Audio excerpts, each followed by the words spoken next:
Hey, it's Andrew Brown, and welcome to the free Generative AI Essentials course. The purpose of this course is to give you comprehensive knowledge so that you can go and start building generative AI applications. And in particular, this is the prerequisite course for my free GenAI Bootcamp where we actually go out and build real projects.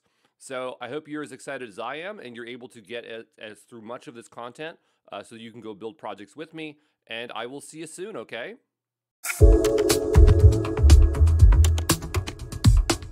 Hey everyone, it's Andrew Brown, and welcome to the start of our journey, asking the most important question, which is what is the GenAI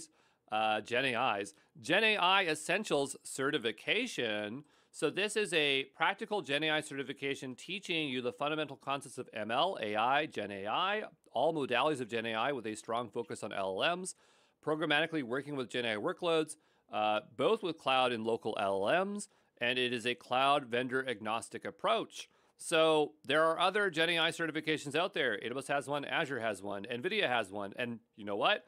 I've made courses for them all, and they're okay, but they're very, very specific to those vendors. And they leave out huge gaps, and they have all these expectations of what you should already know in order to start building with GenAI. And so the purpose I made this GenAI Essentials course is so that you have round and broad knowledge so that you can be successful in any area of GenAI, no matter the technical choice. And to me, that is super important. I'm gonna get my head out of the way here. So the course code for the Exam Pro GenAI Essentials is EXP GenAI 001. I do want to point out that this course, I kind of feel is like a beta course at this point. And so I'm hoping at some point I will release a version 002 and include all of the information that I want to actually include in this course. It's still really good comparative to other certifications. It'll definitely blow it out of the water. But I just want to say that the release of this course will have some gaps, and they will be addressed in minor updates as we receive feedback. So pay attention to updates or upcoming roadmaps for this content, because this is not a one and done course. We're going to have to come back to it and continuously update it because GenAI is moving very quickly, okay? But let's continue on. So who's the certification for? Well, consider the Exam Pro GenAI Essentials if you are preparing for the prerequisite knowledge to take the free GenAI Bootcamp so you can be successful in its completion and grading. For my bootcamps, we go and we build, we hit the ground running. And so my expectation is that you can code, you have general familiarity with this stuff, you have knowledge under you. So this thing is going to prepare you. If you do not take this course before my free GenAI Bootcamp, you're going to be struggling a little bit. You can still do the free GenAI Bootcamp, but if you want to maximize how much you learn, please go through this course, and it's going to help you out, okay? Another reason you should consider taking the Exam Pro GenAI Essentials if you need broad and practical knowledge understanding GenAI solutions, so you have the technical flexibility to move in any technical direction. Right now, GenAI, we don't know what direction it's going. Do you use cloud services? Do you use local LLMs? Should you be fine-tuning? Should you be using RAG? How much does it cost? How do you secure it? There's so many questions that need to be answered, and this is my exploration. Think of it like a CTO trying to explore and evaluate for the company. I'm coming back to you with all that information so that you can make informed decisions and have confidence building with GenAI. And so I'm hoping that's what I achieve throughout this course. You need to focus on implementation, deliver GenAI workloads that are both secure and in budget. At the end of the day, we got to build things for people. That's why we're learning GenAI, to apply the knowledge. And so that's what I want to do. I generally focus on implementation and development because I have a developer background. I think it's fun building things. And so you're going to see a lot of hands-on in this course. Whether you can do it or not is a different story. If you find that the hands-on stuff is beyond your knowledge, just watch the videos and absorb the information you can. This is all about getting you exposure to the most amount of knowledge in the shortest amount of time. If you cannot do the things, do not stress out about it, okay? Let's continue on here. So we're looking at the GenAI roadmap. So there's this certification course, which is going to give you confidence and understanding, talking about GenAI, and having the tools to get started building, okay? And that is going to be based on the Exam Pro GenAI Maturity Learning Model, which we'll look at in a separate video. The follow-up to this GenAI Essentials course is the project-based bootcamp, which is called the free GenAI Bootcamp. This will give you proof that you can build GenAI workloads through hands-on projects, which will be at genai.cloudprojectbootcamp.com/register. If you have yet to do so, go register now. Even if you don't finish this GenAI Essentials course, you can absolutely register. This is an optional course to prepare you. So it's up to you what you want to do. But I strongly recommend you go through this course if you can. But still, if you don't have the time, but you do have time for the bootcamp, sign up for the bootcamp and be there.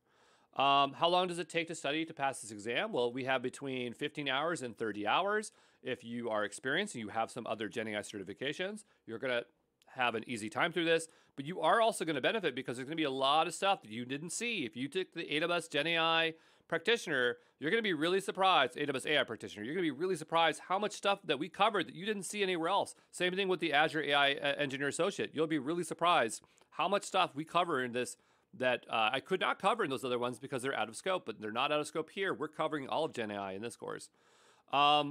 So if you are experienced, 15 hours. If you're a beginner, you're looking at 30 hours. What is the average study time? I could not tell you for this one because we don't have enough data at this point, but I do feel that this is more lecture and lab heavy.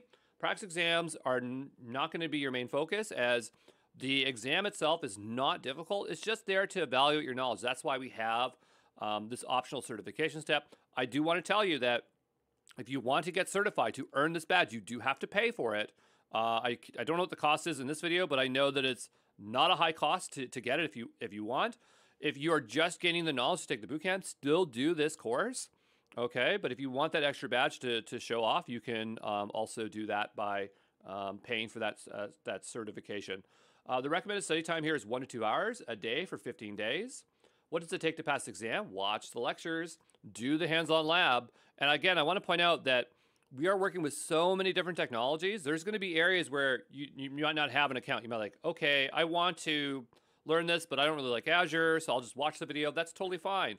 Or there might be things where you actually need hardware to run it. And so, maybe you need a Windows machine or a Mac or a Linux machine, and you don't have that thing, or you need a certain amount of compute. That's totally fine. Just watch and do the best you can. But where you can do things, go do it. And there's a lot of free solutions, and we try to focus as much on free solutions as possible. Just do your best, okay?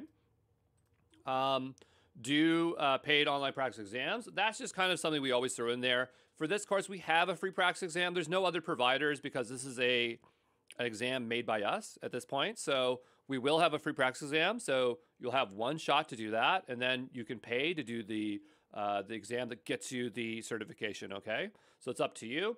That's going to be at www.exampro.co/expgenai001. So sign up to get your free practice exam over there. For grading, the passing score is above 750 points. So you need around 75% to pass. You can fail by getting exactly 75%. It just depends on how many questions there are, because they don't always split perfectly. And so you always want to aim above that score, okay? For response types, there are 65 questions, 65 scored questions. You can afford to get 16 scored questions wrong. There are no unscored questions. Other exams do that. I don't do that in my exams. I think it's just stressful. I think people would rather just know exactly what they are getting and do that.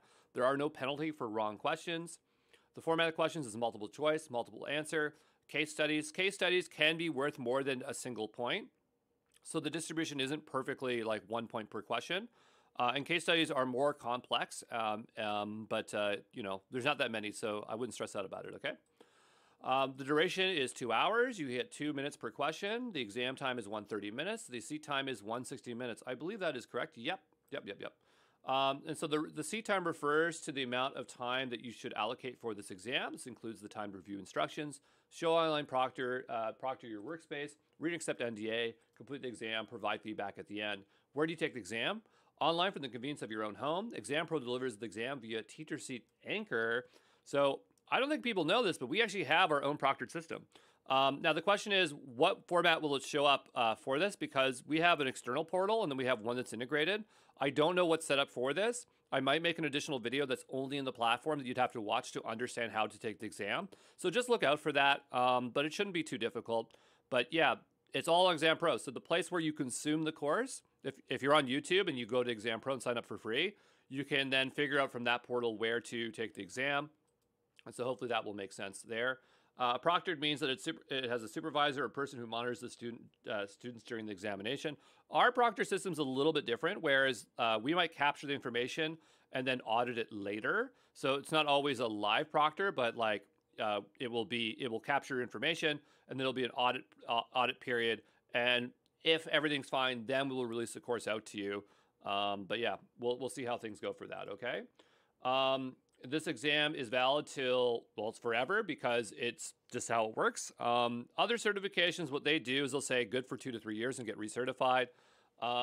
It's not like we have a partner network here, so there's no forcing of recertification. But if there is a major update, you might want to consider getting recertified because there is just new knowledge there. So, I mean, the certification holds for as long as there are no new versions, and that's pretty much it. So, yeah, hopefully that is clear. We didn't do an exam guide breakdown. I'm going to do that in a separate video, but we are going to look at that maturity model here shortly, okay?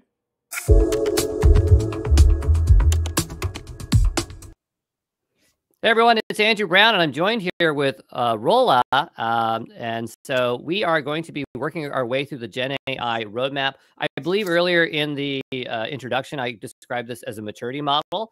And so originally this was a very, very detailed a flowchart or roadmap that Rolla had produced along with, Don. Yep. Don. And so I took it and I mangled it, or I should say I reorganized it into what I call a maturity model, where the idea is that we can step through it and have a way of understanding where we might be in our journey in terms of a GenAI roadmap.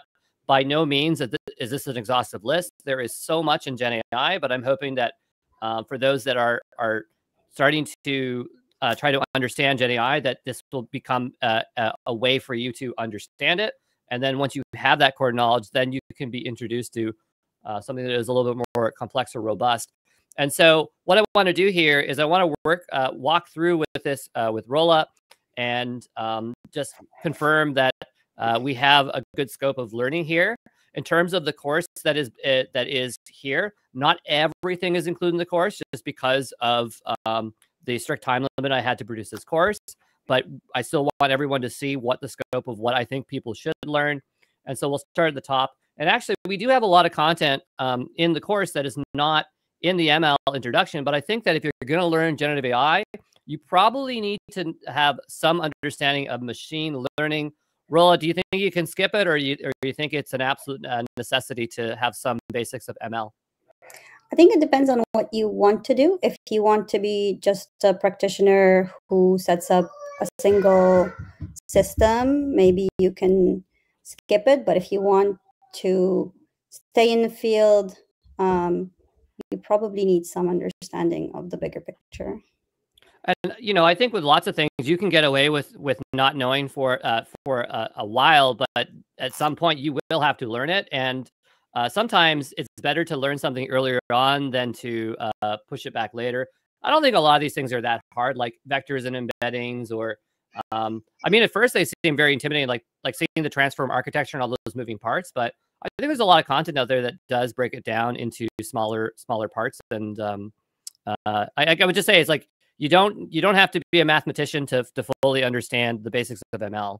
No. And you don't need to be a car mechanic to use a car, right? If you want to rent a car and use it once, that's great. But if you're going to use it every day, if it breaks down, you need to know where to look, right? And also, those who are watching, we're both a bit tired because yesterday was New Year's Eve, and so I was passed midnight, and I think Rolla as well. So just understand our energy levels are high in our minds. But anyway, so after you learn some basics of machine learning, I think that sets a good basis to now come into generative AI. Obviously, I think that a lot of people are interested in agents. I think that's what's talked about a lot these days, at least in what I hear when we talk about Gen AI. So there are some things like agentic workflows and agentic coding. It's a bit odd that I put them here because these are very advanced topics.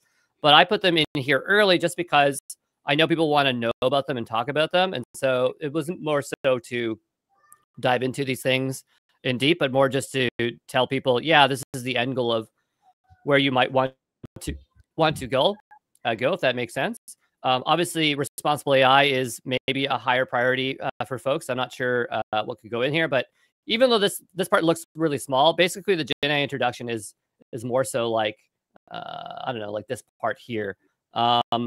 But yeah, that's what I have for the GenAI. But I think one thing that is really interesting is the modalities of generative AI.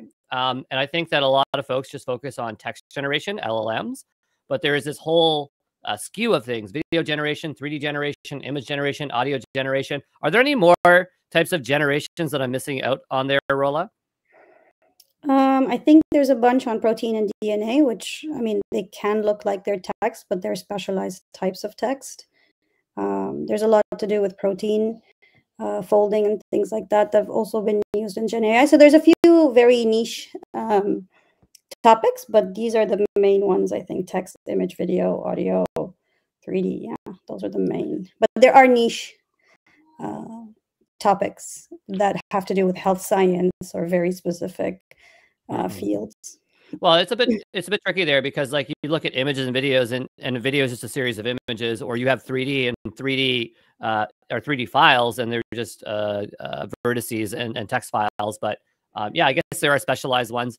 And that's the thing, is I don't know of anything beyond, as you said, like things in the health sciences. If there's anything else that we would consider a modality, but these are the main ones. One thing that's kind of really hard to figure out is, like, if you have video to video or image to text to image, is it the modality of text or video based on if it has one or the other? The way I put them in is like, if it outputs that thing, then I put it in that modality. But I'm not sure if we have to think about it in such clear-cut binary way of thinking these type of inputs, outputs for these different types of models. No, and I think we put them there initially to just give people the idea that there is a lot beyond just text generation, right? There's a whole slew of things happening. And what usually happens is, if you look at a model card, if you're looking for something specific and you look at a model card, they will tell you what the input and output to that model is, and you look for something very specific. So I think it's just enough to know that other modalities exist, both in input and output, and that you can find a model that suits the input-output combination that you are interested in. And I think that since the creation of this this flow chart, actually, there's been an explosion of video generation tools that I can't even name them all. So that's why I'm kind of hesitant to put names here. I mean, Whisper is still hanging around for audio generation, but yeah, for video, everybody has one right now. And so I don't know, it just kind of shows like how fast things are moving. Even in a few months, like there'll be just an explosion of models in those areas. But when you know the basis of these things. But if you know video to video, you know what video to video is, right? At least at a high level of what that means, because underneath that could mean something completely else. Yeah, and it's moving very fast. I think most of the things that we've seen in the public eye are about 2 years old at the moment. So whenever you read an article on GenAI or something, notice the date, because things get outdated very fast. Well, it's also really hard to figure out what to include practically, because as I'm doing stuff, everyone's like, oh, use that. Did you hear of this? Constantly, did you hear of this? Did you hear that? And I'm just opening these things and going, well, which is relevant and which is not? But I think that even if you do use a tool that might become dated, I think that there are things that are always going to be in that realm of that kind of stuff. And so it's not fully wasted information. You just kind of have to move as quick as you can. And you're going to have to expect that things are going to be, the floor is going to be moving around on you all the time. Yeah, for text generation, text to text, single turn, multi-turn. I have multimodal, multi-model. A lot of terms that seem very similar. Now we're into LLM Basics, which is still generative AI. A lot of stuff here. We have a repeat of ethics and bias because we have responsible AI, which have some overlap. And so, looking into LLMs, probably the most important thing is understanding, I don't know, like tokenization, autonomy of a prompt.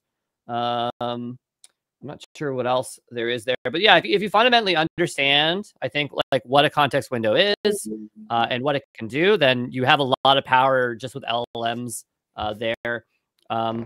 like we have it. We're like, I'm supposed to have a section on prompt engineering down here. And even this, I didn't do all of the videos, but I realized that as I was making some of the content here, I subconsciously was utilizing some prompt engineering techniques that I wasn't aware of. And I'm not sure how much value there is to like learning every possible prompt engineering technique, because there's walls and walls of possible ways that you can do things. But it is really interesting that, if you just have an idea of creatively how you can feed stuff into prompt engineering, that you might implicitly be doing them. How much do you keep on top of prompt engineering techniques? Do you feel that it's worth learning all 200 of them, or? No, I don't. I mean, things are going to keep changing. I think the main things that have shown promise are good to know, and those are usually a handful of things, right? And we can talk about them in the course. I think understanding the anatomy of the prompt is really important. That's what's going to allow you to understand, what you can do and how that affects the model. I think that's very important. But there's going to be a lot of papers and a lot of understanding of things as they come. I don't think they all move the needle in huge ways. Those that do, you'll hear about, but I think those are a handful. You don't need to know all 200, no. In terms of AI-powered assistance, I feel like that's one of the first entry points that a lot of people have with generative AI. But you know what? When it came to these videos, I didn't have much to say because they're all kind of the same. And there's not that much functionality built around them. Now, some AI-powered assistants have some bells and whistles, like Claude has the idea of projects, or ChatGPT has that really cool voice feature, or Google Gemini, they supposedly can process larger types of PDFs, and the way they do it is special. And actually, I think AI21, I don't know, or AI21 technically has an AI-powered assistant, but some of these things here, they're not intended to even act as AI-powered assistants. They're just there as demonstrations. So like when you go to Meta or Mistral, I don't think you're supposed to use them as your day-to-day AI-powered assistants. It's mostly just to show you a means to do that. But with your level of knowledge, do you use AI-powered assistants, or do you roll your own, so to speak? I tend to like to do things my way because I trust my own systems. We do rely on Anthropic Claude quite a bit. My team uses a lot of Cursor for coding and things like that. My main issue is the probability. I would like to understand what the probability confidence in any particular response is. Which right now, okay. Yeah, which right now it doesn't tell you, right? It just gives you an answer. You would need to know. Yeah, I never thought about that. Yeah. So, but I guess like when you're using models directly, would they give you probability, or would you have to do some post calculation to get that? In predictive AI, most models give you some sort of probability of confidence, some sort of measure of how well it thinks it did. Mm-hmm. But but we were talking about just general models, like any kind of ML model. Is that what you're saying? But with LLMs, would they also explicitly return them as well, or? No, so most LLMs do not, because they're generating sequences word after word. They do not tell you what the models, how well the model thinks it did. But in other, probably, if you're doing a classification, for example, it would tell you. So I guess that's a good thing. It's a good thing that you said there, because when we talk about LLMs, everyone talks about having evaluations, right? But is it because the nature of LLMs makes it hard for it to produce that number? So you have to have an additional step, whereas when you're using a classical machine learning model, it's producing a single value, and then it can also give you the probability back at the same time? Kind of. So in predictive machine learning, traditionally, it was very task specific. So you trained it on a very specific task. And so it learned that task, and it gave you some sort of metric of its performance on that result. Now, generative AI tends to be, and foundational model LLMs tend to be more, they're general purpose. So they can do a lot more things, and they can do different types of things beyond the things that they were trained to do. That's where all these evaluation metrics come in, is if you see, and we talked about this at some point, is they would tell you how does it benchmark on coding? How does it benchmark on reasoning? How does it benchmark on accuracy? Because they can do a lot more things than we train them on, because they're very, very large models. And so there's emergent properties that come with that. Mm-hmm. And so I'm just going to iterate here that AI-powered assistance is, I think, where a lot of people start learning it. But what happens is that when you're using AI-powered assistance, you find out that it doesn't have a programmatic way for you to start implementing it for your own solutions. And the purpose of this course is to show folks how to go beyond the AI-powered assistance. Of course, you can leverage this course to do the best that you can do with AI-powered assistance. But you really want to move beyond it. And this kind of part here, I almost feel that I should have a little line here, because this is where the real story starts, right after. Oops, that's not what I wanted. But if I can get this open here, it's not. I don't know how to get my shapes. Here's my shapes. But I feel that right here, if I was to draw a line right here, this is where things start to get serious. It's obviously narrow, not a line. And so this is where you start to get into workbenches and playgrounds. Surprisingly, I showed where all the workbenches were and playgrounds were in these various solutions, but I didn't really use them. I just skipped right over to code because there's not much to talk about. They look a lot like AI-powered assistants. They do have more knobs to turn, like what top K and temperature and things like that. Mm-hmm. But once you learn one, they all kind of feel very similar. But some of them will have interfaces to their extended functionality. So like if you're using a code here, they would have a little box for the response format for JSON. If you're in Anthropic, then if you want to do tool use, you could do that in place.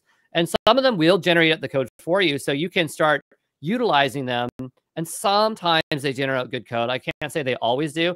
I think in some of them, they're actually producing older code. I'm actually really surprised with how many AI services, like they'll have a version 2 API, and then their main service that generates the code is still doing version 1.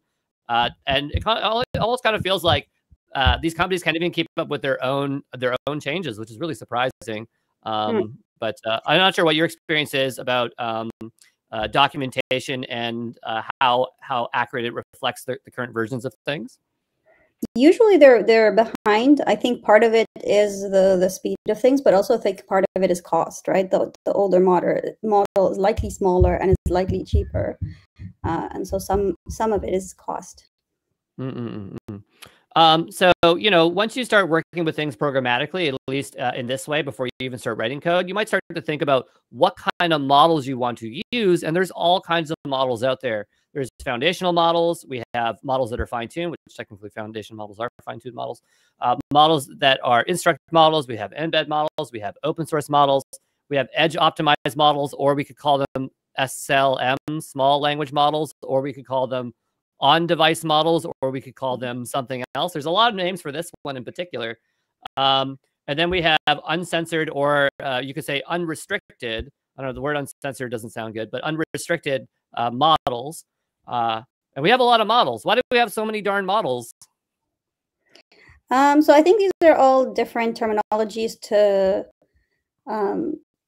describe different metadata about the model. So open source models are models where the weights are open, plus the data, plus the code. Open weight models are models where the weights are open, but not the data and the code. So each term describes a very specific scenario. So edge optimized models are usually smaller models that you could put on your phones and edge devices, as opposed to the larger models that need a server.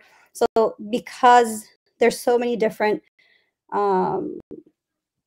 ways that you could use these things, you have to have words to describe the different situations, I guess. And I think there's probably a lot more open weight models than there are open source models. There might be a bit of a confusion between that, because I always think I was like, this is an open source model. I'm like, but is it? I mean, I can download the weights and I can do things with it, but I don't really know how they trained it. So I know there's like one model out there. Mistral and Meta tend to be open weight models, but they're not open source models. So the data and the code that generated the models are not there. OpenAI and is a closed model, and Anthropic is a closed model. yeah, so there's different ways in which these things are released, allowing people different types of control. And that's where the naming comes in. And I like how, if people are watching here, yes, I'm updating this as we go, because that's how it is. You collect information and you find new ways of organizing it. I know of one open source model that I can always remember, which is IBM Granite, because they say that their model is truly open source, and by that they mean like you even know what data was sourced to train the model. So it's really interesting, the different levels of things there. We have models as a service. So I think this is probably one of the easiest ways to start working with LLMs, and some other modalities where they provide a unified API to access to multiple different models. And so Google, Amazon, Azure, and Alibaba all have them. I haven't tried Alibaba yet. I just know that they have it. And I said I was going to go use Alibaba. I never did. Is there any other ones that are out there? The only other ones that I can think of that are model as a service is Grok, GROQ, for those that are listening. There's a lot of Groks in the AI space, and it gets a bit confusing, but that one was amazing. However, they don't have a paid tier. So like you can use it and it's super fast and it's only for open source models, but they don't have a payment plan, so you can't even utilize it for production. They do have a business plan, but it's a bit hard to get in there. And so once we're done with models as a service, now it's time to get serious. And we're actually looking at like some of these are cloud services, but now we're getting into a very serious development. And this could involve actually downloading models to your computer or using best-in-class third-party cloud services.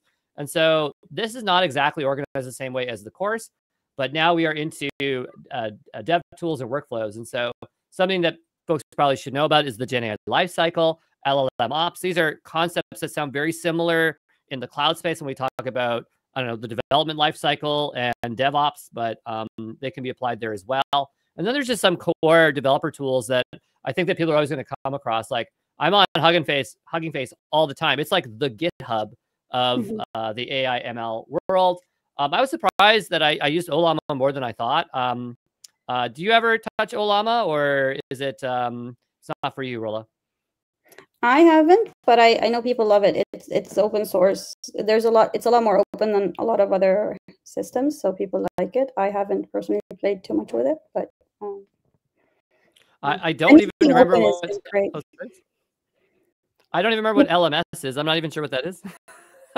But it's in there. So I can't remember. That must have been something at one point, but now I don't know what it is. I'm almost tempted to delete it. We got Llama File, LangChain, Llama Index. These two things were things that I heard a lot about early on when I was learning about generative AI. And I actually ended up, once I started gaining so much knowledge, I don't even touch them at all now. I don't even think I even bothered to teach them, because even though they were, I think they're actually really good as a learning tool. I just found that the promise of what they were supposed to provide was to give you an opinionated framework so you could rapidly prototype things. But because the space, again, has moved so quickly, a lot of the documentation was out of date, or the implementations underneath didn't really live up to the promise. Do you use any kind of orchestrational services or frameworks for rapidly building out LLMs or like agents or workloads, or what do you do? So our team usually uses sometimes LangChain and Guardio to create very fast prototypes. But like you said, everything's catching up. So even Bedrock, we use a lot of AWS Bedrock, and now you can do a lot of these things natively in Bedrock. Now you can do a lot of workflows and model chainings and so on, which, they were quite, some of the first tools that came out, but now a lot of things are catching up, like you said. Well, yeah, and it's really surprising, like how robust Amazon Bedrock is coming. On the Azure side, they were leveraging OpenAI, but now they have their own generic one, like Amazon Bedrock. I'm not sure why I put GGML over here. I mean, it's by the same creator, GGML and GGUF. But Llama CPP, that's something I just want to do more with because it sounds so awesome. But and it comes up a lot, but I didn't get to spend too much time there with it. And Onyx is something I really wish I had time to talk about that more, because that came up a lot for compatibility for model weights. I try to remember what it does. It's a file format. It's like, is it like GGUF but a different file format? Do you remember what Onyx is in particular? No, I'm not sure actually. So this one here, I remember it's a file format. This is for interoperability, and that's the idea of kind of using the same formats or the same the way you encode the models and all of that in the same way, so that you can actually use the same systems across different models and across different providers and so on. I know a lot about interoperability from healthcare, because everybody does what they want, and it becomes a headache, which is where the space in AI is as well, right? Every provider releases in whatever encoding they want and tokenizer they want, and they encode on disk the way they want, and so that makes it a bit hard to kind of use the similar systems across models and across. So that's great. Yeah, it's definitely an interesting topic. It would make life easier for everybody if we have certain common grounds. See, I knew you knew it, because as soon as I opened it up, it took you 2 seconds to know what it was. App prototyping. I come from a developer background, so for me, I really enjoy AI code assistance and app prototyping. In this course, we covered Streamlight, Gradio. I think we did Fast HTML, V0, and Lovable. There's actually a few other ones that I had covered as well. And then on the other side, we have AI code assistance. So we Amazon Q Developer. I did cover that one. GitHub Copilot, Gemini Code Assist, Codium, Cursor. And these things are actually, this one has Codium and Windsurf now, which I would say I really like Windsurf. But again, things change every other day. And it's just neck and neck. These tools are changing. And so having general knowledge about the tools and not really being focused on just one thing, but conceptual understanding it, is going to just make your technical path a lot easier, because you're never going to be left behind. And you basically are just jumping ship constantly to new tools. But it's not that big of a deal, except when every tool costs $20. Then you have to decide which one you're going to unsubscribe to. I put extra emphasis in this course on setting up the developer environment. I found that this was one of the largest challenges with working with local models, understanding how to set up Conda, installing Docker containers, pulling containers, setting up a Jupyter server, because that's a very common way.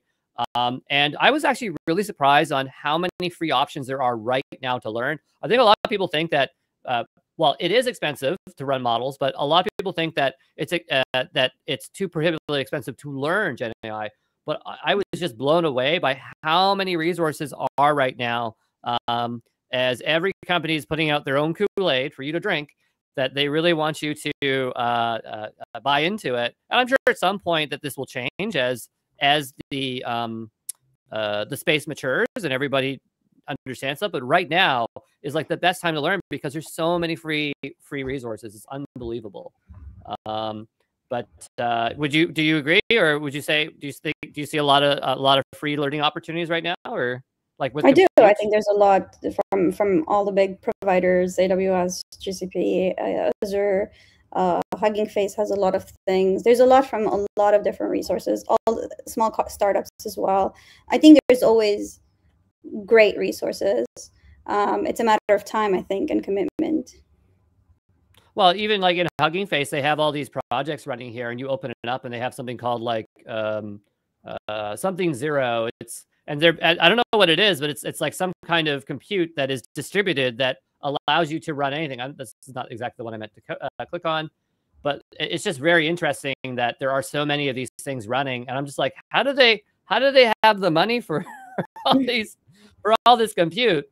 But they do, and it's not showing the name of it. It's called G0 or something, or something. But yeah, it's just really interesting. One part that's a little bit hard for me to cover is GenAI security. I'm not sure if it's because things are still emergent. We do have a few friends on the security side that are going to help us out at some point to expand on this. But I imagine that this is rapidly changing to match the needs of this expanding market. Of course, learning how to work with containers, I think, is very, very valuable. There's a few different solutions, not just OpenAI, OPA, but NVIDIA has one called NVIDIA Workbench. I would just say, like, I haven't seen much tooling around containers and K8s. And when I've talked to folks in the Kubernetes or cloud native community, they're all like, I know containers really well, but I don't know anything about GenAI. And I'm like, but you know containers, right? And I think that those that know how to work with containers, that they might have an extra edge, if you will, for deploying things into production. And we definitely need people that know how to do that. Serving models, I think, is also very useful. It's unbelievable how many ways you can serve a model. Just as web servers have servers, LLMs have servers, and I also assume that general models have servers. But here's a small list of things. In fact, I covered. I don't think I covered Pico LLM, but there was a few other ones that I covered. Do you have to deal with serving models very often, or what does serving models look like for you, Rolla? Yeah, so when you put a model out for usage, people have to, we call it inference or surveying. You have to put it on a machine for people to ping that machine and get their answers. But we tend to do a lot of things native to AWS, so you can do that through SageMaker and Bedrock quite nicely. So, but yeah, if you want to put it out of the cloud or use your own solutions, then yes. But the main point is to actually serve the model, right? That's how you make it public and usable. Yeah, and I think with all major providers with their specific ML platforms, that they have their own inference engines or whatever you want to call them. And I remember the one for SageMaker. But yeah, these ones are really interesting as well. Ray, I really stood out to me because it allows you to do things distributed.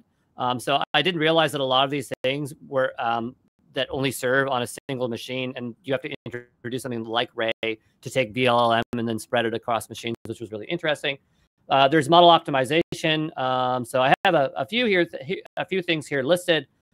Stuff keeps shifting around here. There's another one here. I don't know if I covered it, but again, merging stuff, but it was called like WebNN or something. WebNN or something. I can't remember what it was called, but it was a Microsoft project. And so that stuff's changing all the time. But one thing that I thought that might be really important is understanding the underlying hardware. I think that we really don't know what direction the GenAI, well, at least I don't know. Maybe Rolla, you know, but the direction of what it looks like to build a workload, right? And what do you need to do that? Like, because I know there's different levels of models and inference, and so in my mind, I think of it as like lightweight, medium, and heavy duty inference and training. And so when I say that, I mean, like, if I have a computer, like a modern computer, and it can run a let's say a 7 billion parameter model, that's like that could be a light workload, something that is feasible that I could run, or something that could end up on my phone one day.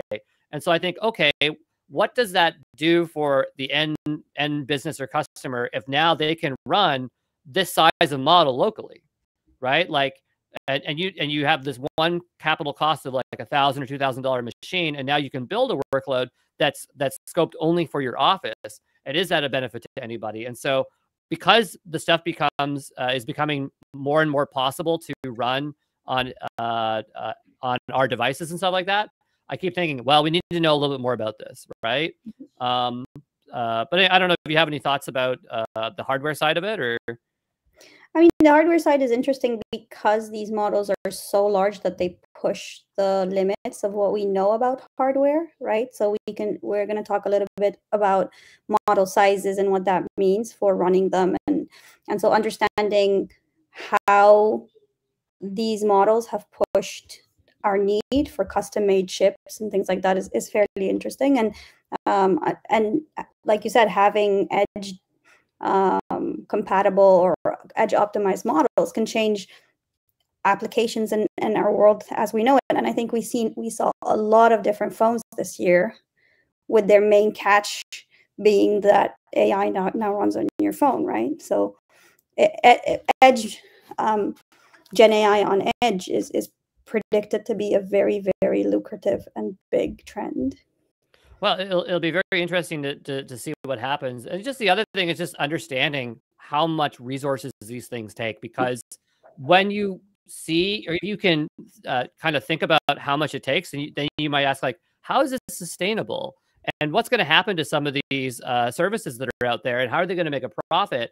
And if I do invest my time and effort, should I go with this, or should I go with something that is more feasible that I can run at this size? And so it's really hard to say. I was talking to one of my friends, and I'm sure they're going to be really interested in the boot camp, because they're really excited for the boot camp, and specifically the hardware side.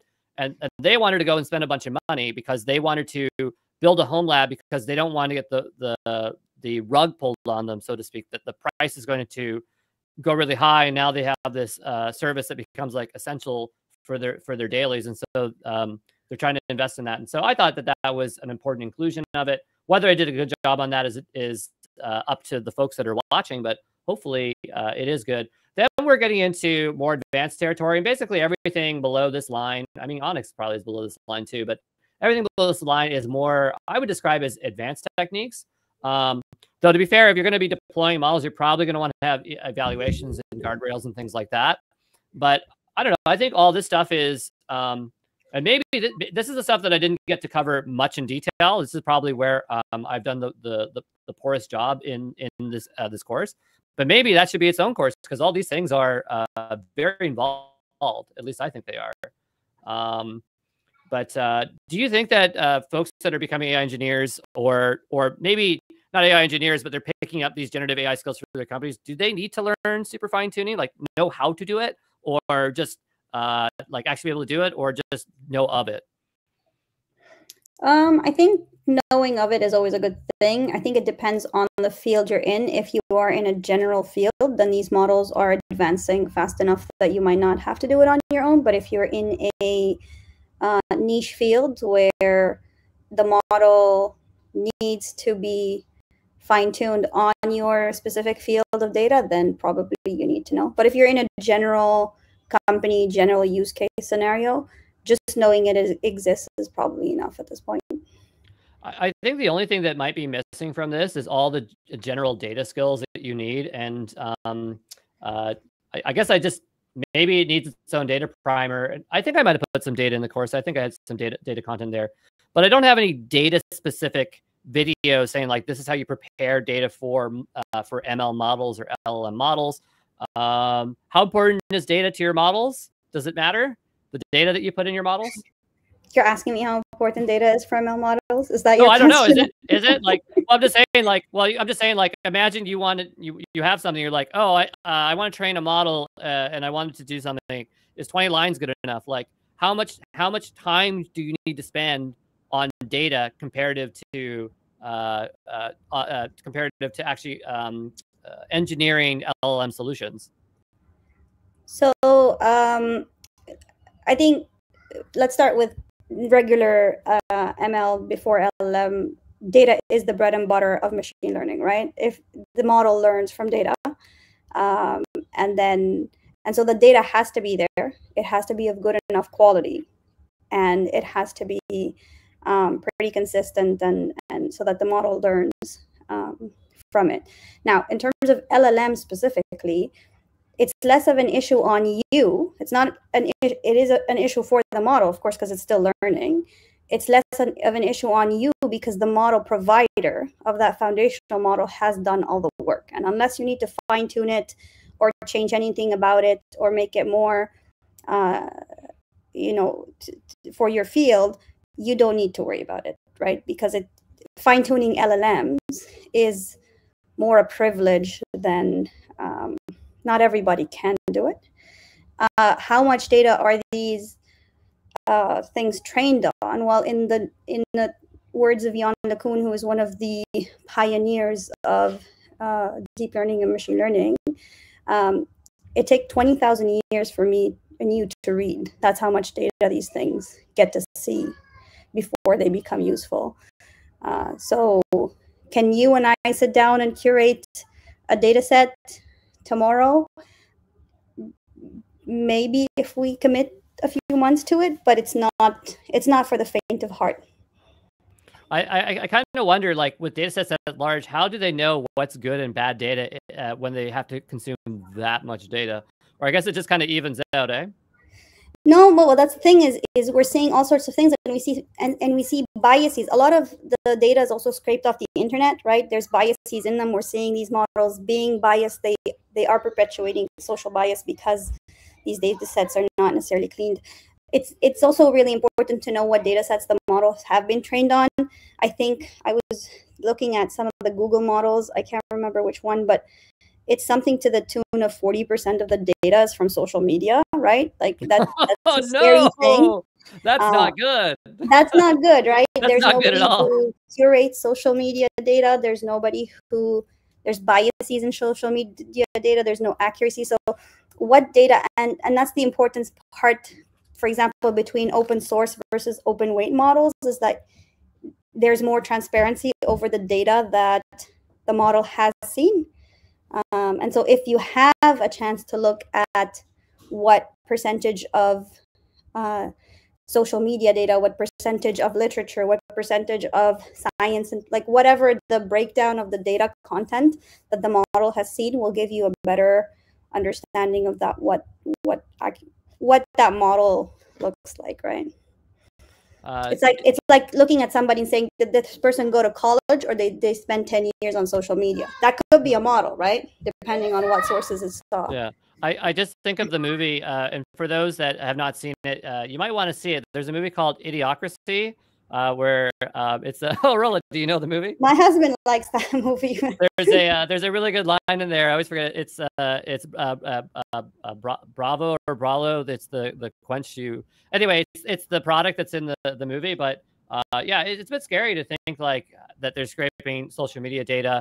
But even again, yeah, I think there's a lot of data, and it's interesting to me. But anyway, I just wanted to show people the roadmap to give an idea of the scope of it. Hopefully that gives people an idea of the boundaries or scope of generative AI. This stuff can be a lot more complicated, so I did my best to simplify it and break it down. But in reality, if this was graphed properly, things would be all interconnected all over the place. And I made it look like a journey through one step, whereas it's really all over the place. Or if anyone's ever played the video game Path to Exile, which has like a skill tree, there's the Path to Exile skill tree. I feel like it would look more like something like that. If I click into here and it's just all over the place, that's kind of what GenAI, yeah, here it is. You go here and it goes everywhere, right? And so I feel that if we did it like that, it would look like that and people would be like, I'm done. But I think that this is a fair compromise here. Thank you, Rolla, for helping us here in the roadmap. For folks that are watching, Rolla is going to show up in a few other videos here. Yeah, that's about it. Ciao, ciao. Yeah.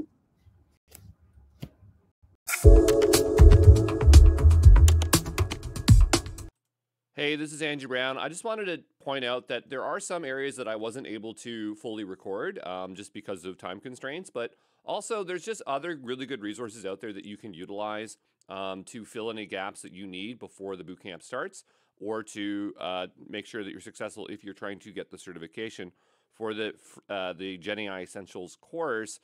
So I've compiled a list along with freeCodeCamp at genai.cloudprojectbootcamp.com/booth/freeCodeCamp of a bunch of resources, and we probably will keep adding to this list of things that you could utilize to fill in those gaps. So for example, fine tuning was something I didn't get to do a whole lot about. If you go over to here, you can see that there are ones on fine tuning, right? You know, Google's offering I didn't get to do a whole lot about, but there's tons of things about here with the Google offering. Some of these are my videos as well. And so, you know, I'm just suggesting you to take whatever you can to prepare. And that list is here at the genai.cloudprojectbootcamp.com/booth/freeCodeCamp. So there you go.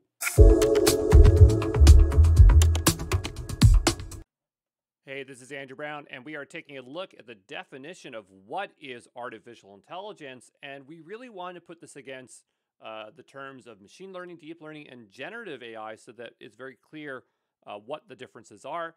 often people just say AI when they mean ML or deep learning. So understand that these terms are not used correctly often, but people generally will understand what you're trying to say. So it's not a big deal if you use them out of turn. But let's make sure that we know what they are. Let's first take a look here at artificial intelligence, also known as AI. These are machines that perform jobs that mimic human behavior. Okay, that's the key thing here, is that they are human-like or doing tasks that you'd expect a human to do. And that is clearly a very broad term of what is AI, and so you can see why a lot of things are attributed to being AI. Then you have machine learning. And machine learning, initialized as ML, is machines that get better at a task without explicit programming. Now, of course, we have to code a machine learning model, but once we have that model and we pass things into it, it's able to complete its task with its very complex algorithms. So you could also just think of it as it's a special algorithm to perform a task that would negate you having to do calculations or programming or things like that. Then we have what is deep learning. And when we think of a lot of the AI stuff, we're usually thinking of deep learning because it's these machines that have an artificial neural network inspired by the human brain to solve complex problems. So you probably have this, you've probably seen a graphic of it, of like these nodes and they're interconnected and they go through layers. That's deep learning. A lot of people call that machine learning or AI, but no, that's DL.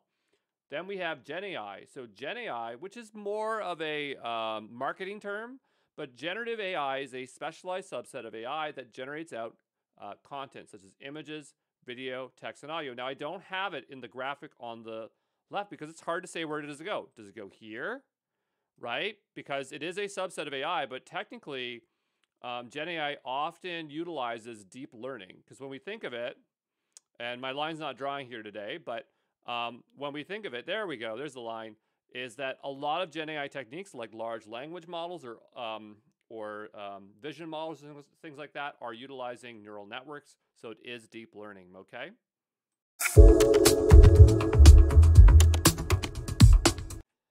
All right, so I know we keep talking about what is AI, what is Gen AI, but we're going to cover it again just so that it becomes more clear from different perspectives.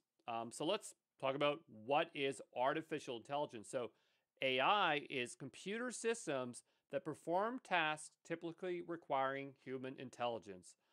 So these include things like problem solving, decision making, understanding natural language, recognizing speech and images.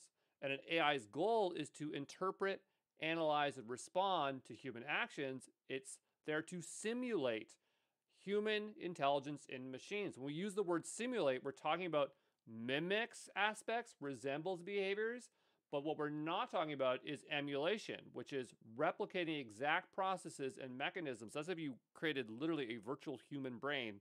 That's what emulation would be. So AI applications are vast and include areas such as expert systems, natural language processing, also known as NLP, speech recognition, robotics, and more. AI is used in various industries for tasks such as, we're talking about business to consumer, so think of a customer service chatbot. If we're looking at e-commerce, think of a recommendation system. If we're talking about the auto industry, maybe we're looking at autonomous vehicles. If it's medical, then medical diagnosis. There's a lot of applications for AI, but it's a broad application for all sorts of things. Now let's take a look at generative AI. So generative AI, often initialized as Gen AI or said as Gen AI, is a subset of AI that focuses on creating new content or data that is novel and realistic. It can interpret or analyze data, but also generate new data itself. It often, so like types of content produces would be text, images, music, speech, and other forms of media. It often involves advanced machine learning techniques. So it could be using things like GANs. It could be using VAE, so variational autoencoders. A lot of current LLMs use the transformer architecture. So if you're using ChatGPT or Claude Sonnet or any of the popular ones, they're basically all transformer architectures. Generative AI has multiple modalities, And when we say modalities, it's like, think about your senses. You have touch, taste, hearing, smell. So modalities are the kinds of content or senses that a model has. So we have vision, so realistic images and videos, text, generating human-like text, audio, composing music, molecular, which is more of an interesting one, so drug discovery via genomic data.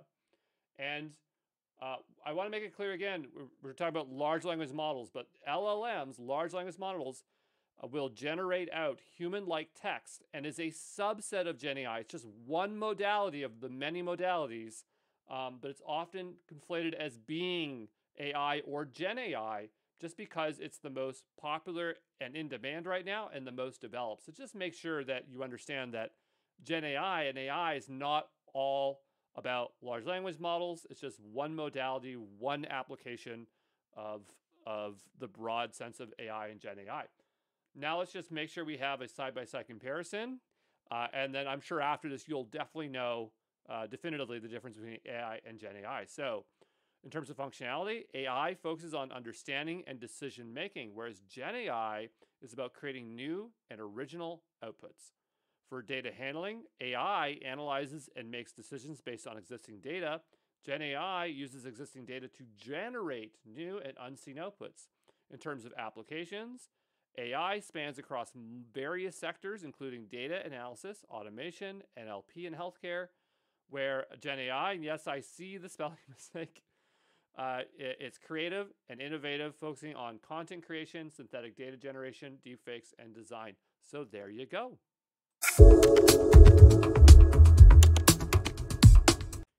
Let's talk about Jupyter. So Jupyter Notebook is a web-based application for authoring documents that combine live code, narrative text, equations, and visualizations.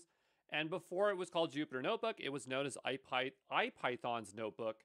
And Jupyter Notebooks were overhauled and then turned into an IDE called Jupyter Lab, which we'll talk about here in a moment. But you generally want to open notebooks in labs. And the legacy web-based interface is known as Jupyter Classic Notebook. And to be honest, I get confused between Jupyter Lab and Classic. I think most things that you use these days are Jupyter Lab. But the confusion is because we just call them notebooks, even though Jupyter Classic Notebook is the older one, and the newer one is Jupyter Labs. But let's go take a look at Jupyter Labs. So Jupyter Lab is the next generation web-based user interface. It has all the similar features as the classic Jupyter Notebook in a flexible and more powerful user interface. So it has notebooks, terminals, text editor, file browser, rich outputs. And the way I think that you know that you're using Jupyter Lab is that it will have these tabs here on the side and a bunch of functionality. So Jupyter Lab will eventually replace the classic Jupyter Notebook. And that's kind of true because but not fully, because in some places I do come across classic notebooks launching them up. But for the most part, functionally, it has been replaced. Then we have Jupyter Hub. So Jupyter Hub is a server to run Jupyter Labs for multiple users. It's intended for a class of students, a corporate data science group, scientific research groups, and so it has some components underneath. You'll come across notebook-like experiences that are like Jupyter Labs. So some companies will extend the functionality of it. One example is SageMaker Studio Classic. For whatever reason, AWS spent all this time creating extensions and extending Jupyter Lab, and then they decided, no, we're not going to have extensions anymore, and we're just going to use the vanilla version.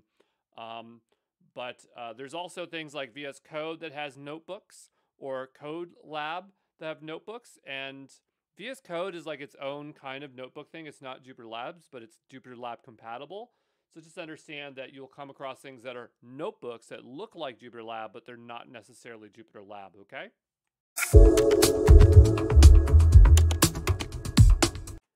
Let's take a look at natural language processing, also known as NLP. And in machine learning, it's a technique that can understand the context of a corpus. A corpus is a body of related text, the text that you are working with. And NLP intersects with computer science and linguistics. So if you know a lot about the nature of spoken and written language, then computer science here is going to meet in the middle here so that we can make sense of it using algorithms. So NLP enables us to do things like analyze and interpret text within documents, emails, and messages, interpret or contextualize spoken text, like sentiment analysis, synthesize speech, such as using a voice assistant talking to you, automatically translate spoken or written phrases and sentences between languages, and interpret spoken or written commands and determine appropriate actions. Another thing you'll hear a lot is language understanding, which is supposed to be, it's more like a specialized subset of NLP that just goes farther to understand more traditional, older ways of doing NLP. But anyway, what I'll do is we'll just take a look at this very simple flowchart to give you some idea of things that are related with an NLP. This is mostly just get you exposed to some terms. It's not important to remember what these are, and I can't even describe them off the top of my head. But again, just get you exposure to NLP terms so that when you see them later, you'll go look them up and be like, oh, I remember seeing that term here. So here we have like text wrangling, pre-processing, language understanding, so structure and syntax, processing functionality, which is what the NLP does for you in the end. But text wrangling and pre-processing is where you are preparing text to be put into possibly a machine learning model, or maybe you're using it for some kind of analysis or something like that. And so this is basically taking text and formatting it, changing it. And so what could we be doing here? Well, we could be doing conversions. Maybe we're lowercasing things. Maybe we're uppercasing things. Maybe we're turning contractions into their full forms, or vice versa. Sanitation. This is where you are maybe stripping out HTML or special characters, or you are removing stop words when you have stop words later on in your ML models. Tokenization, which is converting the text into vector embeddings. We have stemming. Okay, we have lemmonization. So there's a lot of things here, but you can see it's mostly just like formatting the text to be utilized for something else. We have language understanding. So these are processes to make sense of the text. So part of speech tagging. So is this an adjective? Is this a noun? Things like that. Chunking. How can we break up the text and then work with those chunks later on down the road so that it still makes sense? Dependency parsing. So, you know, which word relies on other words and what relationships do they have to other ones? Constituents parsing. Very hard word for me to say, but like imagine a traf green, and so like, you know, a noun has an adjective under it, which has another thing under it. If you look it up and go to Google Images, you'll know what I'm talking about. Then we have processing functionality. What are we using NLP for? So we have name entity recognition. This is where you have a body of text and it's highlighting important words, like maybe important nouns that it thinks you care about, or things like that, or personally identifiable information. We've got engrams, sentiment analysis. Is this text positive, negative, happy, sad? Information extraction. What are we trying to get out of a large body of text? Same thing with information retrieval. Questioning and answering. Topic modeling. So, you know, again, not super important to know these in depth right now, but the things that are important, we will see these terms again, and you'll know what they are then. So don't worry about trying to memorize this now, but just get that exposure to NLP terms, okay?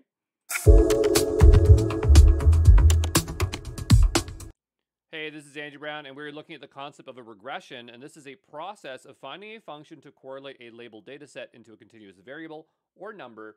So imagine we need to predict a variable in the future, such as the weather. What is it going to be next week?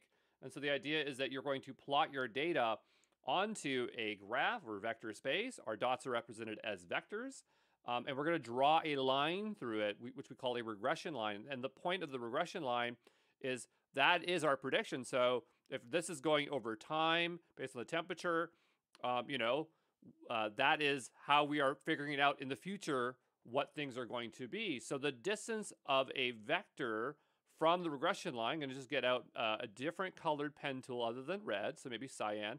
So imagine this dot here to the line, that's what we're going to call an error, because the idea is that things that are closer to the line is the prediction, and things that are farther away from the line are an error from the line.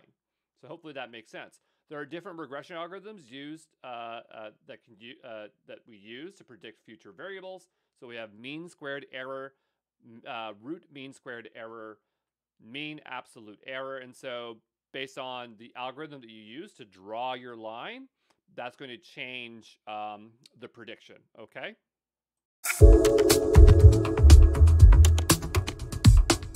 Let's take a look at classification. This is the process of finding a function to divide a labeled data set into classes or categories. So the idea here is we're going to predict a category to apply to the inputted data. So will it rain next Saturday? Is it going to be sunny or is it going to be raining? So the idea is we have our data, we're plotting it on a graph, but we're drawing a classification line that divides the data set. Okay, and the idea is that if it falls on one side, then it's sunny. If it falls on the other side, then it's rainy. And so, again, if you have a different type of algorithm, that's the thing that's doing the division, it's going to have different results. So you have a logistic regression, a decision tree, random forest. You can use a neural network. You can use a Navy Bayes. I always say that wrong, so I do apologize. Or you can use KNN. Or you can use a support vector machine or SVM. So just understand that there could be more algorithms than this, but these are the common ones. And if you want to learn more about how these different algorithms will change, just look up on the internet what that would look like. And there's definitely visualizations out there, okay? Let's talk about clustering. This is the process of grouping unlabeled data based on similarities and differences. The key word here is unlabeled. When we looked at classification, that was labeled data. So the idea here is that we're grouping based on similarities or differences. So imagine that this grouping of dots that are close together, we determined that that is Windows, and this group of dots are Mac computers. And just like classification and regression, you have different algorithms. They're going to give you different results. And the reason why I show you these algorithm names is because when you have to do classification, regression, or clustering, you're going to see these names because you're going to have to choose what algorithm you want to utilize. Right now, it's not so important to know them, but when they are important, we will look at them in more detail, okay?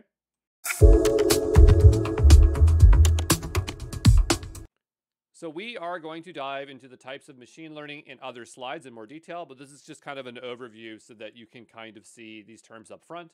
So we'll just quickly go through this here. And we're going to group them based on what they're trying to do. So the first is learning problems. We have supervised, unsupervised, reinforcement. These are three terms you're going to hear quite a bit with machine learning.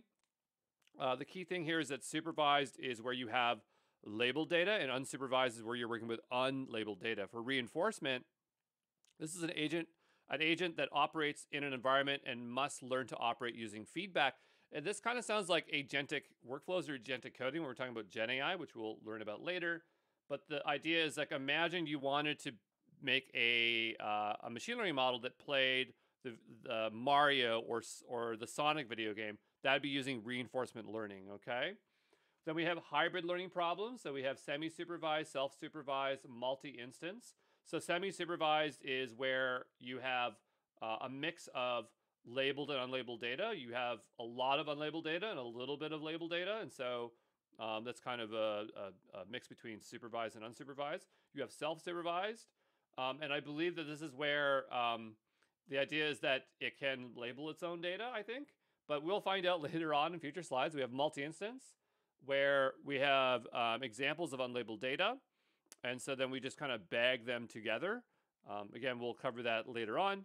We have statistical inference. So here we have inductive, deductive, and transductive. So using evidence to determine the outcome. Then we have deductive, using general rules to determine the specific outcomes. And then we have transductive, used to predict specific examples given specific things from a specific domain. Okay. Then for learning techniques, we have multitask, active, online, transfer, and ensemble. So multitask is fitting a model on one data set that addresses multiple related problems. Active is the model is able to query a human operator during the learning process. Online is using available data and updating the model before a prediction is made. It kind of sounds like RAG when we're talking about GenAI. But again, this is just general machine learning, right? So we have transfer. A model is first trained on one task, and then some or all the models used as a starting point for a related task.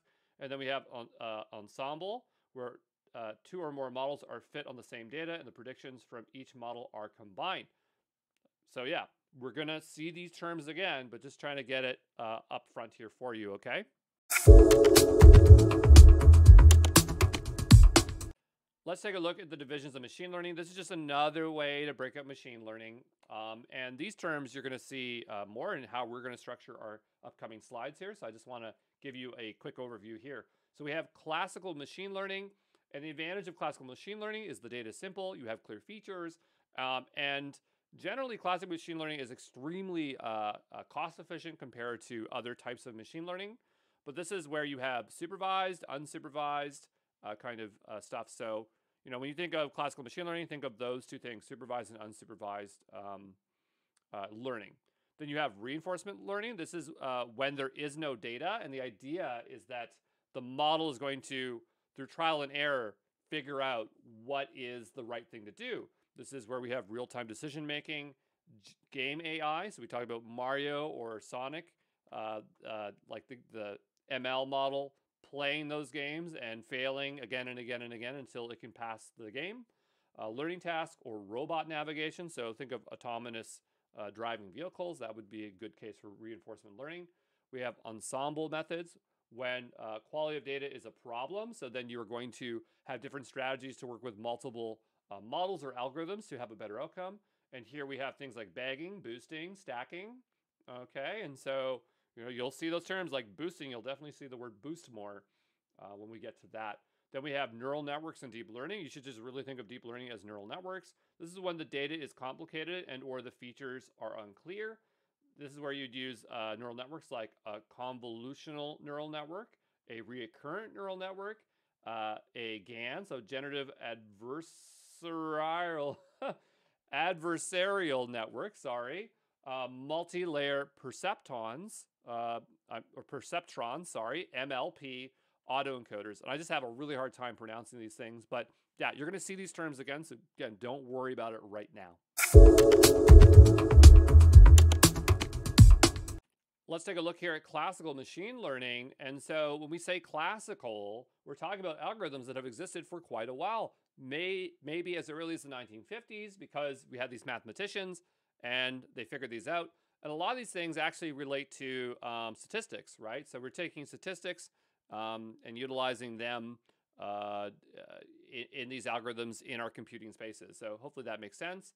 But yeah, they're called classical ML because we are dealing with older algorithms. And one example would be nearest neighbor algorithm, which was invented in 1967. And lots of companies today definitely could utilize classical machine learning to solve business problems. Just because they're old does not mean that they're not good. It's just a matter of organizations knowing how to adopt classical machine learning. So let's talk about first supervised learning. So this is where we have data that has been labeled into categories. And this is great when we are doing something that is task driven. We're trying to make a prediction because the idea is we have this labeled data. And so then we can bring unlabeled data and tell the machine to label it, right? So here we have classification. So imagine we want an outcome. This would be to predict what category something belongs to. A use case here would be identity fraud detection. We have regression. This is where maybe we want to predict a variable in the future. So we're trying to figure out a market forecast. And we cover, classical regression. So you should know what these are. If not, you will know about what they are soon enough because we'll cover them more than once. Then for unsupervised learning, we have data that has not been labeled, okay? This is where things are data-driven. So we recognize a structure or a pattern. We're not making a very specific prediction. Here we have clustering, so the outcome of something. So you group data based on similarities or differences.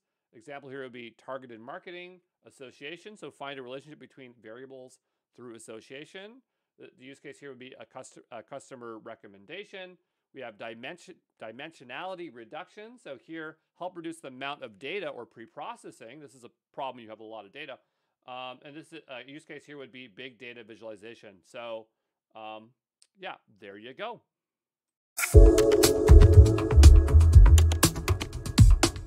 All right, let's compare supervised versus unsupervised learning. And I know we've already talked about it like twice before, but we're going to talk about it again and then again because I'm just trying to give it to you in different perspectives so that you really know the difference between these. So let's talk about what is supervised learning. So this is a machine learning task or function that needs to be provided training data.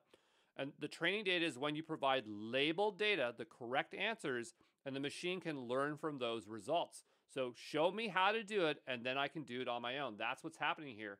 And so for supervised learning models, we have classification, regression.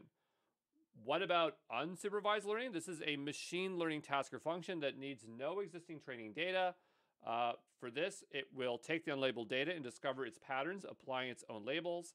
So I am an independent worker. I can figure this out on my own, right? And for this, these unsupervised learning models, we really should have put the un on that there. Let me just fix that there. Unsupervised.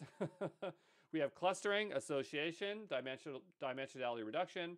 And so supervised learning tends to be more accurate than unsupervised learning, but requires more upfront work, whereas unsupervised learning still requires human intervention to validate the results. So hopefully that is clear, okay?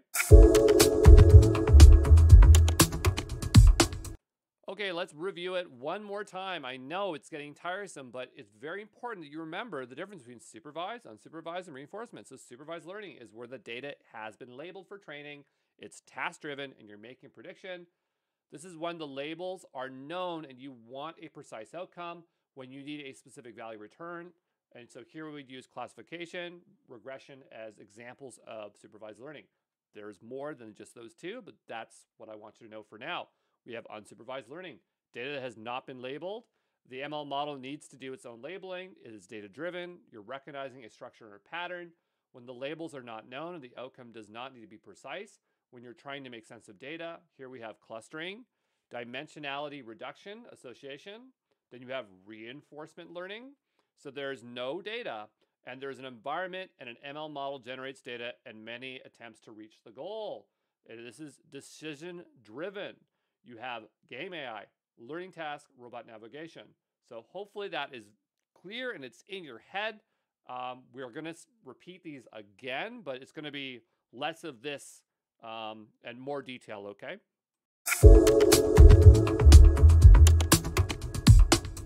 Let's talk about supervised learning models, and we're going to cover classification and regression again, just so that we really know that we know what these things are. So classification is a process of finding a function to divide a data set into classes or categories. So imagine, will it be cold or will it be hot tomorrow, right? So very clear, it's either one or the other. It's going to fall on one side of the line or the other one. We have different algorithms we can use, like logistics regression, K nearest neighbor, support vector machines, kernel SVMs, Navy's Bayes, decision tree classification, random forest classification. So we're listing a lot more here. We have what is regression. Regression is a process of finding a function to correlate a data set into a continuous variable number. So what is the temperature going to be tomorrow? And here we have things like simple linear regression, multiple linear regression, polynomial regression, support vector regression, decision tree regressions, random forest regression. Just again, want to continuously repeat that so you know what these things are, okay?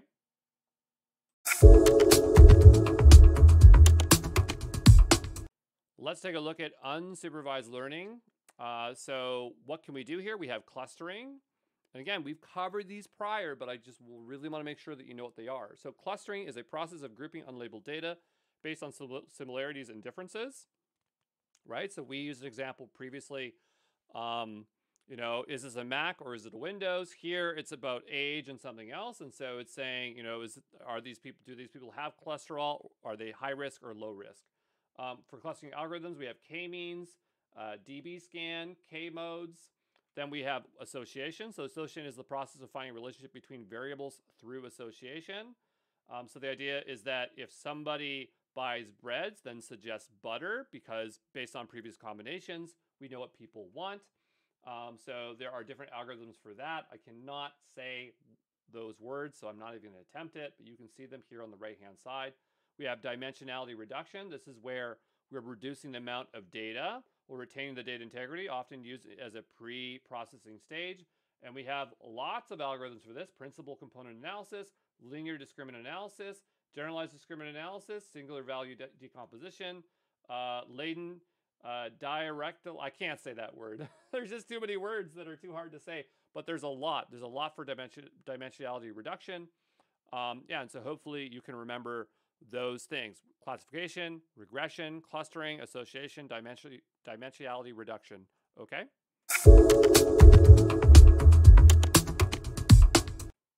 Let's take a look here at neural networks and deep learning. First, defining what are neural networks. So these are often described as mimicking the brain. You have a neuron or node that represents an algorithm. The data is inputted into the neuron, and based on the output, the data will be passed to one of the many connected neurals. The connections between neurons is weighted. The network is organized into layers. There will be an input layer, multiple hidden layers, and an output layer. You could technically have one hidden layer, but often you have multiple layers if you have 3 or more. Now we're talking about deep learning. If you have less than 3, then it's just a neural network. And just look at the visual for here for a moment, because each node or neural, remember that it has its own algorithm, like how it's going to process that data. And I'm pretty certain that most neural networks, the algorithm is going to be the same for all the nodes, but we'll talk about that as we dig deeper into the neurons themselves. But then there's the concept of a feed-forward neural network, which is initialized as FNN. I don't know why it's not FFNN, but whatever. So these are neural networks where connections between nodes do not form a cycle. That means that they always move forward. So data moves forward, okay? We don't have neural networks going back and this way and that way. They're just going one direction, which is forward. Then you have backpropagation. This is where after things ran into, like everything's ran through, it's going to move backwards through the neural network and adjust the weights, okay, to improve the outcome on the next iteration. So after it's ran, it actually has to update all the weights, and that is backpropagation. This is how a neural network learns. It has to do backpropagation, okay? Then we have a loss function. So it's a function that compares the ground truth to the prediction to determine the error rate. So how bad the network performed. Ground truth, right, is data that is labeled that you know to be correct, okay? Now, we're talking about how these neurons are going to have their own algorithm, right? Because up here we say that it represents an algorithm. So this is where we have these algorithms, which we call activation functions. So an activation function is an algorithm applied to a hidden layer node. It's one of these things right here. Let me just get my pen out again. One of these that affects the connected output. And so an example of that would be RELU or RELU. I don't know how to pronounce it properly, but I recognize it.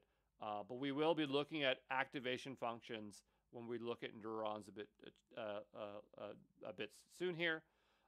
There's the concept of dense. So when the network layer increases the amount of nodes, we call it more dense. And when the layers decrease the amount of nodes, we call it sparse. Okay, so when we see an increase, it's dense. If it's decreasing, it's sparse. And for deep learning algorithms, we have supervised and unsupervised, just like with classical machine learning. And so on the supervised side, we're going to see things like FNN, RNN, CNN. So you are passing in labeled data for this to work. For unsupervised learning, we have DBNs, SAEs, RBMSs. And not important to really remember this, but I just wanted you to know that they have supervised and unsupervised learning for deep learning, okay?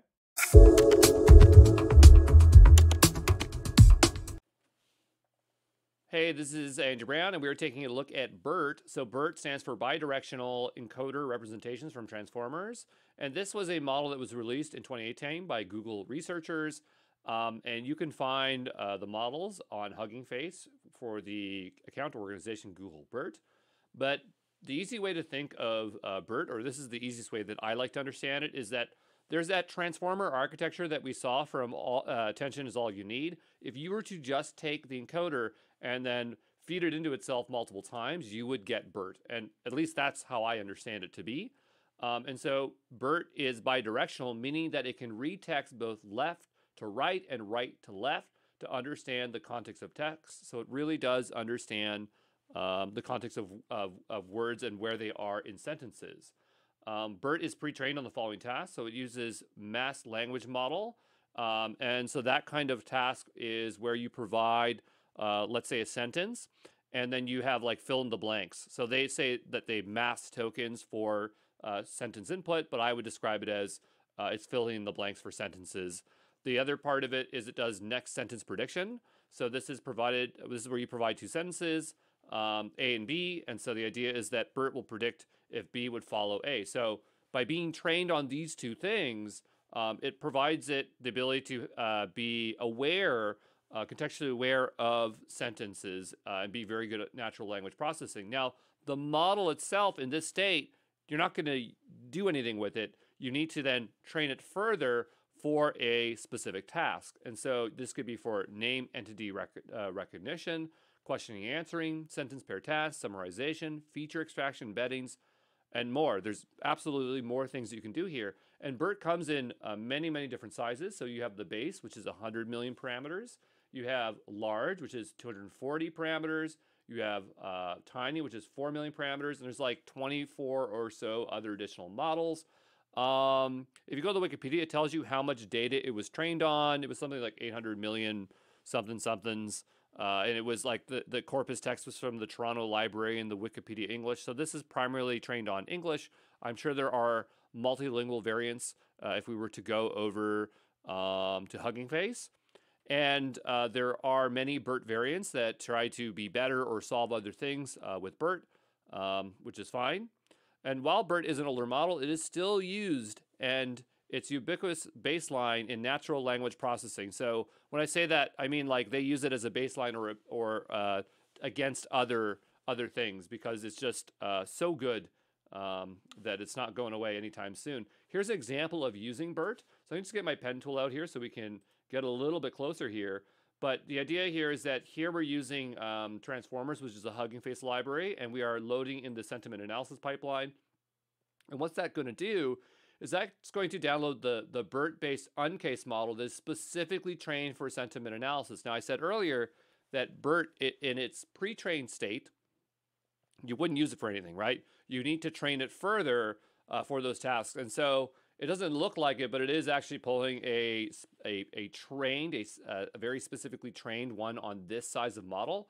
And so here we can take these two sentences, and then we can do sentiment analysis on it and get a score back. So hopefully that makes sense there. But yeah, you're going to see BERT again and again and again. So it's worth your time to learn.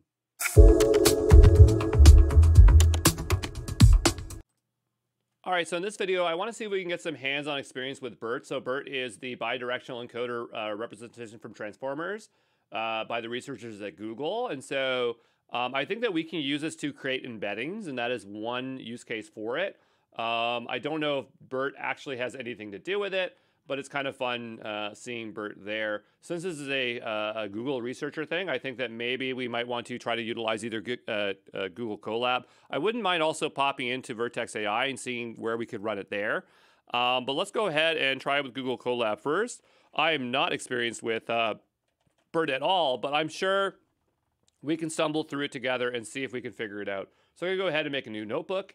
And this will be called, I'll just call this BERT embeddings.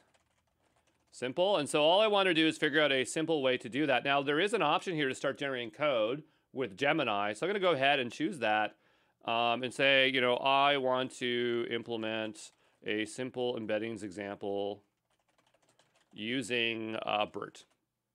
Okay, let's see if it can do that for us. I've never used the Gemini feature in here, but that was really fast. And so looking through this, I've seen code around on the internet, and this looks pretty much exactly like other tutorials. So like, even off screen here, I have one from like Chris McCormick, and I think if I go down here, you'll notice like you load it, you're loading it from Hugging Face, that's where it's coming from, okay? And so similar things here. So yeah, this looks okay. If you're wondering where this is coming from, I'm gonna go. This is Hugging Face, right? So you're gonna see it a ton of times, but I'll just show it again.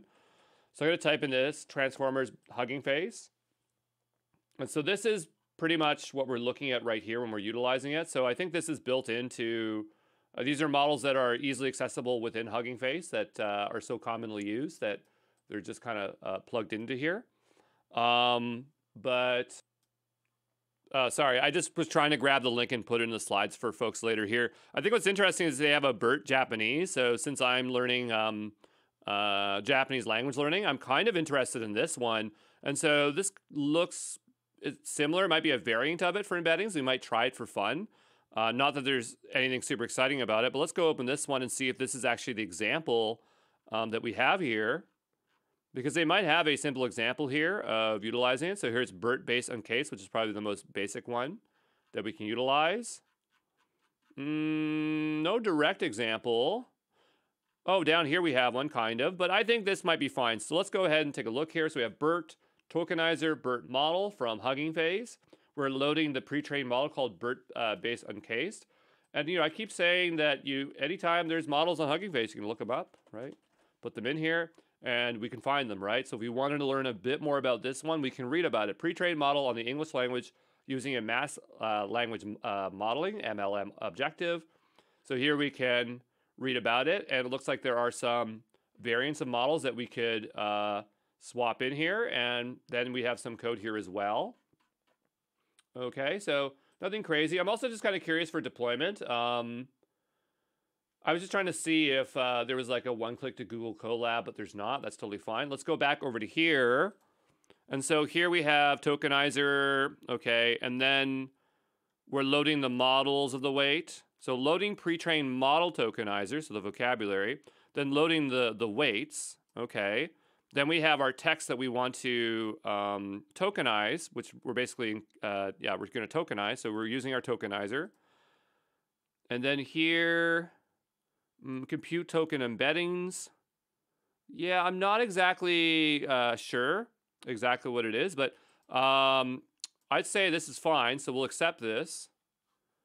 I just want to go ahead and I want to see if this can change. So how can I print out? Well, it has the sentence embeddings down here. So it actually does it down below here. So that's totally fine.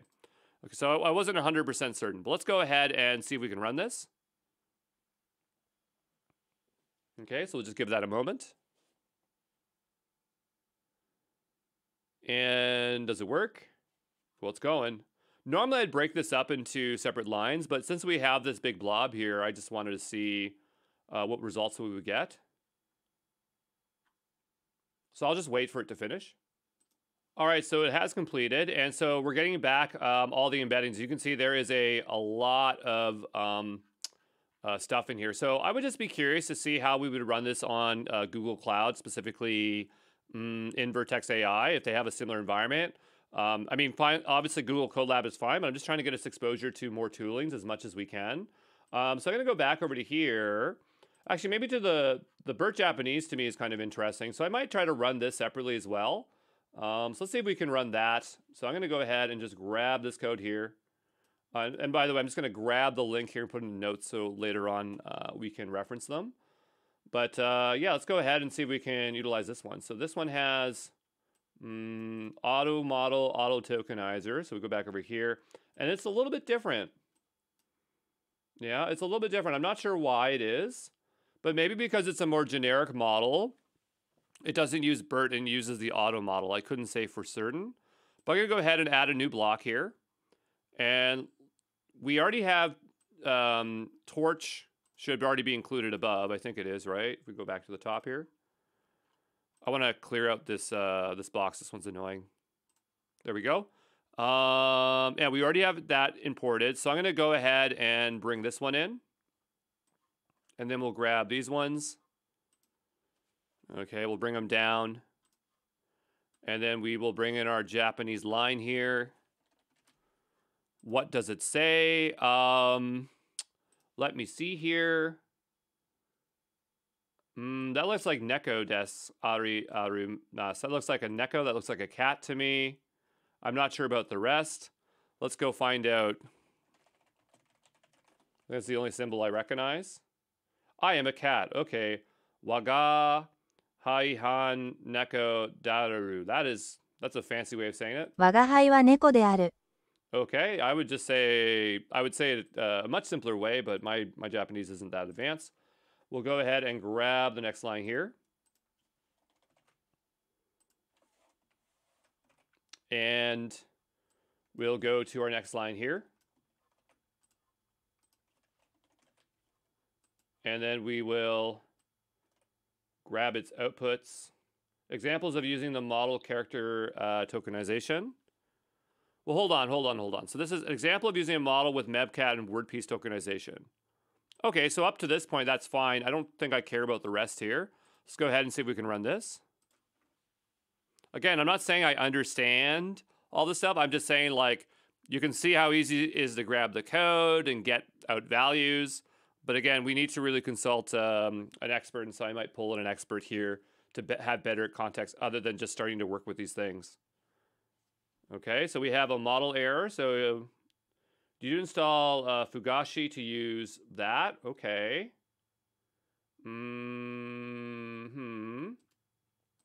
So open this up in a new tab here. And yeah, we'll go ahead and just install this. So I'll just bring this down a line here. We'll just say percentage pip install Fugashi. And I'm trying to remember, like, Macabre is, I think it's like a dictionary. I used it before in preparing for the free GenAI bootcamp, but there were these things that if you gave them Japanese text, it could break down its form based on a dictionary. So I believe that this is a basis for that Macabre dictionary that it wants. We don't see Macabre here. It's somewhere underneath as a library. And saying this isn't installed either. Okay, so we'll get that as well. So I'll just dump it here in the end. And eventually we'll get everything installed. Now we might have to restart the runtime. Sometimes you have to do that, but we'll go ahead and try this. Okay, but working with anything with LLMs, you're constantly having to fiddle with libraries, so it's totally not unusual for this to happen. You could be running this later on, and you could be getting total errors, and everything is... they're like, Andrew, why doesn't your code just work? It's just, the space is very, it's just how it is, right? So that library looks like it is now installed. Let's run the next one. And there we go. So we got some output here. And so it looks like we have some special things. We're saying this is the start. This is our separator.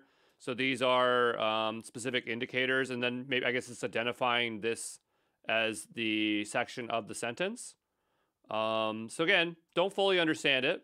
But the point is we were able to get it run. I'd just like to do one more thing here, is if we can try to go do this on Google Cloud. So here in Hugging Face, they'll have options like deploy. And I rarely ever touch this. So I'm just kind of curious what would happen if we do deploy with Google Cloud Codespaces. Now, I have a Google Cloud account, so you'd obviously have to make one. And we're in Vertex AI, and it's opening up Model Garden, which I'm actually surprised that it's in here. So it says open models on Hugging Face. Now, if you do not have... any room for spend, do not do this. I'm just doing this to kind of explore it together so we can just together see what we can get as a result if you've never pressed that button. So please don't do this because this might cost something, and I want to have you to stay in the free tier. So here it wants to deploy it to Vertex AI, which is the fully managed AI platform. If you've never heard of Vertex AI, you can think of it similar to SageMaker Studio Labs or Azure ML Studio. And then down below, we're bringing the model. We have our endpoint. We have a place we want to deploy it. There are the machine specs, which there is nothing displayed here. Your endpoint will be deployed with the following settings. So it doesn't look like we get to choose, but it's going to use a C3 high CPU for accelerate type unspecified. And then we get an endpoint that we would hit, but I'm not exactly sure how I would end up utilizing this. So I may have to select something, but I have no options here. And maybe the reason I have no options is because I don't have access to this this item here. So I'm going to go ahead and just search for what this is in Google. Like, I want to know its cost, right? So this one here is a C3 series. So Xeon Scalable Processors, 4th generation, okay. Titanium. This doesn't seem like something that I would not have access to. Custom built security microcontrollers. Okay, that's not GPUs, but it seems like maybe this is reliant on CPUs and not GPUs. That's what we're always looking for. Like, what are we running this on? And so I'm pretty sure, yeah, this is running on CPUs. But the question is, like, why don't I have access to launch one? So maybe if I go back over to, let's go ask Google Gemini. Google Gemini. I think they have a free tier still. And so let's go ahead and find out why I can't launch this. So I'm looking for here into here. And I can't seem to launch how do I get quota within Google Cloud? Because maybe I have to put in a service limiter request. Yeah, quota limits. And so it says navigate to the quota page. Oh, it's just quotas. You'd think I know, but honestly, I don't change quotas very often.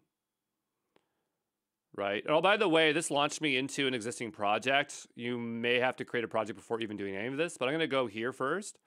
And let's see if we can find quotas. You got to spell it right if you want it to show up. So go over to here. Okay. And we might not be able to run this today because if I don't have access to it and it takes too long, then I might not be able to complete this, but that's totally fine. And so in here, they're saying go to the quotas page. Identify the limiting quota. Look for the quota that's preventing you from launching an instance. So here we go. Now we have some things here. And this is within, where are we? We are in Vertex AI. So I'm not sure if this would be under Vertex AI or just general compute engine API, because that's what it might be utilizing underneath here. So that is what we need to find here. I wish they had like a simple search. Oh, they do maybe. Okay, so let's say Vertex AI. Okay. And we do have some options. So what I'm looking for is the region we're in. Right now we're in Iowa, I believe. Yeah, Iowa. And so somewhere here, we're going to have Iowa.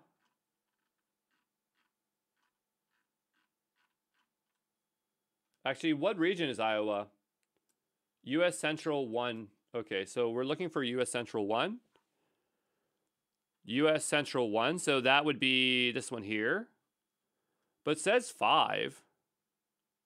Okay, let's click into this one here. To use this API, you may need credentials. Okay. I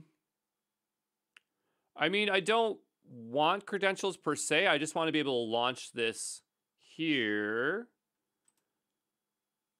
So I feel that if I was to create credentials, that wouldn't necessarily make it work. But let's go ahead and press it anyway. It says the API is enabled. So yeah, that's not my problem. Data belonging to Google user. So yeah, I'm not...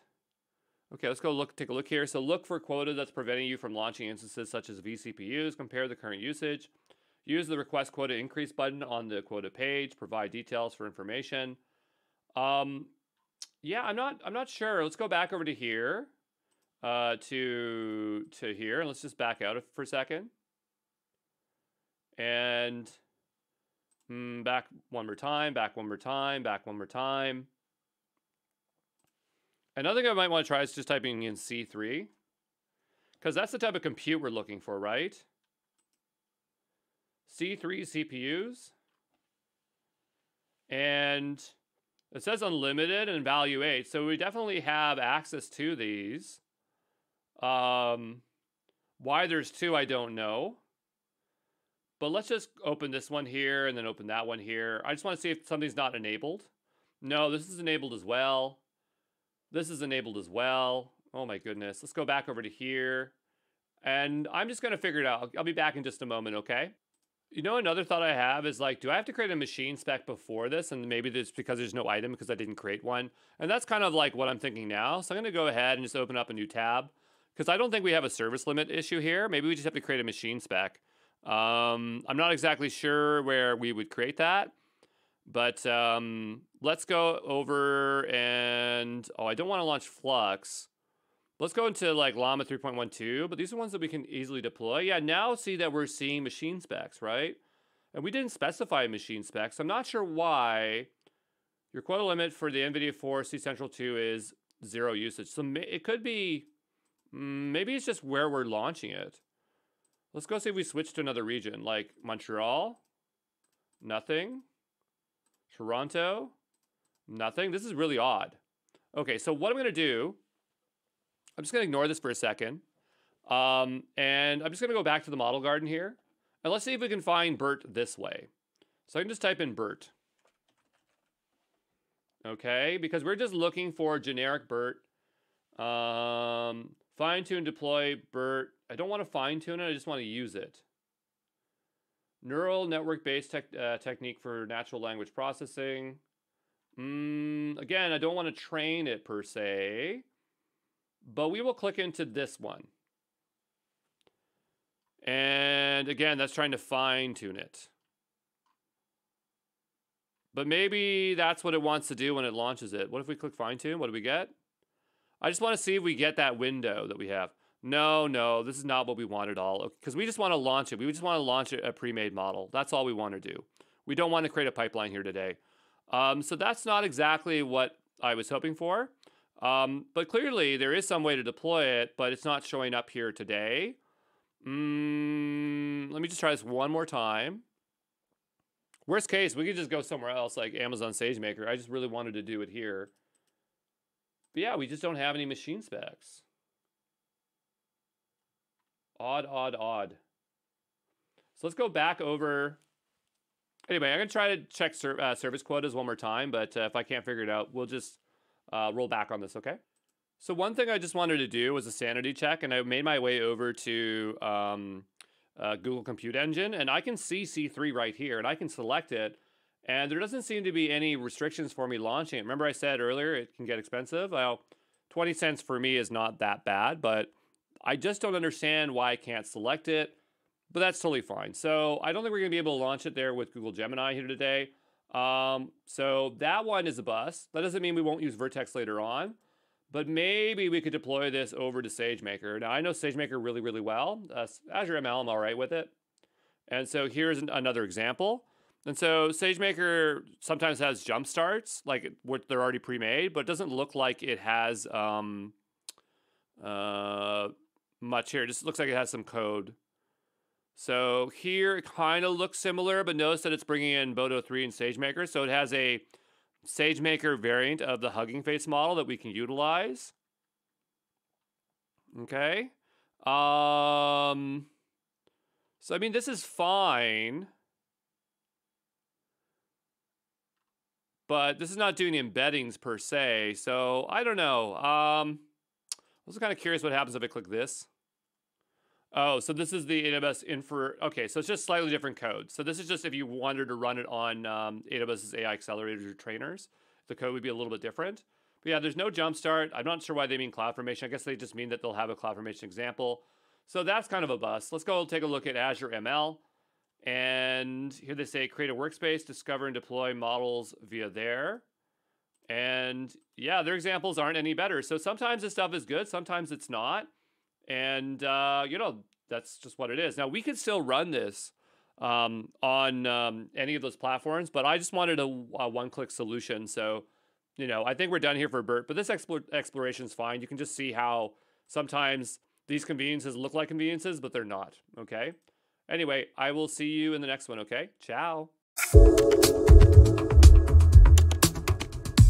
You hear me well? Yeah? I hear you good. Cool. Hey everyone, it's Andrew Brown, and welcome to another video. I have Rolla, who is definitely an expert comparative to me, which I know nothing, as you just heard me talking about BERT, but let's see if we can actually find out really how BERT works. And so I have my slides pulled up here. Let's bring them up here, and Rolla's going to help us enrich the information I have. So when I learned about BERT, I actually learned about it in the machine learning AWS certification. I didn't think much of it because I thought it was old and maybe folks don't use it anymore. But I was at an event with Rolla at the AWS Montreal user group. And I heard her say there are use cases where you can still use BERT or should use BERT where LLMs might be too much work. And so I wanted to kind of dig a little bit more into that. And so I have my slides up for display here for Rolla. And so I understand BERT to be this bidirectional encoder representation from transformers. It was researched by Google. And, you know, I saw a video which showed the transformer architecture. And what they did is they just split it in half and took the first part of the architecture and stacked it, and they called that BERT. So is that true? Is it just cut in half and then stacked? Well, so transformers come, they have two pieces, right? They've got the encoder piece, which encodes data. So it takes natural language and encodes it into mathematical representation. And then you've got a decoder, where if you've got mathematical representation, you can pass it through a decoder and get natural language, right? And the first generation, I think, of LLMs came as an encoder-decoder couple. And so you would put in natural language, it goes through this mathematical system, and then you would still get language out of it. Exactly that. So there's a encoder-decoder. GPTs, for example, are a decoder only, but BERT itself is an encoder only model. And so what that means is you have to think of these things as what is the input and what is the output. And so an encoder only model takes in natural language, or takes in, in our case, in a language model, it takes natural language. And then it comes out with a mathematical representation, right? And so what BERT is, and then you add a few layers of, these things are neural nets at the heart of them. And so you add a few layers and you can come up with different representations. And so what BERT is really good at is things like sentiment analysis, for example, or classification.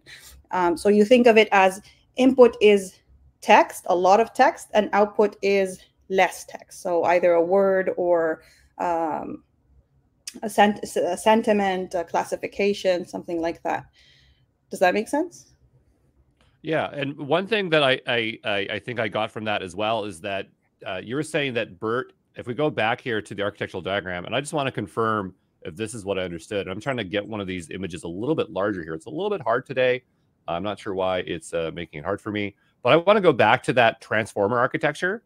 And I just want to make it a little bit larger if I can here. So just give me a moment here to get the link. So I'm just copying the link address here. And so here is the transformer architecture. And you said, well, I said BERT's just this side stacked over onto itself, and that's what we get for BERT. But I think you had suggested that GPT is the right side that is stacked upon itself, or is it, if you just took the right side, would that be considered GPT? Yeah, GPT are decoder only models. I mean, in a nutshell, yes, but yes. So they're not encoder decoder. They're decoder only models. Okay, interesting. So let's go over into the next part of BERT. And so, yeah, so BERT is bidirectional, meaning it can read text both from left to right, right to left, to understand the context of text. Sorry, yes? That's not exactly what it means. It's supposed to be the naming is a misnomer. It's non-direct. It should be named non-directional. It's called bidirectional. The idea is that it doesn't, the sequence of words often matter, right? And so if you say, I don't know, A killed B or B killed A, it's a very different understanding of how things are. And so traditionally, the way it worked is we had RNNs and different variations of recurring neural networks. And the way they did that is through sequential understanding. The transformer architecture changes that, and attention changes that, in that that sequence is understood differently, not sequentially. And this is why the non-directionality comes in, I think.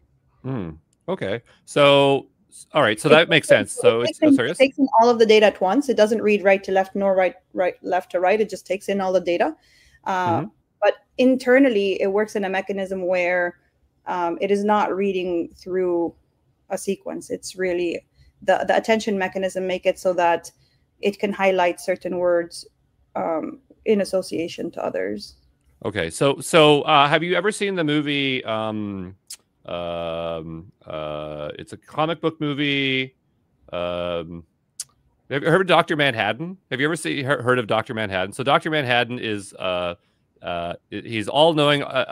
Not like he becomes I don't know. He becomes like kind of like a god, and he's aware of everything all at once at all times. So would we interpret its understanding as it contextually is aware of all the words in all directions? Would that be a better description, or? I think it is aware of all of the words, but it is able to give certain words more importance based on what it understands of language. So there's a combination of things where one word kind of enhances another. And it starts to pick up these nuances of word connections based on its own training. So it is aware of all of the words. It just understands which words it really needs to focus on. Right? Okay, so all of the articles, for example, doesn't necessarily care for. Does that make sense? Yeah, it's contextually aware. Okay, so it's contextually aware. It's exactly that's the attention mechanism. I see. So instead of thinking of like it's reading left to right, just understand that it's contextually aware of each word and its importance in a sentence. Okay. Exactly. And the movie I was thinking of is called Watchmen. If anybody cares, I don't know why. I just I had to remember what the movie was. So BERT is a pre-trained model on the following tasks. So two things that it says it does is mass language modeling, so MLL, and the other one is next sentence prediction, NSP. So my thoughts is like you train the model based on these two things. Does that mean in its pre-trained state, like it's been trained for these two things, that's all it can do at this point? Is like it can infer if you were to do these two tasks, it would be able to do it in this state. Because I was trying to figure out what can you do with this model. I assume you can't do anything with this model unless you train it again. But can you do anything with it in the non-trained state, or sorry, the pre-trained state? I think there's a lot. So there's something called emergent tasks in LLMs where you train it for a specific thing, but it turns out it does this other thing really well, and we call that an emergent task. Okay. And we're learning that the bigger the model size, then the more emergent tasks it has. So the fact that it is pre-trained on these things, then we know that it can do these things because it has been trained on them. But there has been a lot of emergent tasks, and a lot of I think a lot of people were surprised at how much, for example, that GPTs can do in terms of solving different problems, and that's because of the size. Now, BERT is a model that is about 340 million, so it is a couple of orders of magnitude smaller than our bigger models. You have to remember this is one of the few first models that came in. The transformer architecture came out in 2017. This came out in 2018. So it is one of the first models. It is one of the smaller models at 340 billion. The GPTs right now are about 1.2 trillion. So it's about a couple of order of magnitudes bigger. So I'm sure it can do more than that. I have to remember use cases. I have seen it. We have projects where we are running sentiment analysis and classification with BERT, but I'm sure there's other things that it can do. I just haven't played with it enough. Okay. So that word emergent, do you say emergent models or emergent tasks or emergent tasks? Yeah, it's things that it can do. So again, to ground it to a real world example, I'm going to keep doing this. As a real world example is like Ozempic was supposed to be for something else, and now it's used for weight loss. Is that kind of like? Okay. Exactly. You discovered that it can do this, right? So, but was that the case with BERT? They did not expect to or was it like they made the transformer architecture and then they said, okay, we're going to just take off the first half and see what we can do with it, and then they're like, oh, I guess I can do this, or? I think the first thing that I have to go back through the literature. I think they were just experimenting with different models and things like that. I don't know that this is not the one with the sequence to sequence. I have to go back and see. Well, if you want, I have a pause feature. I can pause if you want. Yeah, let's pause. Let's pause and see. All right, we're back from pause land here, and so we did a bit more research in here, and I don't know if we remember exactly what we asked because we had a really good sidebar conversation. But I think we were talking about the discovery of BERT and what came before it, or like did GPT or BERT come first? I think that BERT came first or GPT came second. So it depends on different references. We looked at 2 different references. And so, like we said, the Transformer paper, which is the Attention All You Need paper, came out in 2017. And that was a work between Google, but also the University of Toronto. I should say that as a Canadian. People forget that. It's University of Toronto. It's a, you know. And then in 2018, BERT came out as an encoder-only model, and the GPTs came out also as a decoder-only model. And based on my reference on the book I'm reading, it said that BERT came first. But when we looked on the internet, there were references that said GPT-1 came first. So I would say they came at in the same year. They're the first 2, I guess, one of the first 2 that came out. Well, that kind of makes sense because, you know, if they had this transformer architecture and then they split it in half and played around with it, I could see them doing that. I can't imagine that they made them in Iceland and then attached them, or maybe they did. I'm not sure, but all we know is that all these things happen close together, and we are where we are now. But anyway, we'll continue on here. So BERT can be fine-tuned to perform the following tasks. Now, I only know BERT for one thing, and that's to use it for embeddings. I shouldn't say that because I did run BERT a few times in this GenAI Essentials course for different fine-tuning, but I did not realize how broadly it could be applied to things. So we had name entity recognition, question and answering, sentence pair task, summarization, feature extraction, embeddings, and more. I actually have another example. I can't remember what it is, but it's on the next slide. And so there's all these things that you can do for fine-tuning. What do you see folks using BERT the most for in the industry? Or like today, like what would people gravitate towards BERT to utilize for? So I see it I've seen it work with classification. So you give it a piece of text and then you classify that as a particular label you're interested in. And that makes sense. All of these things, if you think about what they are, named entity recognition, I see sentiment analysis as well. Some people use that, which is also a label in a sense. They're all the same type of work. So encoder-only models are really good at analyzing text to reach a conclusion, right? To do some sort of task to reach a conclusion, not for to generate a sequence-to-sequence system. So yeah, this is all in line. And I think, yeah, the most I've seen is classification and sentiment analysis.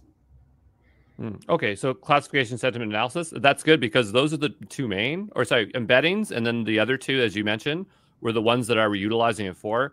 I'm surprised it can do question and answering, but I always wonder if like the very early, yes? I think even if it does question and answering, it's fairly short. Like the context, the output context window would be fairly limited. Well, this wouldn't be something that people would use as something for their website, say as a customer service bot. It would be too incapable of it. Yeah, I don't think that's what it's made for. It's not I think the context would be fairly short. So there are multiple sizes of BERTs. We have 100 million parameters, 240 million parameters, 4 million parameters, and they said there was like 24 other varying models. I'm assuming BERT base uncase is the most used model. That's the one I keep seeing the most. I'm not as sure as to why, but obviously I would imagine that you're going to get different levels of performance based on the amount of parameters being used. Is BERT tiny for 4 million? Is there any use case for such a small model, or other than learning? I think if you can put it on edge or something like that, potentially. It depends, again, what you want to do with it and how well it does. So you'd have to, it's really hard to know what a model will do in any particular situation. What we do know, though, is that, what we do know is that, so there's a really good paper that came out called the Chinchilla paper. I don't know if you've heard about that one. Nope. Okay, so the Chinchilla paper looks at optimizing the model sizes versus the data versus the compute. So it looks at, let me pull it in. But some really cool things came out of that paper. And the idea is that, let me get you the name of that.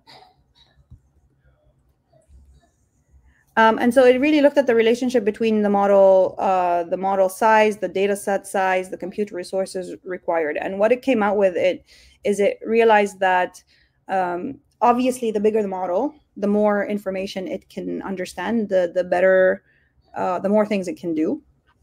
But also the bigger the model, the more data it needs, right? So it came up with the idea that many models seem to be over-parameterized and under-trained. So can we do a lot with 340 million? I think we can. It depends on what data it's seen and what data you use to give it. So yeah, you can, if you fine tune it specifically on what. So sorry, the one key thing that one thing I heard that sounded very important was that there are models that are over parameterized but under trained, meaning that they have a lot of connections between their nodes, but the amount of passes, I'm assuming that's when we mean training, is few, or the data plus passes going through is not enough. Yeah, so there's a lot of space in that model to learn. It's like having a big brain, but not actually filling it with much, in a sense, right? Like so the idea of the size of the model, we have to understand. So is 340 million enough? Well, it depends on what data it's seen, right? So these things tend to be very difficult to judge like that. And so it's a combination, and the bigger the model is, then the more data it should see for it to do a decent job. And so the Chinchilla paper came out with the conclusion that a lot of models seem to be over parameterized and under trained. So they would do better if they see more data. And just as a side note, I think they came up with the number that the data set size in tokens should be about 20 times the number of parameters. So for a 340 million parameter model, you'd have to multiply that by 20 to understand what the size of the data set that's ideal for that model. Okay. So I guess my other thought is that if you have a model that has a lot of parameters, but you don't do many passes of training and your data set's not that large, is the size of the model going to be smaller because the training was less intense, or the parameter size is going to basically determine the size of the model? The parameter model, the parameter size, which is in a sense how many parameters this model has, that's constant. So even before a model is trained at all, it still has the exact same parameter models. And what ends up happening in the training world is those let's say 340 million parameters, they're initialized to random weights. They're initialized randomly, and then as it sees the data, what it does is it makes a prediction, and then it goes back. We say it optimizes an objective function, so it estimates how off it is, and then it adjusts those parameters accordingly, and then it loops over and over. It makes a prediction, calculates its errors, readjusts, and then it does that over and over and over until it minimizes its error margin. And so in the beginning of the training, you have 340 million parameters that are just random. And at the end of it, you have 340 million parameters that have some sort of representation of the real world, of what it trained, not of the real world, but of what it trained on. And so the data comes in that how good are these parameters tuned? Like how good are these parameters to allow you to complete a task well, if that makes sense. I actually, I could show, maybe I should share this with you. I did a little bit of a representation on a linear and a linear regression about how it starts and how it adjusts. You could see it on a notebook. I'll share that with you. It's really nice how to, while you see it train and adjust itself. That sounds really cool.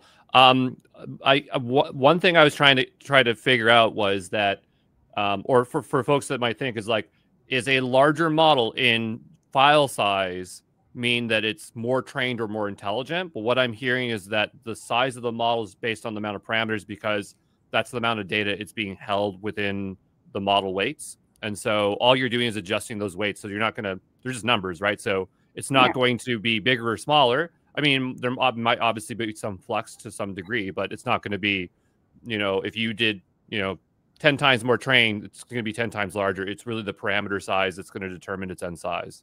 Exactly. So regardless of where the model is, whether it's good or bad, it'll have the same size. It is a constant size. But what really matters is what those numbers are, these 340 parameters, what are they? And are they, because you have to think about it as that's a mathematical model, right? And so that's what matters. The file size, though, some people tell me, oh, the file size increases. The file size should not increase. The reason the file size increases is because certain programs attach metadata to the system. And so when you train, the optimizer sometimes or attaches metadata of training states. That's what makes a bigger file. The model itself should always be constant at whatever level you set it at. Okay, that makes sense. So there are cases where the data gets larger, but it's not for the reasons that you think. It's because, as you're saying, there's additional data being attached as metadata, and that makes total sense there. Just continue on here with BERT. Yeah, there's obviously a bunch of variants. I didn't look at any of the variants. I just assume, I always see the word distill, so I assume that that's just a more optimized model. I don't know if it's a pruned model or whatever you call it, but I just know that they're generally more performant, 2-3 times, and they're cutting corners to do that. Not in a bad way. I mean, they're figuring a way to make it more performant. I haven't looked at all these either, but you have to think about of these as, so I think Roberta, they all came out later. Roberta came out in 2019, so a year later. You have to think of this as a natural, how man evolved, the evolution of man, where we, and you have to think of it like that, right? Every year there's new models based on new understanding, based on new concepts, based on better optimizations. And so this is the natural evolution of it. Yeah. So yeah, I understand that. I guess I was just really getting hung up on the word distill because I keep seeing it, and every time I come across a distilled model, they always describe it as 2, 3, 4 times faster, and they've done something to it.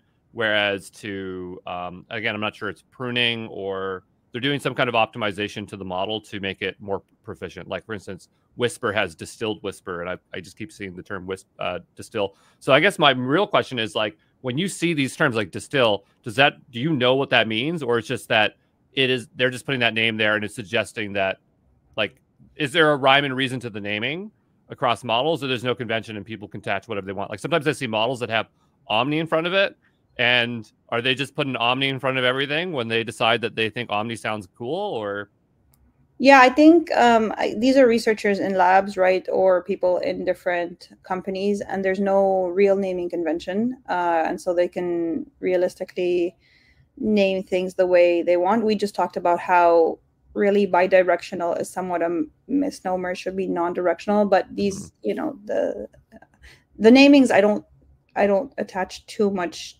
to it, and they also want it to be really cool when you make an acronym out of it. So sometimes it is a misnomer for the acronym.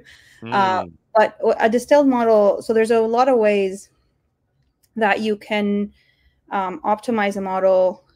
Like you said, some of it is pruning, some of it is these teacher models. AWS actually, at reInvent, they now Bedrock, you can create these smaller student models, and what that allows you to do is to take this really big model and create a smaller model that is very optimized for your task. And so the idea is to instead of, and we talked about this in the previous system we ran, but maybe we can mention some of this. These models can be really, really big, right? They're fairly huge. And so what and a huge model means more latency, it means more resources, it means more cost. And so this idea of creating smaller models distill models in various ways. You could do this in many ways. You can prune, you can teach a student model, you can do different things. The idea is to reduce cost and latency and resources by doing that. And there's various ways we can do that. I can potentially put some research for you as to like the different ways that is done. So I think what I'm seeing here is that distill could suggest that it's this teacher knowledge transfer thing where you have a more intelligent model transferring to a more cost-effective model, but also to warn that naming conventions are not necessarily set in stone. So someone could put distill in front of it, and the means could be different. And that's just a general I think a general warning that we might suggest is that everything you have to look at, see what it does, regardless of its name tag. Its model name. I think naming conventions are not there yet in terms of consistency across different teams. Yeah, like I might create a model and then I decide that it's distillation, but I actually don't know what distillation means. Distillation, I came from a chemistry. Yeah, I came from a chemistry background. I think the word distillation means to take the essence of, right? When you distill a chemical, you're really taking all of the impurities and getting the essence of that chemical. I would just make a model smaller somehow, and then I would put distill in front of it, and everyone would be like, "What are you doing, Andrew?" But I'd be like, "I don't know. I thought that's what it was." So then I put this. While BERT is an older model, still used for ubiquitous baseline in natural language processing. That's specifically what Wikipedia said. So they're saying that it is, I guess, a comparative for when you're doing NLP experiments to use it as a baseline. I don't know what they mean by that. I just know that they say that. So I'm not sure how you'd use it as a baseline, but that's what they say. I'm not sure. I think the biggest thing in my mind, like we said, is that it is an encoder model only. So it's great for when you have text that you want to do a very specific task on. You want to reach a particular conclusion. And that's where these encoder-only models come in. And so here I have an example of BERT using sentiment analysis. So here we're using the Hugging Face pipeline. We're using the BERT base uncased. And then we have a couple sentences. I guess what it does here is it downloads the classifier model. I'm not sure how you like to work with models, and I'm not sure if Hugging Face is too high abstract for what you want to do day to day. But as far as I understand, what's happening here is that when you use the Hugging Face pipeline and you say sentiment analysis, even though we're specifying the BERT-based uncased model, it's going to download a version of the BERT-based uncased model that is fine-tuned for sentiment analysis. I think that's what's happening here, as that's what the documentation kind of suggests. But yeah, this is an example here of BERT. And I don't know, that's all I got. But I'm not sure if you have any thoughts on the code, or if there's anything to talk around the code for pre-training models, or further train models. Sorry.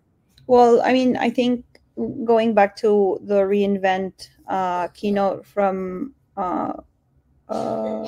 Werner, the idea of simplicity, like everybody wants the simplicity. Remember that was a really good talk. And this idea of abstracting for you. So I think there's a lot of all of these, like the fact that you can do this with a huge model with a few lines of code is really impressive. But what that also means is that there's a whole lot of complexity under the hood, and the way you need to deal with these is to actually understand how the system works, how the API, all of these libraries work, what this provider deals with. And so the way I like to work is to stick to a single provider, or at least like a few providers, so that you can understand kind of their way of working and how to look at their documentation and do all of that. Why? Because again, there is a huge amount of complexity that is kind of removed and abstracted for you, and you can just call a few lines of code. And while that sounds great, to really understand what is going on, you really have to peel the lid off a little bit and understand. And so if you kind of get used to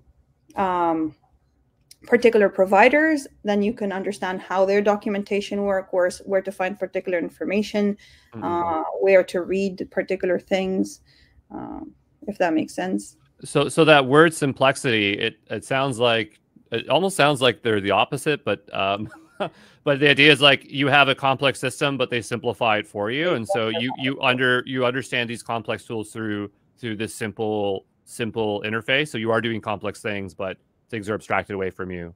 Exactly. Like, look at that. Is that enough? Like the amount of things that happen, like for it to understand that sentence, there's a process of tokenization. It's cutting these into tokens, and then it's embedding them, and then it is, running them through a mathematical system, and then it's bringing them back to a label. So there's a whole lot happening, and you write 2 lines of code, right? It's pretty interesting. But as the person that's using it, I should generally understand what's actually happening, like the complexity, and appreciate how much is being abstracted away from me.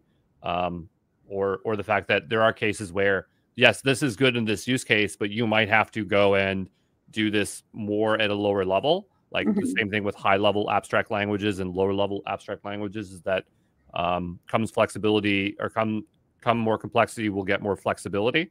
Yeah. But yeah, that's BERT. And I don't know, do you think they named it BERT because of Sesame Street character? Like somebody had a kid, and they're like, it's their very favorite character was possible. BERT, and they're like, let's figure out a way to name it BERT. It's very possible. I worked in labs for a long time, and a lot of times we did reverse engineer the name to be the acronym. So yeah, very possible. So you're part of the problem, is what you're telling me. I mean, marketing, it has to be easy. It has to roll off the tongue. It has to, Well, I appreciate your expert input on BERT here. I definitely understand it a lot better. I hope that people that are watching, when they hear me talking, they don't realize how much information that is missing from what I'm saying. And I'm just trying to give them the most practical route, the best way I understand it. Kind of like Chef Ramsay, where sometimes he'll have videos and he'll talk about the process of something. It's totally wrong, but the outcome of what he does is correct. And so that's what we call a practitioner, someone that's good at doing someone, but doesn't necessarily know exactly how they're doing it and gives inaccurate explanations. And so folks just need to understand that as I'm making content here. And that's why I have you here, to expose the lack of knowledge I have. So I appreciate your time, and we will see Rolla in more videos, and we're going to continue on with the course. Ciao, ciao.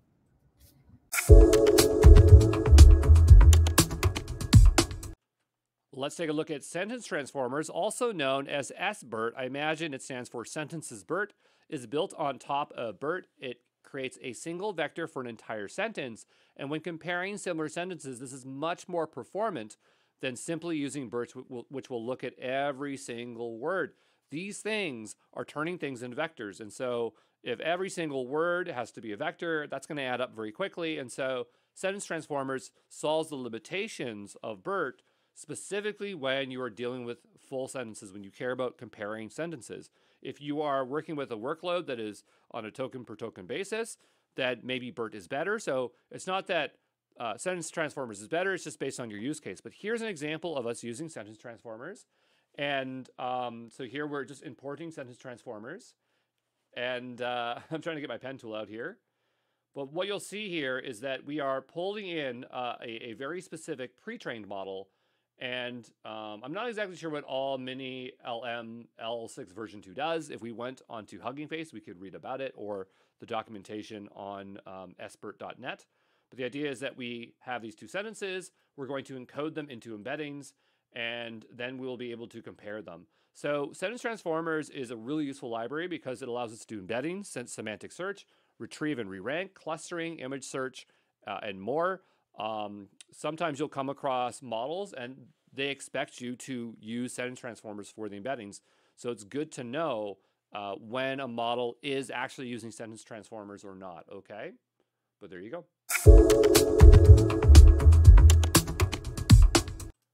Hey, this is Andrew Brown. I want to get you some hands-on skills or knowledge with sentence transformers. This is something that just kept coming up as I was learning about embeddings, and so I figured we should learn the basics of it. I'm not the best to describe all of its use cases for sentence transformers. Maybe I'll bring in an expert here that can help us understand a bit better. But I do think that it is worth our time to go try to make sure that we know how to utilize this and run it. So let's go ahead here and explore. So I'm going to need some kind of environment to run this in. And I don't think I need anything too complicated for this.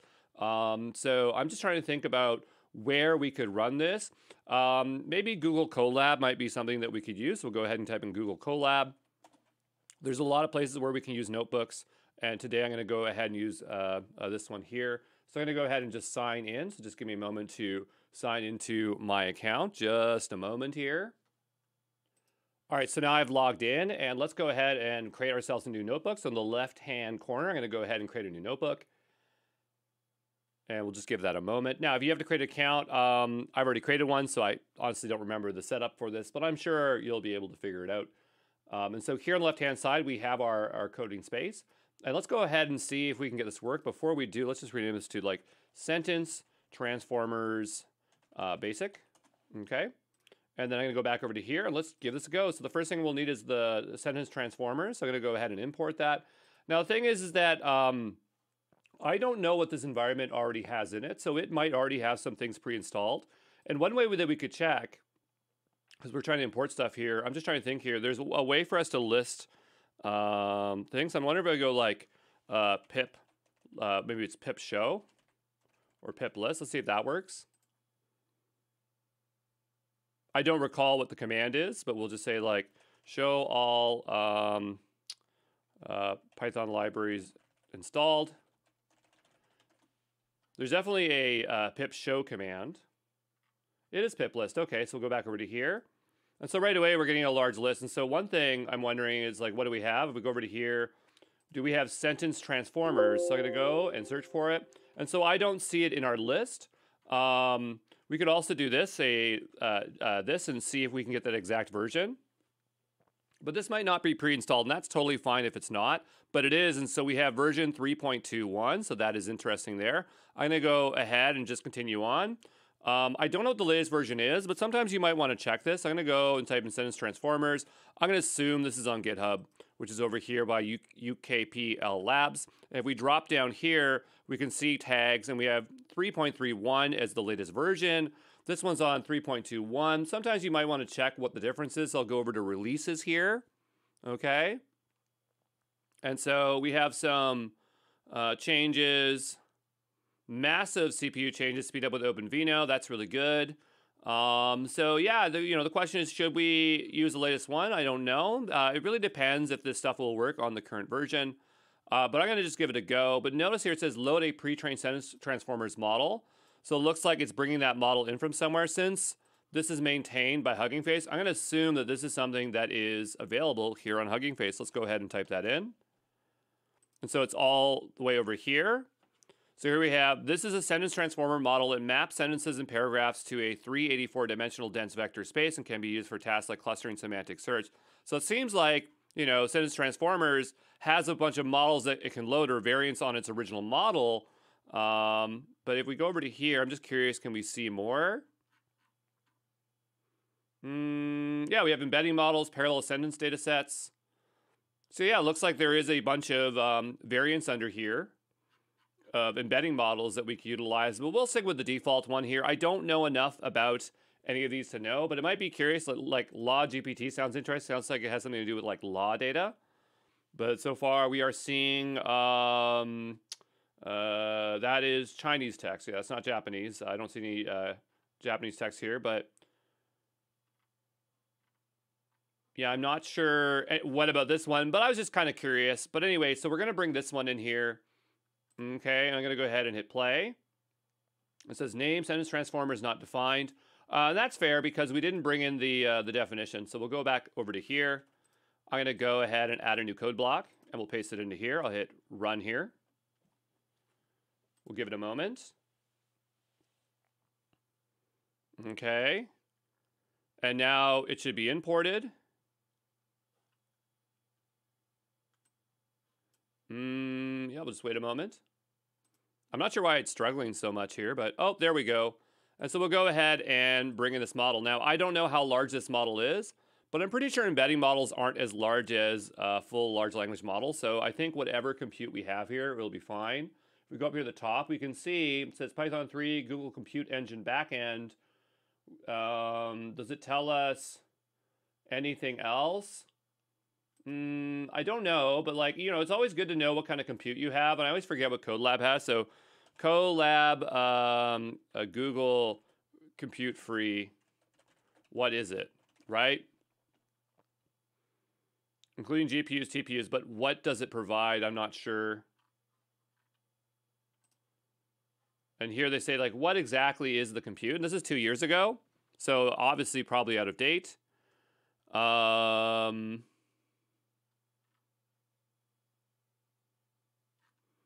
I'm not seeing, at least I'm not seeing any clear answers as to what it is. I know when we're using SageMaker, it's very clear, SageMaker Studio Labs, it's very clear what it is underneath. But that's totally fine. I think this will work here in Google Colab. There's no reason why it wouldn't. So here we have some sentences. So the sentences one in code, I'll just bring these up here a bit larger.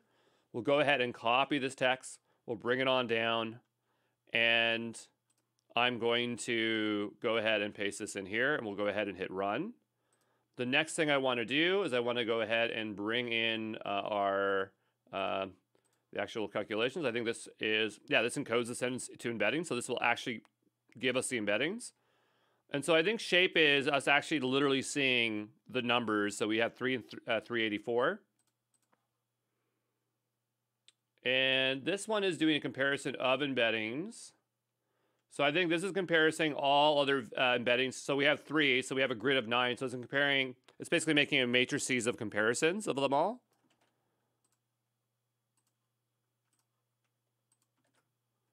Okay, we'll go ahead and run this. Great, and so we have our comparison. So you might be asking, okay, we did this, why did we do this, Andrew? Well, the idea behind embeddings is that we eventually want to store these in a vector store, right? So that we can find things that are similar. And this is specifically creating embeddings for sentences, right? So sentences that are comparable. And down below, we are simply doing model.similarity to say which ones are similar. And in a sense, this is us doing kind of like the search or fetch against, let's say, if it was in a vector store, it's not. But here, we are basically performing both the embedding and also the comparison to then retrieve things that are similar. So hopefully that is clear enough. There's clearly a lot more that we can do here.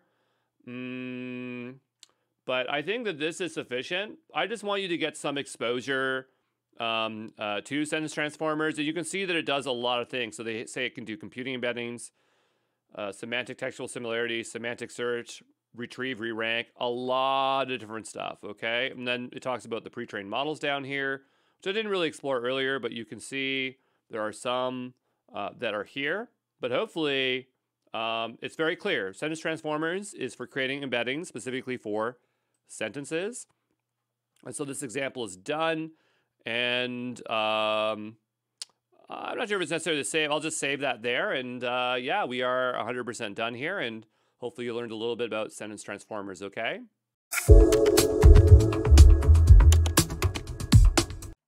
Let's take a look at what a perceptron is. So a perceptron is an algorithm for supervised learning of binary classifiers invented in 1943, and then the machine was built in 1957. So the Mark I perceptron, which is the name of the machine, it was able to do some form of image recognition.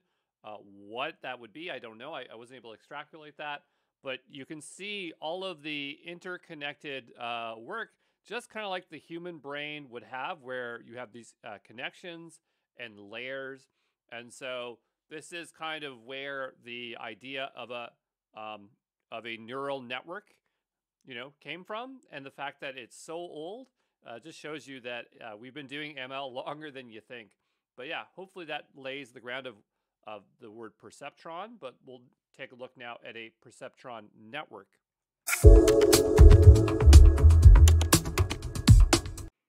All right, so let's take a look at a basic perceptron network. And you might be saying, why are we so interested in this very old type of network? It's not old. This is neural networks. They are perceptron networks. So, just as it goes to show you that the concept is not new, it's just that we have now scaled it and we have a lot more compute, and we're not connecting everything by hand, right? So a basic perceptron has an input and output layer. Each layer contains a number of nodes. Nodes between layers have established connections that are weighted. So here is that example. The amount of nodes in the input layer, right? I'm going to get my pen out here, over here, is determined by the number of dimensions of the inputted vector. What does that mean?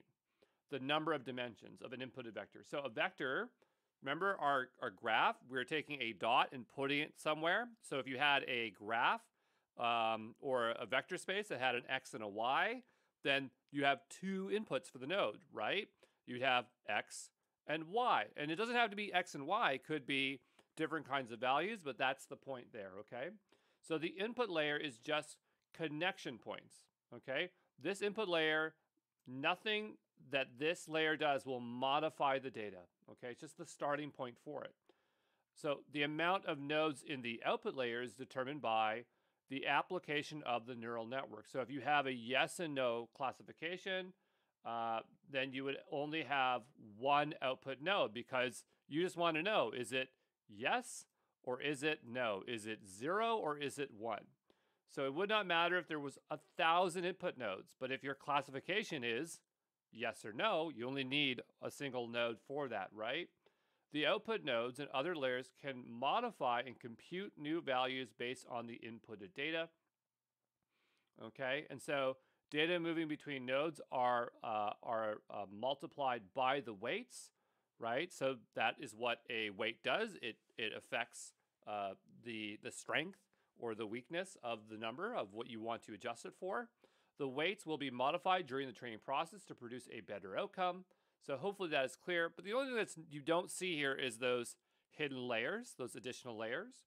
But anyway, we'll move on to now talking about how the algorithm of the actual neural or the neuron works, okay?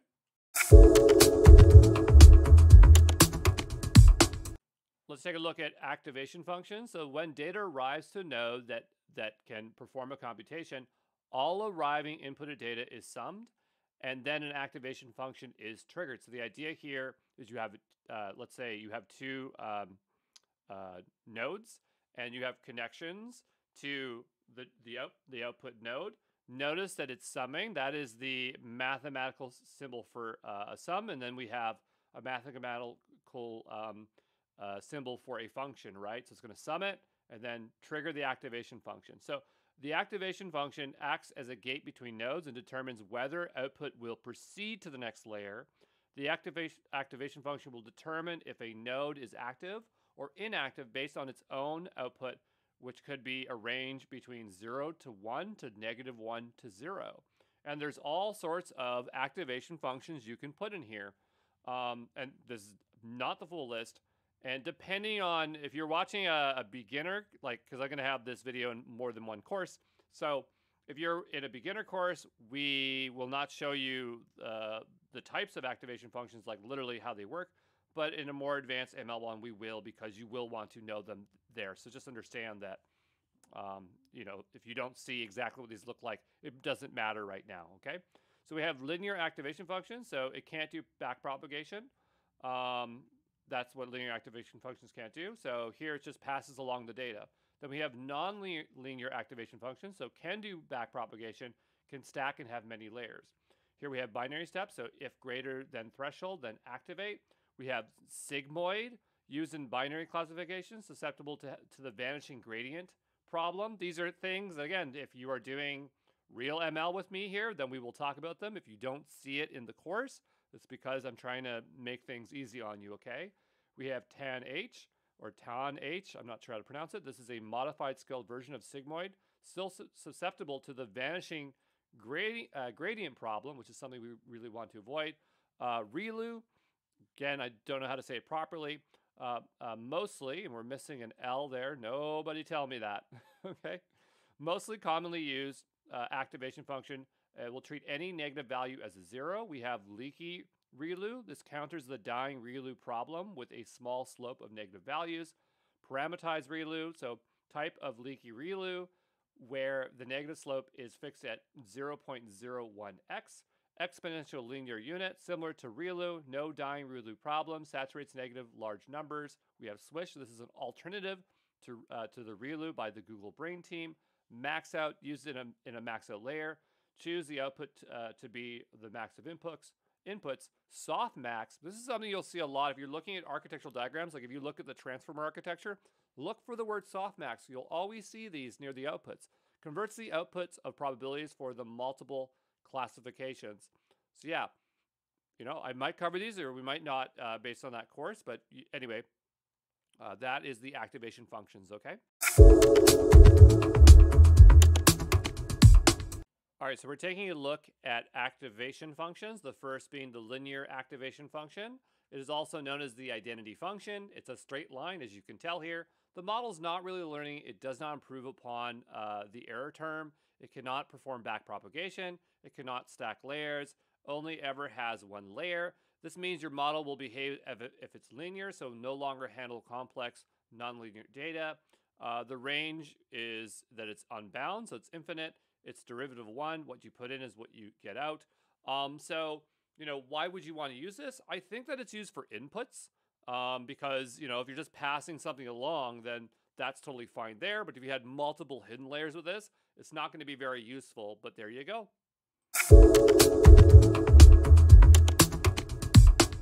Let's take a look at binary step activation function. So this function will either return 0 or 1. If the value is 0 or less, it will return 0. If the value is greater than 0, it'll be 1. And that's why it's called a binary step function, because it's clearly in one place or the other. It can only handle binary classification, so on or off or true or false. It has a range of 0 or 1. It is bound, so it's not infinite. It's one of the earliest used activation functions.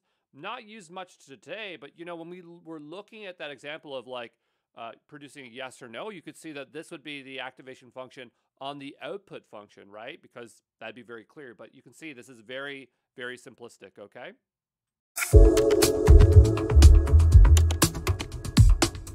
Let's take a look at the sigmoid activation function, which is a logistic curve that resembles an S shape. So there it is. It can handle binary multi-classification, so think cow, horse, pig, as we are looking at multiple types of classification. We can now stack layers. We have ranges between 0 and 1. It tends to bring the activations to either side of the curve with clear distinctions on prediction. One of the most widely used functions. Near the end of the function, y responds less to x.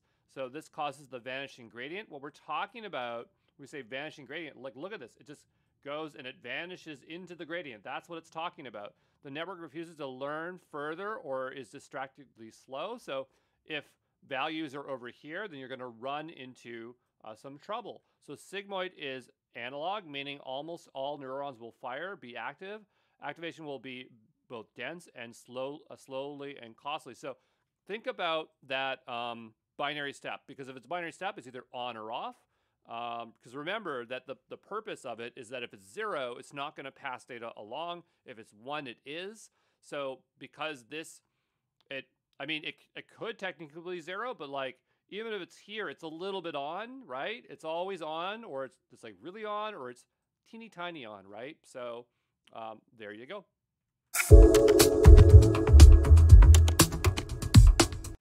All right, I want to admit something that's really embarrassing, but when we initially listed out those activation functions, I think I swapped the H and N, so I called it tan H when it's just ton. And that's why I was saying ton before, because I'm like, in my mind, I knew it was ton, but like the H was off, so I said tan H. So I do apologize for that, but it is ton, and it is the same as a sigmoid function, but it's scaled and it's made larger. So it looks really, really similar. So it can handle binary multi-classification because it's analog just like the other one. We can stack layers.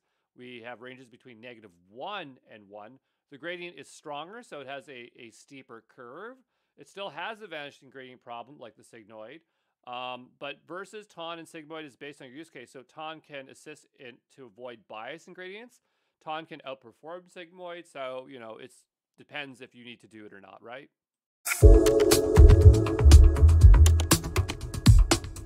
Let's take a look here at ReLU. So ReLU stands for Rectified Linear Unit Activation Function, where the positive axis is linear and the negative axis is always 0. So it looks like that. And again, just remember the point of activation functions is that it's either on or off or always on to some degree or not. So here the range is 0 to infinite. So we have a positive axis that is unbound. So with sigmoid and Tan, it fires almost all the neurons, and this leads to things being dense. Remember we said dense, as in it's adding more information as it goes, as opposed to being the same or less. It's slow, it's costly. So the ReLU is will sparsely trigger activation functions because of its negative axis gradient being 0. So you have, if something is really low, it's going to be 0. It's not going to be a teeny tiny bit on. It's less costly, but it's more efficient, so it's a lot faster. The negative axis with a 0 gradient has a side effect called the ReLU dying gradient. So the gradient will go towards 0 and will be stuck in 0 because variations adjusting due to input or error will have nothing to adjust to, so the nodes essentially die, okay?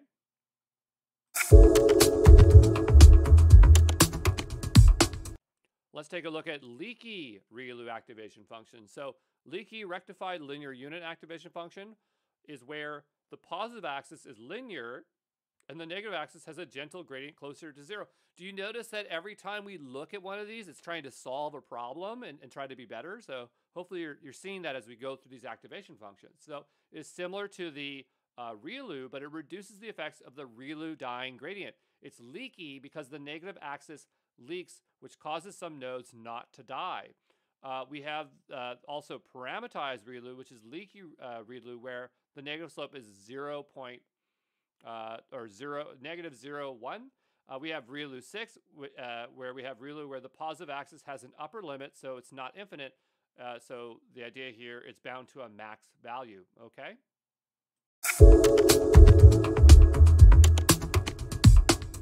Let's take a look here at exponential linear unit, also known as ELU. It has a slope towards a -1 axis. It has a linear gradient in the positive axis, so that's what it looks like. Kind of like, what was the last one? I already forgot what it was called, but the one where it was 0 in the one direction there.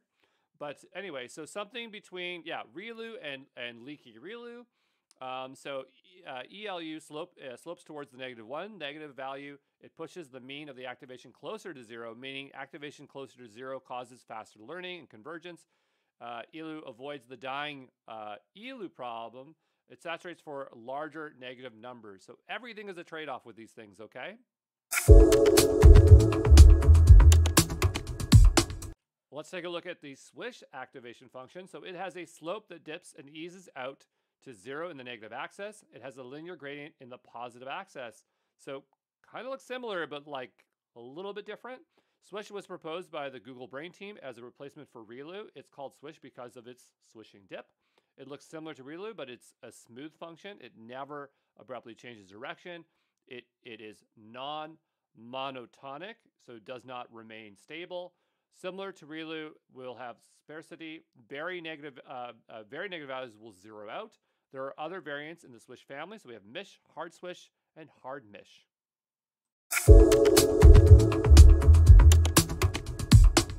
Let's take a look at max out. So this is a function that will take multiple inputs and it will select the maximum value and return the value. So the max out is a generalization of ReLU and the leaky ReLU functions. Max out neuron would have all the benefits of ReLU neurons without having the dying ReLU. Max out is that it's expensive as it doubles the number of parameters for each neuron.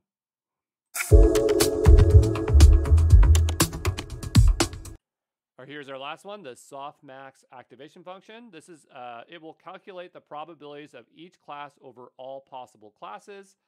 When used for multi-classification models, it returns the probabilities of each class, and the target class will have the high probability.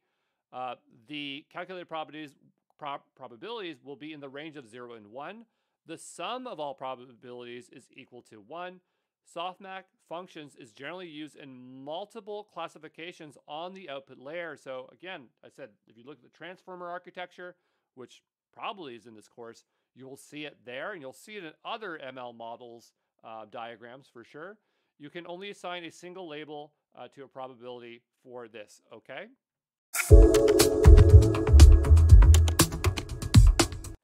Let's define an algorithm and a function. So an algorithm is a set of mathematical or computer instructions to perform a specific task, and an algorithm can be composed of several smaller algorithms. You're basically saying, how do you do something? That's what an algorithm is, right? How are we going to do something? So I want to take a look here at the k nearest neighbor, KNN algorithm, which can be used to create a supervised classification machine learning algorithm. So tell me who are your closest neighbors, and we will infer that that I can be considered of the same class. So within KNN, you can use different distance metrics, such as Euclidean, Hamming, Minkowski, Manhattan. So there's all different ones that you can utilize. A function is a way of grouping algorithms together, so you can call them to compute a result. So sounds like a machine learning model, right? Where you have a grouping of algorithms. So, look at this K and N just here for a moment, because we do see this happen a lot, but K nearest neighbor is just like, how close am I from here to here to here to here? It's literally in the name. Who are my nearest neighbors, okay? So KNN itself is not machine learning, but when applied to solve a machine learning problem, it makes it a machine learning algorithm, okay?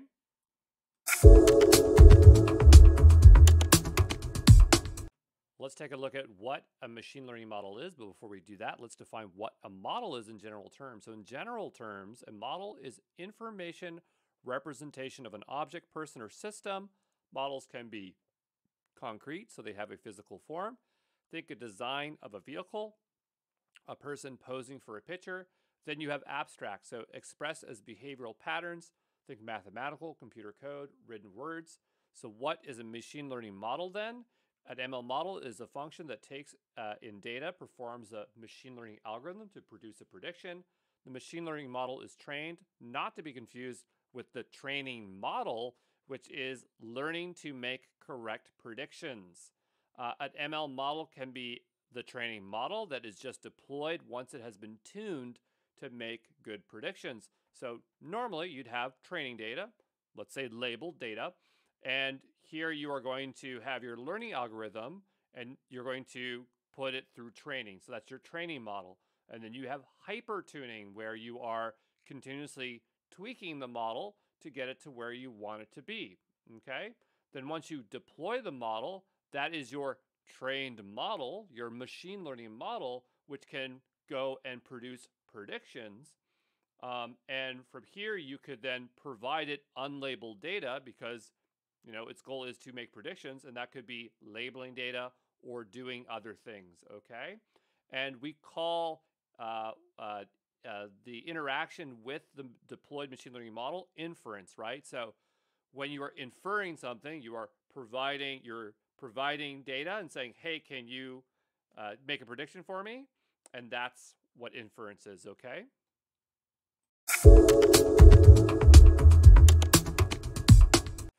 So let's take a look at what a feature is. So a feature is a characteristic extracted from our unstructured data set that has been prepared to be ingested by our machine learning model to infer a prediction.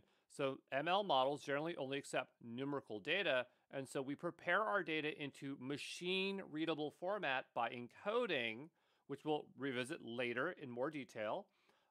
So let's talk about what is feature engineering. So feature engineering is the process of extracting features from our provided data sources. So imagine you have your data sources, which you have then your raw data. You're going to clean and transform them into features, turning them into machine readable format information for your machine learning models. And then, you go from there, okay?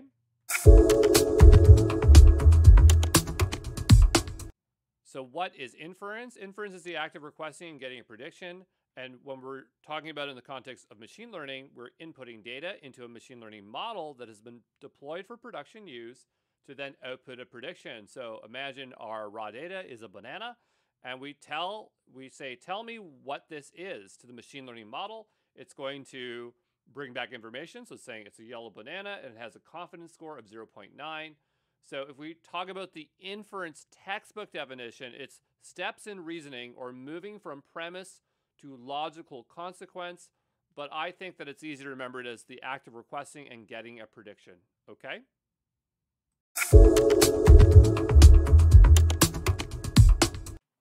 Let's talk about parameters and hyperparameters. So a model parameter is a variable that configures the internal state of a model and whose value can be estimated.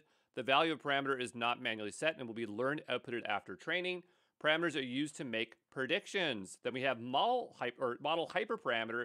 This is a variable that is external to the model and whose value cannot be estimated. The value of the hyperparameter is manually set before the training of the model. Hyperparameters are used to estimate model parameters. And so we have things like learning rate, epochs, and batch size. And here's kind of a diagram. Hopefully it helps make sense, but imagine you have a variable and you want to input it into your model, right? And we'll just make a box here to indicate that this is the model. It's going to go into layers, right?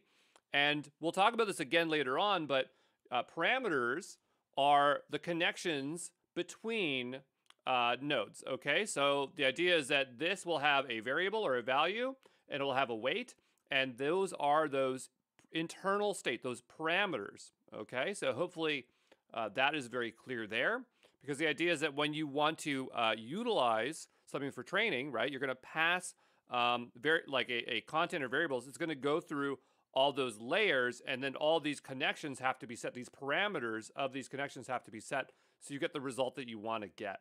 So hopefully that is clear, but we will cover it again if it's not clear later on, okay?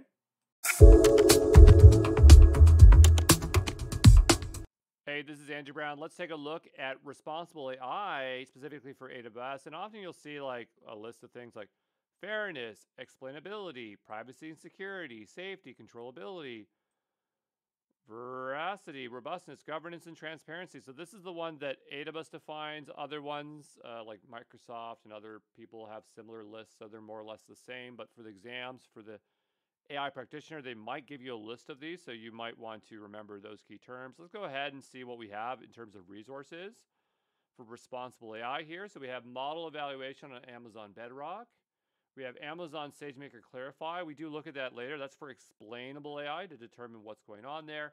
And again, we have guardrails. We have a lab on that, so we look at that. We have Clarify again. Model Monitor, which is more about monitoring the degradation of a model. We do talk about that. Amazon Augmented AI, that is a human reviewing the endpoints. So all these things are covered. But yeah, it doesn't look like they have a whole lot here. Let's see. AWS AI Service Cards provides transparent document intended use cases for fairness. So I know Microsoft has something very similar. But yeah, I guess they're just down below here. Not super exciting, to be honest.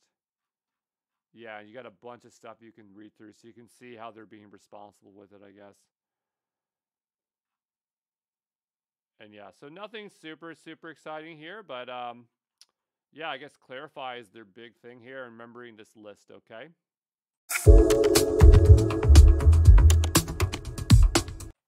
All right, let's compare AI versus generative AI. First, starting with AI. So what is AI? It is computer systems that perform tasks typically requiring human intelligence. This includes problem solving, decision making, understanding natural language, recognizing speech and images, and the AI's goal is to interpret, analyze, and respond to human actions, to simulate human intelligence in machines. And I create a large emphasis on the word simulate because it's not emulating. So simulate is where we are mimicking aspects resembling the behaviors of humans or other things. Emulation is when we're actually replicating exact processes in machines. It's the real virtualization of the human mind. And you could say that's pretty much AGI, so the artificial general intelligence. But the point is that AI is a simulation, not an emulation. AI applications are vast and includes areas such as expert systems, natural language processing, speech recognition, robotics, and more. For industries, it's across the board. If you're talking about B2C, everyone's probably experienced a customer service chatbot. I hate them, but that is probably the number one use for AI. We have e-commerce, so recommendation systems. So think like using Amazon, and maybe it's using AI there and you're not aware of it. Autonomous driving vehicles, medical diagnostics. So lots of verticals there for different industries. Let's talk about generative AI. So generative AI is a subset of AI, focusing on creating new content or data that is novel and realistic. It can interpret or analyze data, but also generates new data itself. It often involves advanced machine learning techniques. So we got our GANs, our VAEs, our GPTs, like the transformer models. And we're going to be talking about transformers, not Autobots and Decepticons, but actual architecture for LLMs. I really should throw in some of those. If they weren't copyright, I would have them in there. Generative AI has multiple modalities. And if you've never heard the word modalities, think of it like senses. You know, you have vision, you have touch, you have taste, things like that. So for GenAI, we have things for vision, for text, for audio, right? And there are some odd ones like molecular. So something that generative AI can do is it can do drug discovery via genomic data. Hopefully I'm saying that correctly. And a lot of people associate generative AI with large language models, which generate out human-like text, and is a subset of GenAI, but it's often conflated with being AI due to it being the most popular and developed. And it has strong correlation to the text modality because they usually do that, but large language models can be multimodal, meaning that they can work across multiple modalities, but it's mostly text. So let's just sum this up and make sure we know the distinction between AI and GenAI. So AI is focused on understanding decision making. GenAI is about creating new and original outputs. That doesn't mean that GenAI can't do the former, but it has that added benefit of generation. For data handling, AI analyzes and makes decisions based on existing data. GenAI uses existing data to generate new data and unseen outputs. For applications, AI is generally more applicable because, you know, it just is. Whereas GenAI is very focused on creative, innovative generation of synthetic stuff. And I know that M threw me off there. It's not supposed to be there, but I think you understand the distinction between the two. And there you go. Hey, this is Andrew Brown, and we're taking a look at what is a foundational model. So a foundational model is a general purpose model that is trained on vast amounts of data.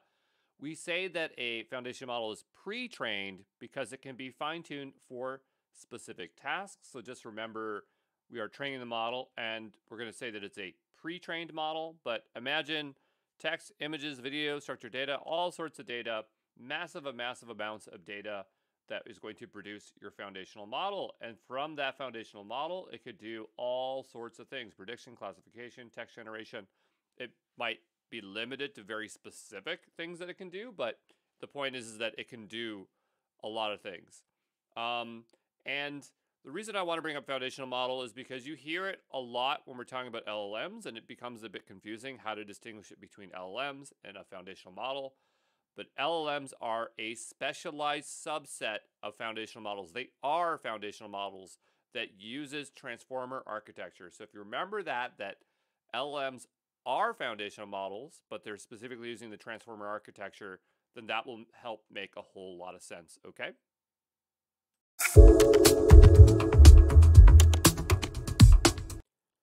Let's talk about large language models. This is going to be short. Even though there's a lot you can say about it, I just want you to remember a key thing about large language models.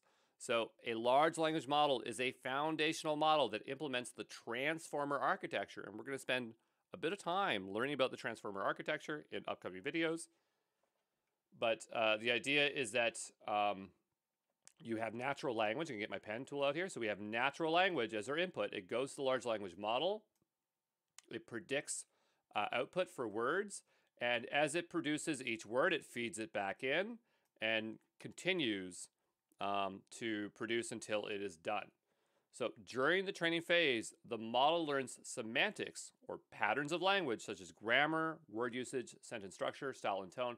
That's what makes it so good at interpreting language and giving things that sound with language understanding, because it has that ability to understand the semantics of language. It would be simple to say that LLMs just predict the next sequence of words, because as you use the model, it outputs a word on the end of it and keeps feeding it in and in and again and in until it's done. But the honest truth is researchers do not know how LLMs generate their outputs, because there are so many layers and there's so much going on there that at this point right now, the level of complexity makes it very difficult to truly understand how it is reasoning its output. But it looks like it's just doing word for word, but there is a bit more to it, okay? But there you go.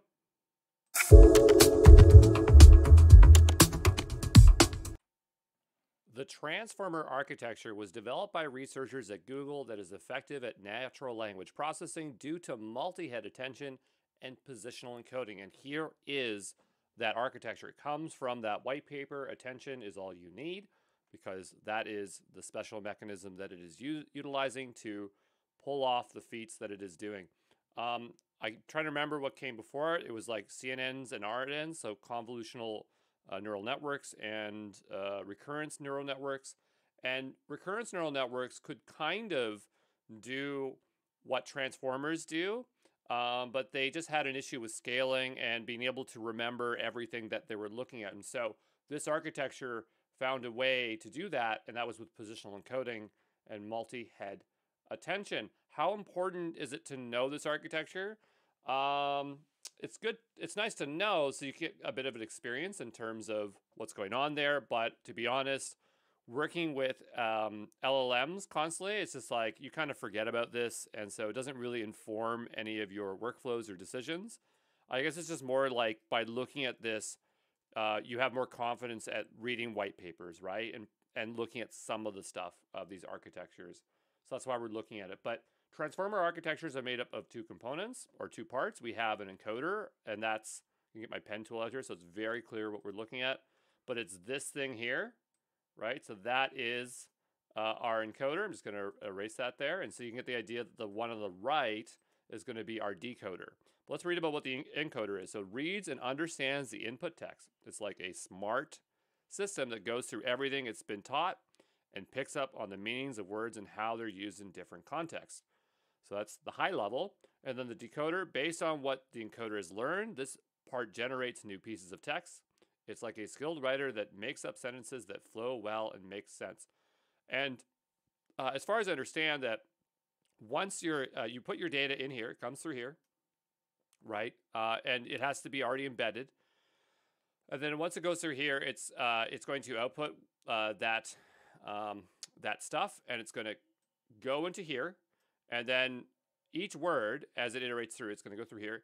Each word's going to go here. It's going to produce your sentence with the next word, and then it's going to go all the way down here, and then add the next word, and then feed all of this back in, and again and again and again. So it's just going to keep looping until it runs out of ability to write, or it decides to stop.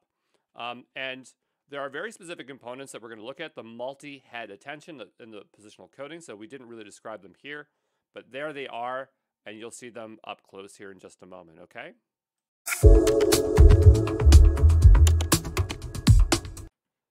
So tokenization is the process of breaking data input, and in most cases, text, into smaller parts. So here on the right-hand side, imagine you have a string, and you're going to break it up into its parts, which we represent as an array here. And then we're going to give it a unique ID to the model's vocabulary. So when we're working with LLMs, you have to tokenize inputs. And depending on what LLM you're using, it's going to use a different tokenization algorithm. So for example, if you're using GP3, you'd be using byte pair encoding. If you're using BERT, you'd be using word piece.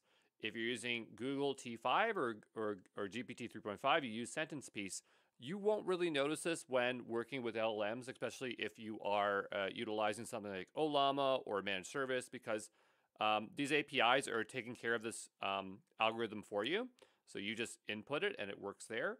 But when you're working with LLMs, the input text must be converted or tokenized into a sequence of tokens that match the model's internal vocabulary. What are we talking about when we say internal vocabulary? Well, when an LLM is trained, it's creating an internal vocabulary of tokens of all the stuff that it knows, right? Because if you consume the world's knowledge, you want to take all that knowledge, that text, break it down into all its unique components, tokens, and then assign a value to it. And so these large models could have between 30 to 100,000 tokens. It could even be more than this or less depending on your model. But tokenization is very important so that it understands what's going on here. There are some things that we could talk about, like what happens when it encounters a token it doesn't know. But for the most part, this is tokenization that you need to know, okay?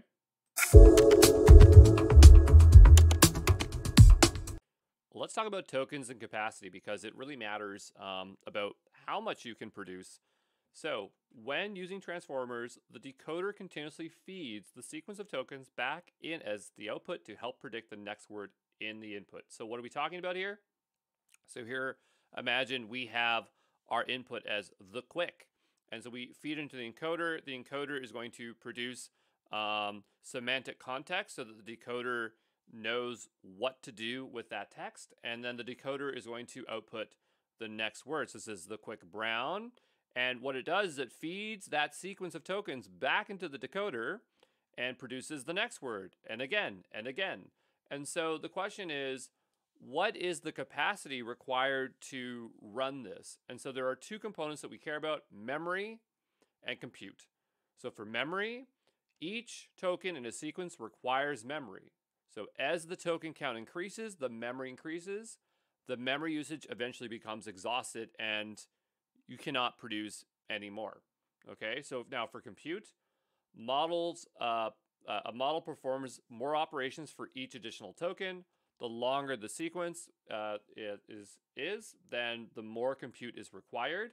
So a lot of AI services that offer models of service will often have a limit, a combined input and output, because it really has to do with the length of the sequence. So if you have a huge input, then you're not going to be able to generate a lot of words because you're going to hit that sequence token limit a lot quicker. So hopefully that makes it very clear about how memory and compute are intertwined with tokens. The way cost gets down is, they have to figure out a way of reducing or making the model more efficient. So that's helping to reduce the memory compute. There's other things you can do. So if you have a conversation that gets too long, what you can do is summarize the conversation and feed it back into there. So it doesn't exactly use all of the context of what it had before, but it can do something similar and help that conversation along, okay?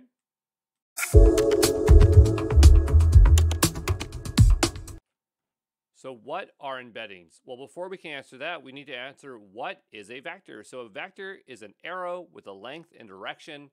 That is the simplest explanation. If you're talking to a mathematician, they're going to have a more fancier explanation. But the reason why this matters is that a vector needs to exist in a vector space.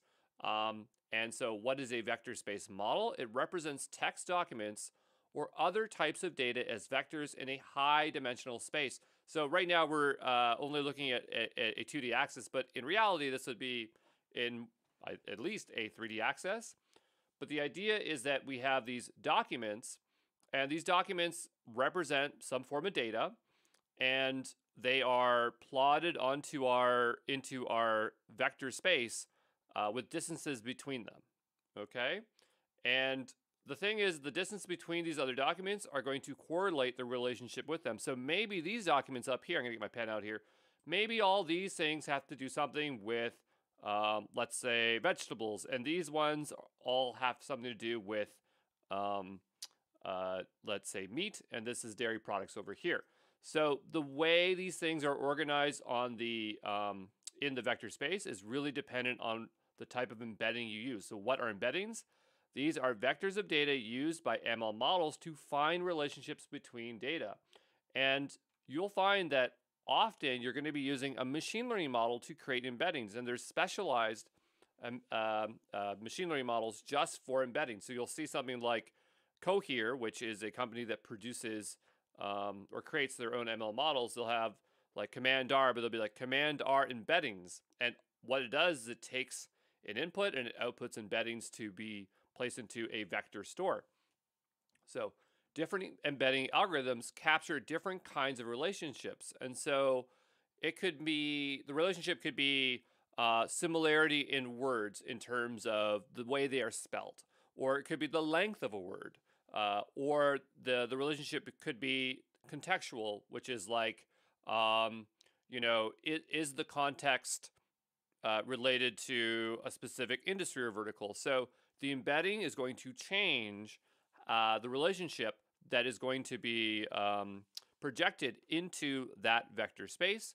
And these ML models that produce embeddings are looking at not just like a single relationship, like let's say length of word, but multiple relationships and correlating that to put it into vector space. You can think of embeddings as external memory for performing a task for machine learning models. Embeddings can be shared across models, which would give us a multi-model pattern to help coordinate a task between models. But yeah, there you go.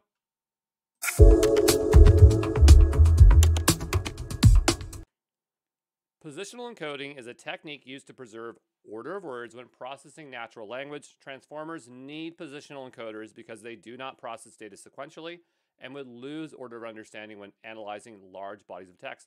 The precursor to transformers is RNN, so recurrence neural networks. They operated in sequential order, so they could retain the order of words. However, it made it hard to scale and to remember a large amount of words to a point. So positional encoding is a way to fix that. In the architectural diagram for transformers, you'll see positional encoding right after embeddings. In this architectural diagram here, we have positional encodings up here. So the idea is we have our input, it gets tokenized, turned into tokens, then embedded into embeddings. It's going to go to the positional encoding where it inserts those points. And then we're on to our transformer here. Okay. But let's take a look at the input a bit closer. So imagine you have each of those words or those tokens. You're going to give them a positional vector, and that's how it's going to keep track of words as it's getting mangled and interpreted through the whole architectural diagram. Okay.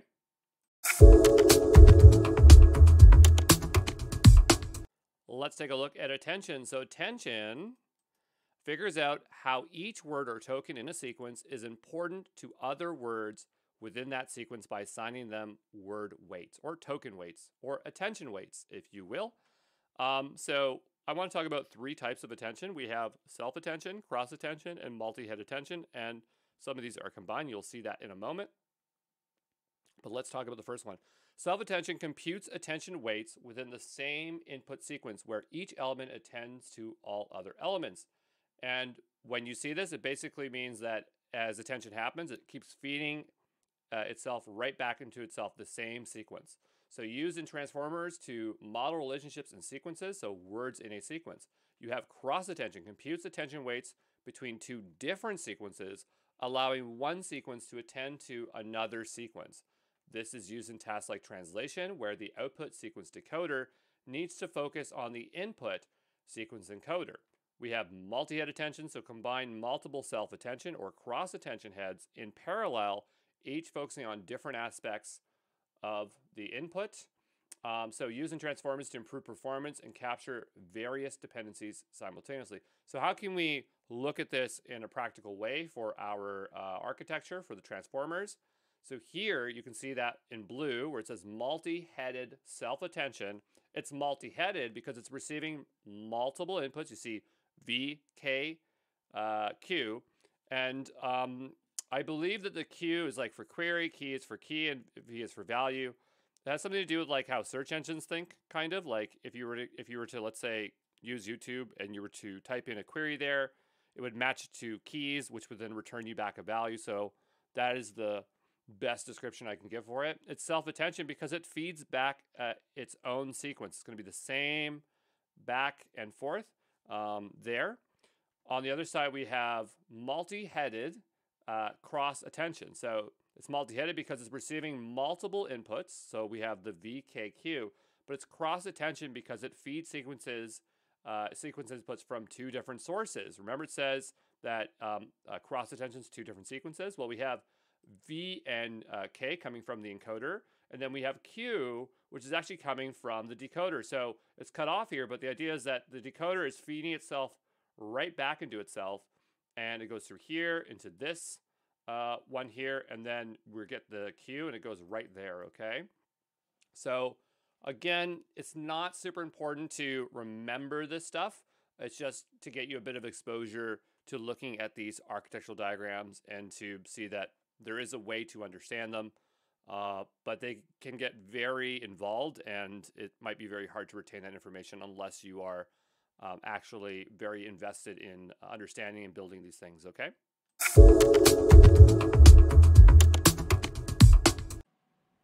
When we're talking about large language models, there's this idea of fine-tuning where if we have a model that we don't like it, we can do something to it to make it work a little bit better.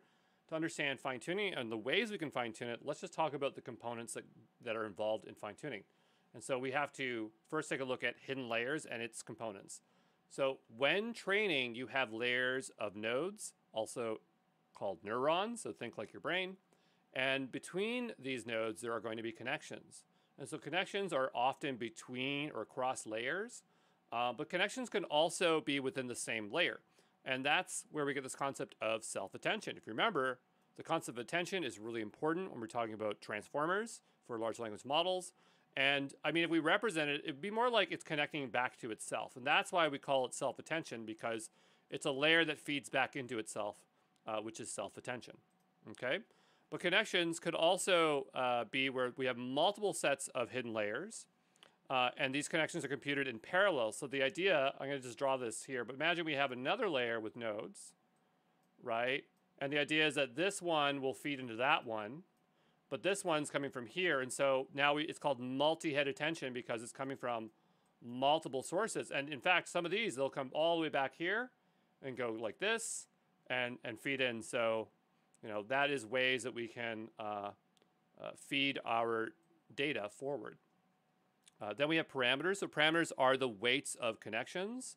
So over here on the right-hand side, get my pen tool out again, we have a weight. And this weight is the representation of this connection between these 2 nodes. And so that's going to be a value. And so a connection might have 1 parameter, but they can also have multiple parameters. In most cases, it's 1 parameter. But you can imagine that for the amount of nodes that you have in each layer, they're going to have to connect to all the other ones in the next layer, and that's going to add up really quickly. Let's take a look at some transformer models or large language models and understand how many layers they're utilizing for training to get perspective. So let's take a look at GPT-3. So GPT-3 is not new. In fact, it is one of the smaller models that you can train still, like Babbage or DaVinci. If you go, like, let's say, use Microsoft Azure AI Studio and you want to do fine-tuning, you can train GPT-3 models. And it has 96 layers, or its large, and if we think about its parameters, that's 175 billion parameters. So you can only imagine how many nodes or connections are going on in there, but that's how many there are. And then we have BERT. So BERT has 12 layers or up to 24 layers. So BERT is still useful. It's a much simpler transformer that we can utilize. We have GPT-2, which has between 12 to 48 layers, so the same or more as BERT. Then you have Google's T5, which has 12 encoder and 12 decoder layers, or up to 24 layers there. So, you know, if we're talking about fine-tuning, it's going to be tweaking the amount of layers, the amount of connections we're going to train, and things like that. But let's go define what is fine-tuning. So fine-tuning is retraining a pre-trained model's weights or its parameters on a smaller data set. So a model's weights is the outputted state of a model, but in this case, when we're talking about fine-tuning, we're talking about a trained model's output. Okay, so then what is supervised fine-tuning, SFT? This is where, when we provide the data set, it's already been labeled, right? So imagine we have a bunch of cats or like photos of animals, and so we're labeling what each animal is so that when the model is training, it's like it has a cheat sheet to know how to understand exactly what it is that it has. Okay, But so we're basically explicitly telling the model what the data is, as opposed to when we train our base model, that might be unsupervised, where we're not saying, oh, this is what this is, right? Because we're giving imagine trying to do supervised training on a huge data set, like labeling all. That would be very difficult. So the idea is that we will produce our base model first, or in the case of LLMs, the base model is the foundational model. So you're taking an existing model, a foundational model, and then we're going to train it. As soon as we have a foundational model or base model, and we decide to fine tune it, now it's being called a pre-trained model. Okay, so understand those terms. We have FM, okay, base model, pre-trained model. They're all in the same area. They don't necessarily mean exactly the same thing, but they represent the same thing at this place in time. So we're ready to take our base model and fine tune it. So we're going to bring in our smaller data set. I'm just going to clear all the ink off the screen here.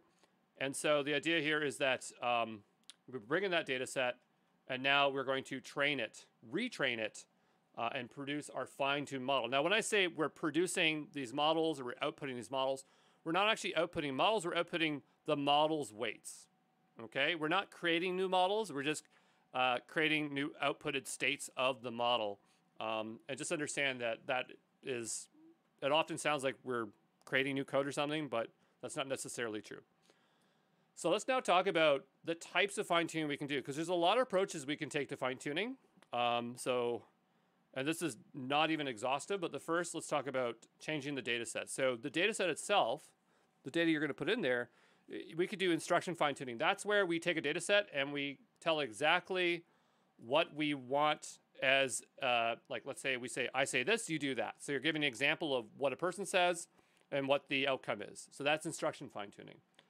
Then we have domain-specific fine-tuning. That's where you're taking a knowledge base or a data set of specific knowledge to update the model on that knowledge, or to make it focus more on that knowledge set, right? So if we had a generic LLM and we wanted to make it specifically for learning cloud computing, I could load it up with the most up-to-date cloud data, or even my own stuff to make it teach like I would teach, okay? Then we have changing the method of training. So we have full fine-tuning. This is where all the model's weights are updated, and it's expensive. So you say full fine-tuning, we can just think of it as traditional fine-tuning. You're basically taking the existing model's weights after the base tune as the starting point and running it through the training process again. Now you can add these two things together, right? You can do full fine-tuning and change the data set. They can be done together or both separately. It's up to you. We have parameter efficient fine-tuning, so also known as PEFT. You'll see this term come up a lot. It only updates a small set of parameters during the training and freezes the rest of the parameters. There is a subset of PEFT called LoRa, which we're not going to talk too much about here, but I'm just going to get you exposure to this. If you are not needing to update every single parameter, then you're going to save money there. Another way is last layer fine-tuning. This is where you will freeze all the layers except the last layer. And when we say freeze, we just mean we're saving the state at that point in time, right? Or we're telling it to skip until it gets to the last step. And then we're basically just training it on a single layer. And apparently that works really well. So there's a lot of things that we can do. Another thing we can do is we can do pruning. So this is where you're removing parameters, all right? And people might want to do this just to make the model smaller and more efficient, because maybe we can remove parameters and it will use less compute or be faster for some trade-offs. And there's two ways we can do this. Train time pruning. So somehow we are making the model to encourage to drop or remove connections or neurons during training. Or post-training pruning, which is basically you mangling the model weights file, the file that's outputted. So yeah, a lot of options here, but there you go.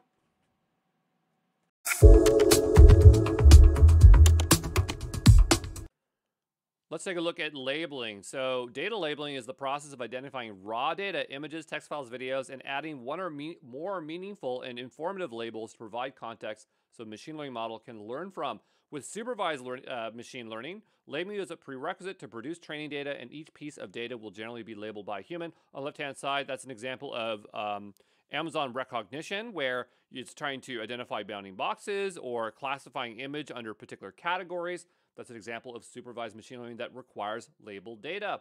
With unsupervised machine learning, labels will be produced by the machine and may not be human readable. Then there's this concept of ground truth. This is a properly labeled data set that you use as an objective standard to train and assess a given model and is often called ground truth. The accuracy of trained models will depend on the accuracy of your ground truth. And so ground truth data is very important for successful models, okay?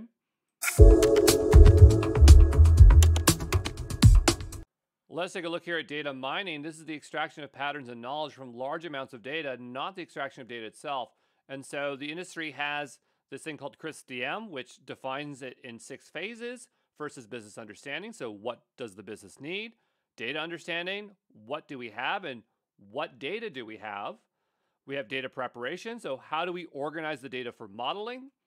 The modeling, which is what modeling techniques should we apply? Evaluation, what data model best meets the business objectives? Deployment, how do people access the data? So that gives you an idea about working with data mining, okay?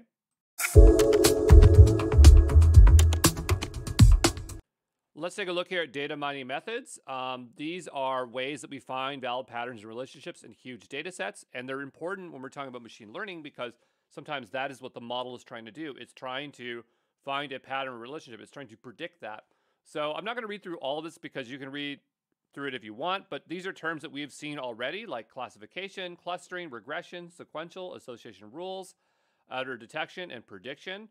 And notice down here when we have prediction, it says use a combination of other data mining techniques such as trends, clustering, classification to predict future data, which is fine. But we have classification, clustering, regression, and association. These 4 are going to show up again and again when we're looking at classical models, okay? So machine learning models. But anyway, I just wanted to include that even though this is more of a data slide, okay? Let's take a look here at knowledge mining. This is a discipline in AI that uses a combination of intelligence services to quickly learn from vast amounts of information. It allows organizations to deeply understand and easily explore information, uncover hidden insights, and find relationships and patterns at scale. This is a term that was kind of coined over at Microsoft. You don't hear about it over at Azure or GCP, but it still is a good concept to know. The other thing is that when we look at RAG, so that's retrieval augmented generation, there is a lot of overlap with this, or in many cases you can look at RAG being knowledge mining. But let's talk about what we have here. So the first thing is ingest, then we have enrich, and we have explore. So ingest content from a range of sources using connectors to first and third-party data stores. So we have structured data like databases, CSVs, unstructured data like PDF, video, images, and audio. We have enrich, so enrich the content with AI capabilities and let you extract information, find patterns, and deepening understanding. So for managed AI services, we have vision services, language services, speech services, decision services, and search services. Now, those literally map to Azure AI managed services, but we're talking about AWS. When we're talking about vision, we're talking about recognition, we're talking about language. I guess that could be something like, I'm trying to remember the service that does NLP here. I can't remember off the top of my head, but for speech, we have Poly. For search, this could be not necessarily an AI search. Well, it could be Kendra, right? So there's a lot of managed AI services that can be utilized at that level. Then we have Explore, so the newly indexed data via search bots or existing business applications and data visualizations. So here, it could be used in a CRM, it could be in a RAP system, it could be Power BI, and I didn't list it here, but it could also be used to return back to an LLM to interpret and then complete RAG. So there you go. Let's take a look here at data wrangling. This is the process of transforming mapping data from one raw data form into another format with the intent of making it more appropriate and valuable for a variety of downstream purposes, such as analytics, also known as data munging. I don't know who comes up with all these terms. They're crazy. But there are 6 core steps behind data wrangling. The first is discovery. So understand what your data is about and keep in mind domain-specific details about your data as you move through other steps. Structuring, you need to organize your content into a structure that will be easier to work for in your end results. Cleaning, remove outliers, change null values, remove duplicates, remove special characters, standardize formatting. Enriching, so appending or enhancing collected data with relevant context obtained from additional sources, validating, so authenticating the reliability, quality, safety of data, publishing, so place your data in a data source so you can use it downstream. When we're talking about AWS, specifically when we're talking about data wrangling, there is SageMaker Data Wrangler, and then there's AWS Glue Data Brew. And there's that concept of knowledge mining that we said that was more of an Azure concept, but you can apply it to AWS, where you could use managed AI AWS services to enrich your data. But anyway, this is the concept of data wrangling. It's basically, the way I think of it, is just pre-processing or cleaning your data for use for your ML models. But there you go. Let's take a look here at what is data modeling. And so let's answer, what is a data model? This is an abstract model that organizes elements of data and standardizes how they relate to one another and to the properties of the real world entities. A data model can be a relational database that contains many tables, as the example here on the right-hand side. A data model could be conceptual, so how data is represented at the organization level abstractly without concretely defining how it works in the software. So think people, orders, projects, relationships. It could be logical, so how data is presented in software, so tables and columns, object-oriented classes. Physical, so how data is physically stored, such as partitions, CPUs, and table spaces. We had another definition for what a model was when we were trying to describe what machine learning models are, but I'm just giving you another perspective from a data perspective of what that could be. So what is data modeling? So this is the process used to define and analyze data requirements needed to support the business processes within the scope of corresponding information systems and organizations. And so there is this very complex diagram here that kind of shows you what data modeling could look like. But yeah, there you go, okay?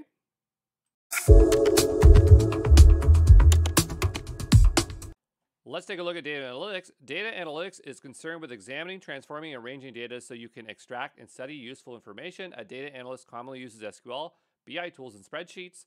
And so the workflow would look something like this: data ingestion, data cleaning and transformation, dimensionality reduction, data analysis, visualization. It's really important to understand data stuff if you want to work with machine learning, because machine learning is just algorithms, complex algorithms, that are predicting or forecasting things based on data. So again, we're going to keep spending time learning about data stuff to help us with machine learning, okay?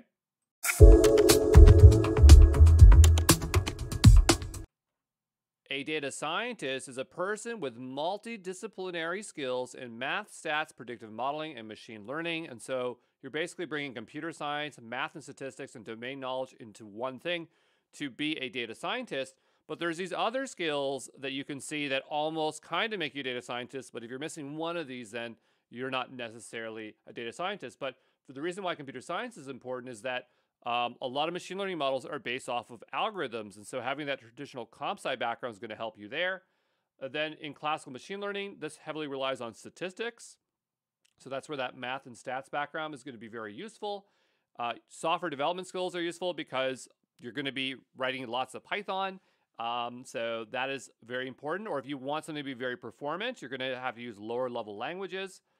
You know, you need to have traditional research because you need to source, clean, prepare, analyze data, and make sure that it's valid.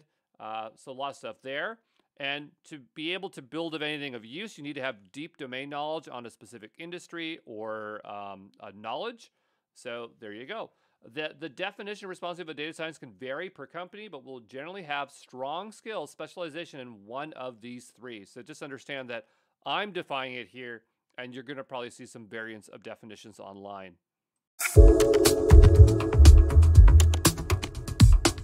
All right, let's do a data role comparison, just in case we are not sure what all these data roles are. We have data mining, so get knowledge about a particular data set and use this knowledge for learning or processing purpose. Data wrangling, so converting and mapping data from its raw form to another format with the purpose of making it more valuable and appropriate for advanced tasks such as data analytics and machine learning. Data analysis, using existing information to uncover actionable data, answering questions generated for better business decision making. Data scientist, so multidisciplinary disciplinary skills in math, stats, predictive modeling, machine learning to make future predictions. Data engineer, focused on infrastructure and architecture of data generation and the movement of data, deploying machine learning models at scale or in a distributed architecture. So there you go.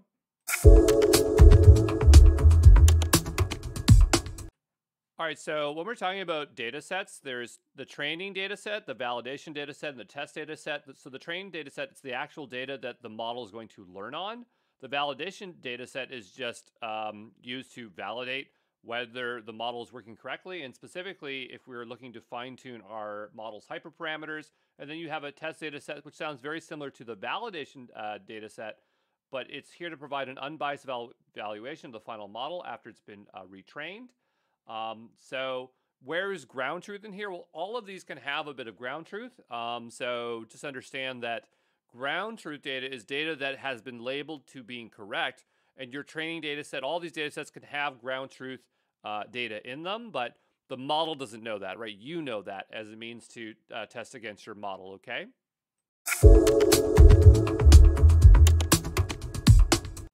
So we're talking about corpus, and a corpus is a large collection of naturally occurring text in a structured way for analysis. A corpus could be as little as 50,000 words or tens of millions of words. A corpora could be sourced from books, newspapers, magazines, transcripts, and web pages. Examples of corpus would be a company needs to create an English dictionary, so they need a corpus of text of words to provide examples of the dictionary words. Or a company needs to create academic texts, so they need a corpus of text composed of transcripts from lectures and seminars. Corpus are intended to be analyzed to see how a language is being used. Now let's talk about what corpus linguistics are. So this is the study of languages or language, and it uses corpuses to perform the following: statistical analysis, hypothesis testing, checking occurrences, validating linguistic rules. All of these are within the specific language territory. Corpus linguistics is the act of looking for patterns that can be associated to lexical and grammatical features. These identify patterns that are used to answer questions like, what is the most frequently used word? How do people use certain words? How often is idiomatic expressions used? How many words does a person use to carry a conversation? Which words are used in a formal situation? So yeah, the word corpus and corpus linguistics is something you'll come across when learning about machine learning, so I just wanted to make sure that you knew what it was. Let's talk about what is a data set. So a data set is a particular kind of data item that serves a specific purpose. So operations that can be performed using data in machine learning, and the following data types are important to know. So what do we need to know? Well, we need to know what qualitative is. So this is measured by the quality of something rather than its quantity. Then you have quantitative. So this is measured by the quantity of something rather than its quality. Let's go down the tree on the qualitative side. So here we have categorical. So these are values that are labels. You have discrete. So this is something that is countable and finite, and only values are possible. Under discrete, we have binary, so data types that only have two possible options, like 0 or 1 or true or false. Nominal, so labels where order does not matter. And ordinal, so labels where order does matter. On the quantitative side, we have numerical values, so these are just numbers. You have continuous, so not countable and infinite, many possible values and can be measured. And then underneath we have interval, so a continuous value that has no zero, and then a continuous value that includes zero. So it's not ho zero, it's just no zero. But yeah, it's just these terms are going to come up when you are reading about machine learning and things like that. And so just having a general idea of this makes it a lot easier because these are less of programmer terms and more like mathematical terms, okay?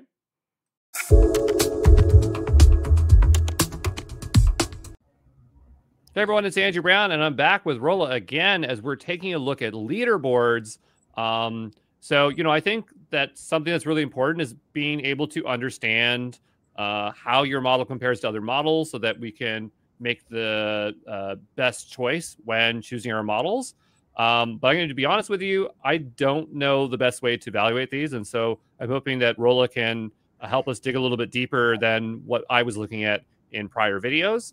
So I'm going to go ahead and share my screen, and I already have a few links pulled up here. So I'm going to go ahead and share my screen, making sure that it is the correct screen. And so I think we all can see my screen now. I'm going to go, we'll go side view right now. And right now I have pulled up artificialanalysis.ai. We also have Anthropic Claude. I believe this is, which model is this? This is, it's just the family model. So Opus Sonnet and Haiku. And we also have the Hugging Face leaderboard, and we have Live Bench. And so what I want to do is first go over to a model card and talk a little bit what a model card is. And then Rolla will probably correct my my description.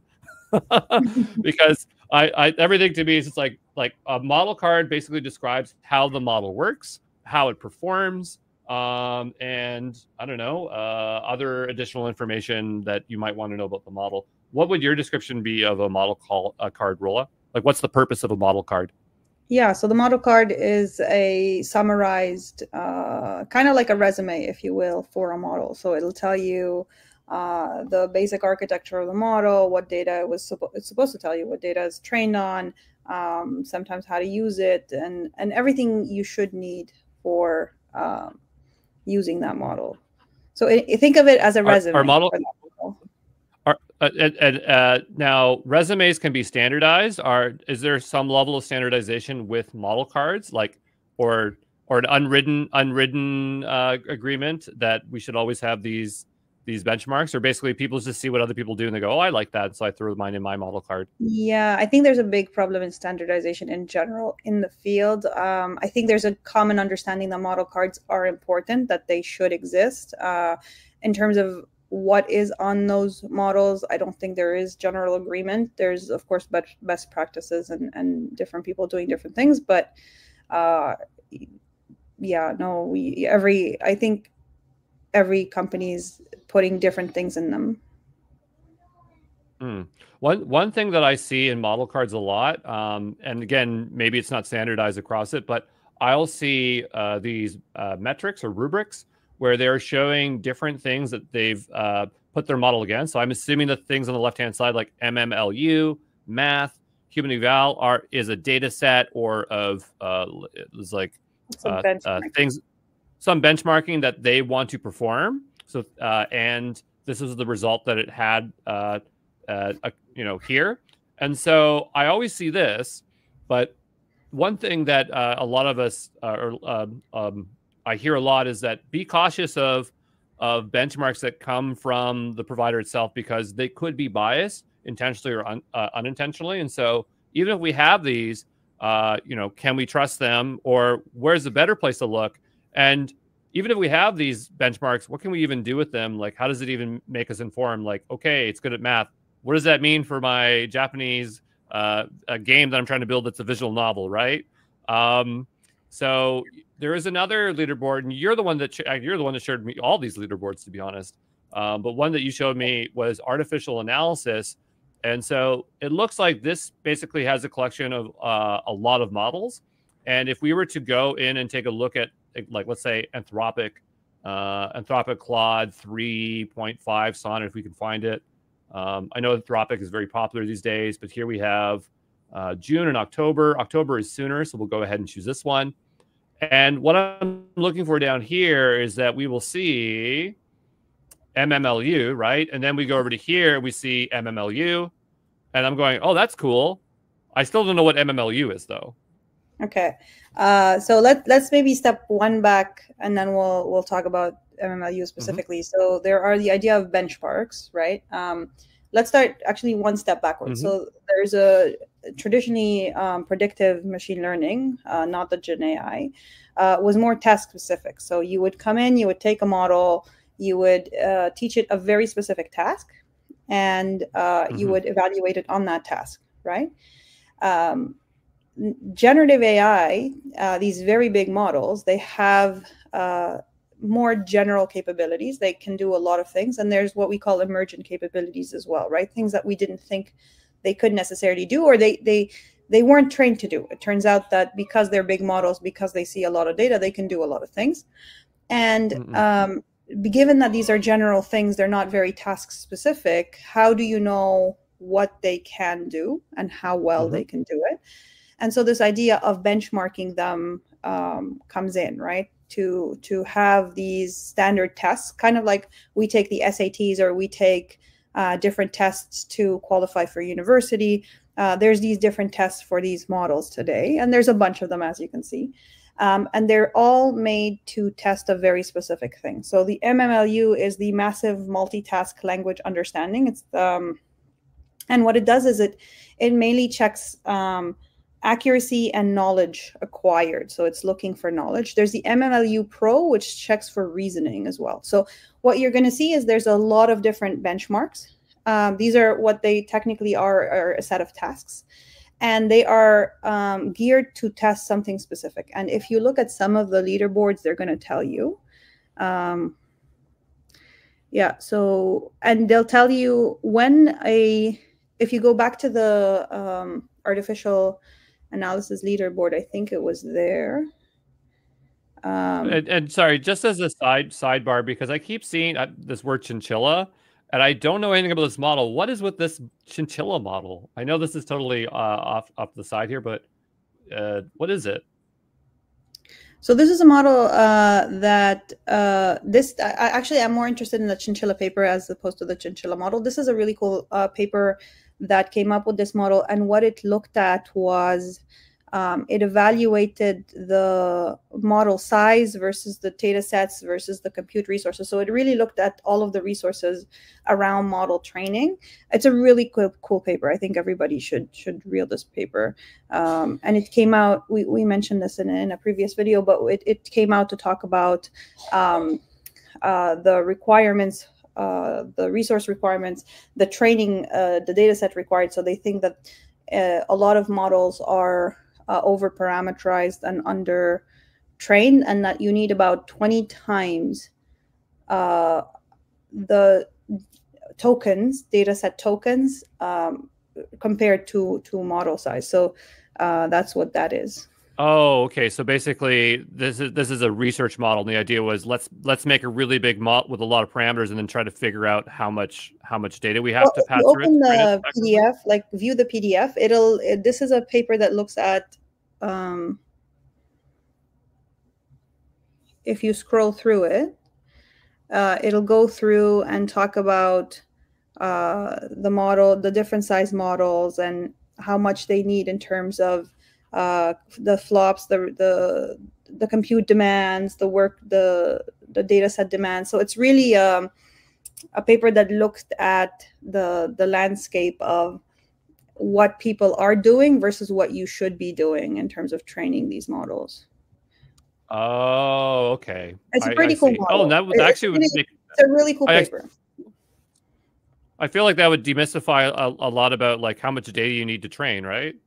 Yes, exactly. And I think they came up with this 20 times the parameter size in terms of token sizes, token number you need. That's as a proxy for data size. Okay. So let's go back over to here. Sorry, I just kept saying it. I'm just like, I need to know what it is. And so I'm not going to ask what Gopher is. I imagine it's going to probably be like another research model. But anyway, over here, we're on the measuring massive multitask language understanding. Yeah. So if you go back to the analysis, the leaderboard, what you can see is the MMLU. That's a reasoning and knowledge task. That's what that benchmark is used for. If you see, for example, the human eval under it, that measures coding capability. So each of these benchmarks is looking for a very particular capability.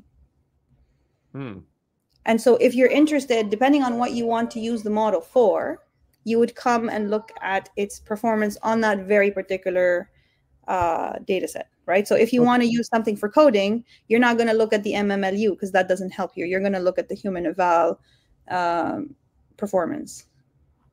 I see. So let's say I'm trying to build a visual novel generator because I want to immerse myself in Japanese language learning.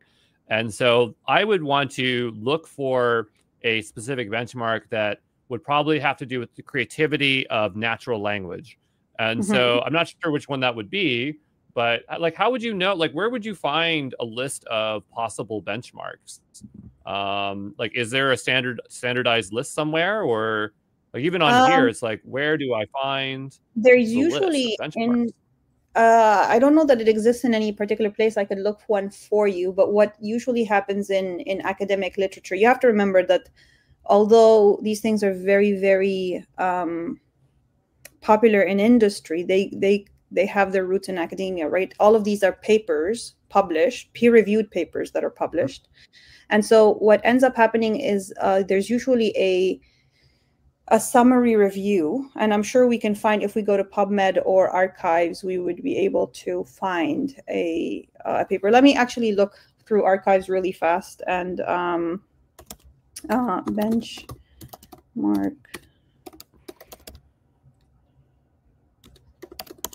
I think I've seen and while you're looking that up, I'm sorry. Oh, sorry. Yeah. Yes. No, I think I've seen one in the literature. And so you should be able to find an academic literature. You can probably find any sort of reference. I usually go for academic summary papers that would go in and kind of assemble everything that was published and put it in a single place. And if you want, after this video, I could look one up that's reasonable and we can attach it to this video.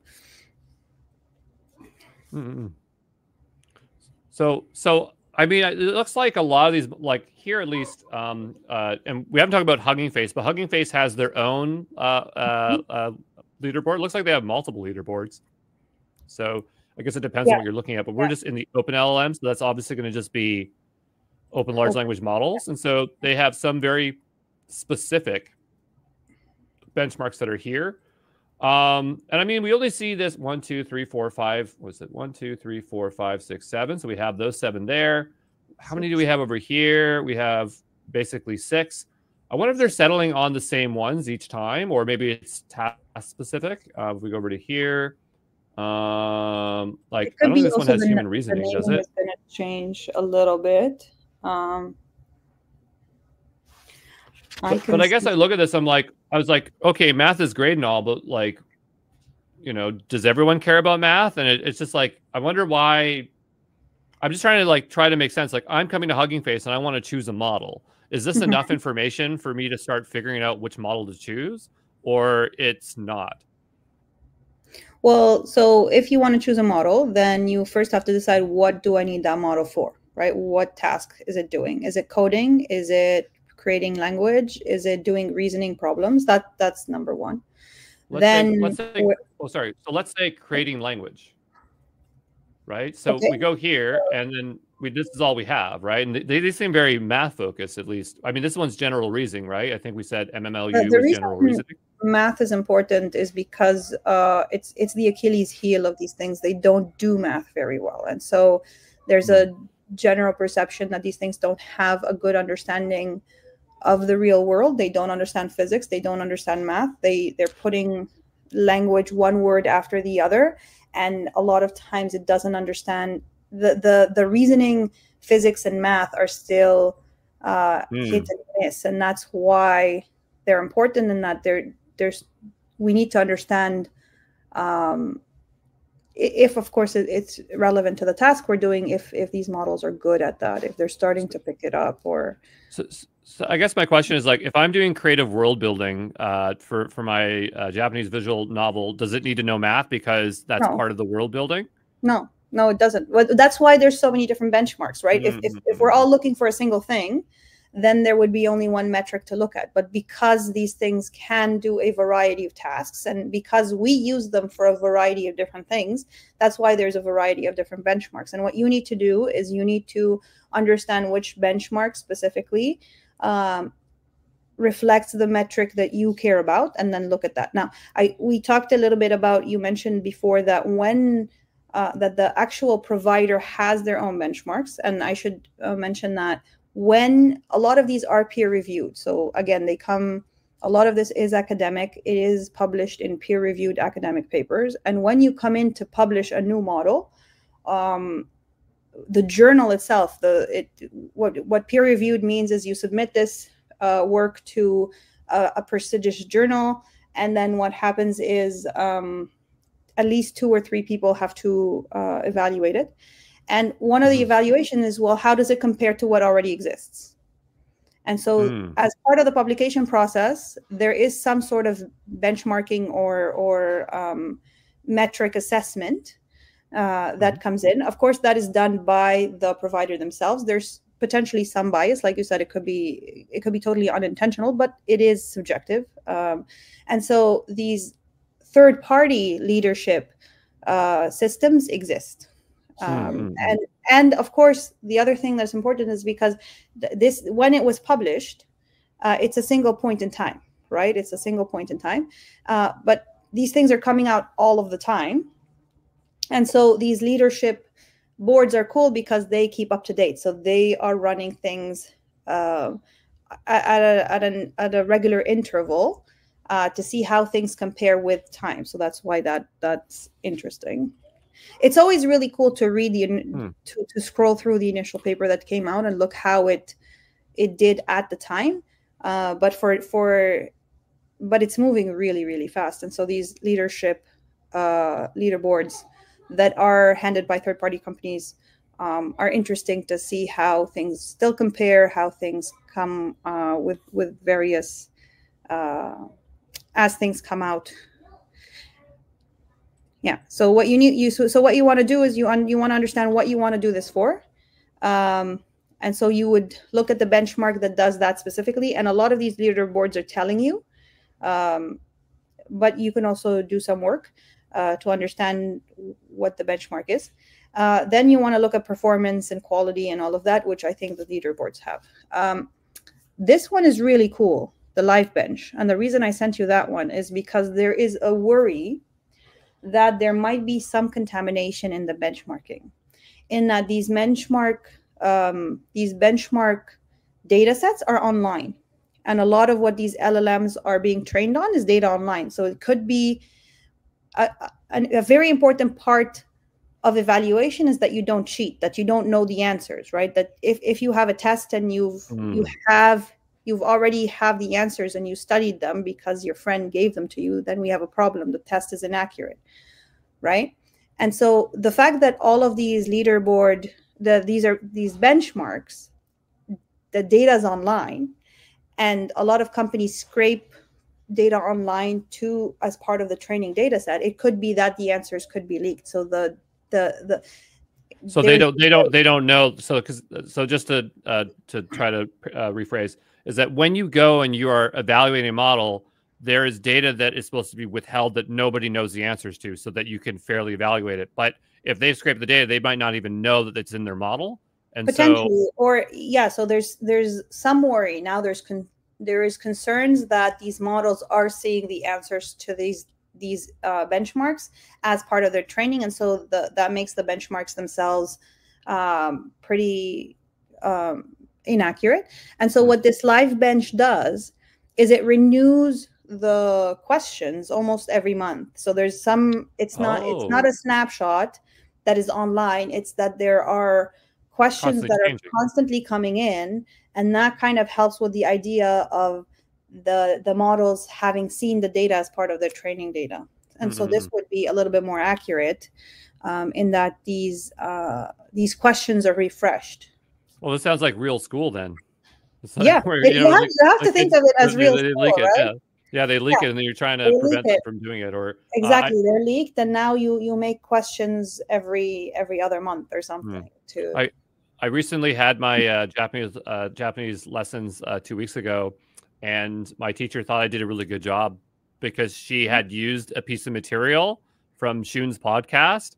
But what she doesn't know is that I had watched it early in the day because it came up in my feed, but I didn't want to tell her.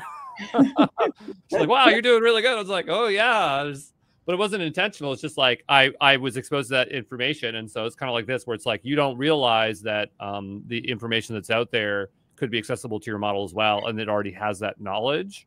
And so you're going, wow, you're doing a great job. And the model's going, yeah, I guess I must be really smart, right? So but maybe I've seen that material before in its exact form. But so this is really cool, the live bench, and that there's some refresh ratio that comes in.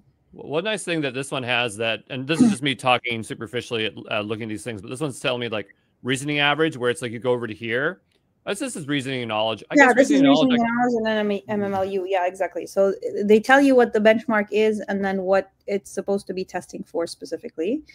And there's a whole bunch. We can see that most leaderboards are choosing about 6 of them, and it looks like they're fairly the same 6. But well, I think based on what we know they're being used, we are using them for coding. So coding is there. We are using them for language inaccuracy, so that affects hallucinations, reasoning questions. Again, so the common things that we use these things for, of course, you would have metrics to give you an idea about their performance. Okay.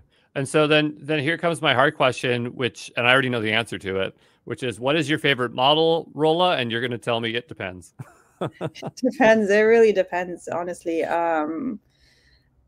Surprisingly enough, I don't know if I should say that, I don't use GenAI as much as I should, but I could tell you this. My team at where we work, we do love Anthropic. We use a lot of it.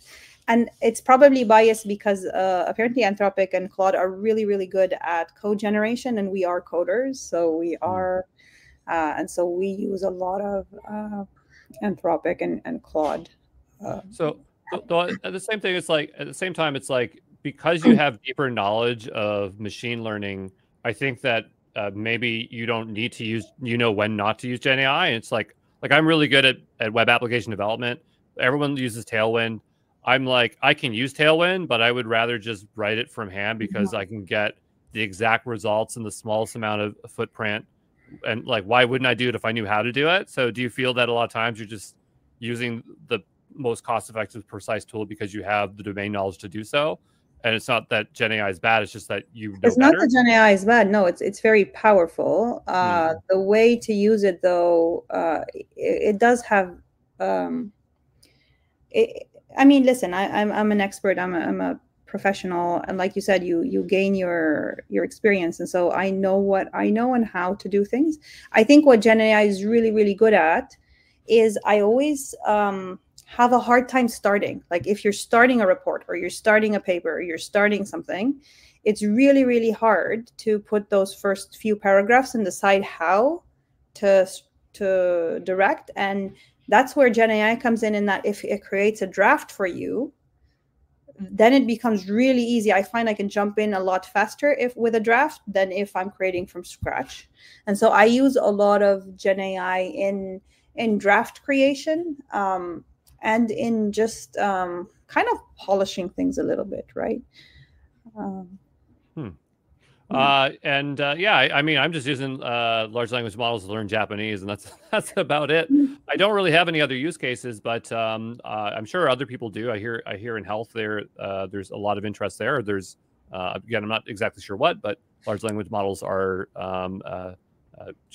there's a lot of interest to evaluate them in some means, to do something with DNA or something, I imagine.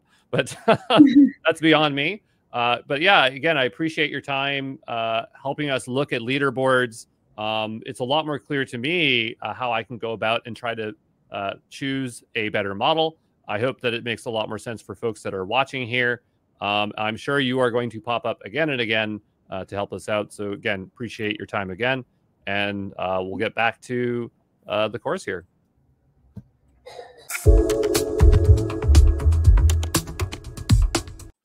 Hey, this is Andy Brown. In this video, I want to take a look at the available AI-powered assistants that are out there. We're just going to pull them all up, but I just want you to know where they generally are and get you exposure to ones that you may have never used before. I think a lot of people know ChatGPT, so that might be the first one we'll take a look at. So that will be in its own tab here. So we'll open this one up here. And I actually have a paid version of ChatGPT. I think the frustrating part is that every single thing that every one of these AI-powered assistants, they all cost $20, right? So you can't use them all, but you'll have to pick your favorite. I like ChatGPT because it's not the best, but it just generally works really well and just keeps going, right? But it depends on your use case. Let's go open up another one. So another one might be Gemini by Google. So this is another AI-powered assistant. Okay, I don't do a whole lot in here, but you can see I do a bit. Meta has one, so Meta AI, which is another one. Okay. Another one is Minstrel AI. Whoops, I flipped my mouse over. Mistral AI, so here's another one that you might not be familiar with. Okay, I'm trying to think what other ones there are. Just a second. You know what? I only missed one, and it was Anthropic Claude, which, by the way, is like one of the most capable models. At least right now it is. So we'll just say Claude, and we'll have Claude AI. And I used to play for Claude, and it's really, really good. I'm gonna see if I can go ahead and log in here to get into it here today. But obviously, like if you have paid ones versus free ones, you're gonna get different levels of performance. Okay, but I just want to pull them up here, and so you can see the interfaces are somewhat similar. We'll go ahead and try the chat here. Okay, so we'll open up Mistral AI. We'll sign in with Google. And there's probably other AI-powered assistants out there. Definitely in China, they have their own. China AI-powered assistant. Not hospital. AI-powered hospital, that'd be really interesting. But this is kind of where it's hard to find, because if you're not in China, then you wouldn't necessarily know. And I'm not even sure how they're accessible over here. But I know that there is an AI-powered assistant. It might be integrated into WeChat or Alibaba, but I simply don't have access to it, right? So I'd love to show it and take a look at it, but I can't. One thing I want to point about Meta AI and Mistral AI is that these are powered by open source models. So with Meta, it's probably being powered by Llama. Okay, so if we go over to here, this is the open source model for Meta AI. And then Mistral is powered by Mistral. It says the same name. And so, you know, I don't know what the goal of Mistral is for their AI-powered assistant, because I don't feel like this is something they're trying to offer as a consumer product. It's more like to show the capabilities of what Mistral can do. Whereas something like ChatGPT, they want you to pay for it. They have right now a $20 tier and a $200 tier. Okay. And Gemini, I think they want you to pay for this as well. Yeah, they have like an upgrade button here, right? And so we can go over to here and just take a look at the cost. And it's $21. It's always about $20. Okay. But you go to Meta AI, and I don't think there's anywhere to pay or upgrade. Like here, you can store your conversation history, generate images. I'm going to go ahead and log into here. We'll log in with Facebook just a moment. There we go. But, you know, again, I don't think there's any way to upgrade per se, right? Because that's not their intention with this thing. This thing is to demonstrate off their model's Llama, and I don't think they intend to make it a paid thing. This is also, I think, integrated into Facebook, so you know, you're probably using it there if you ever use it in Facebook there. But you know, the capabilities are just different. Like I find ChatGPT is really good at going forever. So whatever I want to do, you know, it's like you know, whatever it is, it just goes and goes and goes and goes. And I think what it's doing underneath it is that it's constantly summarizing information. So I've never experienced a point where it said, hey, you used up your limit, except for ChatGPT 4.0. So there's different models here. So like 4.0 is the latest one. And maybe it's 0.1 mini. Sorry, it's 0.1. So 0.1, these will have a limit, whereas 4.0, it just goes and goes and goes. There's some other models like GPT-4. And so, you know, I just find that this, again, if you're doing day-to-day stuff, it generally works pretty well. Gemini, it's known for being able to parse really good documents. So maybe we can find like a PDF to parse. So I'm going to say PDF white paper transformers. So maybe that's something that we could grab. So it's called the paper, all attention is all you need, right? And so maybe what we could do is download this and extract out the first page.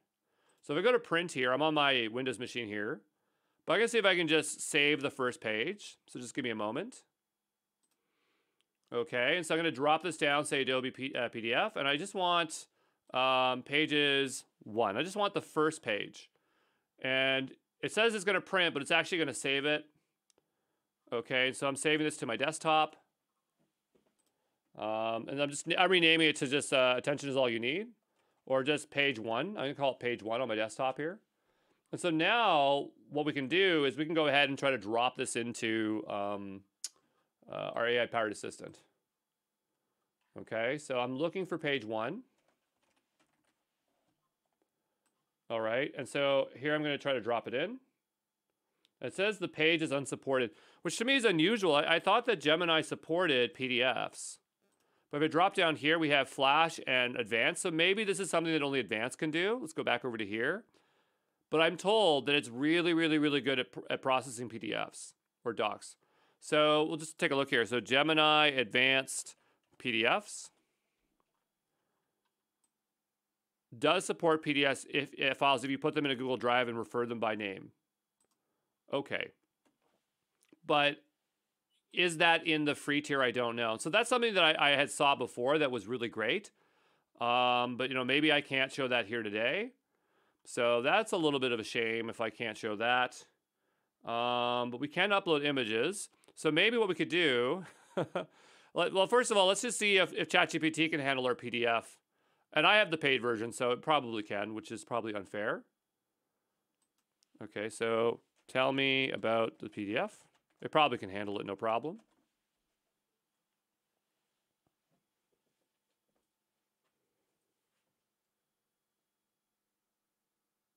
So it says here, however, the extracted text includes many encoding issues, which is difficult to read. If you like an attempt to extract and make more clear, go for it. And so this is something that is a lot of work to set up on your own. But like, if these things can do it, it makes your life a lot easier. But I've found that I get variable results when bringing in PDFs. Now, again, I'm not sure why Gemini is not doing it here. But what we could do as a cheat, because it can take images, is I can try to take a screenshot of this and drop it in that way. So let's see if I can do that.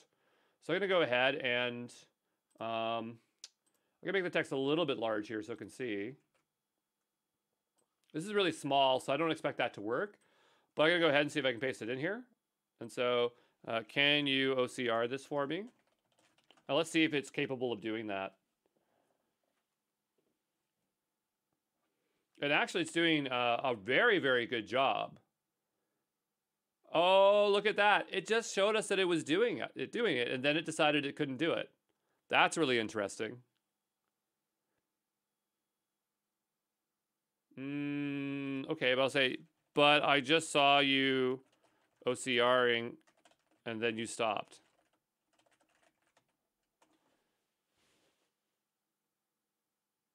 Okay, how about this? We'll go back and try that again.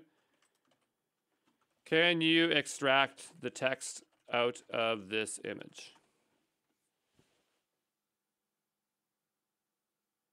Yeah, so there it's doing it, right? What? That's crazy. It totally did it again. So that's kind of odd, but whatever. Let's go over to here. And I don't know if we can upload. It said over here we should be able to upload images, right? Maybe you can imagine an image, right? So, you know, can you tell me about attention is all you need?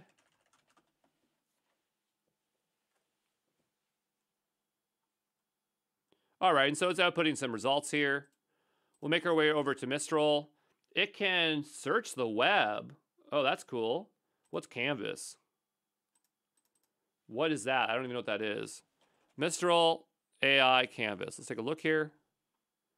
A new interface that pops up in the chat window when you need to go beyond confirmations into idealization. Oh, okay. So let's see those capabilities here. Maybe that's just like side windows. No, that's the web search. This is what we want to see here. Okay, yeah. So Canvas is the same thing as what Claude has, where they have like pop-out windows. But here we can upload a PDF, I believe. Let's go give that a go. Can you get the text from this PDF? Let's see if we can handle that. It's really interesting. It's saying it's garbled, right? Would you like me able to provide a cleaner PDF? Yep, do it.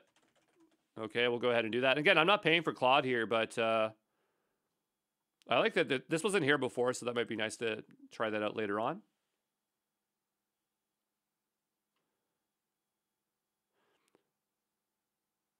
A technical passage that explains the thing. Unfortunately, much of the text is corrupted. So it's really interesting that it's not able to handle it, but Gemini, I definitely think if we had the advanced version, it would probably let us do it. I think there might be gating that feature over there.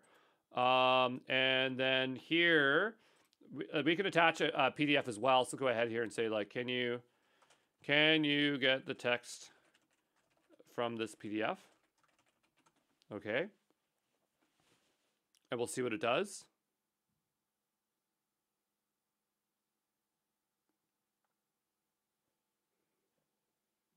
And so this one's reading it and it's not complaining, right? It's just doing it. So that's really good.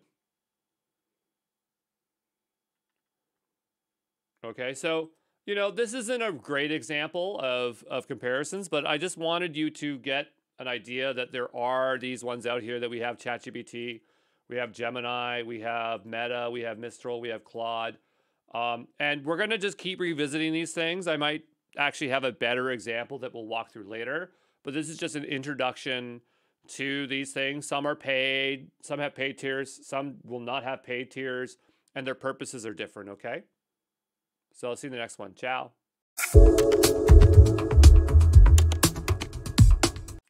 Hey, this is Andrew Brown, and I want to show you a bunch of places where you can run Jupyter Notebooks in the cloud.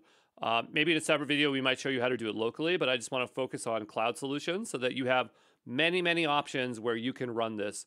So, you know, one that we can absolutely run is Google Colab, which we will see time and again. So Google Colab is just free CPUs and GPUs. So I made my way over to Google Colab. I logged in with a Google account. I can create a new notebook here. And we're not going to do anything fancy. I'm just going to just show you something very simple. So like, let's say we want to check what version of Python we're using. We could type in, was it Python -- version here and run it. Okay, and we'll give it a moment to execute. I'm not sure why it's super slow here, but it will work in just a moment. And maybe I need double percentage, sorry. Double percentage. Give it a moment there. Okay. And so that is an option we have. Now, could we upgrade this and get more compute? There is a Colab Pro. So, you know, it looks like for $13.99, you can get 100 compute units per month. Colab Pro Plus, you get 500 compute units per month. I don't personally know what compute is being used underneath. I simply could not find it, but it seems to work fine. It's going to be something underneath. I'm not sure. But Google Colab is something that you'll see time and again because there will just be examples places. Like I'll give you an example. If we go to OmniGem, or maybe we'll just type in like Google Colab examples notebooks, somewhere like Hugging Face. Because people will often have examples.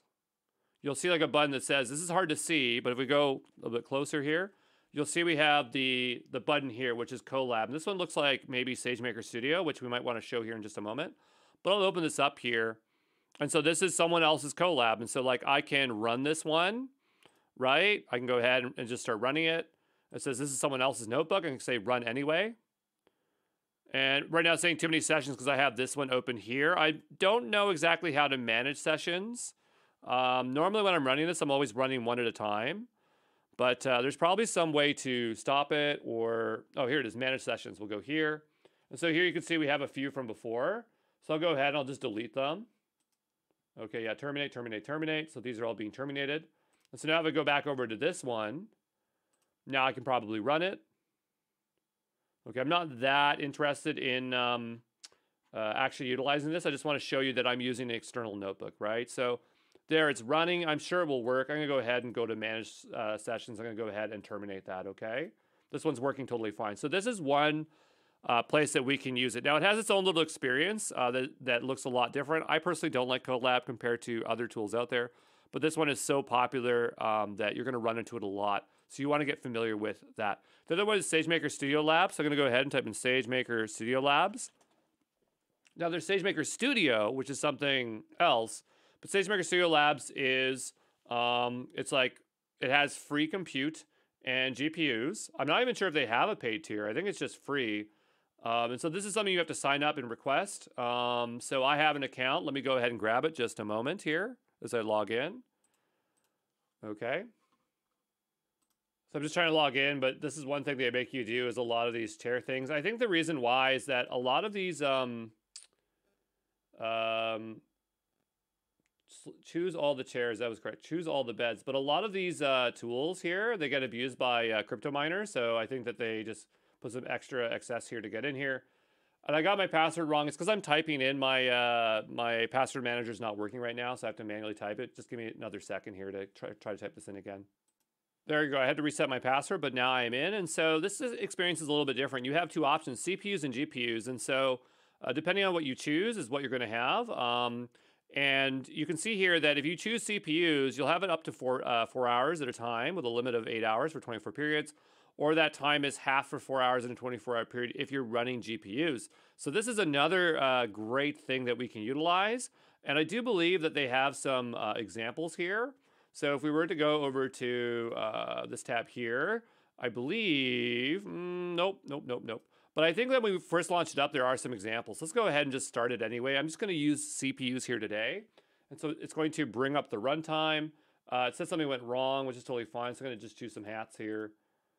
And it says, please allow the script downloading from the domain, refresh your page for more access. And today it's just, we're getting a lot of trouble. And it logged me out. Wow. Okay, so what a headache. We'll try this again here. And I think it just doesn't like me here today. Please allow the script from downloading from this here today. That's a new error.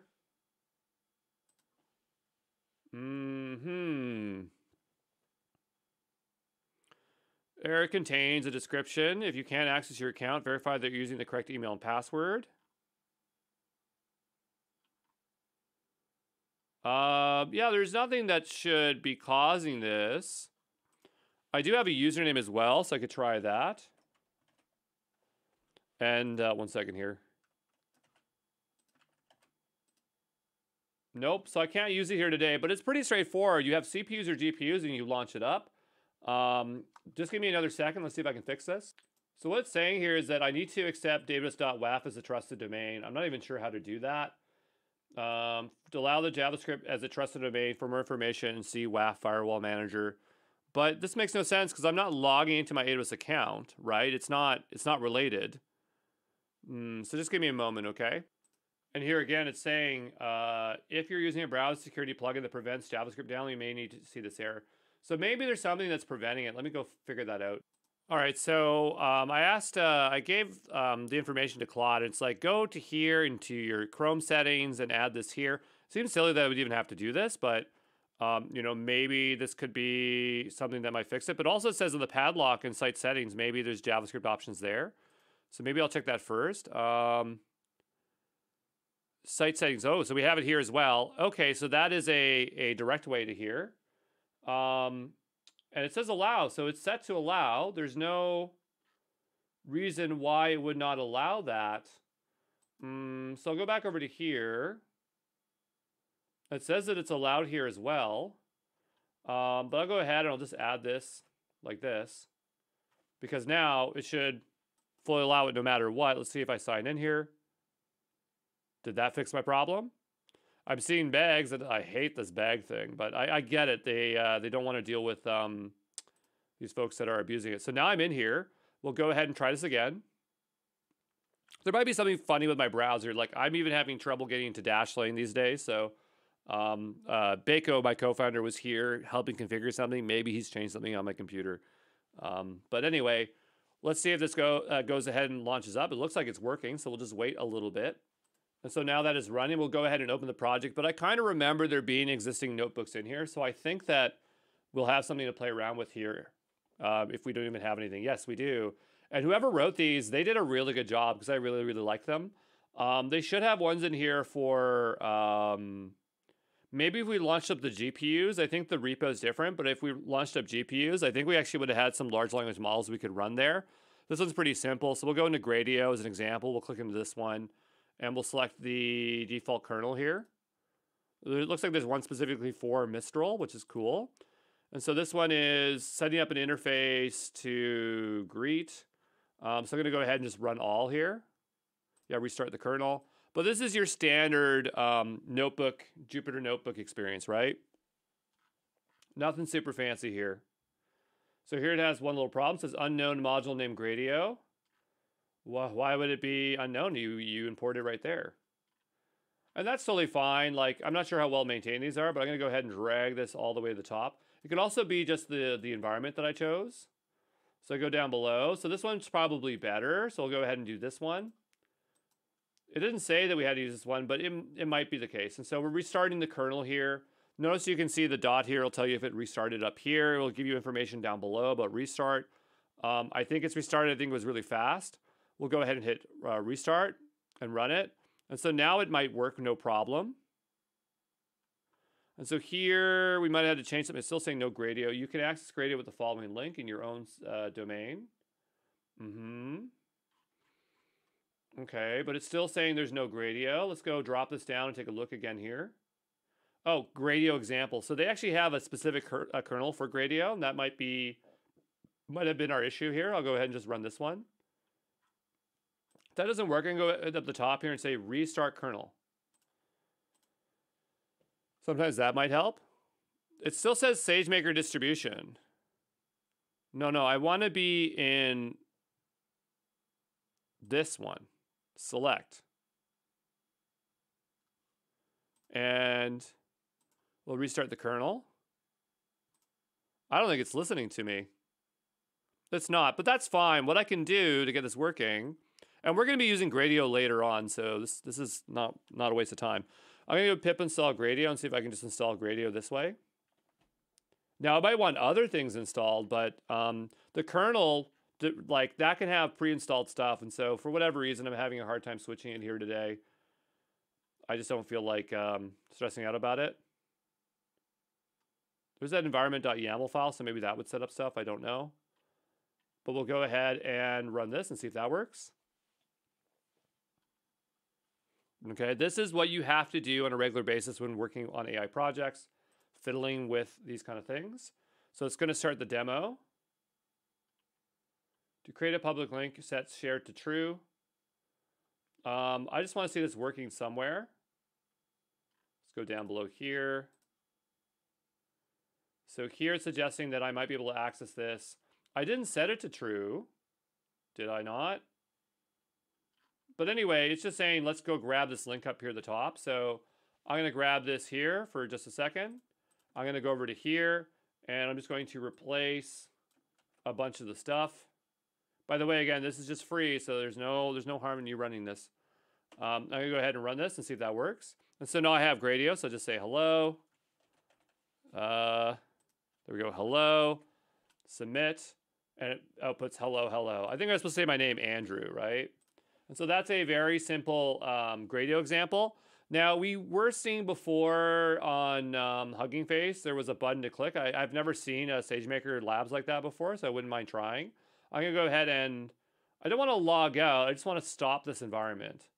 So, I'm going to close this tab. Right, we'll hit stop. But you could see with Google Colab, you want to stop the sessions with this one. You want to go and you want to manually hit that stop button, right? You don't want to end up using your CPUs. If you come back later in the day, you won't have any, so make sure you stop them. Not going to cost anything, but there we go. You can see I have a lot more time left over. Let's go over to here, and I'm going to go ahead and just click one of these, like I don't want anything complicated. Let's do this one here. This sounds very simple. And so this is now setting the options here. Down below, it's showing us what it has. Okay, does it need CPUs or GPUs? I don't know. It's not saying what it is. Since it's doing like sequencing, I think this is probably just requires CPU. So if I hit runtime, I'm going to assume that it's going to launch this notebook. Again, I've never done this way before, so curious to see what happens. Oh, that's a chair there. Oh, dear. Oh, I missed a chair right there. There we go. Now we have to do the hats. You can see Colab's a lot less annoying. Is that a hat? Doesn't even look like a hat. All the bags. It's almost not even worth it for the free compute here. But you do get GPUs, which is nice. So we'll just give that a moment to spin up. Okay. Here we go. So it started. So now we copy to project, the button. And then I assume it's just going to import the Git repo there. So clone entire repo, sure. We'll clone it. And it's a little bit unusual where it's going. I'm not sure where it's placing it, but if we go to the top level, maybe it's somewhere here. Yeah, I'm not sure where it's going. All it's doing is running git clone in the repo. Okay, great. So now it's taking over. So yeah, now the notebook is here, I guess. So maybe it was in here. Okay, so it actually imported a bunch of stuff. So I was hoping that it was bringing one specific one in here, but it actually brought a lot of stuff in here. So I'm not really sure what library we were trying to run, but here's an example of scikit. And that's doing something, not necessarily what we want to do, but lots and lots of examples. But yeah, that is SageMaker Studio Lab. So that is another option that you have available to you. Okay, so we'll take a look at another one.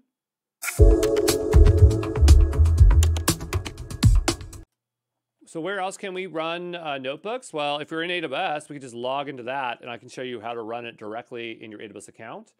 Actually, AWS does come with a free tier for compute for ML M3 larges or whatever. So I'm going to go ahead and just log in. Just give me one moment. All right, so now I'm signed into AWS, and so I'm going to make my way over to SageMaker. Just double checking my costs. Nothing too crazy here on September 24th. Yeah, that was a high day. Months ago, but that's okay. So I'm going to make my way over to SageMaker. Okay. Amazon SageMaker AI. Oh, did they rename it now? Already, it's been renamed. Oh, well, let's go over there. That's fine. Whatever, AWS, you can put AI in front of it if you want. I don't care. And so the way this works is you would have to normally set up a domain. Like I already have one set up here, so I guess I could delete it. But the idea is that you pretty much go over, I'm just going to go to another region. It's so hard to show this again and again and again, but I'm going to go to, let's say, Oregon. Okay. And what you would do is you go to Getting Started, and they have like set up SageMaker domain. So this is the one that you would choose, and that will set you up a bunch of stuff. It takes a little bit of time, but I already have one set up, and I'm not going to set it up like 100 times over here. And so we'll go over to here, back to the main SageMaker. And, oh, do I not have one set up here? Oh, I do. And so once it's set up, if you go to Studio here, you can open up the Studio. Now, there are notebooks here, but I thought they were getting rid of these. But the experience looks a little bit new, so I'm not sure. It says, try the new Jupyter Lab and SageMaker Studio. So they're not suggesting you to use these anymore. They don't really want you to use this. They want you to open up SageMaker. Now, I want to point out that do not launch SageMaker Canvas. This one has a similar experience. This one's expensive. Do not use SageMaker Canvas. It is awful, awful, awful. At least at this time, it is in terms of showing you spend. The service isn't bad. It's just a spend trap. But now we're in SageMaker Studio. In the top left corner, we're going to go to Jupyter Lab. We can go and create a new Jupyter Lab space. I'm going to call it example, as we can name whatever we want. We're going to create that space. I'm going to get that pop out of the way. And we have some options here. The ML T3 Medium has a generous free tier. I would double check the pricing there because you could be outside a free tier if it's outside the year or something like that. So we'll just look at SageMaker Studio pricing, Jupyter Lab. And so we'll go over here. We see RunPod's trying to buy ad space above them there. We'll go and scroll on down. And so it's the MLT3, maybe SageMaker free tier, SageMaker free tier, AWS.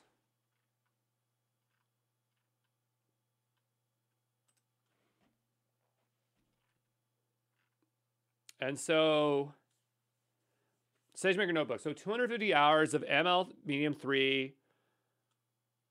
It's free tier usage per month for the first 2 months. So if you want to utilize this compute, make a new account. You'll get that reset there. Or you might be outside the free tier. But I remember this not being very expensive. Like it was in the pennies. But if you forgot about it, it might cost you $60 or $35 for the month. So just be careful there. And you can look up the exact cost of that. ML, M3, medium, pricing. And so here they're suggesting it's 0.067 per hour. So almost like half a dollar. So maybe you might want to be really careful with that. Here it's saying $1. So again, it really depends. Maybe I was a bit off with my costs here. Come on, show me the instances here. And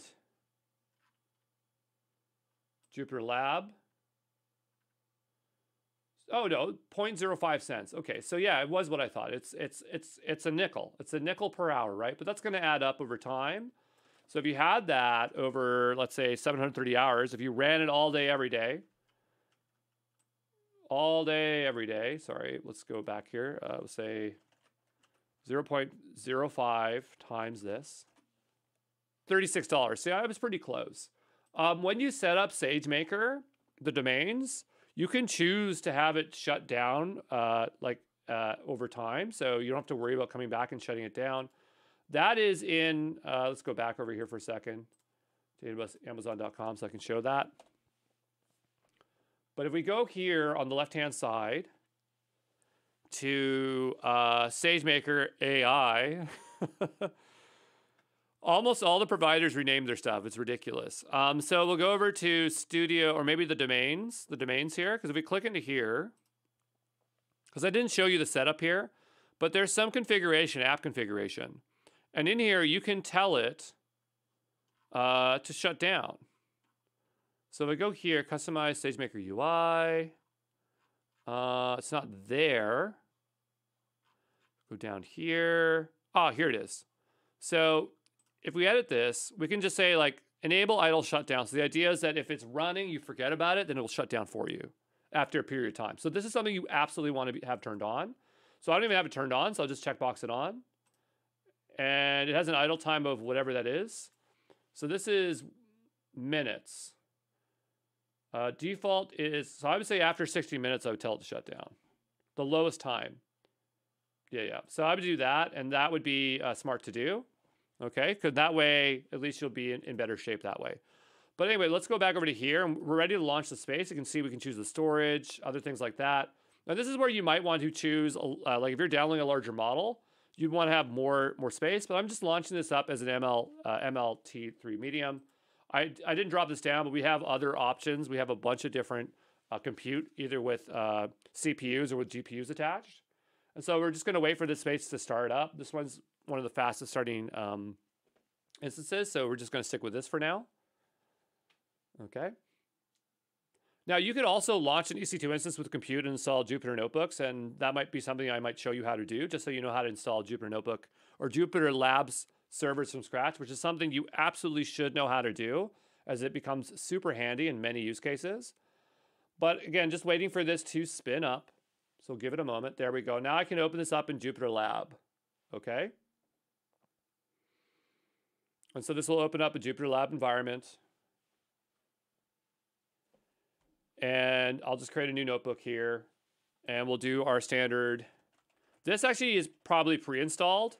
So the kernel for SageMaker comes with a lot of stuff pre-installed. And this is where you could run into issues, because if, let's say, you need a very specific version of, like very specific compile flags for something like PyTorch or TensorFlow, you could run into issues. But it says it's already satisfied because it's already installed in this environment. So we're not going to do anything fancy. I just wanted to show you how to get to that.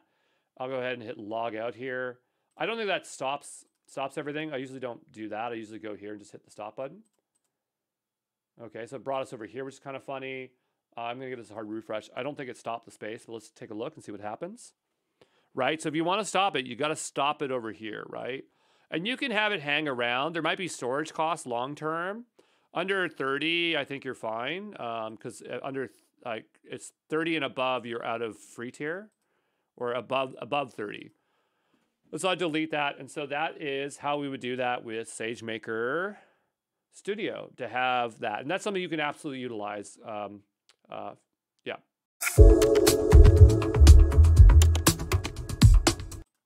Okay, so we looked at SageMaker Studio, but let's go take a look at Azure ML Studio. So I'm going to make my way over to Azure. I think it's just portal.azure.com. And I'm not doing this every day. I don't really build pipelines, workloads in here, but I've obviously taught a lot of this, so I'm pretty comfortable with it. And there is a way to launch things in Azure AI Studio. I think it's now called Foundry, which is Azure AI Foundry. Did they rename it? It doesn't look renamed to me. I thought they renamed it. Nope, it's still called Azure AI Studio. Okay. Maybe that's an external service. I'm kind of curious there. Azure AI Foundry. Where's the rename? Here we go. Oh, maybe it's at ai.azure.com. If we go here, is that where it is? This might, Microsoft likes to have more entry points into their products. I don't have a project called that. We'll select another project here. But I think this is just another way to access Azure AI Studio. I have a Japanese example here from a while ago that's a hub. This is not the way that I would like to do it. But if we click into here, this is just an existing project. I'm not suggesting you to make a project in here. I just want to show you. Yeah, we have to make a new project. But there's compute here on the left-hand side. And so you could technically launch up a compute instance here. I don't recommend doing it here because the experience here is kind of broken. And so when you're using Azure, I would recommend going into specifically Azure Machine Learning Service. And here you can see I have an example. I'm going to go ahead and delete that. I'm not using it right now. So I just want to go ahead and delete this for now. I'm looking for the resource group to delete. How do I keep up with all these clouds? I don't know. Okay. They're probably asking me that, but I'm going to go ahead and just delete this. Now for SageMaker Studio, I didn't show you how to set it up completely, but for this I will. It's a little bit straightforward to create and delete. So I'm going to go ahead here and make a new workspace. I don't know what this costs. To me, it's like pennies. If you're worried about it, don't do it. If you know Azure pretty well and you're comfortable with it, go ahead and do that. But we'll go ahead and just say AZ example. And I'm going to just say AZ example. The region does matter because different compute is available in different areas. I don't know what to choose, so I'm going to use Central US. I don't want anything fancier today. It's creating a bunch of these other things here. I don't think I need container registry, so I'm going to ignore that. We'll go next. I'm going to leave it as public. I'm going to go ahead and create this. And so we'll have to wait a little bit for this to create. It shouldn't take too long, okay? I'm not sure if there's one other step after here, so I'm just going to wait a little bit, see if I have another thing I have to confirm. No, there is not. I'll be back here in just a moment. Okay. All right, so that's finished deploying. I'm going to go to my resources here, and I'm going to launch Studio. And hopefully it looks the same from the last time I was here. Quite similar. So on the left-hand side, what I'm looking for is environments. And I'm just going to ignore this. I could have swore it was from here. If it's not here, there's another place from in here to launch it, but I was pretty certain. Oh, notebooks here on the left-hand side.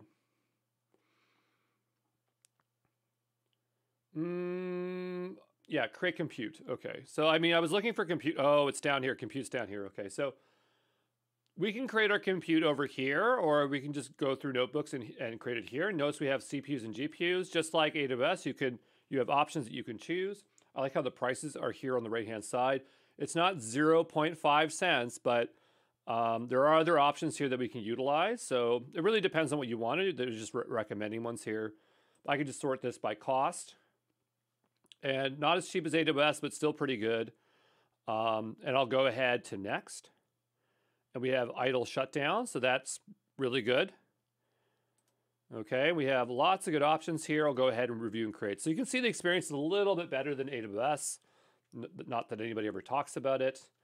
And so now we're waiting for that compute. We can go down here and probably see it spinning up. And so now we're just waiting for that to create, okay? All right, so our compute is ready. Let's go take a look. And so we have a few options. We have Jupyter Lab, Jupyter, VS Code. Jupyter's probably the old Jupyter notebook, so I'm not sure why you'd ever want to use that, but we can go ahead and open this one here. And then the VS Code Web. I think we can run these in parallel. I'm not really sure. But it's just going to give us an environment that we can utilize. So nothing crazy here. And there's no surprise that Azure can do this because Azure or Microsoft owns GitHub. So all this technology is probably shared between them. You'll notice we have a few different options depending on what you want to do. We have Azure ML, the SDK version 3. I'm not doing anything fancy, so I'm going to just do something simple here for the notebook.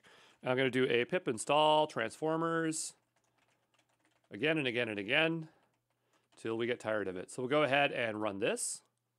Okay, so we're now installing transformers, which is great. I'm going to go over to here, and I'm not sure if it mirrors the files. I would expect that it would. Right, I can save this file here for a second. I'm just going to name it as untitled. I don't care. And this one is being a little bit unresponsive. It says it's in preview, so I'm not really surprised it's not working, but I don't really care. Okay, we know that we have this as an option, and so this is another way that you can run compute. Obviously, the reason that you use SageMaker, Azure ML is that they have kernels that are specific to their environments to make it easier to work with Azure ML Studio or when you're building pipelines or SageMaker Studio. But you can generally use them, but sometimes I've ran into issues using these things because the way they have their kernel set up, the stuff that's pre-installed on them, and that runs into issues for me.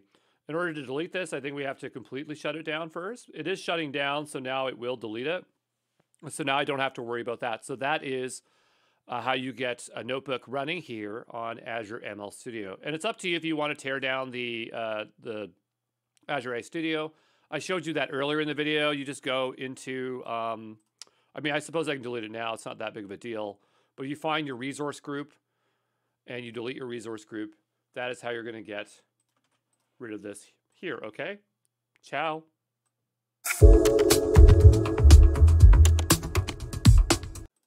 So let's go take a look at another one called Lightning AI. I really like Lightning AI, and they do have a free tier. So Lightning AI is basically a cloud developer environment specialized specifically for working with models, okay? And so I already have an account here. I don't feel like trying to figure out how to log in, but I'm already logged in. And what's nice is that Cohere actually has a bunch of different kinds of templates that you can utilize. So they have, I think, studio templates up here. Lightning AI is totally free to sign up for. And they have paid tiers. But here, let's say we wanted to use something like Llama 3.2. See, Llama 3.2 as an example.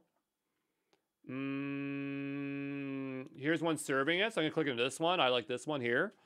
And they have like a video on how to do it. But if I just want to start using it, I just click Open in Studio, right? Again, very easy to make an account. And so this is going to open up here in Lightning AI. I actually have a little stuffy of Lightning AI. That's how cool they are. And so what's interesting about this one is that it's not just notebooks. Like it has the VS Code experience. It has notebooks. You can just open up the terminal directly. And the environment is controlled over here. So if I click into here, this is between CPUs and GPUs. So you can easily switch between CPUs and GPUs. So it will shut down, but it'll bring the environment over. So it's a lot more flexible. You can get a lot of information about your environment. It is super, super powerful. Like I would generally just work in this because it's just so good. But the startup time is a little bit slow, but it's not that bad, right? Lightning AI, they've created a bunch of open source projects like LitGPT and things like that. I'm sure we're going to come back and revisit them because they're so awesome. But right now it's spinning up the GPUs, and I can't remember like how much you get for free, but even within the GPUs, there are options that you can choose. So to sign into a cloud account, before it used to say like which ones did you want to choose. So right now this is running one NVIDIA L4 Tensor Core graphics card. That's not a cheap one. But I could have swore that we had a few other options there. If you hover over this one, it will also tell us. Well, we're not on it right now, but I could have swore that we'd have that option. But I think when we spin up one initially, we actually get to choose what kind of compute we want. But this GPU is ready to go. I'm going to click into this example. And this is the kind of experience you'd get in VS Code. So it's not exactly Jupyter Notebooks, but it has that Jupyter Notebook esque experience. If we wanted Jupyter Notebooks, we just click Jupyter and we have it. So whichever one you want, the VS Code experience with notebooks or the Jupyter Lab experience, you can just quickly switch between them. Well, I say quickly, but quick enough. And so I can go here on the left-hand side and click into here. And yeah, we can just run through this. So here it says, start the inference server on the terminal by running the following command. So here I can just open up terminal. If I can find it, file, new, terminal. And I'll just grab this here. Again, I'm not a super expert at this stuff. I'm just, you know, copying, pasting, and working through it. So here it's starting on binding on port 0008000. So here it is, it's going to serve Llama 3.21 billion. So it's downloading that model. I'm going to assume this is downloading from Hugging Face. And LitGPT is going to serve that model in streaming mode with a max token of 200. Okay. And so that model is now being served. It's downloading serve. I think it was Llama 1.1b, so that's very small, 3.21b. And so here we have our text. We're going to go ahead and run that. And then we'll go down below here and we'll run it like that. Okay, and so it's doing our summarization. Now, we can go over to VS Code here, right? If you prefer this experience. And I think that we don't have to run this twice because it might already be running. So I'm going to go ahead and just give this a go and see if it works. It might not work. We'll see what happens. And so that terminal is still running. I think if we go over to here, we can see probably our open connections. Yeah, so see how we have this? This is it over here. If we click here, I think it's bringing us back to that terminal, right, that we were running earlier. So it's kind of cool how you can go between them. But this thing is super, super powerful. I'm done with this environment, so I'm going to try to figure out how do I get to this. I'm going to go back over to maybe Andrew Brown here. And here we can see that it's serving. I just want to stop it. So I'm going to go ahead and delete this. We'll say delete, as I don't want to use up my GPUs here. I can only imagine at some point they might have some convoluted way in order for you to be able to access the GPUs, as crypto mining is a serious issue for these folks, for all of them. But if we go here, let's say I just want to do code, I'm going to go ahead and do that. We actually have some options of CPUs. And we have the language model template. I'm going to go ahead and click this, because I just remember being able to choose between different GPUs. Maybe that's only in the paid tier, but yeah, see, now it looks a little bit different. See, it says 32 CPUs. Let's say if we switch, here we go. So I choose GPUs, and now I have some options. So we have a T4, an A1G, an L4.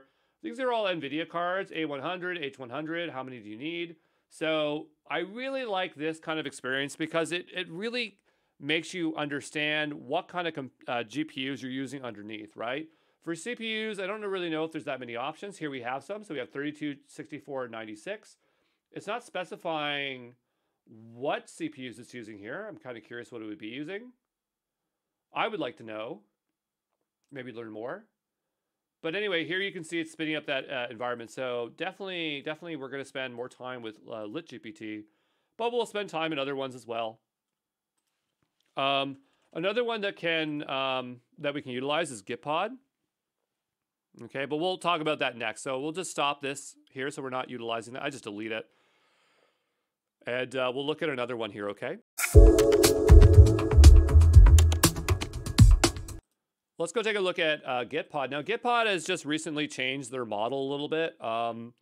And so what I would normally do is just launch a workspace, but I want to launch it with GPUs.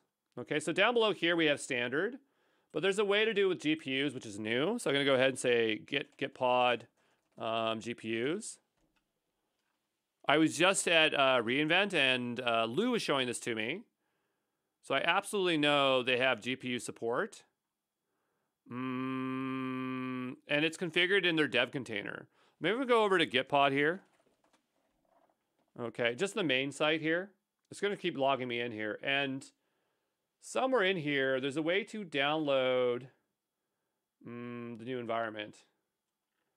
So I want GPUs. I know we can do GPUs here. We'll go over to maybe the resources. View all. And so now we're into our docs here. And so somewhere here, we can configure GPUs. I know we can do it. I've seen it in person. But But like, I didn't know they had GPUs, and then Lou showed me, and I was like, why aren't we using Gitpod? But I think it's that maybe it's just not well known. Maybe it's because it's so new. And so I saw him configured in a dev container JSON file. So just give me a second. I'm gonna go find it. Okay. I remember there's a thing called Gitpod Desktop, so maybe that's something that I might want to download. Gitpod Desktop. No, that would run it locally. Yeah, that's not what I want. Yeah, let me just look at the docs a bit more, okay? I just absolutely cannot find it. There's no way I can find it, but that doesn't mean that we still can't use Gitpod. Gitpod, it has a notebook experience because it has VS Code, so maybe we'll just take a look at anything, anything that we want. So I'm just trying to think of like, I don't need anything in particular. I just need like an example repo. I'm just gonna type an example. It really doesn't matter what we do. I'll even go to the AWS examples one here. And so I have Gitpod installed with the Gitpod Chrome extension. You could also just put in the front here, and we do like gitpod.io and it'll still work. So I'll do this, just in case you don't have the extension installed. Is it this? Can I do that? Maybe I take this part out like that. I forget how to do it. It's been a while. / like this. GitHub.com. Nope. This used to be a GitHub IO in front of me here, but if I go to this URL here, well, anyway, I'll just click it. It looks like the URL is a little bit different now. But anyway, if you don't have that Chrome extension, it's like Chrome Gitpod extension. But even at the time of this video, I don't know if they're going away from this kind of system and they're letting you run it locally now. But anyway, I just have this open and I just wanted to show you in Gitpod. It's super fast how fast it launches. But I can go ahead and make a new file. And I specifically want to make a, I'm not going to save this. I'm just going to make a new file here. Allow, yeah, allow. And it's going to be like, I'll say example.ironpython NYB. I think that's what it is.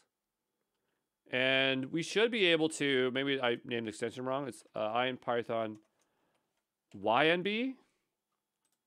There we go, YNB. And so now we can add stuff here. So I can say, what is our Python version? So Python -- version. And so this is going to be really good if, let's just say you are want some installations here. Maybe it doesn't have Python extension, the Jupyter extension. So we're installing the Jupyter extension so it can do Jupyter-like things. And so we'll just choose our Python environment here. We'll just use the default one. And so I'll run it. And it says it's a magic cell, but the body cell is empty. Because I just want to run Python. What's wrong with that? Maybe I can do pip install. I'll just try to install some here. Pip install transformers. Can I do that? There we go. So this is another environment that we can utilize. And if you are not utilizing GPUs, like you're just using serverless APIs, then this is going to be fine for you. Obviously, we could also use GitHub. Now, again, there is a way to configure GPUs. We're just going to have to wait till we talk to Lou. He's in the boot camp, so he's going to definitely show us how to do it. But what I've been told is that Gitpod now can run anywhere. So like you could choose any type of compute that you want at AWS or other platforms. But it's probably in the paid tier. There's probably other caveats, and I don't have that information. But just as a cloud developer environment experience, I really like this when I don't care about GPUs. And if we do have GPUs, we'll have to learn a little bit more about that later on. I'm going to go ahead and stop that workspace. And so that is Gitpod as an example for somewhere where we can work with notebooks.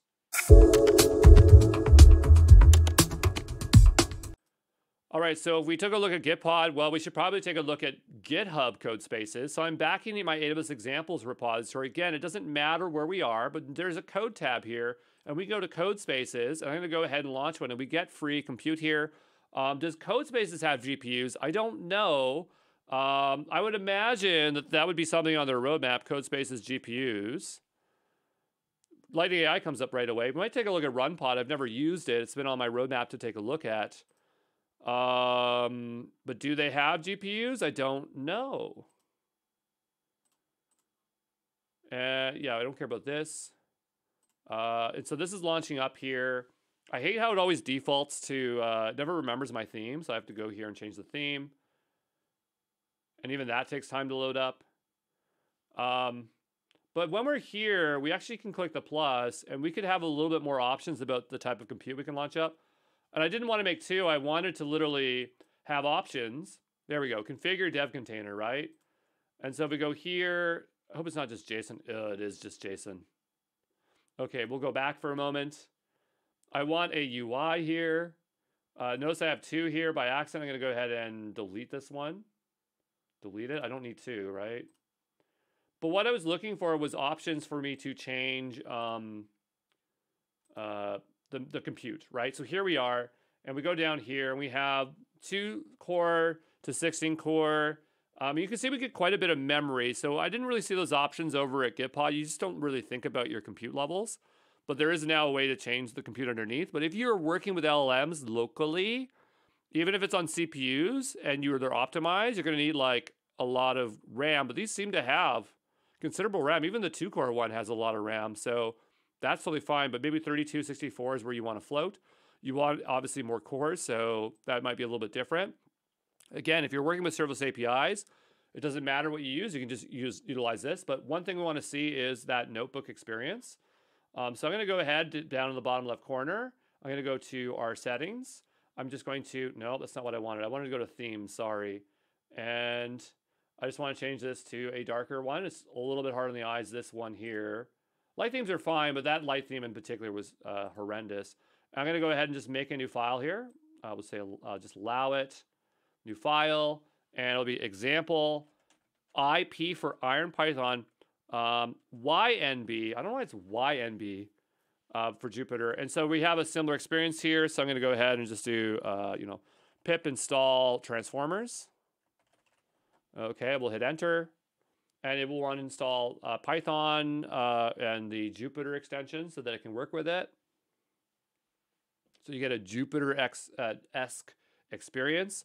The only thing I don't like about Jupyter, no, actually I don't mind notebooks, but notebooks usually will tell you the time, whereas Jupyter notebooks won't, and so you have to do an extra command to do that. We'll see that later on. I'm choosing the default Python environment, the kernel that comes with it. And so here we can do pip install transformers, and that should work fine here. But yeah, could you attach GPUs with GitHub Codespaces? I don't know. But Gitpod you can, but I don't know how to do that. Okay, so that's working fine. So I'm going to go ahead and I'm done with this workspace. So I'm going to go ahead and click that. And I want to make sure that it's stopped. I don't want it to keep running. So we'll go back over to github.com and I'll go into my AWS examples. And let's go ahead and just delete this. Okay. Actually, you know what I noticed here is that we have some other options. So we can open Jupyter Lab. This is definitely new. I'll click that and see what that experience is like. It says it's preview, so I'm not sure how long that's sticking around here, but I can't imagine it's that much different experience, right? So we'll click that and see how that looks. Unable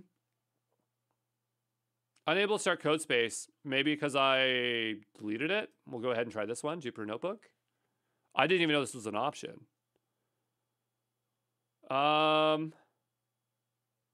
Jupyter Lab is the latest web-based interface. Okay, but that's not Jupyter Lab. Is it running Jupyter Lab and then I connect to it?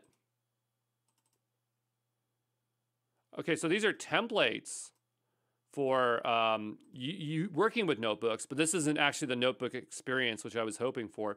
I'm going to go back over to the repo, wherever that was. It's not what I wanted. And now I'm also running this template here. Can I go here and let's click this open in Jupyter Lab. There we go. And so maybe what this will do, this looks a lot like Gitpod right now. That looks like a lot like Gitpod right now, but that's not Gitpod. And so maybe this will open up in the Jupyter server experiences, which is what I'm looking for here. We'll give it a moment. Here it is. And we have all my stuff here. We can go ahead and create a new notebook, right? And so now we have our Jupyter notebook experience. So I'll do pip install transformers. Okay, we'll run that. There we go. So that's nice. If we don't want to use VS Code, we can use that there. We'll go ahead and delete that. So that is now in good shape. Okay, so that is GitHub Codespaces.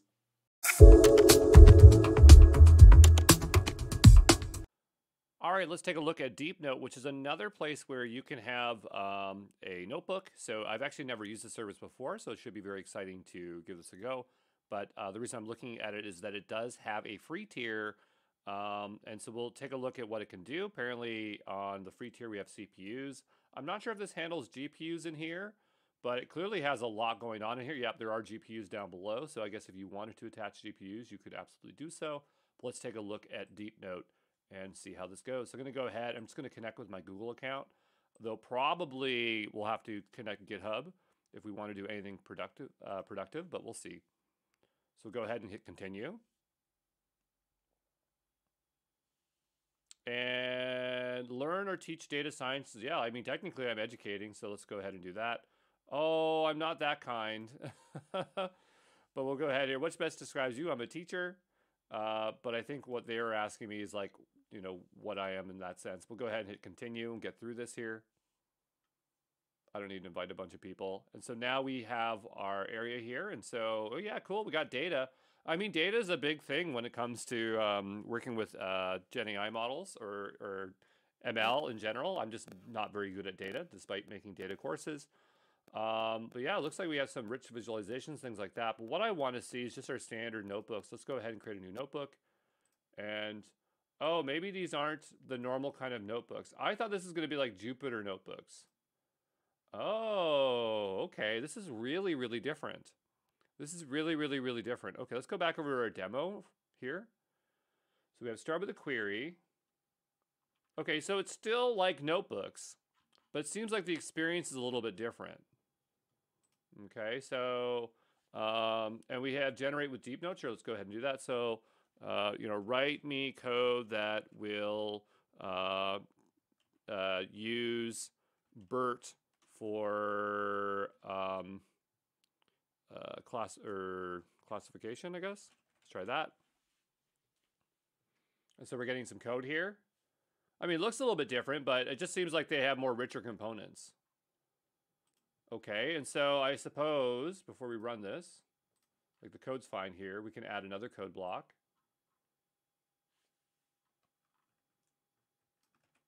Okay, so we might put this here. The blocks are a bit chunkier, that's for sure. How do I add blocks in between?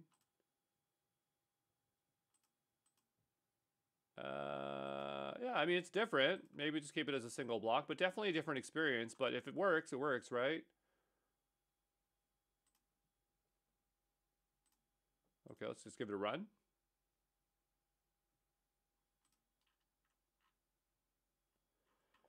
Fair enough. There are none. I'm just not sure exactly how to add cells. They don't make this very clear. Okay, so we'll go ahead and grab this. We'll bring it down here. Again, I thought this was just going to be Jupyter Notebooks. We'll do pip install transformers. Here they're suggesting that, but that's fine. I'm going to go ahead and do that. Like, is this a good experience? I'm not sure. It's just different. Never seen a platform like this. We'll bring in Torch as well. Probably need that. That's probably all we need. Yep. And so let's go ahead and run this one.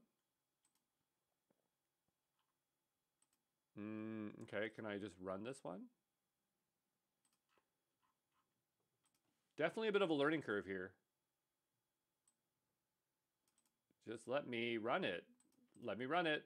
Let me run it. I think right now it thinks it's something else. Maybe I got to do a code here. There we go. That's why. Oh, okay, I see. So down here, I was here in this block. Okay. It's like I'm not sure if you can drag blocks around, but anyway, we'll go ahead and run this. See if that works. We're not trying to think too hard about what's going on here, but it's bringing in the BERT base uncased one, and it creates a custom data set. It prepares the data. It's going to create a training loop. I'm not really interested in understanding this. I do understand it, but I just want to see it work, right? So it's going to just train the model. And then once the model's trained, we're not necessarily using it here, okay? But it seems like it's working no problem. There we go, so that worked. And the only thing is like, how would I use the model now? I'm not really worried about it, but I just wanted to see what that experience is like. So you create an app from this. Okay. So yeah, I guess that's Deep Note. Really was expecting something more of like Jupyter Labs, but you know, it's something. So I guess we're just going to add it to our list of things we can utilize. Let's go back here and take a look at the main website here. I guess they have a lot of data engineering integration, so that's kind of interesting. I was more interested in the machine learning parts of it. So they can apparently serve a model from a notebook. So not exactly sure, but yeah, there we go. Yeah, I guess we have integrations here on the side. Maybe we'll go back and take a look here. So yeah, it really is more data focused. Let's go here, data, browse available integrations. Okay. Yeah. Anyway, I'm not sure if we'll come back to this or not, but and then we have our compute over here. So yeah, we can switch over to GPUs, but you know, maybe this is something we'll revisit if need be. Okay, but yeah, there you go. That's Deep Note.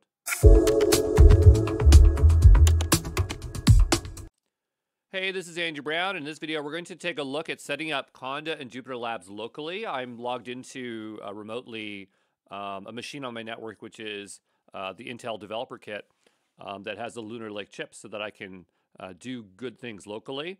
This is a very important video as I feel that if you have a decent GPU or CPU, that there's a lot that you can do with this here. If you don't plan to use GPUs or CPUs, but do local development and just use serverless APIs, you still would want to do this, okay? So I've opened up VS Code and I have a terminal here. There's some existing project, but we're gonna ignore that for now because that doesn't really matter. But what I wanna do is I wanna go ahead and install Jupyter. And so I actually already have some instructions to do this. And so I might just bring them on over into this project here. So I'm gonna go and get that open here. Just give me a second. I'm gonna just manage two environments at the same time here.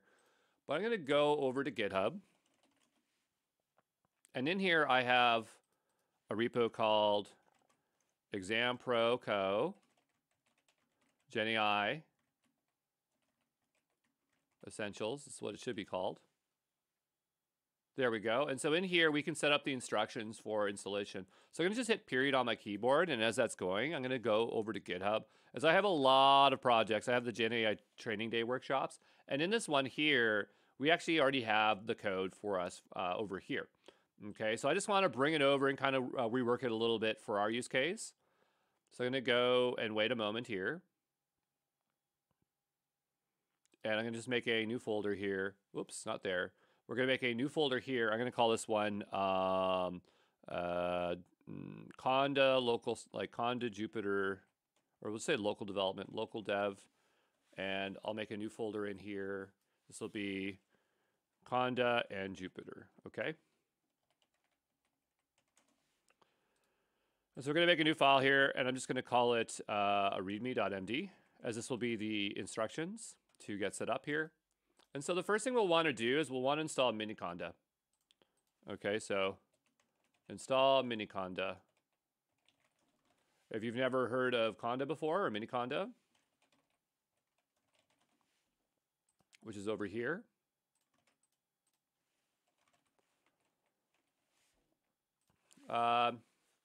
So first let's talk about Anaconda. So Anaconda, I think of it as a package manager, but basically it gives you a package manager and trusted libraries that are commonly used for people that are data scientists or in the data field.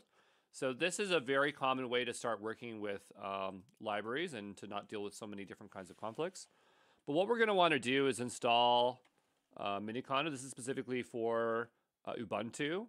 Here it's making a folder in the home directory. It doesn't necessarily need to do that, but it's not going to hurt anything. And so we're going to go ahead and run it here. You can run this on a Mac. Even if you don't have a home directory, you can still do this. But actually, I'm just trying to decide here. Should we change this at all? I think what I'd rather do here, I'm just going to change this slightly. So I want to put this in the home directory. And then here, we will then do this, okay? And that way, it'll go wherever your one is, because mine's called Andrew, right?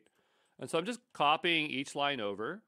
Okay, this is something that you'll have access to. You can get it at GenAI Essentials, right? And so I'm going to bring in that first line, which, you know what? I don't really, sorry, that's not the right line. There we go. That's the line we want.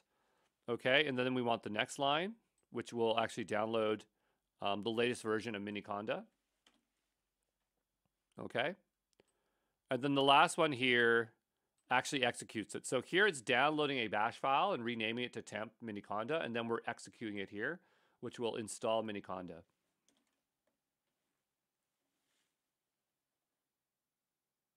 Okay, so it's installed now. So that's step one, installing Miniconda.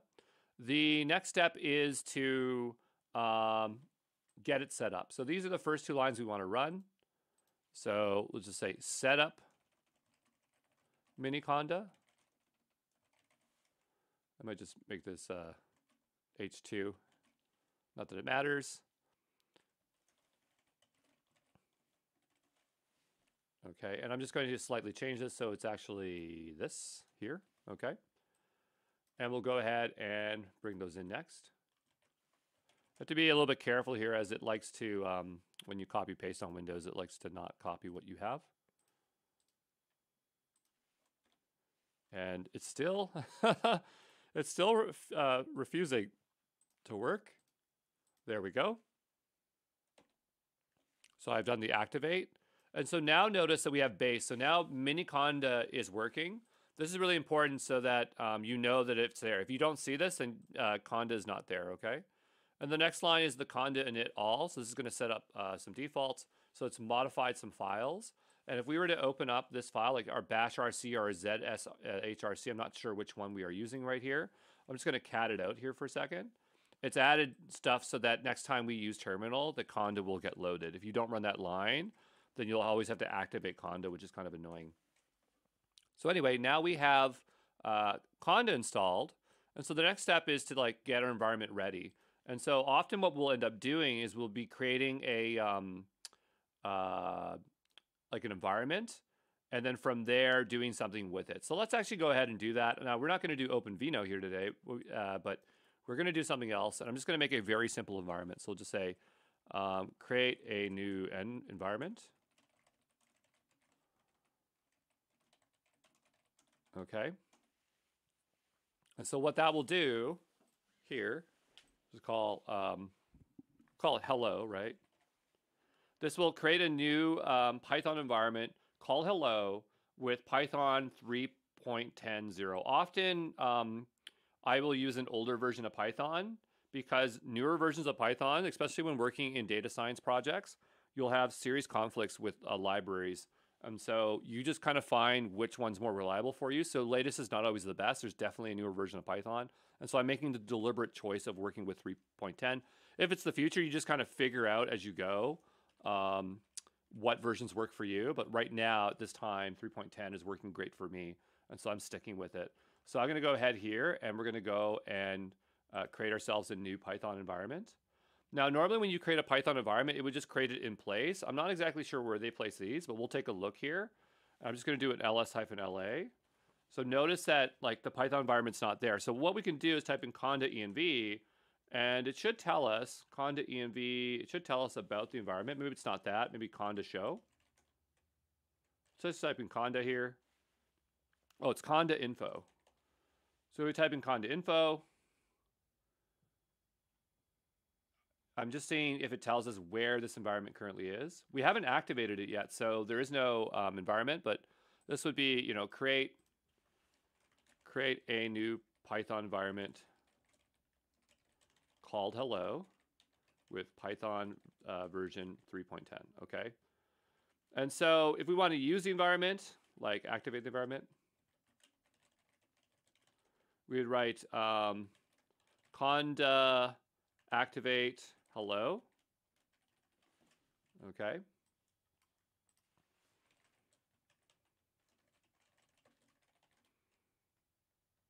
And it's saying here, could not find an environment called that. I could have swore that we created it, right? Did we not? I mean, this one's called OpenVINO. So maybe when I copied pasted it, it actually created one called OpenVINO, which is not a big deal. So I'm going to just try this again. And so now created it. It's just that copy paste that messes things up. Okay, so I'm going to go here and say hello. And so now I'm using hello. You can see this here. It says hello. And it's not easy to list out environments. I've never figured that out. But if we go conda info, now it should tell us, does it tell us what environment we're using? So it's telling us we're using this environment and it's located here. So I have a feeling if we were to copy this, we could then, or write this out, home Andrew miniconda environments, we could find it. So let's go ahead and we'll type in miniconda, envs. And I'm going to just do ls-la to list them all. And so we have hello and OpenVino. So I believe that if we want to delete it, I mean, we could manually delete it, but the proper way would be to remove it, whatever the command is. So if we go here, they call it remove. Okay, so we'll go over to here, and I'm going to say get info about current environment. And this is going to be conda info. We can see things like where the envar exists, or the environment, Python environment exists. And so let's say we're done with this, we can remove it. So remove an environment. And this is something you actually do quite a bit, because often you will install things, you'll make a mess of things, and you just basically have to delete and start over. So I'm doing this all the time. Before you can do that, you have to deactivate. You can't just delete it if you have it activated. So we say deactivate hello. I think that's maybe what it is. So say conda deactivate hello. It's not that. Is it not just deactivate? Oh, it is deactivate. I probably just spelt it wrong. So try, oh, you know what? It's just conda deactivate, because you can't specify the exact one. I'm not sure why they made that as a choice. It's just kind of a habit of me always typing it. And so now we can say conda remove. And this one's a little bit funny because you have to specify a flag for it. And here it's conda remove hyphen name my env and then hyphen all. So that's what you're supposed to do. Oh, I mean, we have to actually name it what it is. So we have hello here. And we'll say yes. Yes. And I think OpenVino's here as well. So go ahead and do that. I'll just switch that out. I don't want to have to put the Y flag every time. So I'll just do that like that. Obviously, you should read what you're deleting. And so that's the example there. So I'm going to go back over to here.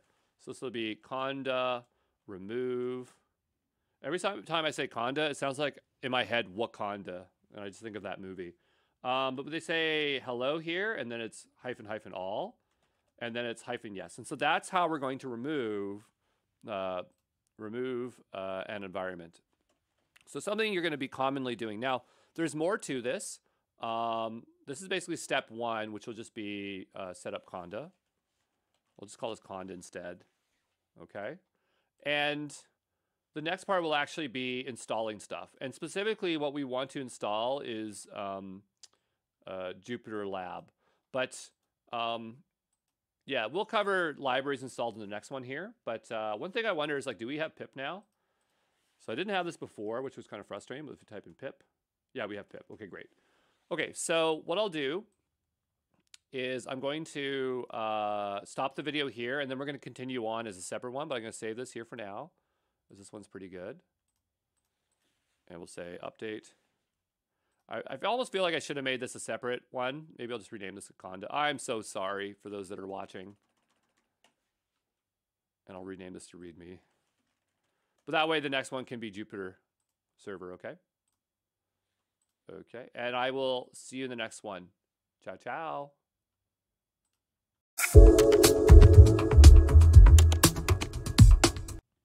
All right, so in my last video, we installed Conda. We have it here as the base. Normally, the next thing I want to show you is Jupyter Lab, but what I actually want to show you is how could you use Conda specifically in VS Code, because that's where you're really going to want to use it. Also in Jupyter Lab, of course. And so, you know, we just need some kind of random project to work on. And so I'm just going to go here and make a new file. So I'm going to go back here for a second. And it really doesn't matter what it is. So I'm just going to say mkdir hello. And I'm going to cd into hello. And I'm just going to open this up in VS Code. So I'm doing code period. If you don't have that installed, it will install it. And then it will let you open it up like this. Close out the old ones so you just don't get mixed up. That can get kind of confusing if you don't do that. I'm going to go ahead here on the right-hand side. I'm going to make a new file called app.py. Okay, and so if I open up terminal, notice that conda is loaded as we see the word base. If you don't see that, then there's something wrong with your installation. You have to fix it. The other reason you might not see it is if you install some kind of fancy thing that colors or makes this more convenient, it could overwrite that. So you could still have it there, but just consider those could be issues that you're having. So, every time you work on a project, you should create a separate environment for each one. Absolutely, you should do that. And don't work in base. I try not to install anything in base. If you do, there is a way to clear out base. I don't do it very often, so I'm not sure in this video, but you can do that. But try to keep base as clean as you can. But it's going to happen where you're going to install things in there by accident, which you don't mean to do. But the thing is that different environments can inherit from base, and so that's why you don't want to muddy your base. But what I want to do is I want to create a new environment, and I honestly do not have this memorized, so I often have to look it up. So just a moment here as I'm looking for the GitHub repo we just had open here just a moment ago, which is here, I believe. And so I'm going to have this off screen, and I'm going to look smart by pretending that I remember this, but it's conda create hyphen name. I wonder if you can just do hyphen name like that. That'd be nicer. And we're going to do hello, and I'm going to specify Python equals 3.10.0 -y, and we'll hit enter. And so it's going to go ahead and create ourselves that environment. We need to activate it, so we type conda activate hello. Again, this is something I'm going to do again and again and again, so just get used to it. So the idea is we want to run something here, and we need some kind of library installed. And so we can install it a few ways. One way is using CondaForge. So CondaForge, we go here, are basically trusted libraries that are configured for use. We go over here, CondaForge, and so we can explore it. And no, I want the packages. Here we go. So these are all the possible packages that we can install. Now we can install things outside of the CondaForge, but I'm not really seeing the ones I want. There's too many packages, right? So if we wanted PyTorch, we type in PyTorch here, right? Whatever we want. If we wanted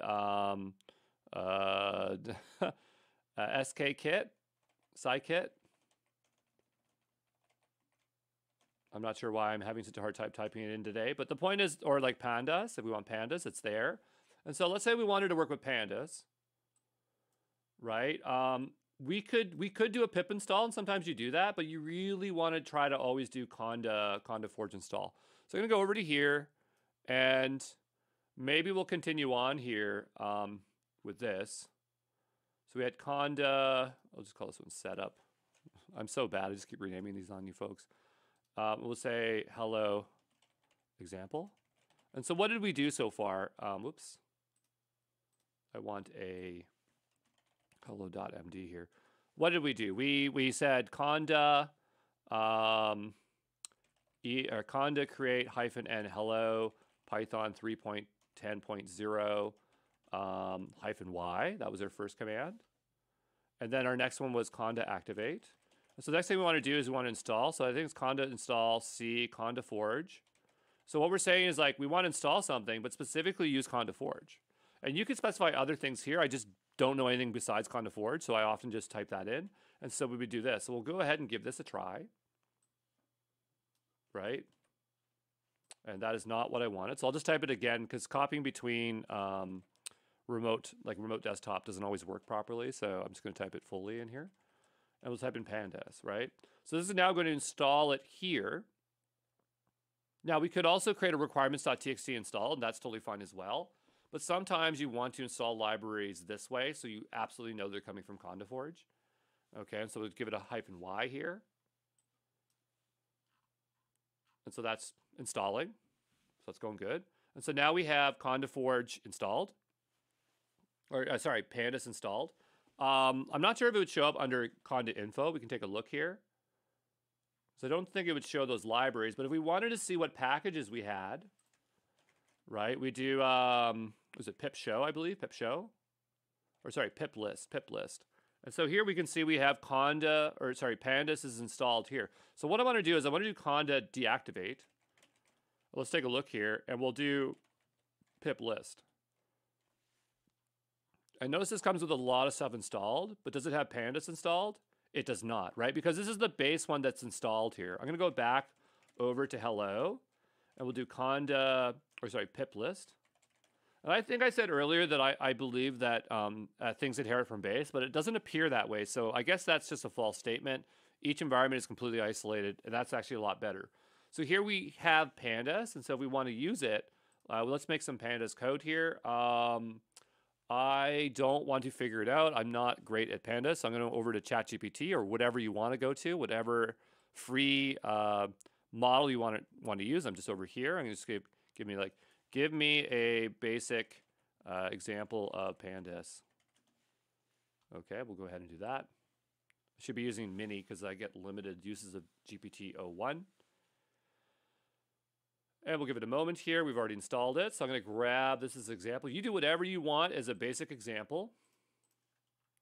Okay, and we have a basic data frame. We just want to make sure that it works. That's all that matters to us here. Okay, so we have this here. I'm going to go ahead and I'm going to run this. So if I do ls, we have the app.py. So do Python app.py. And notice that we can use the word Python as opposed to Python 3 because it should be routed to that location. One thing you might want to check when you're using Python is where it is. So say, where is Python? And so it's showing that it's loading from Miniconda. There have been cases where I've had to use Python 3, which is kind of annoying, but we can type that in as well. Say, where is Python 3? Sometimes both are installed. Sometimes only one's installed. But you can see that it looks like Python 3, there's probably a local one here. So the local installed version outside of Conda is that one, but clearly we want to use Python. I know it's confusing, but it's just how it is. But anyway, I think that worked, right? Did our file work? It did. Okay, so if you want to run this as well, I'll go copy it over here to our repo over here, app.py. And so we'll go back over to this and we'll just do a bit of documentation. So we had conda install, we had conda, so we had pip show, or sorry, pip list. Then we had conda deactivate. And then we had pip list. We have conda activate hello. And then we do Python app.py. Okay, and so this is hello example. And so here we are creating our hello environment. We install pandas in our hello environment. We observe which packages are installed. We observe which packages are installed in base. It's good to make notes. Like even if like this is really simple, just going through the habit of doing this really helps commit it to long-term memory for yourself. And so that's why I always do this, is it's kind of like your opportunity to do it like 2-3 times over. We can use Python binary to execute the Python in the context of conda. And we can type in where is Python. Check which what binary is being loaded. Okay. And we can do where is Python 3. One thing we might also want to check out is like, what if we did a requirements.txt here and we're not using the for? It should still work. Okay. And so I need some kind of library here. We'll just say torch. And so I'm going to go here and do pip install -r requirements.txt.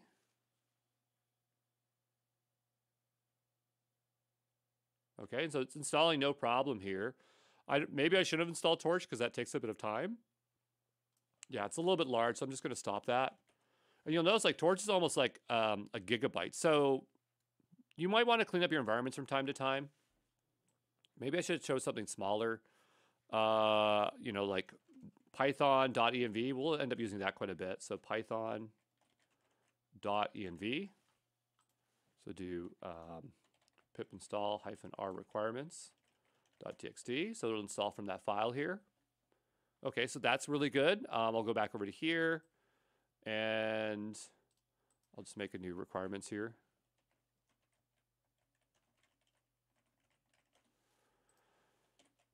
This will be just Python. Just again, writing it again.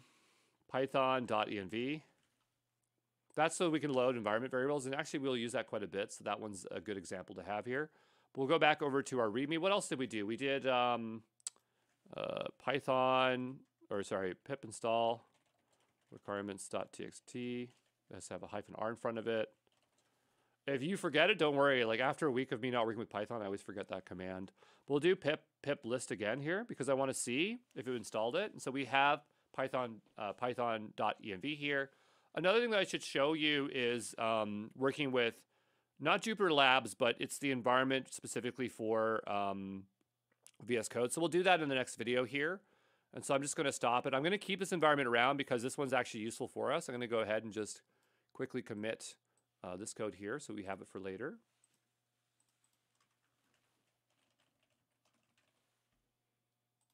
Not sure if that's really the right commit messages, but no one judge me on my commit messages. Okay, see you in the next one. All right, so in this video, what I want to show you is how to use the notebook-like experience within VS Code with Conda. So we already figured out how to do that, obviously with cloud environments, but if we want to get this set up locally, we're going to need a couple of extensions, or maybe, well, at least we're going to need Jupyter. But what we can do is if we go ahead and make a new file here, I'm going to call it app.ipynb. I'm not sure how I've memorized that at this point, but that stands for Iron Python, and this YNB, I guess, kind of for Jupyter Notebook.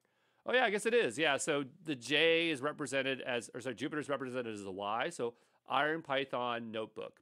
Okay, that's the way I'm going to remember it from now on. I'm going to make a new code block here, and I'm going to do, I want to require something. So we'll say Python, or what is it, import.env, because that's how we're going to bring in that there. I'll hit run. And notice right away it pops up, because right now there's no kernel. It doesn't know about Conda. It doesn't even know about WSL. As if you've installed WSL and you don't have a particular plugin here, it might not work. But I'll click it here, and here I can see Python 3.12.3. And I don't want to use that. What I actually want to use is the mini Conda environment. This is the same environment down here. So this one's that's installed. I know it's recommending it. And this is the base one, but we really want to go to hello. And this might just work, surprisingly. I'm surprised that just works. So sometimes what you need to do is install a couple things, and maybe they're already installed here. So I already have WSL installed. Okay, another thing that you might need installed here if this is not working for you is Remote Desktop, Remote Developer, Remote Explorer, Remote. Like I would install this one. Like I have WSL installed, so it's working fine, but this one is super, super useful. In fact, I'm right now I remoted into this machine using Remote Desktop, but I could connect to this machine through this plugin and then not have to work through this here. But I don't have that set up here today. I'm not planning to show that here. So that's that. But anyway, there's that. And then there's also Jupyter. So I think here, if I go here, I want to see what extensions I have installed. Show running extensions. And so there's one called Jupyter as well that you'll need. But anyway, when you click this, it normally will ask you to install them, and you just say yes. But if you don't, you know, we'll just type them in. Jupyter here. Jupyter. You got to type it right. And so you can see I already have this installed, and it might have installed a few other ones as well. So just let it install whatever it wants to install. But the idea is over here is we have our kernel. And it picked it out from here, but normally you're supposed to create an IP kernel within it, which we'll show in the next video. But all I want to show you is that this is connected to Conda.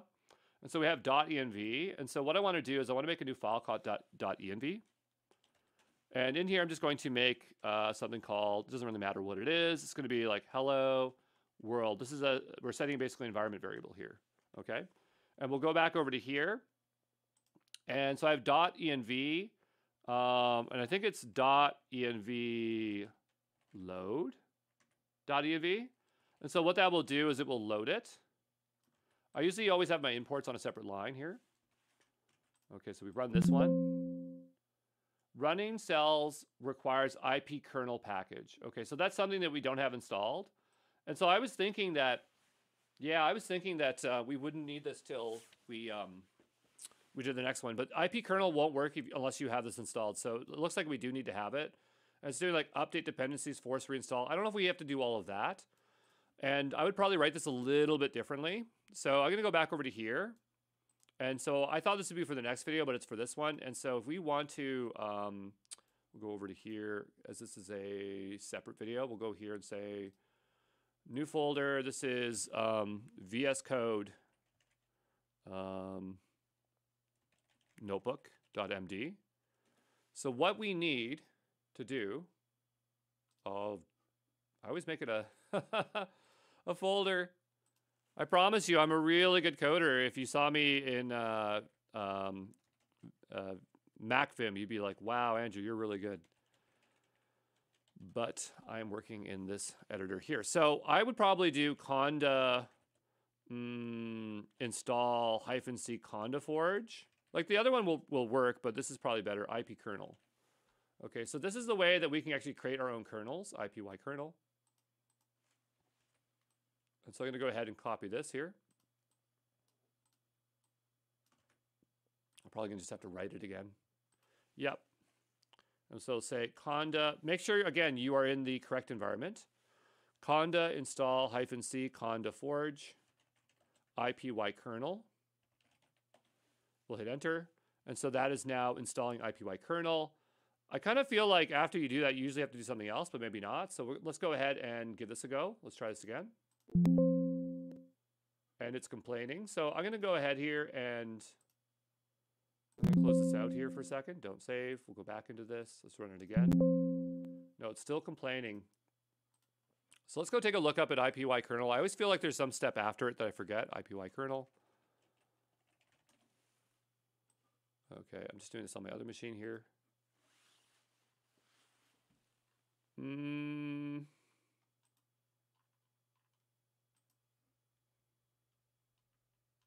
So we have pip install Python -m IPY kernel, conda create new environment. See, it probably would have been easier if we created this environment that way. So what I'm going to do, because probably we could have like restarted and did what it asked us to do, but it might be just easier to just delete this environment and start over. So what we're going to do is we're going to say conda deactivate. Then we're going to do conda remove -n hello -all y. Then after that, we're going to recreate the environment. So conda create -n hello Python 3.10 0. But we want to bring in IPY kernel at that stage. And that'll just make our lives a lot easier if we always remember to do that. So let me just go find that folder here. And so here it just says IPY kernel. But then over here it's saying -m install user. So I wonder if we still have to do that. Okay. So maybe we just had to run this line here and we don't have to actually uninstall.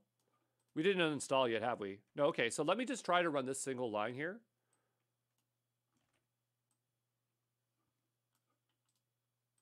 What it does, I do not remember. So it's saying no kernel exists. So okay, that's fine. So what we'll do is we'll take this line here and we'll bring it into our instructions. And the other thing I want here is, sorry, I got a little thing moving on my desk here. IPY kernel, right? And so now we'll go through and run through all this. So the first thing is I want to do conda deactivate. Conda remove -n hello -all -y. So that's going to remove that environment. We're going to recreate from scratch -n hello. We said Python equals 3.10.0 IPY kernel. And I think like when you just put anything after that, it's just going to install that. So we could actually put more packages here if we wanted to. Like if I wanted Torch, I could probably put it there. But I'm just going to do IPY kernel here today. And then I'm just going to do a pip list to see what's installed. Oh, well, sorry, we got to activate. So we're going to do conda activate,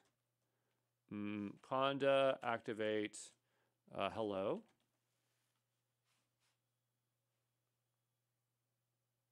We created that environment, right?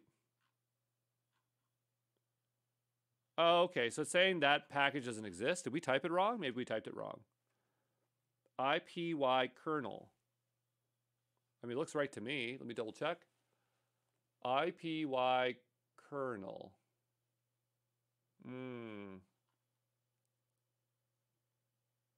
Yeah, so like this one here says IPY kernel here. Source, activate my environment, and then do IPY kernel. For example, using conda environments, install my Python kernel in a first environment. So Python -m. Yeah, so I mean, like that's what we did, more or less. Well, sometimes when just making these things from scratch, we have less of an issue. So I'm just going to do 3.0. I could have swore we could have done it on a single line there, but maybe we had to do like -c conda forge. I've definitely done that before on a single line, but that's totally fine if that doesn't want to work here today. And we'll do -y. And I'm going to try this again. So it's conda install IPY kernel. I think that if you don't specify conda forge, it will still pull from there.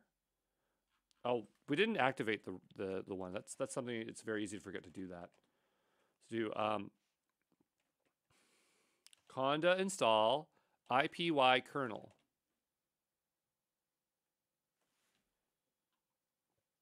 Okay, so didn't find it. See, that's why I think you need conda forge.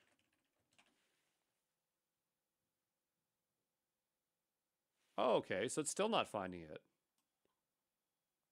So maybe we never installed it this entire time. IPY kernel. Am I crazy? Do I not know how to install that? IPY kernel. Am I spelling it wrong? Am I putting an A in there? Yeah, I am. That's probably why it hasn't been working this entire time. So maybe that was my big problem. I just was typing it wrong and you're like, Andrew, you're crazy. And I bet it would have worked as a single line as well. So we could probably go back to this. So we'd have conda activate. And so now it makes me think that this could have always been IPY kernel, like that. So I'm going to type in pip list.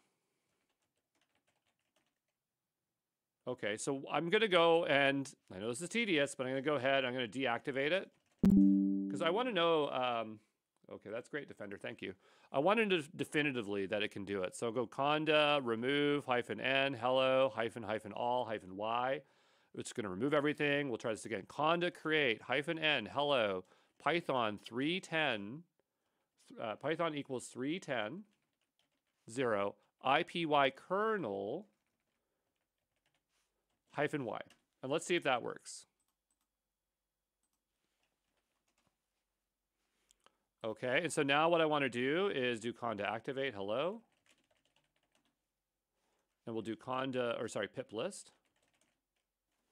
Do we have IPY kernel? We do. Okay, so the question is, do we have to run this weird line, which I don't know what it does? I don't know what -m is. It looks like it's installing it for the user. But let's go ahead and see what happens. So I'm going to go ahead and save this file up here. And we'll try to bring this down here. I want to select a kernel. So now it should be kernel compatible, like we have the kernel created. So it doesn't even show it here. I'm going to give this a refresh.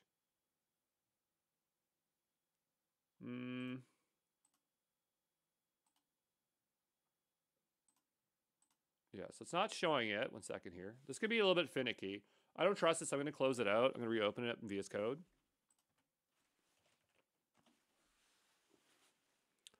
And I'm going to first switch over. Well, we don't really need to switch over right now, but we'll switch over. We'll say conda activate hello.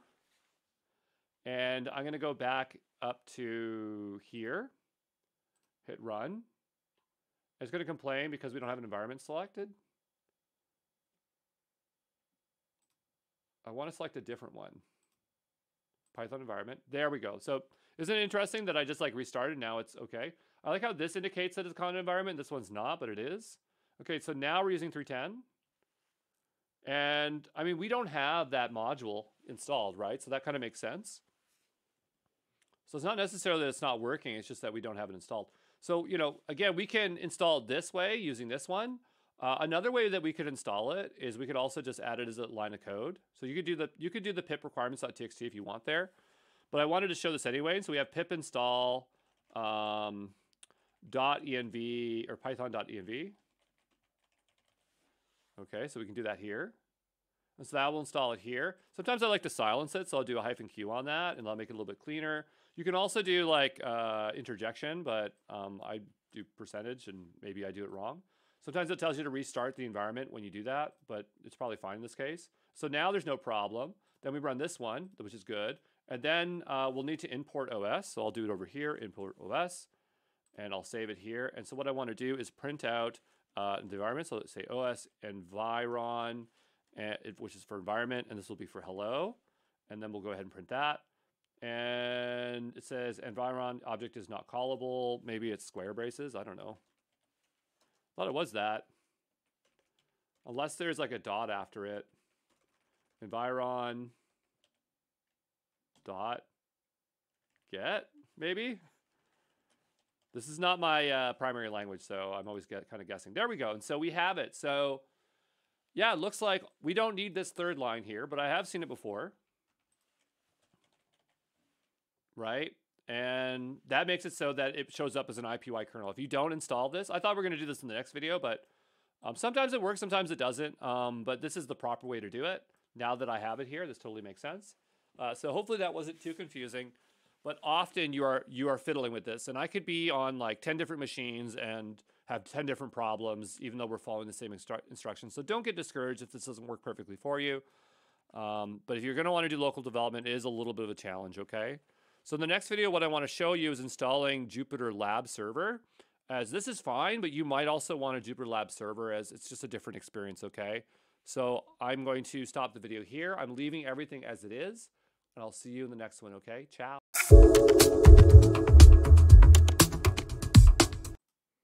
All right, so we're going to pick up where we last left off. So we got this working here, but another way we might want to work with this is with Jupyter Lab. So what I want to do is I want to get Jupyter Lab installed. And so I'm going to go ahead and we're just going to make a new document over here so we can kind of follow along.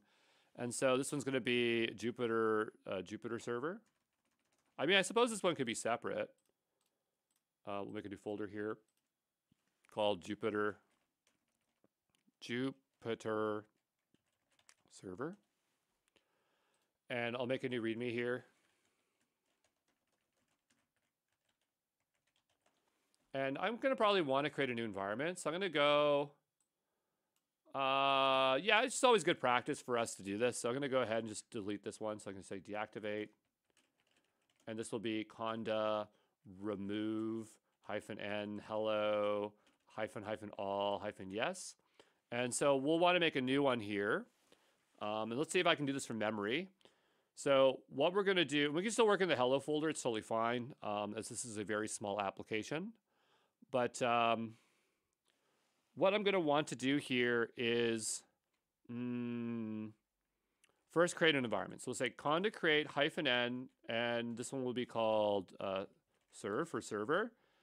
And we're going to stick with Python 3.10.0. We do want IPY kernel, so IPY kernel. And I'm going to do -y. So that's going to give us a base install. That's great. I think that there's a spelling mistake because it did complain. I have this habit of making NAL instead of NEL, so that's my fault. So that's going to install it there. Now to install Jupyter Server is really, really, really simple.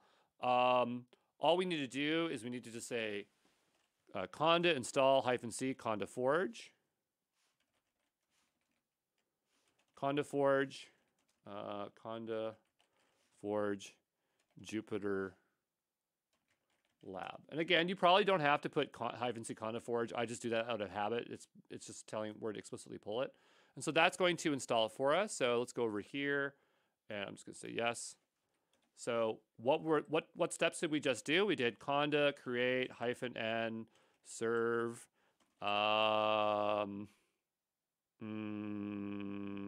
Python 3 3.10.0, IPY kernel -y, and then we're doing conda create or conda install -c conda forge Jupyter Lab. Was that it? Jupyter Lab. That's right. Okay. So that's going to install Jupyter Lab, but now we need to start it. So the way we started was just type in Jupyter Lab -- no browser. I mean, yeah, we don't have to. You could say browser if you wanted to, but this is just the way we have it. Allow root, and we're binding on 00000. That way that we can access it from anywhere. So 00000. We'll hit enter, and I spelled allow root wrong. If you spell things wrong, it won't work. So go ahead and hit enter here, and so now it's starting on port 888. I'm going to open the browser, and so here is our initial server. It wants us to authenticate. And so what we'll need to do is set up a password or token. So it's up to you. I mean, if you're using this often, I bring the token in here and set your own password. So I'm going to go over to here. And so we have here this token here. Okay, so I'm copying that. And I'm going to go back over to here. And so I'm pasting the token in here. A lot of folks had a lot of trouble pasting this token here. So you could do one over here and never have to do it again, or you can set a password. I don't know. I'm going to put it up here. It's up to you what you want to do. I mean, worst case, you can tear it down and reset it up. And so now we have our Python environment. So we'll work in here, and we have our existing notebook. So if we go here, you can see we can run it. And so now we have it set up. There are some things that we don't have here. And so there are extensions that you might want to install for Jupyter Lab that we might want to install. So let's go ahead and just see if there's ones we can find. So Jupyter Lab popular extensions install conda. Let's see what we have. I know like one that I always want to install is the GitHub one or the Git source one. So that'd be interesting if we go here on the left-hand side. Is excited to have a robust system. We'll say yes. And so these can be installed via conda. But here we might want to have one like the Git. So I'm not sure what that one's called. GitLab, Jupyter Lab Git. So this is something we can do. We can go back over to here. I'm going to leave this running. I don't want to kill it. So I'm going to open up another terminal here. And we're in base right now. So I'm going to do conda activate hello. Did I install all this in base? What am I running here? Is this base?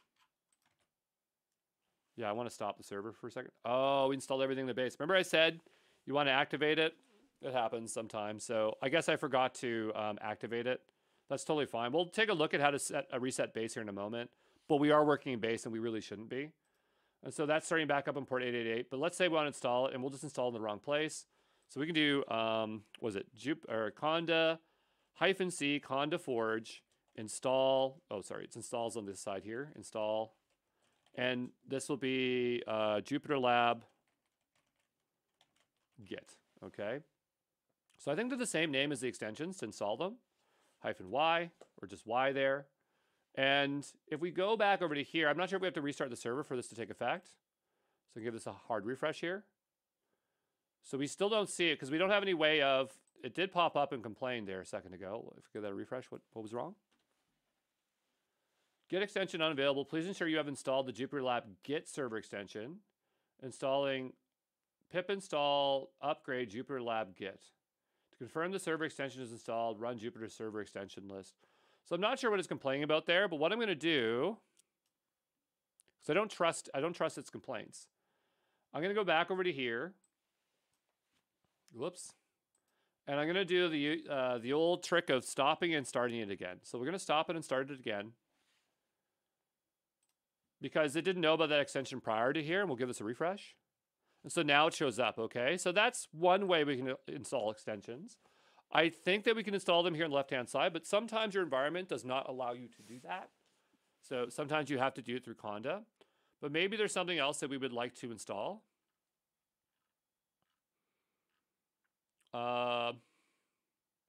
Ooh, pastel colors. That sounds like fun. So if I want to install this, We'll click the little install button here, and will it install it for us? It says you need to refresh the page. Give us a nice hard refresh here. And I don't know. I mean, it's installed, but it doesn't feel like it's here. So I don't trust it. So I'm going to go ahead and close it out. And I'm going to reopen it again. So we'll say localhost 8888. See what we get here. I still don't see our pastel colors. So what I'm going to do is I'm going to, again, do the usual trick. Stop the server, restart it up. Go back over to here. I mean, it says it's installed. Why don't I see it? So go down here. Yeah, like, wow, that looks so much nicer. So it says, install the Jupyter Lab extension pip conda. Okay, so I mean, it didn't work that way. And so I don't really trust the extensions installed this way. I feel like if you want something installed, you have to really do it this way. So do that. We'll say yes. I'll restart the server here. And we'll give this a nice refresh here. Okay, well, I mean, it's definitely installed. Okay, so we say install the Jupyter Lab extension. We did that. It's definitely installed. Start and restart Jupyter. If it's already open, reset the application. Go to settings. Oh, okay, so it's not that it's not installed. We just had to go over here to do it. Oh, cool, we have all these themes. Well, look at that. Okay. I think these are all the ones we installed was the these ones here. That one's pretty nice. So yeah, maybe these do work here on the left-hand side and I just was kind of ignorant. What other kind of extensions could we go here? Let's just see if there's another one. There was another like cat one. I'm not a huge fan of cats, but sorry cat folks. But maybe there's another one here that was like cat related. I'm trying to find one that like we'll be able to notice right away if we were to use it. Let's go up to here and just say like Ruby. Can we get Ruby in here? No. Let's type in cat. I guess that's only for ones that are, oh yeah, it is searching down below. It's just updating the list. So when I typed it here, there we go. Now I'm starting to see one. What's this? It has no page. Well, I don't think I trust ones if I can't find them. Can we type game in here? Like, do we get a, is there like a game? Nope. Can we get Ruby, like another runtime? Nope. But anyway, again, I feel more confident installing it via the terminal here and just restarting. And so anyway, that's Jupyter Lab Server. If you want to do more with it, there's obviously more configuration that occurs, but this is how I have it set up on my machine in another user account here. And so when I want to work on the Intel AI developer kit from my main computer, I can just connect to the server and it runs on a particular port. And so if I start it up, I just go to localhost whatever, or sorry, not localhost, but the name of the actual server, and that is good enough for me. So yeah, we went over here and we installed a couple things. So maybe we'll just go ahead and show those instructions here. So just want to bring those back over. So we have this one here, which is how to start it. It's very, very hard to copy and paste out of here. It's very frustrating. There we go. So that's one. And we installed, oops, the Git one here. There we go. That was one that we installed. And then there was another one that we installed, which was the themes. Nothing crazy though.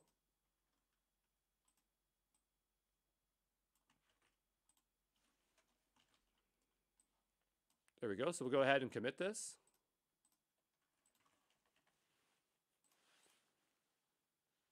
All right, and so you're pretty much set up for local development now. So yeah, there you go. And I'll see you in the next one. Ciao.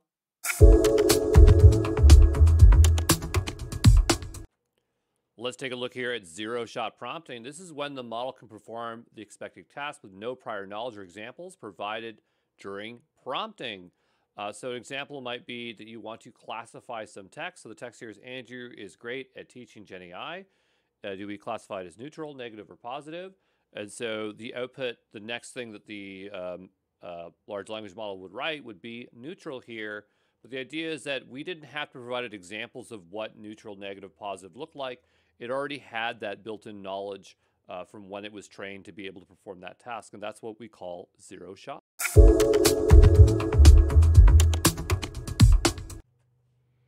So few shot prompting is when the model can perform the expected task with examples provided during prompting. So imagine you have a series of tweets and your model is not capable of doing sentiment analysis. So you're providing examples of what negative and positive tweets would look like. And the idea is that it would predict the next one based on the prior examples.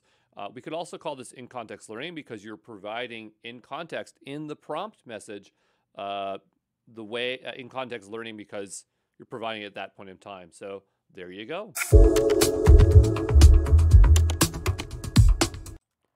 Let's take a look at prompt chaining. So prompt chaining is where the output of one LLM prompt is used as the input for the next prompt in a sequence.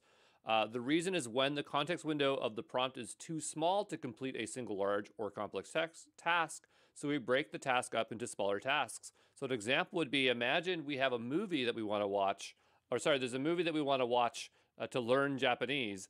And so we want to take the subtitles file and convert it into English and then also get grammar rules around it and then provide it in a JSON lines file. This is actually something that we do in the bootcamp, and I didn't even realize I was doing prompt chaining when I did it, but I tried to give it a very complex prompt and it just would not do it. It would just make a lot of mistakes or give me bad information. And so I had to break it up into smaller tasks. And so the thing I had to do is iterate over each line in the actual subtitles file and say translate each line from Japanese to English. And then I would then ask it to produce a list of grammar rules that it found in the sentence. Then I would then ask it to explain the grammar rule and then provide 5 examples. Then I would format the original line, translator line, the grammar rule examples into JSON file. So again, this is just where you're breaking up a task because the LLM cannot handle such a large task, okay?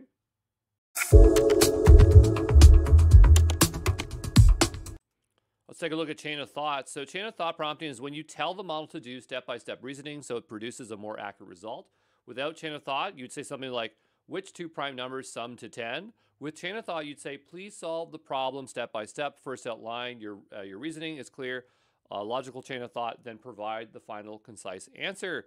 This is not a huge issue for larger modern models, but the smaller models, sometimes they just don't know things unless they talk out loud and work through it. So sometimes you get extremely better results by just telling it to think out loud and think step by step. And so that's all that is really happening here, okay?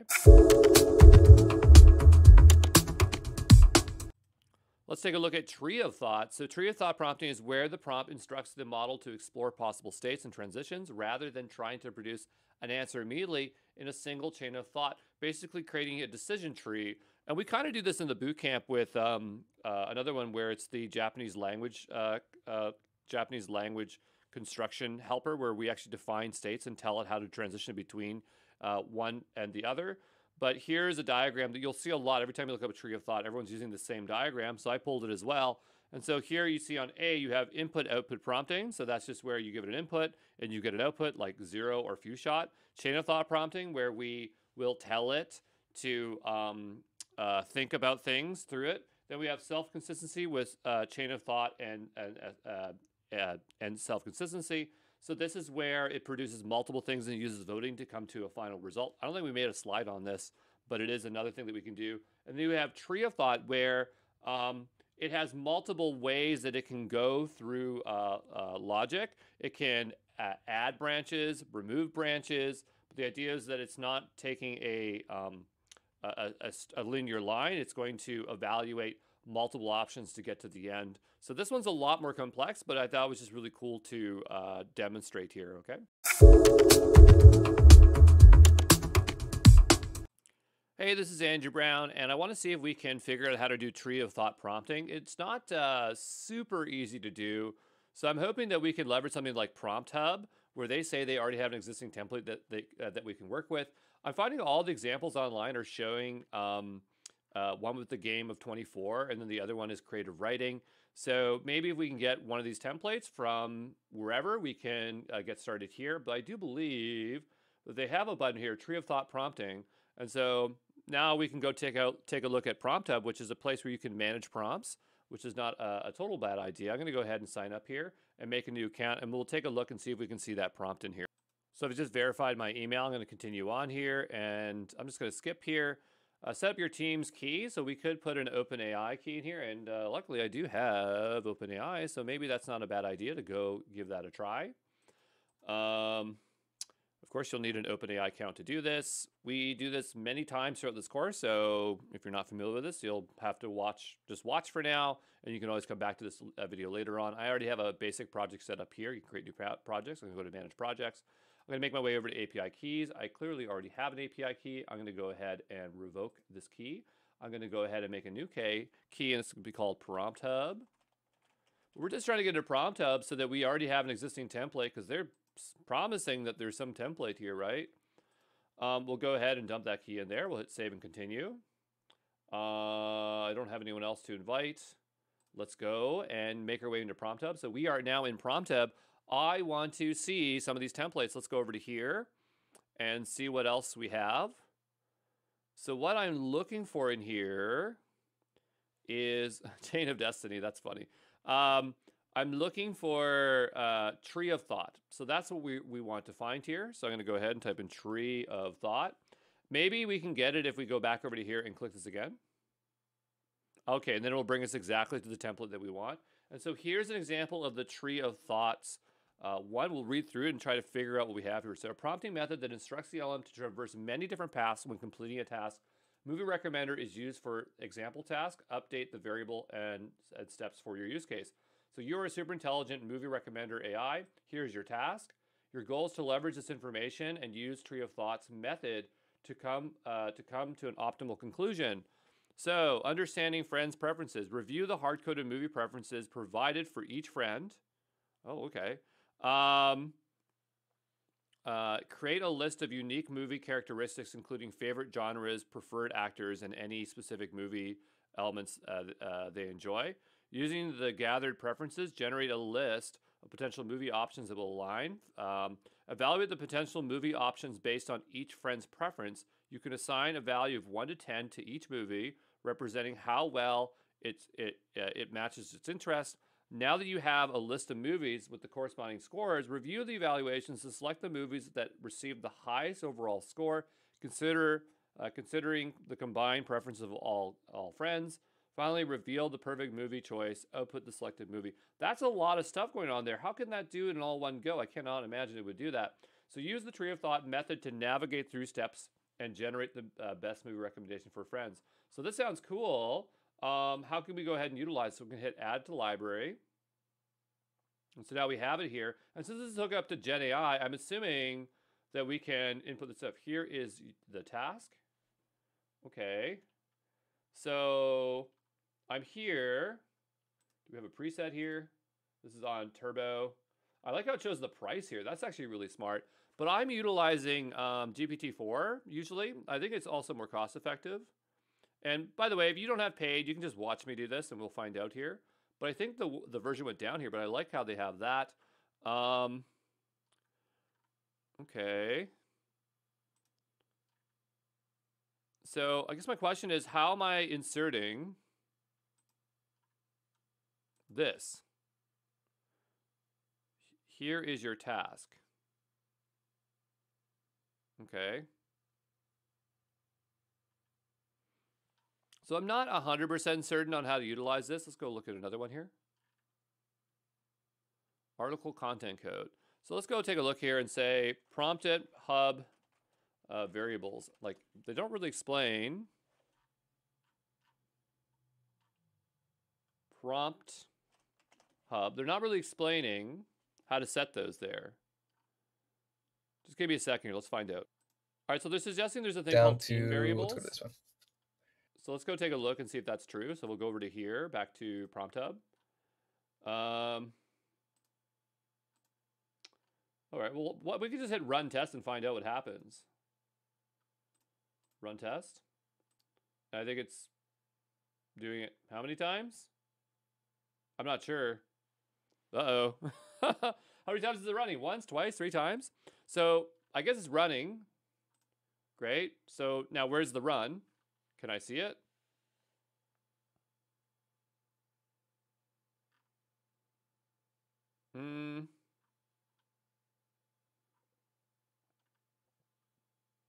Well, this is GPT-4o. That kind of looks like this is the output of the last test run 1 second ago.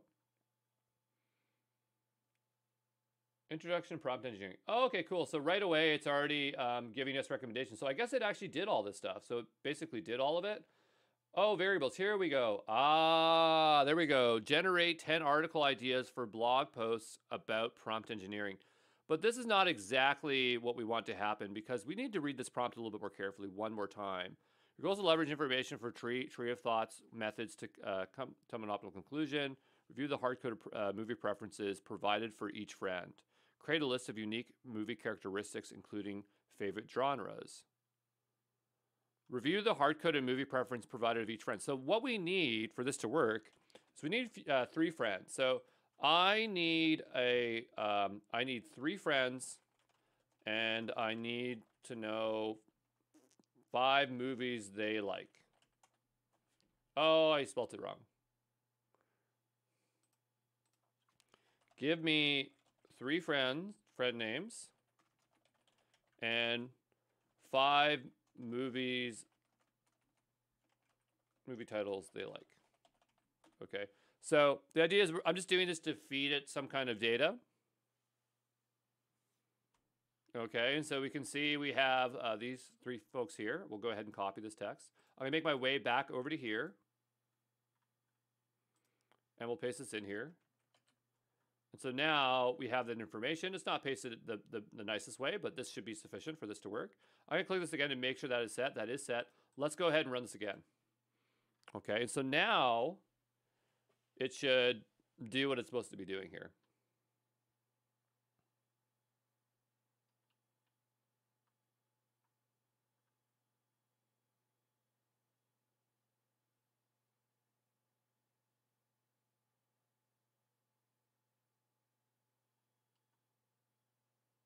We'll give it a moment here. All right, so we have a result back here. So step 1, understand friend's preference. I'm going to copy this text over here so we can go somewhere else and just have an easier time reading it. Just give me one moment. All right, so I've just brought this into VS Code, and I'm just previewing it because it did look like it produced Markdown. So step 1, understand friend's preference. Rachel seems to enjoy fantasy and adventure films with a mix of animation and live action. Her movie list also includes a mystery film, suggesting she enjoys a good plot twist. His movie preference is towards drama and thrillers and complex narratives. His list includes films with strong performances and thought-provoking themes. Priya seems to appreciate a variety of genres, including stuff. So we go to step 2. Consider the preferences of all 3. Some potential movies that could suit their tasks include The Dark Knight, Lord of the Rings, The Prestige, etc. Evaluating the movie options. So here it looks like they are going through here. So we are getting scored values for them. Select the best movies. So Lord of the Rings is the highest overall score, closely followed with The Dark Knight and Toy Story. The perfect movie choice for movie night would be The Lord of the Rings, Fellowship of the Rings. This epic fantasy adventure is renowned for, etc. So that's really cool that it goes through that. And what I was surprised in the prompt was the fact that they just said use tree of thought. So clearly the model must have knowledge of how tree of thought works. I figure like if you're using a dumber model and it doesn't know that, you might have to explain in more description of what tree of thought is. Probably what we could do is like we go over to here and something didn't know tree of thought. So I am using a smaller model that doesn't know what tree of thought is. What can we do to prompt it so it understands how to perform tree of thought?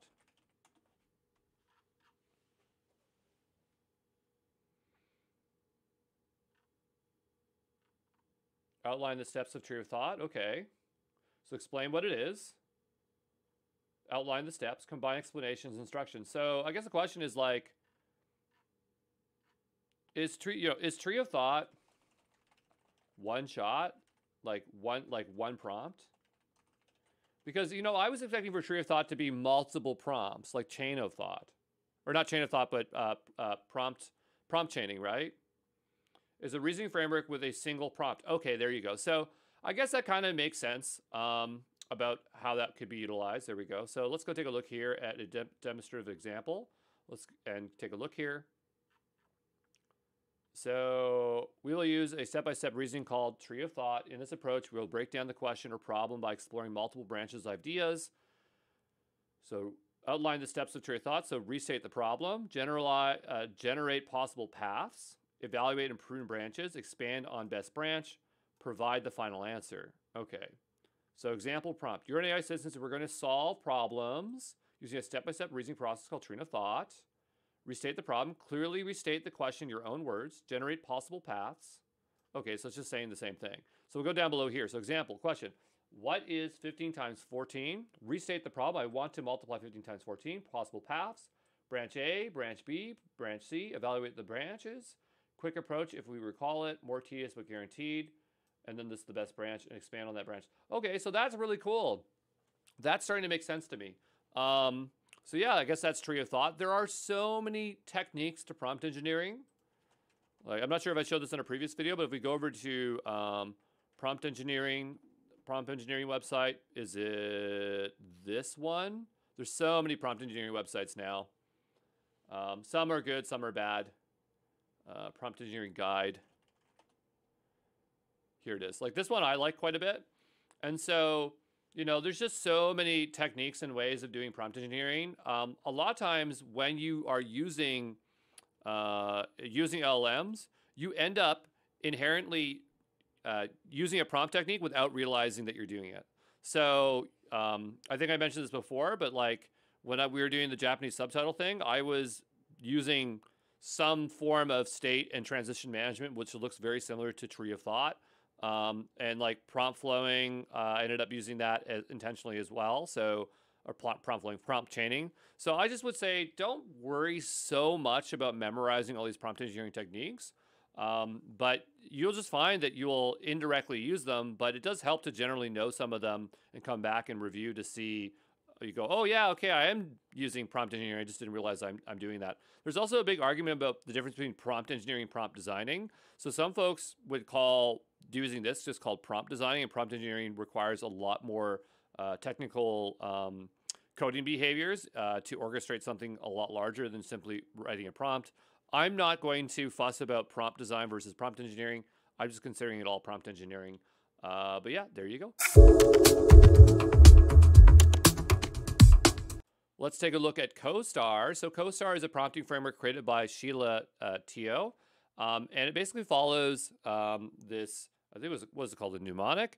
Context, objective, style, tone, audience, and response. So this is nothing super fancy. It's just a prompt template you can utilize. I use something similar, but the idea is that you provided a context. So you say, what are you doing? So here it says, a free online introductory Japanese language workshop for beginners. The objective, encourage people to register by highlighting the quick, fun, interactive nature of the session. Style, engaging, inviting, clear educational tone. Tone, persuasive yet friendly. It's weird that the style says tone, but then we have tone down below. But that's okay. We have audience, busy adults curious about language learning with no prior experience. Response to concise, impactful Facebook post. So this is just one of many ways that you can format a document, but because it's called CoStar, I thought maybe it might be easy for people to remember and adopt as a way of making prompt documents to get a result that you want. But there you go. Hey, this is Andrew Brown. In this video, I want to see if there's a way that we can implement React prompting. Now, there are solutions out there that are managed, but I want to see if we can write this from scratch, as I don't believe that it would be very, very difficult to figure out. But maybe what we can do, looks like there's a video down here, but maybe what we can do is see if we can use ChatGPT to write it ourselves. So I want to implement a LLM solution that uses React prompting. How can I implement this? Okay, and so we'll take a look here and see what we can do here. We'll give it just a moment here. I'll get my head out of the way. All right, so I've asked ChatGPT, let's implement it, but I don't want to implement it utilizing LangChain or Llama Index. Those frameworks would allow us to easily do that, but I really don't want to do that, as I do feel that they add an extra layer that doesn't help us out that much. I'm going to go over to GitHub, and I'm going to go over to our ExamPro GenAI Essentials.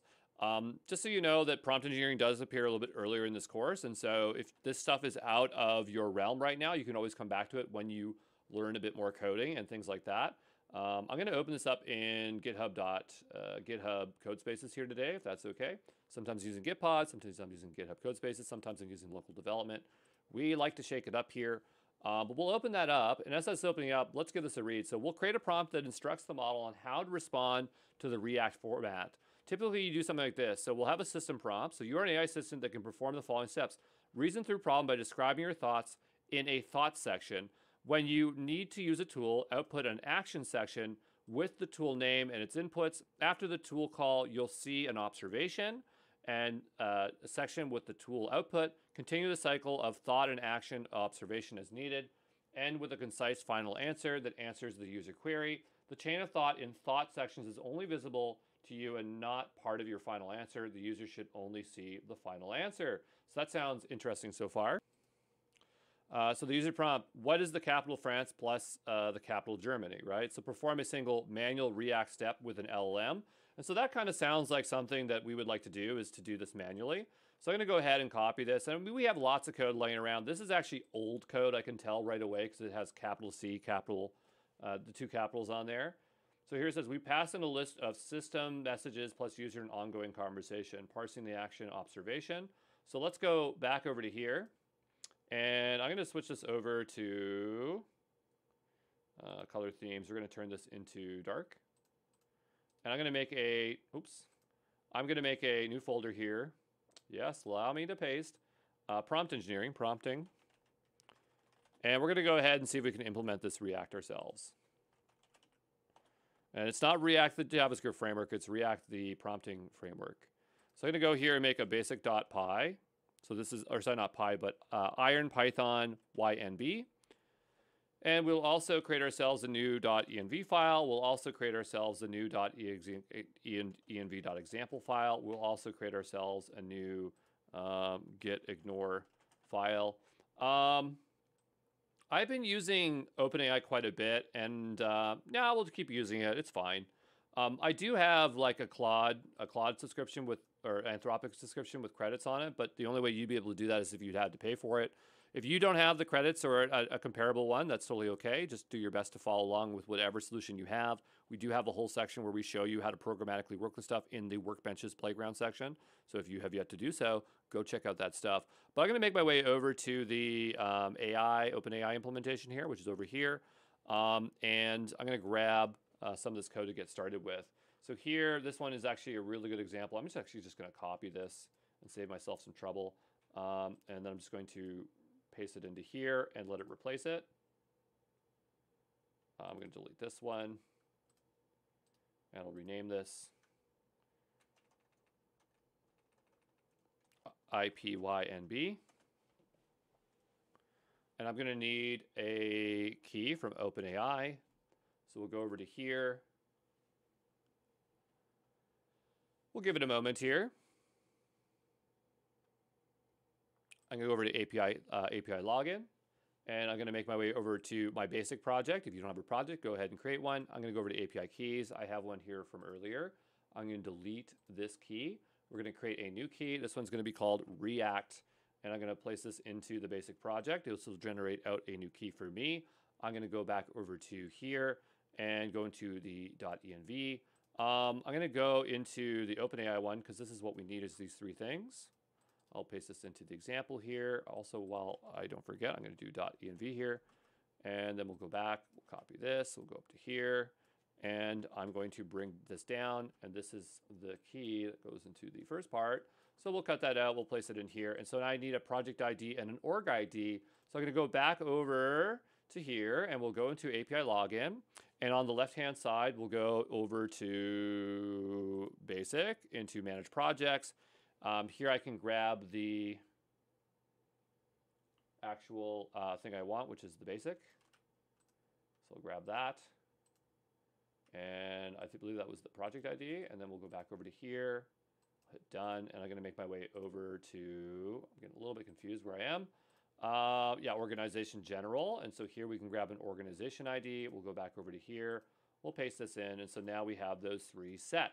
Okay, so those are all set. Let's go back over to, well, what's going on here? I think I named the file wrong. It's not supposed to be a folder. Oh, darn. I'm going to delete this 1 second. And I'm going to go ahead and copy this again. And then I'm going to paste it in here. There we go. And so this should now all be configured to work. This is not really the example that we want, but let's go ahead and just make sure that it works. I'm going to go ahead and let it install Python Jupyter, whatever it needs. Install Python down here as well. Okay, we'll give it a moment. Okay, so we'll go to Python environments here. We'll choose 3.12. So we'll run this code here. Give it a moment. And then we'll import our environment variables, and we'll just make sure that this still works. Okay, so it does. So now the next thing is to incorporate from ChatGPT some of the outputs we have here. So the first thing is that we need to have this system prompt documents. We'll go ahead and copy this. And I'm going to make a new line here. I'll put this above. I call this one system prompt. I think if it was, I think it's like triples. If we do triples, we can do this. Right, there we go. And so now, instead of having this, we can have this as our system prompt, right? I'll bring this onto a new line. Okay, so we have that. That's good. And we'll go back over to ChatGPT here. And this is our current user prompt. So we'll go down here. This will be user prompt.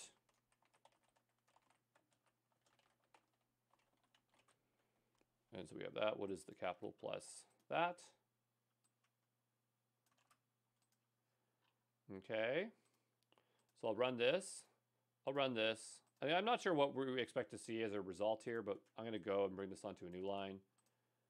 Sometimes when we're iterating on this, I don't want to call it like 100 times. We'll go ahead and run this. No problem. We'll go run this. And I want the content in here, so I'll just do this. 1 second. So here I have the thought. The capital of France is Paris, and the capital of Germany is Berlin. The question seems to not ask for a mathematical sum, but rather to combine the 2 capital names in some way. Action: no tools needed for this task. I will simply formulate the answer. Observation: the capitals of France and Germany are Paris and Berlin. Final answer: Paris and Berlin. So that's the first example of it. But let's change it to say, what is the weather in Thunder Bay, Ontario? That's my hometown. Thunder Bay, Ontario, Canada today.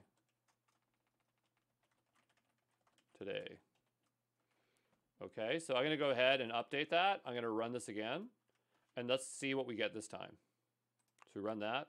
So it says, I need to find the current weather information for Thunder Bay, Ontario. I will look for a reliable weather source to get the most recent data. Action: get weather, Thunder Bay, whatever. So here it's saying the above action simulates calling a weather in the scenario. I'm using it to gather current data on the weather. Observation: assume I received the weather data for the Thunder Bay, which shows the conditions such as temperature, precipitation, general description. The weather in Thunder Bay is etc. So the thing is that when you're doing this, it's producing a thought and then we have an action. And so here it needs to call this function. It's telling us right here what the action it wants to have. And so the idea is that we can parse that out and then call that function. And so that is what is happening here. So down below it says, perform a single manual react task is fine. So we have action observation. And so the idea is that, so check if the models produce an action. It did. If so, parse out which tool it wants to use and the input. Run the tool in Python to get a result. Append an observation message to the conversation. call the LLM, so append an observation message to the conversation, call the LLM again with the new conversation context, repeat until we get the final answer. Okay, so here they have this big iterative process, but it's a lot simpler than we think here. So here we have that function, but what we'll do here, like we need some way of parsing out the action. So I'm going to go here and just say, this is what looks like in the text. How can I parse it out using Python? All right, and you could even tell the LLM like how it should display actions. We're not doing that right now, but we're just going to try to figure out how to extract the text that we have. So we'll give that a moment here to just give us some code back. Oh, weird, it didn't actually do the thing we asked it to do. So I'm going to ask it to run it again. It didn't actually do it.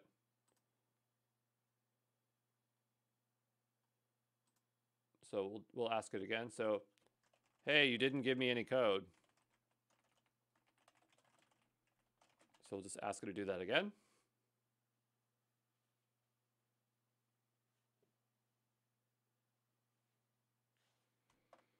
So here we have a regular expression where we're grabbing the text. I'm going to see if this will work. So we'll bring this over. I'll make a new line here. So we're importing regular expressions. We're doing a pattern matching here for our thing. And then here we are trying to do our match. Okay, so we are bringing our text. Our text here is this. So I'm going to go and change this a little bit. I'm just going to cut this out. I'm going to say text here. We'll still print it out. So now we have our text. And so then we'll go down here and print this next. And we got tool, get weather, Thunder Bay, whatever, like Thunder Bay, Ontario, Canada. So now what we're doing is we would define a function called get weather, right? And then we'd have an input. And we're hard coding this, so we're not doing for real, but let's just say input equals this.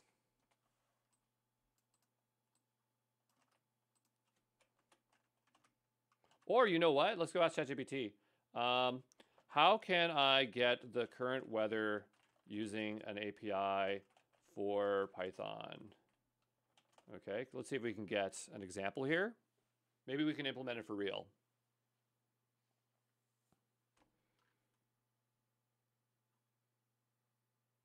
Okay, create a free account on Open Weather Map. Sure, let's go ahead and try that then. So go here and, okay, that's fine, that's fine. Sign in. Well, let's go first take a look at pricing. Yeah,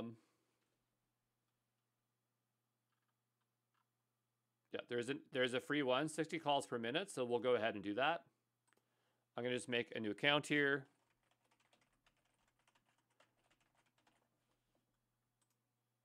And I'm going to generate a new password here. I'm going to save that. I am older than 16. I agree. I don't want a bunch of alerts, so I'm just going to go ahead and do that. And we will do that. I am doing this for educational purposes. Exam Pro Training Inc. Save. Okay, and so now I need an API key. We'll go over to here. I have a key right there, so I'm going to go ahead and copy it.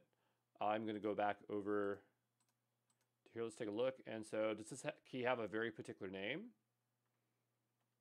They're not specifying a particular name. That's okay. So I'm going to go back over to here into our code. I'm going to make go to here. I'm going to add a weather API key. What's that thing called? Open Weather? Open Weather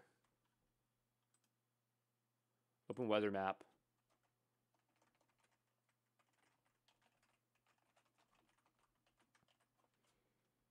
And I'll just go back to our original example here. Open Weather Map.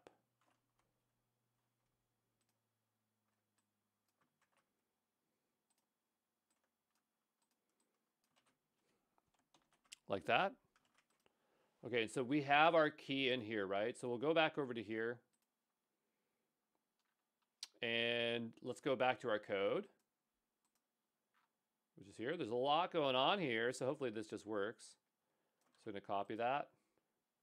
And we'll go back over to here. I'm just going to paste this in here. And so we do have that API key somewhere in here. Here it is. And so in here, I'm going to go ahead and say os.environ.get. And this will be whatever the name of this is.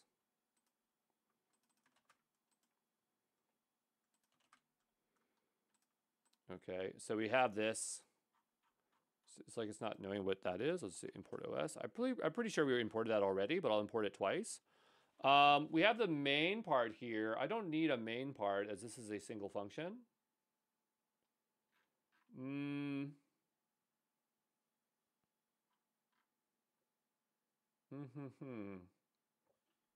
So what I'm going to do, instead of having the API key here like this, I'm just going to take that out like that. And then I'm just going to grab the API key this way right here. Okay, and then we'll take this part out. I mean, this is pretty straightforward, so I'm just going to go ahead and delete this part out. So we have the city name, the API key, use imperial for Fahrenheit. Oh no, we want metric, we're Canadian. Or at least I'm Canadian, I'm not sure what you are on the other end there. And so we have a big example here of data. That's fine, I'm gonna go ahead and just take this out like this. And so this is our simplified function and we can pass in our city name here. So the idea is that if we got get weather, right, which we do, then we want to call this. So I'm going to define this function. And we have these two things here. So I'm going to go to our next line and we'll say if tool name equals get weather, then we just call this function.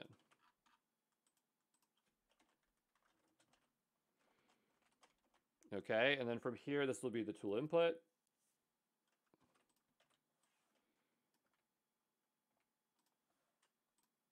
All right, and so I'm gonna go up here and just say weather info. And then we'll go down here and just say print weather info. If we do have it, I'll just indent this. That way we'll have less of an issue. We need a colon there. Okay, so this should, in theory, work. The only thing that we need to do, I'm just going to fix indentation here. It's acting a bit funny. Is we need to reload our .env file here because this will have those credentials. So I've reloaded it. I'm going to go all the way down here. I'm going to run this again so it loads in that environment variable. And let's see if our tool works. So it is trying to call it 401 unauthorized for the URL. Okay, so it's saying that our URL is unauthorized. Is it though? I mean, it's active, right? There's the API key. Okay. May have to confirm my email. Just give me one moment. All right, so I confirmed my email. So now I'm curious if this is going to work now. So we'll go back and run this again and try this one more time. Unauthorized for URL. So maybe it doesn't like the URL that's here. So let's go back over here. I mean, this is generated by ChatGPT, so it might not be utilizing the latest thing here. So we'll go over to the API. And so this says 3.0, so you can already see that there is a difference. How to make an API call. And so we see this, right? So I'm going to go back over to here. And so this is data weather. So I wonder if there's like a weather API endpoint like this one. To get the access to current weather minute forecast for 1 hour. Okay.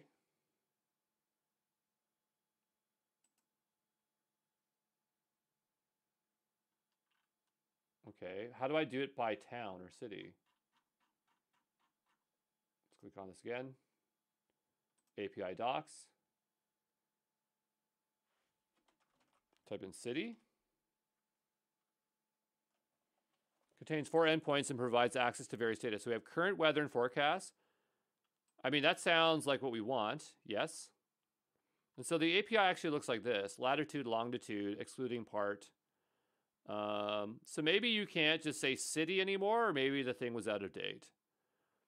So here, then we'd have to get an additional step to get the longitude and latitude, which is kind of annoying. But you know, if this works, then we'll just utilize this. But you can see how it wasn't as straightforward as we thought it would be. So we're going to go ahead and we'll paste this in here as such. And I mean, it has like the query name this way. So really we want is lat, lon. I don't know if we need part. We probably don't need part. Okay, and we don't need the API key here. It's already in here. So what we really need is the lat and the longitude. So this is not going to be like a perfect example, but like, let's just assume that we knew what the latitude and longitude of Thunder Bay was. So latitude, longitude, Thunder Bay. Which one's the latitude and longitude? I'm gonna go over here. Can I?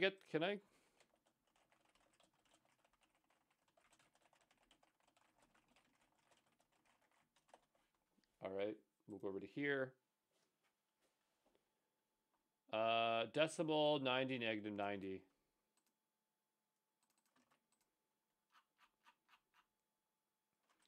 Can you represent as decimals? It's probably fine. So latitude is 48.3809, so that's the latitude. And I know it's not really how we want to do it, but I'm just going to hard code it in. And this is our longitude. And so then we'll go back over to here. So even though it's passing the city name, we're not actually utilizing that anywhere, just because we found out the parameters do not match what we're doing here. Oh yeah, we need a colon here. All right, so we'll give this another try here. We'll run this. We'll try to get that tool again. And it says unauthorized for 401. So here it's attaching the API key. Is the API specified a little bit different here? This is app ID. Was that other one called API? Maybe that's why. No, that's right. So I don't know. We generated a key, so in theory it should work.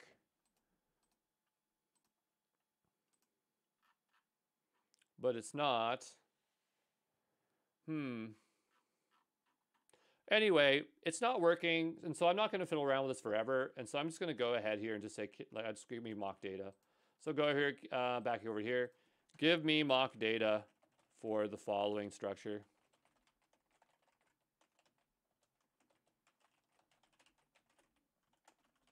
Okay, and we'll just mock it, and then we'll continue on from here. There we go. So we'll go ahead and grab it like this. And I'll go back, and we'll just go here like this. I would love it to work, but you know what? We're not gonna lose a lot of sleep over it here. We know like what we expect to receive back here, and so I'll just comment this out for now. There we go. And so I'll go down below here, and so that will now return this, and we'll go here, and we'll get back our weather input. And so now the idea is that if we go back up to our original one here, so note the above action simulates calling a weather. In this scenario, I'm using this thing. So we'll go back over to ChatGPT, and let's read what we're supposed to do next.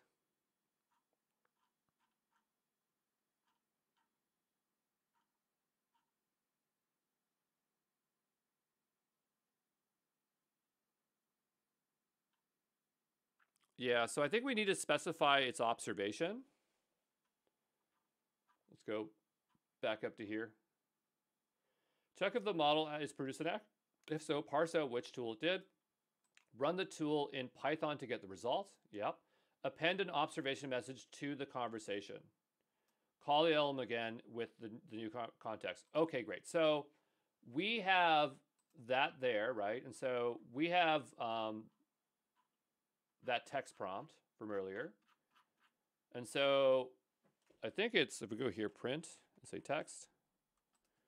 Okay, so we have this, right? And so it's saying text equals plus observation plus equals, I'll just do this, text plus new line, observation,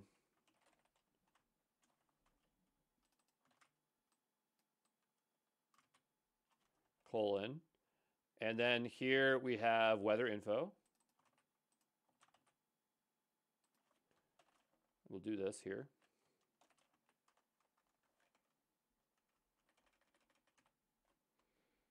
And then I'm going to print out updated text. It's kind of okay. I'm not sure why it's acting a little bit funny, but we'll just go ahead here and make a new line here like this. It has one little extra space there, but I don't think it's going to hurt it. So now what we'll do is we'll go ahead, back up to this part here, and then copy this here, and go all the way down, and we'll go to a new line. And so now we're going to go to the next line here. So this is our text, right, that we got back from that. So I think it's assistant we write back here, right? And then here we have our updated text. Well, hold on a second. This is still user prompt, right? And then we got back our assistant text, which is the text. And then we have our updated text here. So we have kind of a bit of a history here. I assume that's what it wants us to do, right? And so we'll run this. And then we'll say, got to go back all the way up to that other one here.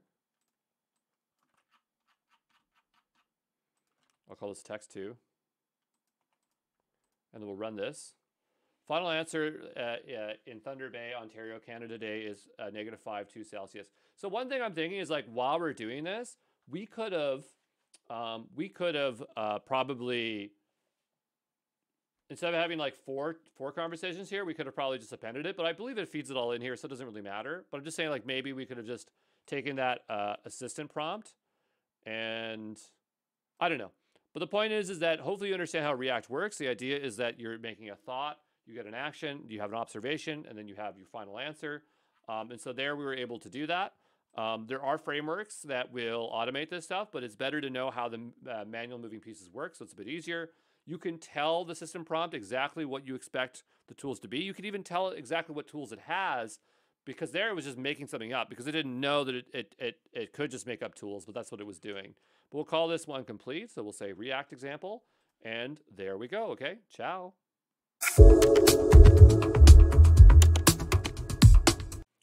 Hey, this is Andrew Brown. In this video, we're going to take a look at OpenAI's API. And so if we go over here to product, their UI on their website is awful. I don't know why they make it so hard to find it.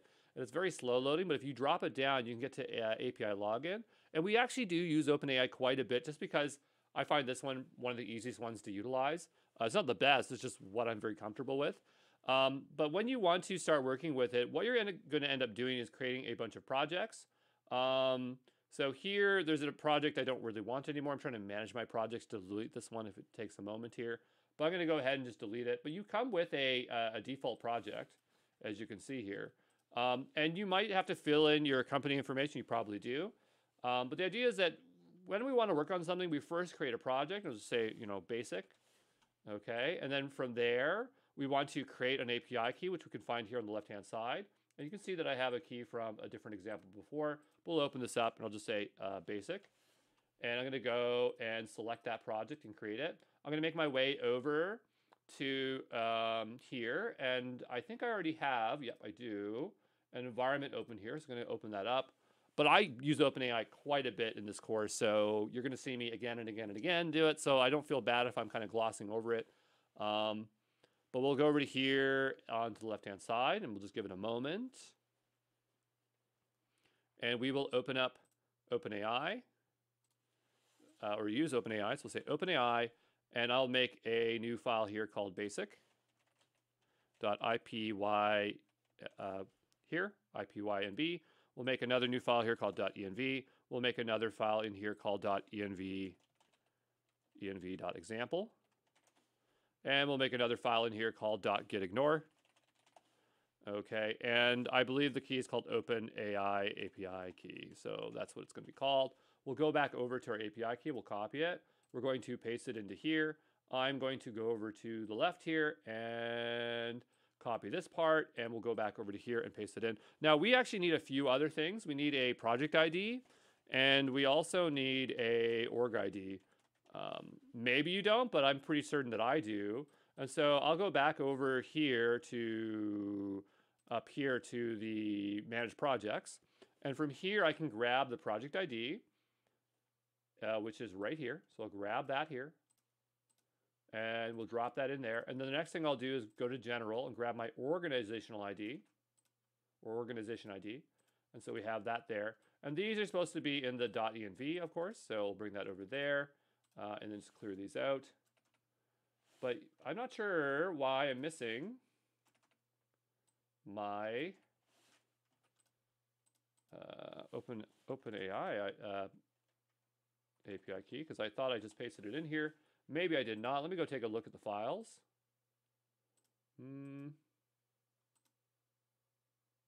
Oh, I pasted in the .gitignore. Well, there we go. That's where it went. So this, I'll cut this out, this whole thing. I'll cut this out here, and I'll bring this here, and I'll drop it into here. And then we'll go over to here. We'll ignore the .env as per usual. And so there's a few things we'll need to install. The first will be pip install -q python.env, and then it'll be OpenAI. And so I'll go ahead and run that. We'll go to the next line here. I'm going to pull from maybe Streamlit, as we do have some code here. I need this stuff here to load in the .env file. So that will load the .env file. And now we just need some code examples. So if we go here, there should be a way we can find it if we look up the API reference. They have cookbooks down here. I never go to that ever, though. Oh, that's cool. Like, we want to do structured outputs. They have an example here. Some of these are pretty complex, so I'm not really sure. I'm just looking for something that's really basic. Maybe we'll just look at the API docs. And here we'll go to our quick start. And so, yeah, it's OpenAI API key. So I got that right. And here's a very basic example. So we'll go ahead and copy that. And we'll go back over to here. We'll paste it in. That doesn't look like Python. That looks like TypeScript or JavaScript. So this example here is, yeah, we want Python. So we'll go over to this one here. I knew right away that was not Python. And so we'll paste it in here. And I actually use GPT-4o Mini quite a bit these days. So we'll go ahead and run this and we'll see if it works. And it does. Now, I do believe function calls themselves write a haiku about recursive in programming. Oh, okay. So I was wondering like why it was being kind of weird there. But, you know, I do believe that OpenAI has a free tier. I'm right now utilizing the paid tier. I do have some credits loaded up. But I found like even if you load like $5 on these things, they last quite a long time. Though the credits do lapse over a year. So you make sure that you do utilize them, as that can be very unfortunate. But that will be our OpenAI example. And we'll call this one done and dusted. Okay, so we have now utilized OpenAI. But I do want to point out that OpenAI does have a really, really good playground. I mean, these videos are called, these are like playground videos, but I've really been focused on mostly working with them programmatically. But if we go over here to the playground, we have the chat, we have a bunch of options. There's not much to talk about, but it is a way that we can work with this stuff, and we might come back to these environments later on and play around with them, okay?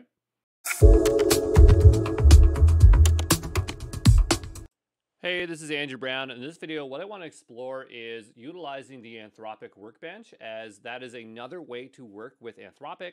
A lot of people might just go ahead and try Claude from here. And I actually do have a paid account, which I got just for this, this boot camp, as usually I'm just sticking with ChatGPT these days. But the idea is that there's another portal somewhere here. If we go over to API, okay, and then we go to start building. And so that brings us to console.anthropic.com, but this is bringing us to the Anthropic Workbench. Sometimes they call these workbenches, sometimes they call these playgrounds.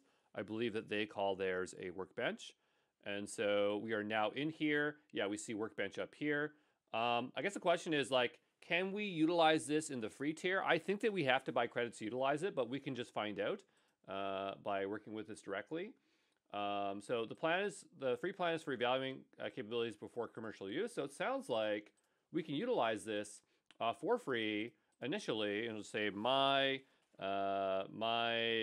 key here.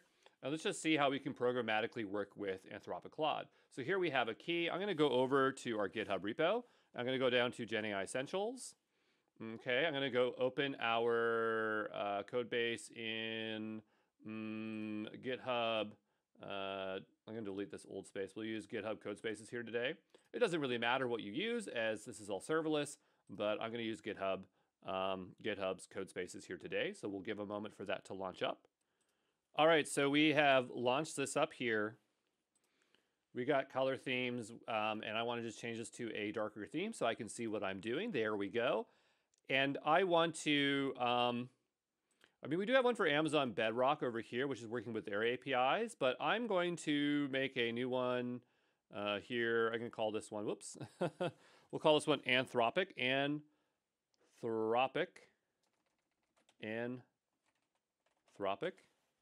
in here, I'm going to make a new file that I would like to call, I guess the question is, should it be a workbench or should it be the CLI? I kind of like working in notebooks. So maybe we will make this a notebook here. So I'm going to go ahead and just say basic.ipynb, which I believe is how we make the book. And we'll go ahead here and we'll just start adding code. I'm going to use the whatever the default kernel is here. So we'll install and enable here so that we can get going. We'll give that just a moment. All right, so that's now installed. We'll go ahead here and just choose whatever the default environment is. And so we'll go back over to here. And we have our API key. I'm not ready to use it just yet, but I think what we can do is just put it into our .env file here, as I'm getting pretty good at loading external environment variables. And I'm just going to save that temporarily. I'm going to go ahead and make a new .gitignore. And in here, we're just going to ignore the .env, as I don't want to commit that to my repo. And I know that we will want to install, whoops, sometimes I get those 5 numbers there by accident, but we want to install python.env. So that will be one thing we'll absolutely want to install. I need to figure out what the Anthropic library is called. I do not know what it is. So if we go back over to Workbench, I know they had like that beginner stuff that they were showing us stuff, but I want to get some code. So we'll go over to here. And so this looks like a good start. It's interesting. We have other implementations. We have for Vertex AI, which is cool. And then we also have the Bedrock implementation. We'll go over to Python, as that's the version that I'm going to mostly be utilizing, is Python everywhere all the time, even though my favorite language is Ruby. We'll go ahead and we'll paste in this code example. And so here it actually wants to load the environment variables, which is perfect. So I'm going to copy this over to here, and we're going to set this value as such. I'm going to go ahead and just make a .env examples here. And that way, when I commit this, other folks who are running it can follow along with their own key. So we'll go back over to here. And so this is the default one that will get loaded in. So I think we don't even have to set a key because it will get pulled in. But we will have to load python.dev. So it's like .env, like import.dnv, import.env, and then .env.load. It's not auto-completing, which is fine. But I'm just going to go to another example where I know that I utilize this. Here we go. And so I just want to make sure, without a doubt, this gets imported correctly. There we go. Okay, and so the library that we need to install here is Anthropic. I mean, that kind of makes sense. Let's go ahead and see if we can get our install to go here. Probably could have done a -q here to make our lives a lot cleaner. There we go. And so now we'll do our import. And here it's coded for a very specific version of Anthropic. We'll go ahead and run that. And it says it's a deprecated model. So it looks like your credit balance is too low to access the Anthropic API. Please go to billing, etc. So, I mean, we just want to evaluate it, right? And so maybe this one in particular is not something that we can utilize right away. And so if we go here, what if we went to like an older one like Haiku, like this model in particular? I mean, I know I'm out of credits, but like I thought I could evaluate it. Maybe I can't. So let's go take a look. Anthropic Workbench, does it have a free tier? I mean, if it doesn't, that's totally fine. However, please note that the API is subject to commercial terms and services. Okay, so which model can we use for free? All right, but it's not telling us how.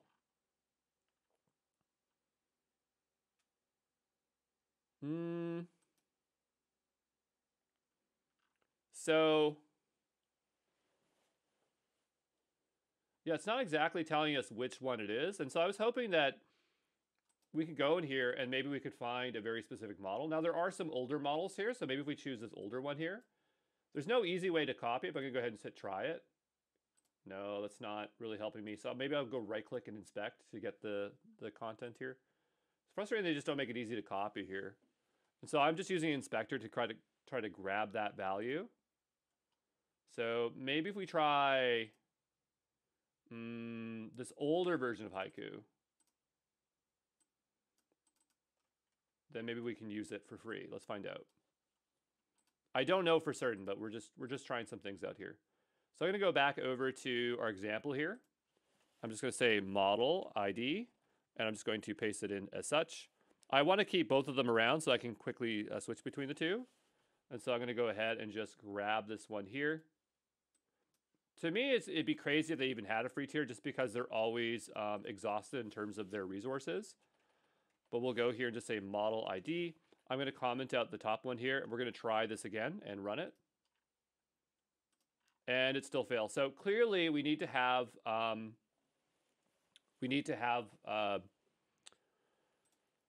newer model. So let's go over to here to maybe a newer model. And I'm just going to go and try to grab this one next. Actually, I can probably just grab it from my inspector window.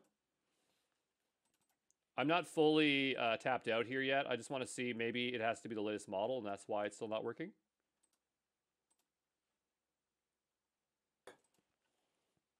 And so we'll go back over to here. And I'm going to paste in this one instead. I don't think anything changed. So yeah, I think I'm just going to have to buy some credits. And that's not a big deal, but I was hoping that I could show you something with the free tier, but at least you know that you're not really going to be able to easily get free tier. Let's go over to settings. Let's go to billing. I'm going to load myself up with some stuff here. So I'm going to complete setup and get going here, okay? And I'm just showing you a little bit. I just clicked on here, so I'm just showing you a bit of the step before I fill in some of my personal information. I guess we're a small business. We are based in Canada. It's for both, I suppose. What task will Claude be used for? Educational purposes. Will Claude be used to provide legal medical advice? No. Will you be incorporating our API into any products or services intended for users under the age of 18? No. And so I'll hit continue. And now this is where I will have to hide my screen. So I'll be back in just a moment, okay? All right, so I set up billing, and I think for now I'm going to just start with $5, as that is a small amount. Auto reload credits when the balance reaches a certain threshold. I'm not going to do that here today, but I'm going to go ahead and just complete the purchase. And so in theory, the purchase should be completed, and I should have those $5, but I'll give it a moment here. There it is. And so now I should be able to use the API. So let's go over to here and take a look at what we have. So we'll go back over to here. I'm going to go ahead and run this here. And so it should pick up. It says at least one message is required. So now it's not an issue of whether it works. It's just the fact that we don't have a message filled in here. So I'll go up here. I'm just going to put in messages. Also bump up the font here a little bit. It is a little bit small. Okay. And we'll bring that on down. And I'm going to go ahead and bring this here. And so now the next thing I need is an example of actual messages. So we'll just say messages API Anthropic. Now, I honestly find the easiest way to use Anthropic is via Amazon Bedrock, but use whatever you need to use. We'll say Python here. We'll just type this again, Python. And so I'm just trying to find that example of it. Yeah, so it's role and content. So that is very straightforward. I'm going to go ahead and just copy that from wherever this is here. We're going to go ahead and give this a paste in. I'll probably fix this up a little bit so it's less of a mess. Okay.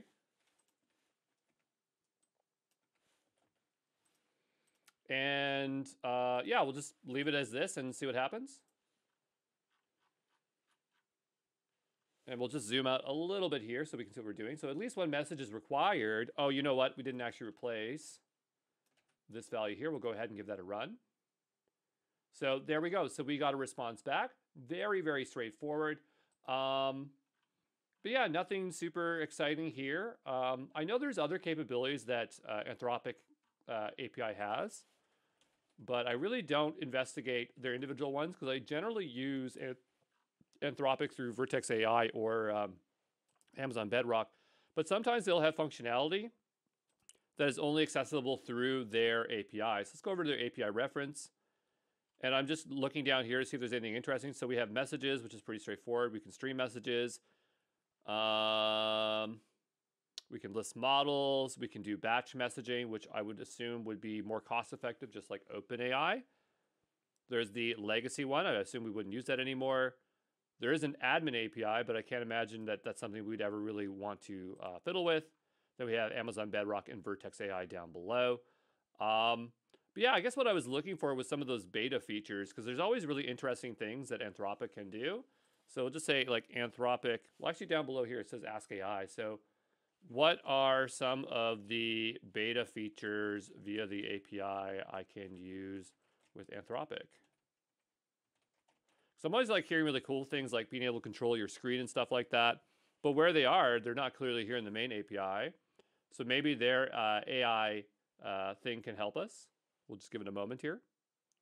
That's the one I'm thinking about. Computer use beta. So allows you to interact with the computer desktop comments. Here's an example of the code. And we don't actually see, oh, there's the example. There we go. And message batching. Here it's saying it's in beta. I don't think it's in beta anymore. I think it's just part of the API now. I'm not sure how out of date it is. But yeah, I mean, that's pretty straightforward. We can go back over to the workbench itself. I don't think there's anything exciting here to talk about in the workbench. Okay, yeah. So, I mean, something that the API supports, I believe, is tool use. So, I guess if you wanted to test tool use in here, that's something that you could do, which is kind of interesting. And so, I guess we have an example there.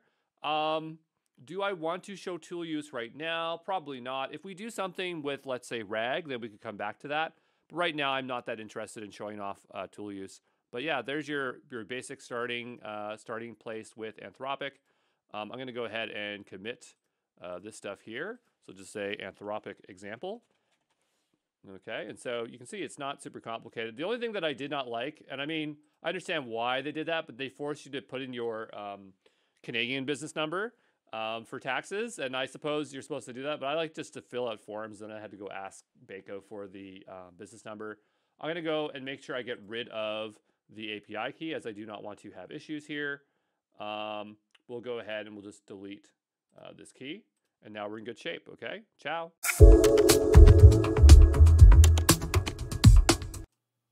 All right, so we looked at SageMaker and also Azure ML Studio, but let's still take a look and see if we can run notebooks in Google Cloud. Obviously, I have Google Code Lab, but let's see if there's something directly in here. I honestly don't remember.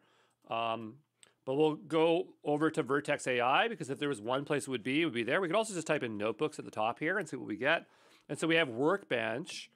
So that might be a way of, yeah, I think that's their managed way of running notebooks. It is. Okay, great. So why they call it Workbench, I don't know. But it is one way of doing it. I already have an existing project here, so you'd have to create a project. I keep using my FreeBSD, and I never seem to clean up my projects. One day I will.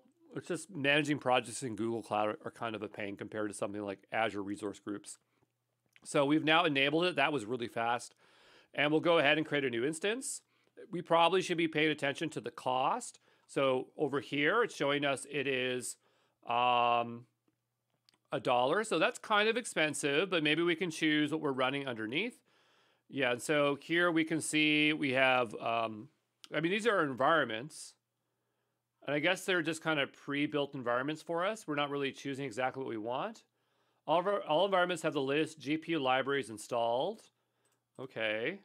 So we have Debian and Ubuntu. I mean, I like Debian, but let's go over here. Does this one become cheaper? If we switch over to that. No, it does not. I'm going to go back over to just Python. with Intel MKL. What is Intel MKL? You think I'd know? I know usually mostly all the stuff. Oh, math kernel library. Okay, yeah. But you know, I was hoping that I could choose. Oh, here it is. Okay. So down below here we have our configuration. So C3 was what we were trying to launch earlier for something. But you see we have a few different options. We have AMD, Intel Skylake. I want something that's just going to be cost effective. So, and I only want a single vCPU. Oh, I don't know. Let's choose N1. Is that cheaper? I just remember Skylake being cheaper. So I went here, and now we're getting into something more reasonable. This is even cheaper than MLM3 Medium, right? So we have a lot of options here, but again, I'm not trying to run something for real here. Look how much memory I have. So this isn't something that you run a real workload on. It's just me trying to show you how to launch up the notebook, okay? So we have US Central 1, Iowa. This is totally fine. I'm going to go down below. We're going to go ahead and create this. All the other settings are fine, and we will take a look and see what we get. Really happy about that cost, though. That's really good cost. I don't know if it has a free tier, to be honest. Here it says, Vertex AI Workbench user managed notebooks is deprecated and will support. Recommend you migrate to the AI Workbench instances.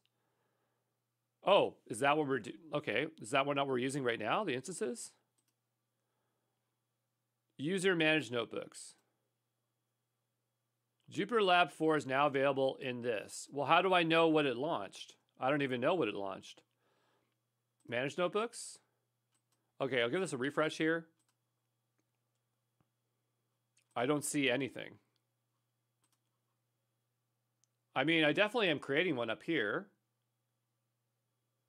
See all activities. You got to turn on that MFA. Nobody make fun of me for not having my... I'll get my MFA turned on, don't worry.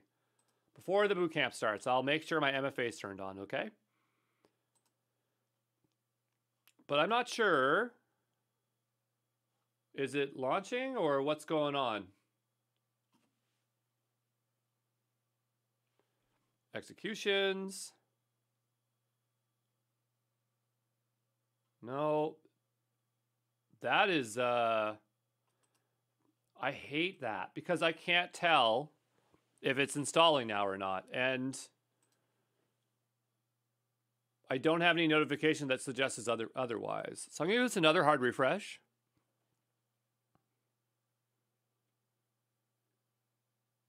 Okay. And so I'm on instances here, right? Like, I don't mind launching two. I just have to pay attention to it. So I'm going to go ahead and create new. Defaults. This is fine. Is this experience a little bit different? Oh, did it take me to a much more... no, not really. I'm not sure why this is so different. Create new. I don't want a T4. No, thank you. I wonder if that's what Colab uses. But here we have an EC2 standard for 20 cents an hour. Why was the other one giving me so many options? Here we go. Instance. What does user manage look like? Manage notebook. Well, what did we have just a second ago? Why is this experience completely different? Whatever. I'm going to go over here on the left-hand side. I'm going to go to instances as that's what it's recommending us to do. I'm going to create this new one. I don't even know how to get back to that other interface we just had. That's totally fine. And so here it says EC2 standard for, I'm going to go advanced options. I just want to see if I have a little bit more flexibility to change my machine type. And so I'm going to go over to N1, which is it any cheaper? Oh, it is. Okay.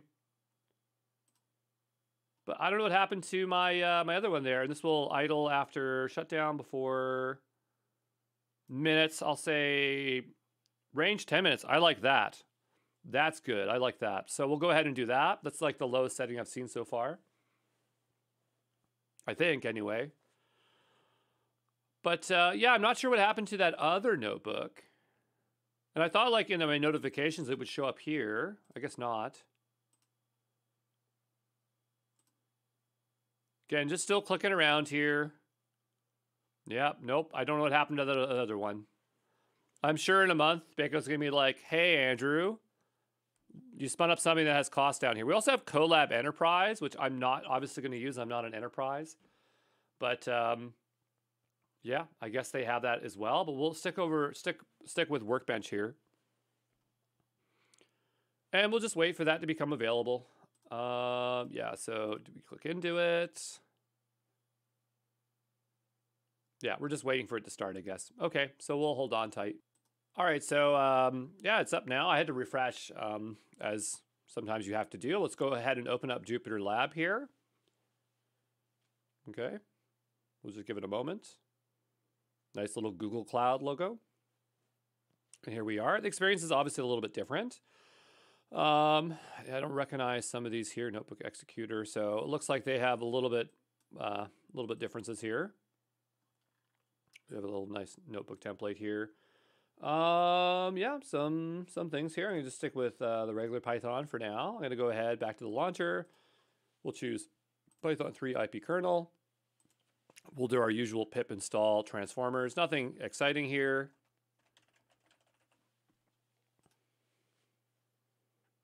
Okay.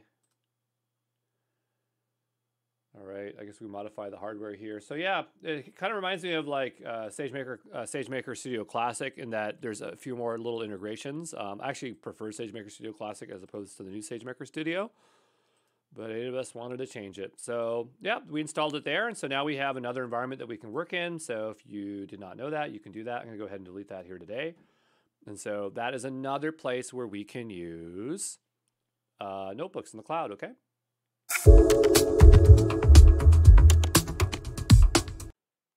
All right, in this video, I want to take a look at Cohere, and so I'm going to go ahead and sign into Cohere. What I really like about Cohere is that they have a very generous free tier, so you can get started with them very quickly. And I've already created an account before, so I'm just connecting here. And so now I'm in my account. Obviously, we could attach billing and usage here. I do not plan on doing that here today unless I need to do so. But we're going to make our way over to the API keys. And you can see I already have a key generated from prior. I think I'm still using this key, so I'm going to actually leave it around as I have somebody building something out for our bootcamp with it. But I'm going to go over to GitHub GenAI Essentials, and I might already have an environment already running here. So I do. So I'm going to go ahead and just open that in the browser. Of course, if you do not, then you will have to launch one in GitHub Codespaces or use whatever you like here today. And I'm going to create myself a new trial key. And so this will just be example key. And so we'll go ahead and generate out that key there. And so now we have our example key, which I think we can look at any time. So that's totally fine. And so we're getting this environment spun up here. But yeah, Cohere has its own playground. So you go over to here and they have a playground. So we have chat, classify, embed, and generate, which you do not use anymore. But I like their playground because it really does give you a lot of quick examples very quickly on how you can utilize it. On the right-hand side, you can see they have tool use. They have connections to other, or connectors to other things like doing web search, which is very nice. You can provide it the response format so that you can get back structured JSON if you provide a JSON schema file. So yeah, there's a lot of stuff that could be done here, but again, just want to show you how to work with this programmatically very quickly.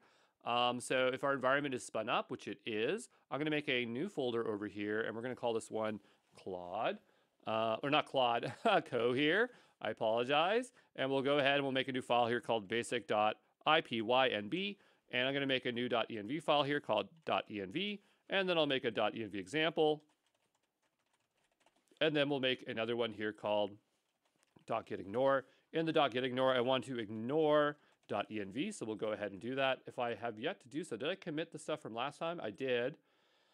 But we'll go over to here, we'll add some code. I'm going to assume that it's pip install Cohere, so I'm going to go and say install. I'm going to do -q Cohere. We'll also want python.env. I'm going to want to make sure that's a percentage. I'm going to make sure that I want to bring in from this one this here. So I'm going to copy this over, as we want to import the .env into our file here. And so now I just need some Cohere code. So if I go to chat, I wonder if they have, yep, they have code up here in the top right corner. We're going to go ahead and grab this example, and I'm going to go back over to here. I'm going to paste it in. I need to grab my API key from here, so I'm going to go ahead and copy it. I can click the copy button. And it looks like it's not saying what it's supposed to be, so we could just hard code a value here. I'm going to go ahead and paste this in, and it's going to be called my Cohere API key, and that's what I'm going to call it. I'm not sure if that's what it's supposed to be implicitly called.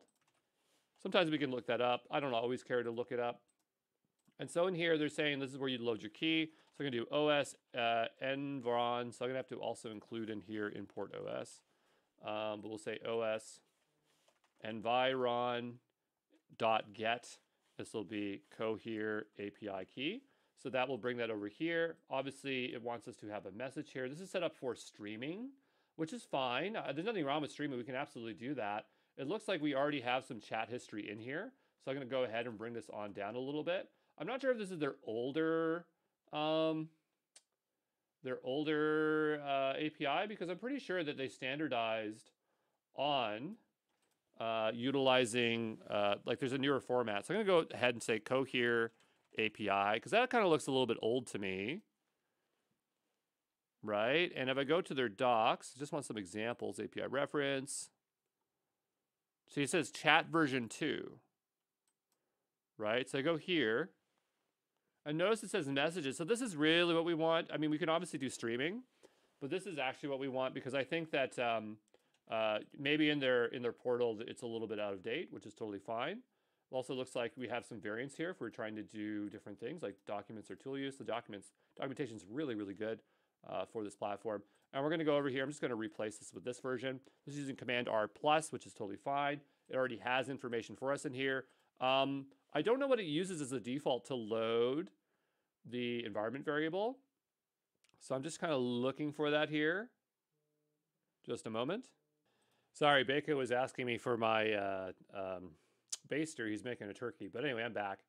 And so, yeah, somewhere in here, there must be an indicator in terms of what the envar is for it. So just look up Cohere envar, because maybe there is one. I mean, theirs is calling it that. So maybe I have guessed correctly, and it will actually automatically load that one in.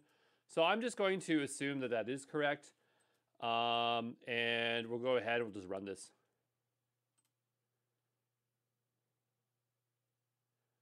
And then we'll run the next one here, and then we'll run the next one here. And so we do get an output. Yep, and we get a response.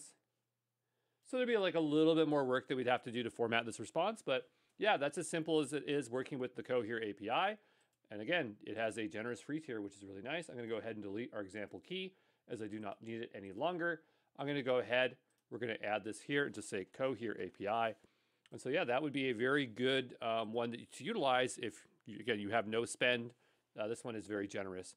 The other thing is that their models, you can also download them from Hugging Face. So they have them in another format. I'm not sure if I wouldn't call them open source, but they're openly available to utilize and infer locally. So I don't think there are limits based on that. You can use as much as you want, but obviously for commercial use, it'd be a different story.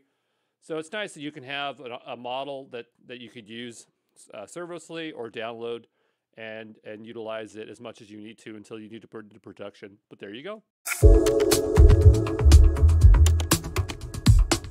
All right, let's take a look at AI21. So AI21 is known for models that have much longer contexts than other ones. So if you need a lot of text, like large documents, that's where this one can come into play, and it can be very, very useful. But let's go ahead and see what we can figure out here. I believe that they do have some kind of playground here in API. But we have chat with Jamba or build with Jamba. Actually, I didn't know you could chat with it. Let's go over to here. And I guess they also have a chat environment, just like any other one. So we'll go over here and take a look. We'll say continue.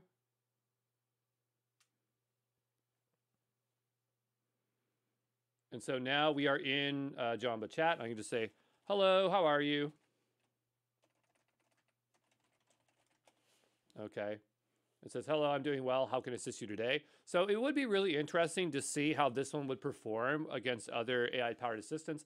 But I don't think this is intended as an AI-powered assistant. This is more just a demonstration of what this thing can do. Let's go over to start building, as this is really what I'm interested in. And so now we have, this is the playground. So we have chat, conversational RAG engine. And so I could see how this could be really good for large code bases. Let's go over to view code. And so we have some code here. And as per usual, we're going to go over to GitHub. And I'm going to make my way over to GenAI Essentials. And I'm going to go ahead and open this in the browser. Okay, and we'll just give that just a moment. And so that is now opening. I've had this environment open from previous videos, but of course, there's nothing special that we're doing here that is out of the ordinary. But yeah, it looks like we have a JavaScript and curl option, but mostly it's Python. So we'll go over here and we will give AI21 Labs a try here. So say AI21 Labs. And we'll go ahead and make a new file here called basic.ipynb. And in here, we'll add a couple new code blocks here. I'm going to grab these here, and we'll bring them on over. And I'm just going to bring this one up into its own. I like to do the import separately if I can. And we're going to want our pip install. I'm going to do -q, and we're going to bring in AI21 and also python.env. And from our previous examples, I'm just going to split here and go to maybe our Cohere example where we've loaded our imports here. I'm going to go ahead and bring this on down as such. Maybe take that one out. We might not even use the import OS, but that's totally fine. Let's go ahead and give that an install. And it looks like we're going to need a key. So I'm going to go ahead here and make a new .env file.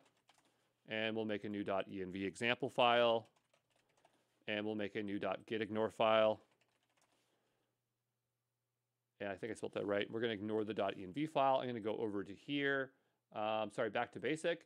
And I like how it shows us exactly what the key is supposed to be called.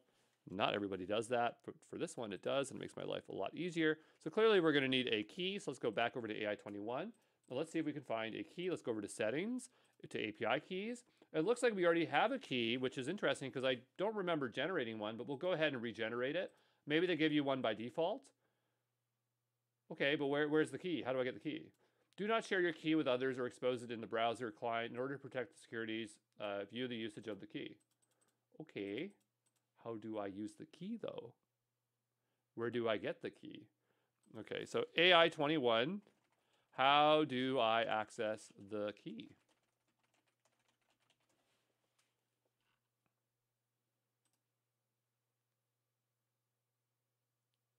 Oh, you know what? I bet it's copied it to my clipboard. Let me see. Nope. That's something like when I press this. Are you sure? Yes, let's rotate it out. Okay.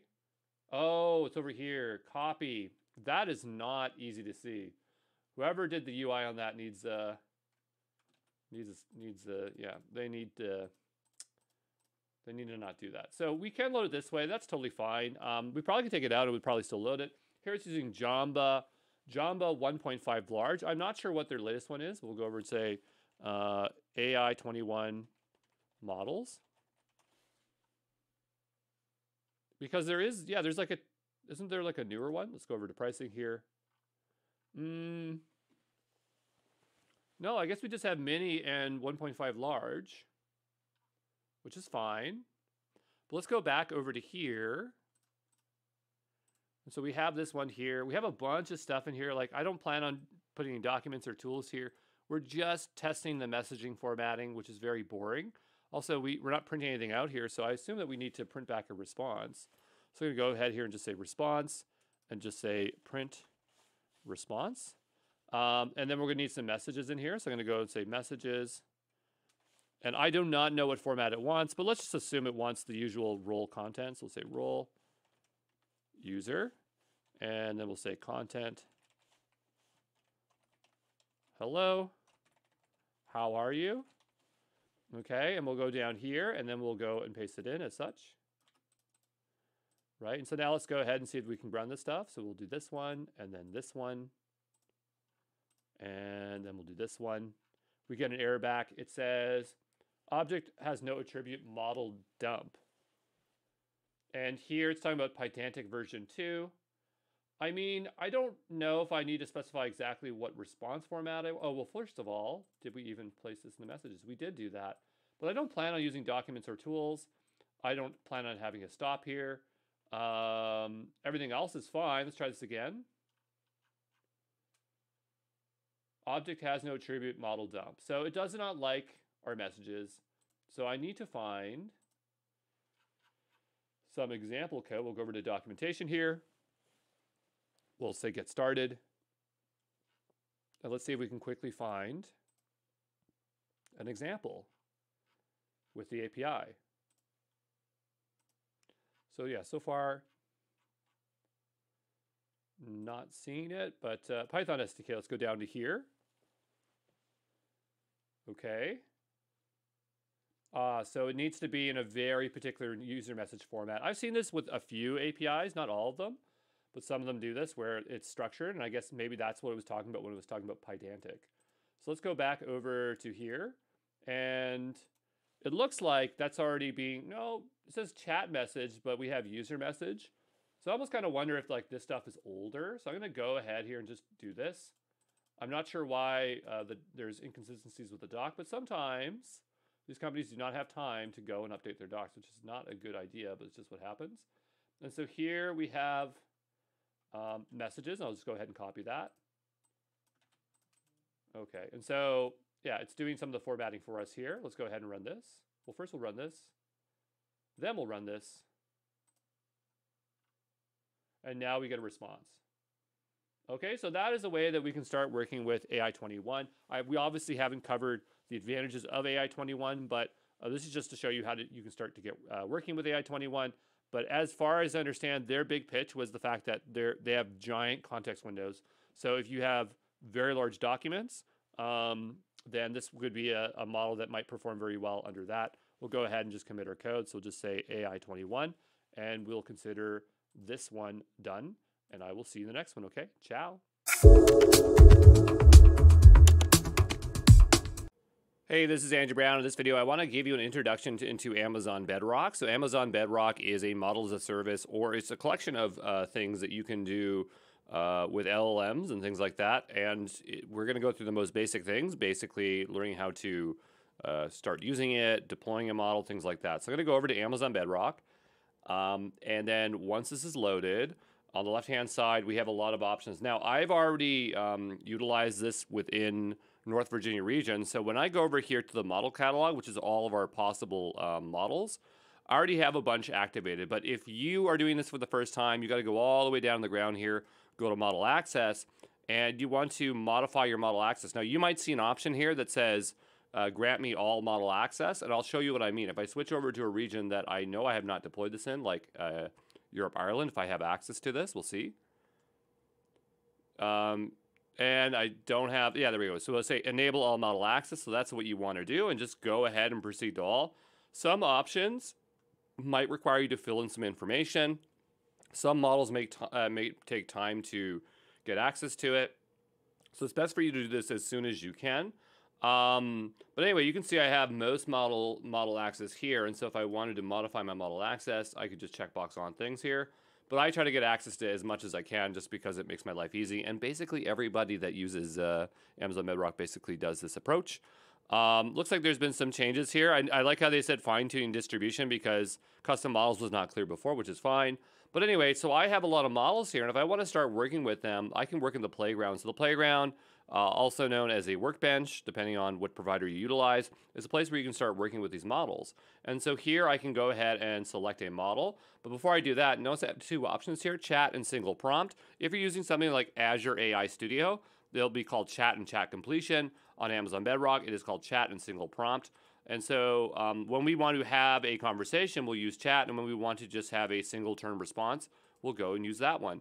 But in here on the left-hand side, we have a bunch of options. And so we have A121 Labs, Amazon Anthropic, Cohere, Meta, Mistral. There are some other models that should be here. I don't see them in the categories, but maybe we'd have to deploy them and then infer them another way.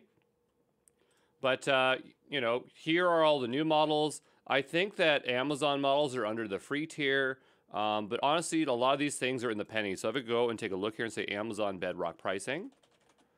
Okay. And we go down to our generative AI pricing. You can see a lot of these models, it's like 002, 008. So you need to utilize quite a bit.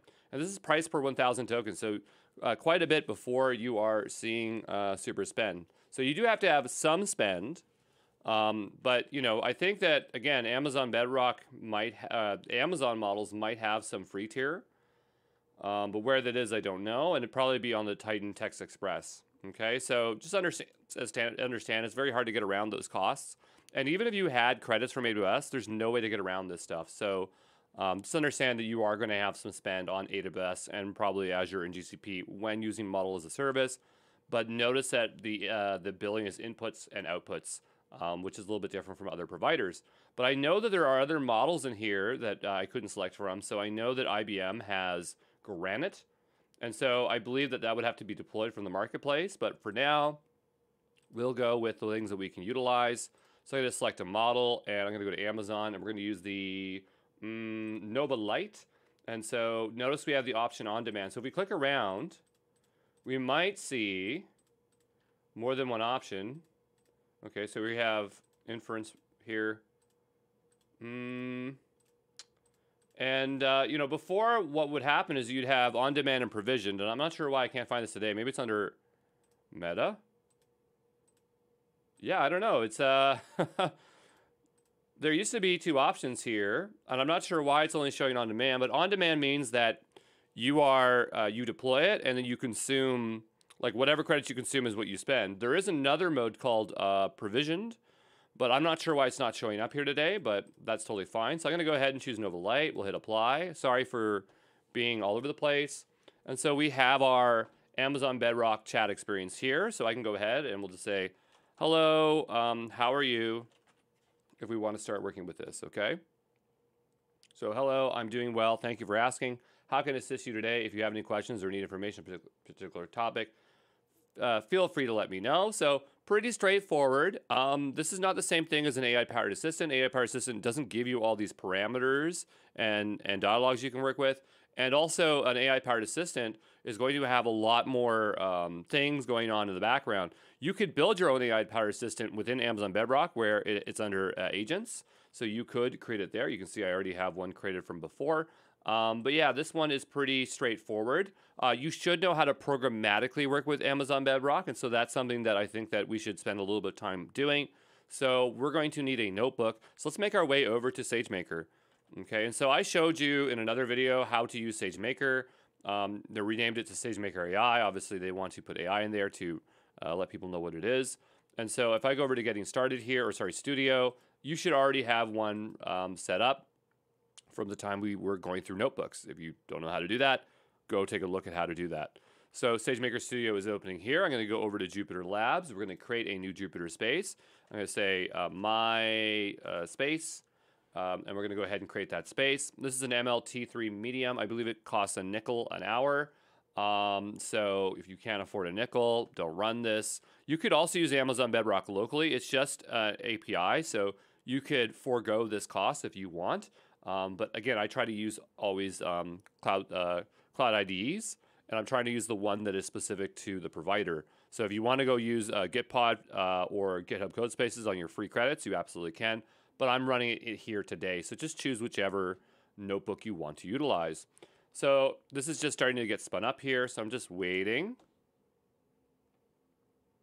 Okay, and I'm just going to pause here and wait till the space becomes ready. All right, so our environment is ready. I'm going to go ahead and launch Open Jupyter Lab because we are again using Bedrock and everything is being taken care of for us. We're not downloading a model, so it's very easy for us to use the small size of storage, and we do not need any kind of powerful compute whatsoever. I'm going to go here on the left-hand side and create a new notebook. I'm going to rename this notebook. Okay, I'm going to rename it to, what will I rename this to? Just basic. And let's see if we can go ahead and make some code here. Now, we do have Amazon Developer Queue here, or Amazon Queue as they call it. And if I have access to this, I might ask it to write me some code. So give me an example of using Amazon Bedrock via the Python SDK. And it just happens to be here, so I'm going to give it a go. You're not subscribed to Amazon Q Developer. Please request domain into that. Not going to do that, so that's totally fine. So I will just go ahead and go look up it manually. So let's say Amazon Bedrock API. And if we go over here to our API reference, I Honestly, I want Bodo, to be honest. Amazon Bedrock. Bodo 3. And if we go to the documentation, we have a bunch of runtime. So we type in Bedrock here.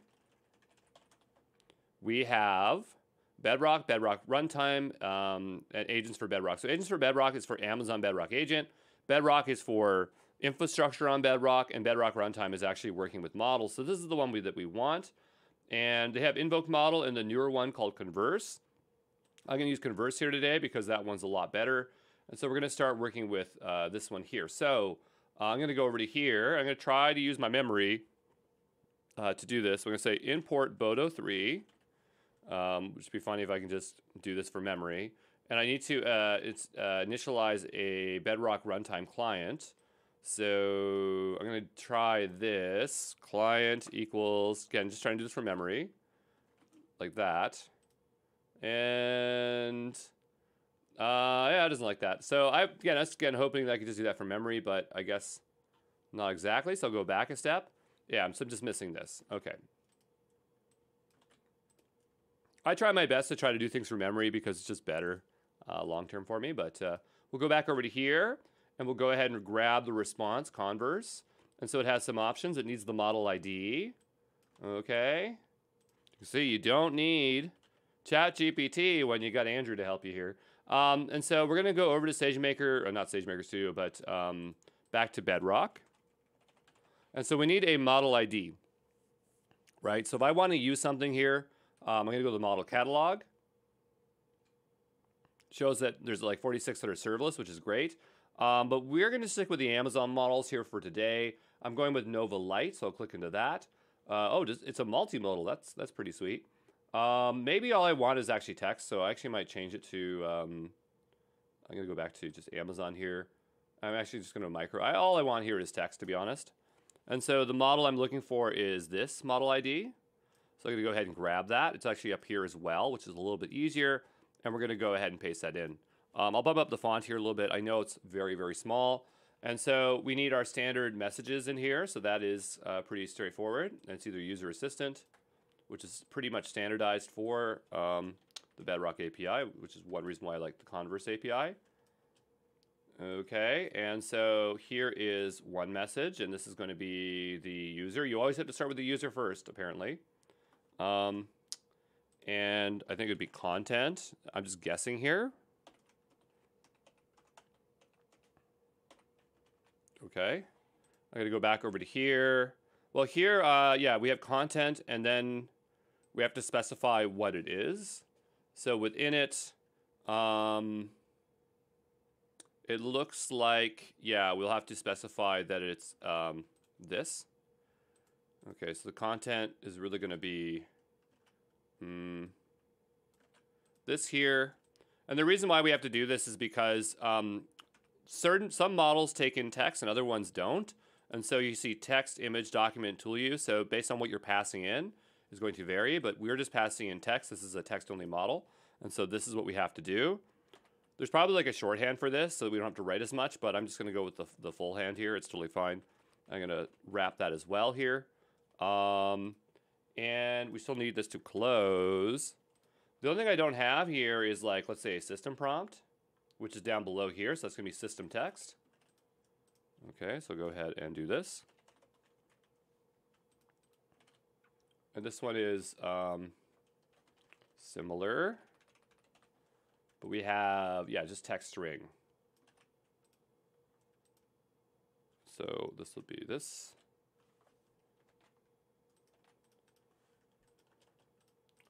Okay, you're correcting my English grammar and spelling mistakes. Okay, so I've prompted it to tell it what to do. There is a little highlighting issue here. So it does not like something. I'm just trying to, oh, you know what? It's because I have a single within the middle there. There we go. And so this should be the most basic thing that we need to set up. And so I'm going to go ahead here and just write something. So I'll say, hello, what's the weather like around here. Okay, and so I'm not sure if it will be able to do this, but we will give it a try. I've never used micro, so I don't know how intelligent it is. It doesn't like the spaces here, so I'll just take that out. It's not really a problem. It's just spaces. And provisional argument follows keyword. Yeah, I'm not sure what it's trying to say there, but I'm just going to go ahead and bring this onto its own line. I'm just trying to get rid of all the stuff here. Yeah, this one has, oh, that's an equals. Okay, so let's do that instead. There we go. And so that looks good to me. So I'm going to go ahead and run that. And we have an error. We'll go down. Invalid type for parameter system. Expecting type class dictionary, but class list tuple. So I'm going to go back over to here. Oh, and it wants an array of it. Okay, that's fair. I mean, I don't know why. It would only ever take one, but we'll go ahead and do that.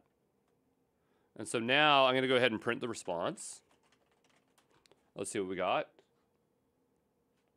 So we have a bit here. A little bit too much going on here, so I can't really see what I'm doing. But we do have output here, so I'm going to go ahead and try this. I'm really just taking a guess here. There we go. And so getting closer, we have the message.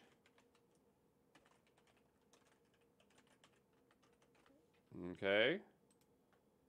And then I want the content. And I know it's very verbose, but once you get your code wrapped around here, it's not so bad. I'm going to assume there was like a 0 in there. A lot of times these are in arrays. So search, here's the corrected version of your sentence. Hello, what's the weather like around here? Here are the changes I made. Okay, so there you go. That is the most basic example of using Amazon Bedrock. There's a lot of features, a lot of different API stuff, but this will get you the most basic stuff you need to know. So I'm going to call this done. I guess I could download this code. Let me just think about this for a second. Yeah, I don't really have a repo yet, but I'll go ahead and make one just in case people want it. So I'm going to go to Exam Pro here. Obviously in other videos it'll look like it already existed, but I'm going to go ahead and make the repo quickly. So I just created a repo called GenAI Essentials. And so I'm just going to start placing these somewhere. So I'll go ahead and download this. Download. Here it is. Okay, great. And I'm going to make a new folder here. This one's going to be, I don't know. We're looking at models of service, but I'm just going to say Bedrock. And that's what it'll be called. We'll actually rename it Amazon Bedrock, I suppose.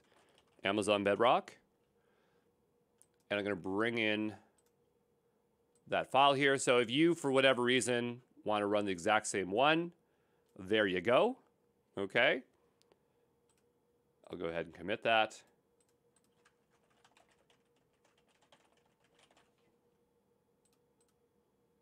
And before we get out of here, I just want to make sure I stop that workspace. I'm going to go ahead and stop it.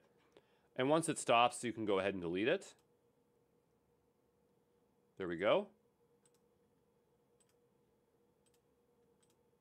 And I'll see you in the next one, okay? Ciao.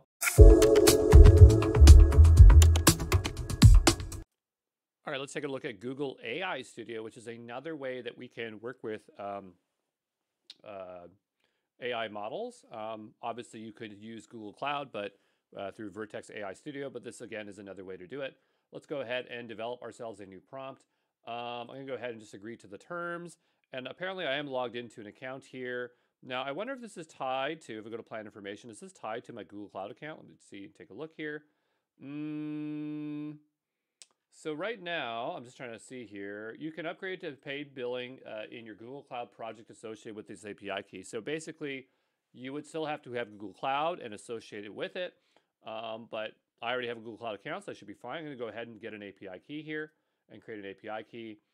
I don't have an associated project, so I'm assuming that I will just start to be able to use this. And if I want to go beyond the trial, then I will have more access to it. So I'm going to copy that key for now. We're going to make our way over to GitHub. And we're going to go over to the GenAI Essentials. That is what we keep on using here today. And we're going to go over here. And I actually still have a workspace running, so I'll go ahead and open that. And while I'm waiting, I'm just going to paste the key over here so that I have it somewhere Okay. And we'll go over to the API Quick Start Guide. But yeah, you can see that they have, they got a thing here that you can work with. But we want to get some example code working here. Oh, did I just close out my key? I totally did, but I still probably have it on my clipboard, so that's probably fine. So I'll just be patient here and wait for this to load so that I don't lose my key. There you go. So I'm going to go over here and we will just say in a new folder here, Google AI, what was it called? Google AI Studio.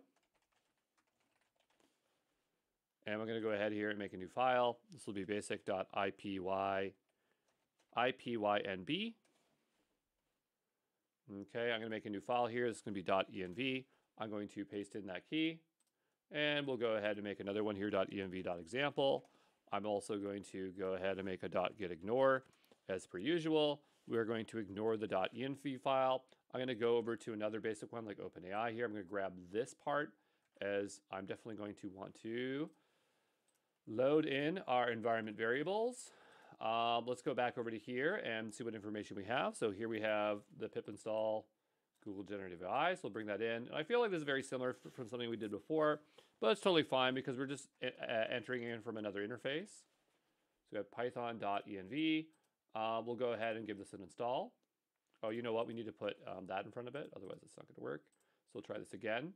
I don't know if we need the -u to be there, to be honest, but we are bringing it in. And we'll bring some code on down here, and we'll take a look and see how we can get started. So here is an example of making our first request. So we can go ahead and paste it on in here. We have our API key. I'm going to load that in from the environment variables. So I'll also import OS here, and I'm just going to call this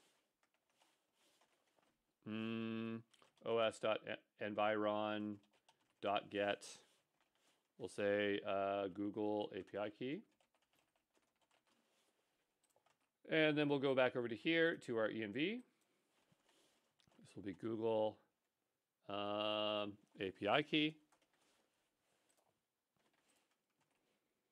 And so now I can go back to here, and I actually have to run this twice. I keep forgetting to do that in the correct order. And so this should load it, bring in Gemini 1.5 Flash, and yeah, the API looks very straightforward. If it works, that's really awesome. Saying no progress is found, that has nothing to do with this. It's totally fine. And we are getting a response back. So you can see that the Google API is really, really, really straightforward. But yeah, we can go here and yeah, I guess that's all there really is to it. Very straightforward. But yeah, that is that. And at least you know where the Google AI Studio Playground is. It would take a little bit more work to work with Google Cloud and link it over. But what's interesting is you can obviously bring in files from your Google Drive.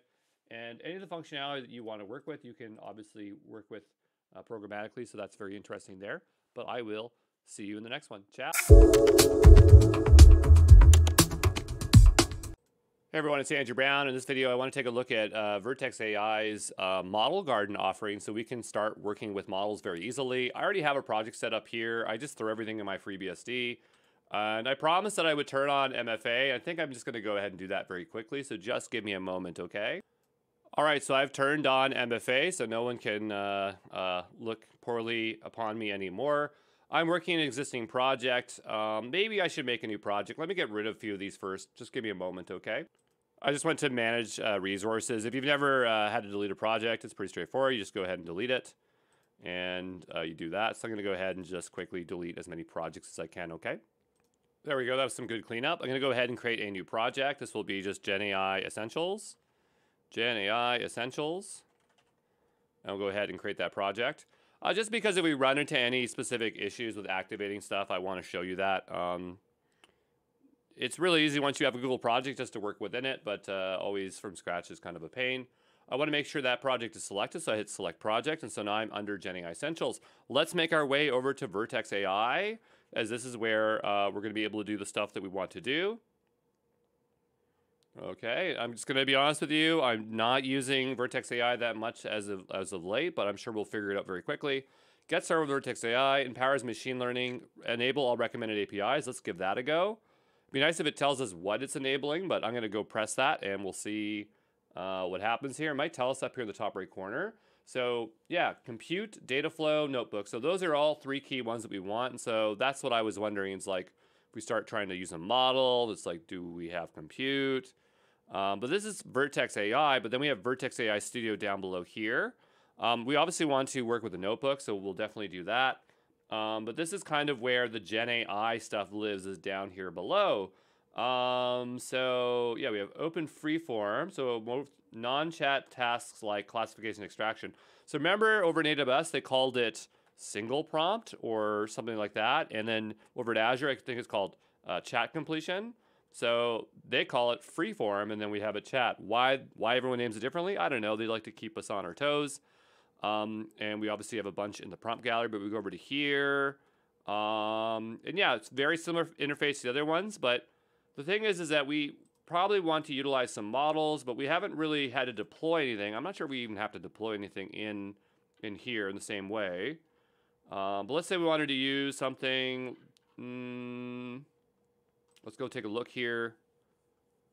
Well, I like how we just have Hugging Face models here, and a bunch of them, but I'm just looking for all the foundational models. Here we go. This is what I want to see. And so I'm just looking for something that I recognize, like Haiku, because this is something that you normally would have to accept permissions to gain access to. Page not viewable for organizations. To view this page, select a project. Okay. And so you have to enable it. Okay, so if we want to use it, we'd have to enable it first. That's what I was expecting, right? So something similar for model access, but we're doing this at an individual level. But let's go back over to our chat here. And what I want to do is I want to see if I can select Anthropic here. What will happen if I do this? And so it says to use it, you have to go here and enable it. Okay, so if we want to use it, I'd have to go over to here. And then we'll give it a moment. And then we'd have to enable it, right? And it asks for some information, so we have a lot of stuff here. I'm going to fill it in just a moment. All right, so nothing super sensitive here. Do you also have use cases, requirements per... Do you have any of your use cases have additional requirements? No. Nope, we're not doing anything crazy here. So go ahead and hit next, just to show you what this experience is like. I like that it shows us the pricing right away. So 1 million tokens is about $1 something here. So we'll go ahead and say agree so that we know that we're agreeing to those costs. And it says that we purchased it. We didn't really purchase anything, but we just enabled it. I'm not sure if it's enabled. I'm going to give this a hard refresh. Sometimes the UI is not as clear as it could be. Okay, so we have that there. And I like how we can open this right away in a notebook. Let's take a look at some view code here. I mean, that's fine. I'm curious to click this, but this is going to open up in Enterprise. I don't want to open an Enterprise. Oh, I did not want to open an Enterprise. I mean, it's fine. Let's go take a look here. Collab Enterprise pricing.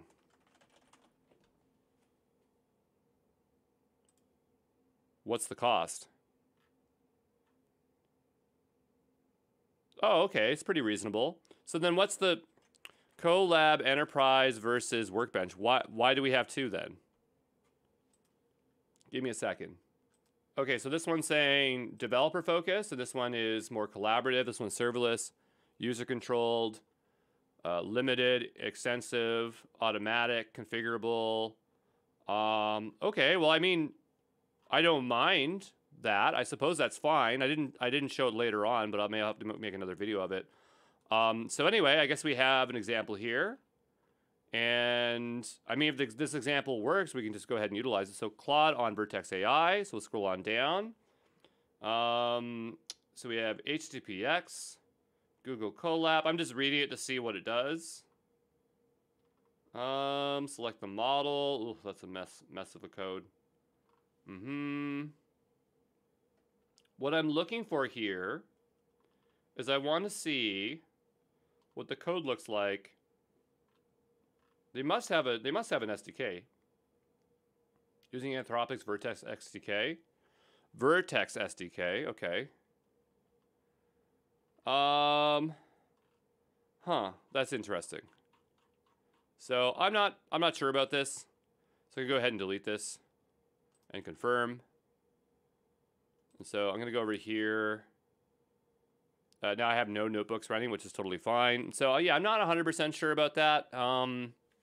That's not exactly what I wanted, but I want to see how we can programmatically work with this stuff. I mean, like the chat's going to be very straightforward. If we go here and we use Gemini Flash, which is the super, super fast one here, and we go down below and just say, hello, how are you? You know, you get the idea of what it can do. It's going to talk back to us. But I'm looking for some code, and up here it says get code. Let's go click that. Okay, so this looks good, and this says open a notebook. So we have, yeah. So this is more what I want. So let's go ahead and click that. Okay. If this opens in Colab Enterprise, that's totally fine. Colab Enterprise, I guess, is totally okay to use. Okay, so I'm going to go ahead and we say install the Vertex AI SDK. Open a terminal window and enter the command below. Well, why don't we just run it here? Okay, we'll go ahead and give this access.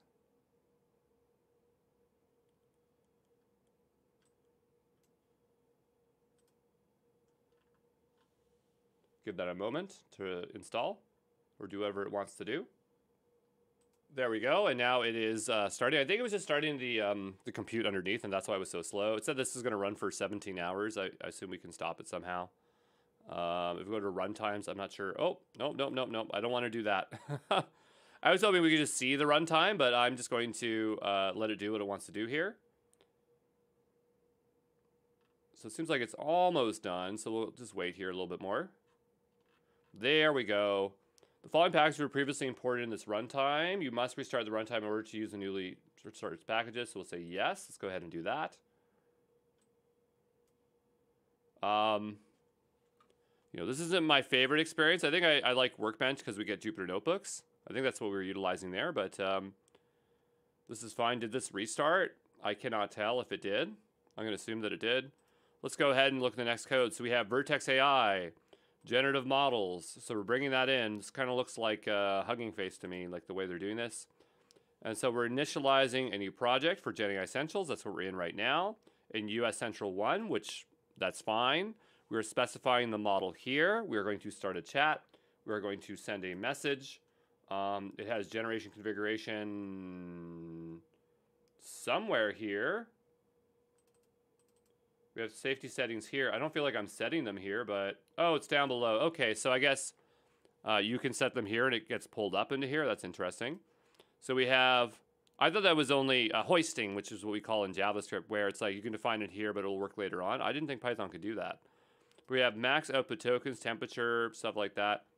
And then the safety settings. I'd rather have this above. It'd be less confusing for me. But...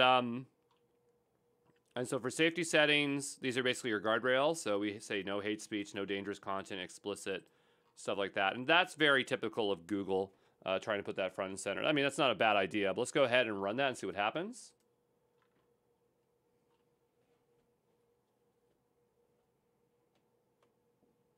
Okay, and we get an output. So there you go, pretty straightforward. Obviously, there is a bunch of other services in here, but these are just basically... these are like, if you were using AWS, these would all be isolate services, but Google collects them under here for image and other kinds of generation. Let's go over to our Colab Enterprise here. Okay, I'm going to go ahead and just delete this. Yes, I want to delete it. I didn't bother putting it in our repo just because the code is so available. Now that's deleted. I'm going to go over to runtimes. So you can see this is the runtime that's running right now. So I want to go ahead and delete it and confirm. I'm not sure if you can just stop runtime, so I'm going to go ahead and do that. And that way we're not going to have continuous cost. But yeah, there you go. That is using Google Cloud Vertex AI Studio.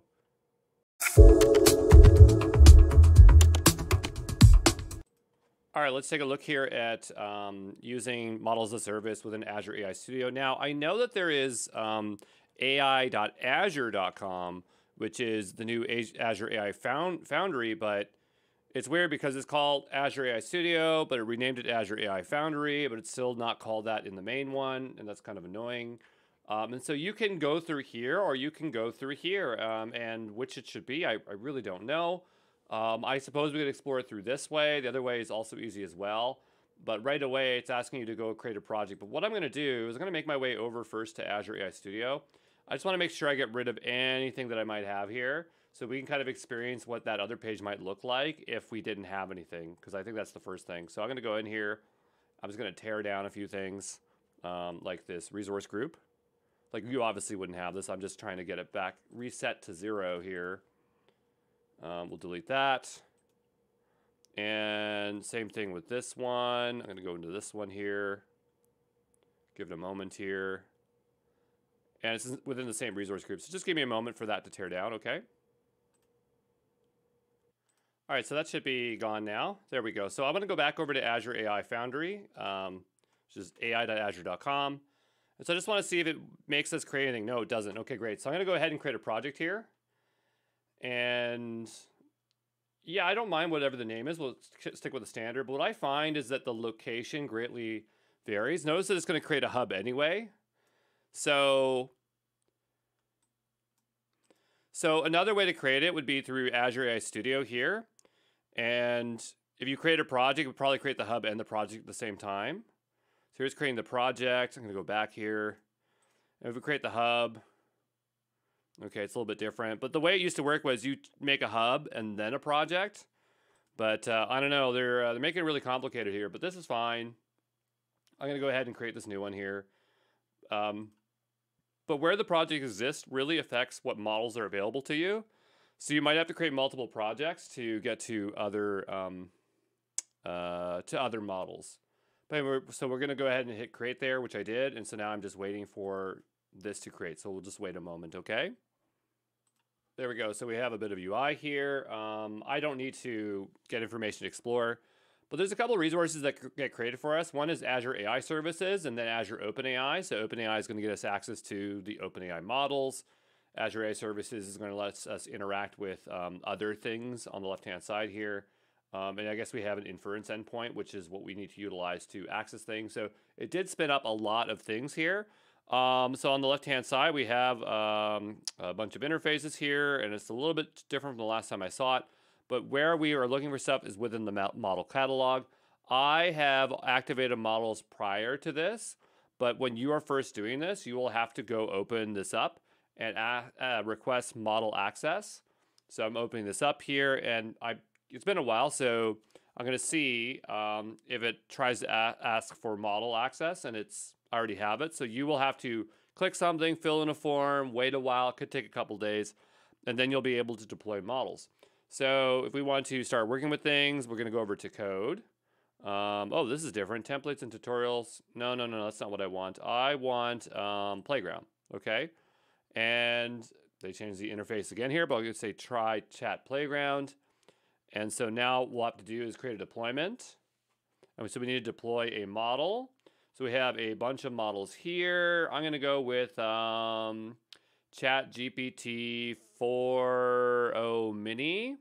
Notice that some say chat completion and then other ones just say completion. I think I said this before that if you're on AWS, it's called chat and single prompt.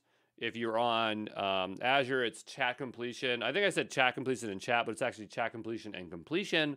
And then when you're on Google, it is chat and some weird name. I can't remember, but it's not normal. But anyway, or it's like free flow. They call it free flow. I don't know why the naming's so bizarre. But anyway, I'm going to go ahead and choose 01 Mini. It really depends on what you choose here because some of them have restrictions on how they're deployed.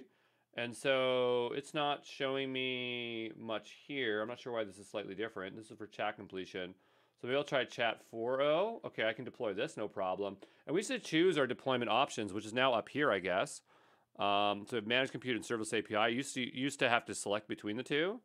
And so I'm looking here. I'm saying, okay, where is my options? They've changed this. So I don't trust this. I'm going to go back over to here in the top left corner. I'm going to go back out of 01 Mini. I'm just going to choose the regular GPT 4.0. Okay, if I click deploy, what do I get? Now I get the normal UI I'm used to. So here I have more options, and it has the most options out of all providers in terms of deployment options. I don't know if that's a good or a bad thing, but they just do. So if we open this here in a new tab, it should tell us what these all are. Okay, and so you'd think that, global would be more expensive than standard, but not always the case. Okay, so here, these are pay per token. So this one, this one, this one. And so I'm just trying to think here. Global standard's probably pretty good.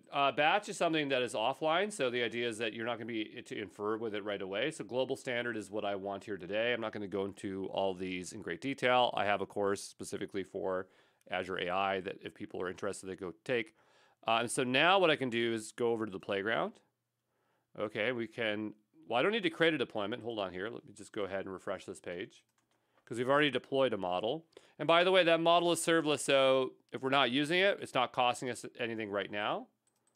And it's saying no deployment exists. Are you sure? I'm pretty sure I deployed something. There used to be a tab here for deployments. Interesting. So where did they put it? Maybe it's model endpoints down here. Here it is. Okay, so this model is deployed. I'm going to go ahead and open it in the playground here. And so we have a similar interface as you would with the other ones. So let's just say, hello, how are you doing? And we'll hit run. And run again. And it's not submitting for some weird reason. It's usually not a problem. There we go. Azure is Azure's known for being a bit buggy, to be honest. Like their UI. So that's not really working as I hoped. So I'm going to try this again. And now we see our deployment. I'm going to go ahead and try this again. There we go. And then it responds, okay? Could we get some code? That'd be really nice. There's probably a code example somewhere here, view code. And yeah, here we have an example. I don't like this particular example because this is using, this isn't using an API like Open API. So that's what I would rather do here. I'd like to use the Open API. So now, I'm not exactly sure how we would do this with other models, but I definitely know well, I guess we maybe use prompt flow for that, but for OpenAI, you literally use the OpenAI SDK to talk to Azure's models. But for other ones, I'm not exactly sure, like for Claude or Haiku. So just say Azure AI Studio, Claude. Do they have Claude on here? I believe that they do. And so that would be one that we want to take a look at here. So maybe we'd have to do that through prompt flow. Azure AI SDK, let's take a look at this. Okay. So see here, they're talking about like, okay, use OpenAI, and it's as simple as that. But what if you're not using OpenAI, right? What if you want to use a model other than that? So powerful access for leading providers. Okay. But that's if you're doing Azure AI inference, which means probably one that you're running constantly, I would think. I'm not sure, but we can do GPT-4o here. So I'm wondering if Azure AI inference is now the standardized one for all of them. So let's take a look here and see what we have. Okay, so that's how you do it. All right, so maybe that's what we'll go ahead and try to use here today. So I need some kind of environment to work with. I'm going to go use Azure ML Studio here today, if that's okay with everybody. You do not need to use Azure Machine Learning Studio. You can use your local machine, whatever you want. I'm just trying to get as much practice with you here using things like this. So I'm going to go ahead and do that here today. I'm going to create myself a new workspace. And this will just be, I don't know what the other one was called. But I'm going to go ahead and just say AZ coding or AZ ML. I'll go ahead and hit review create. It doesn't like something here. AZ ML. There we go, review create. And we'll get our environment up here in just a moment. I'm waiting for this crate to finish. It's initializing deployment, so we'll be back here in just a moment. Okay, we'll wait for this to finish deploying, okay? All right, let's go to the resource here. And I'm gonna go ahead and launch Studio.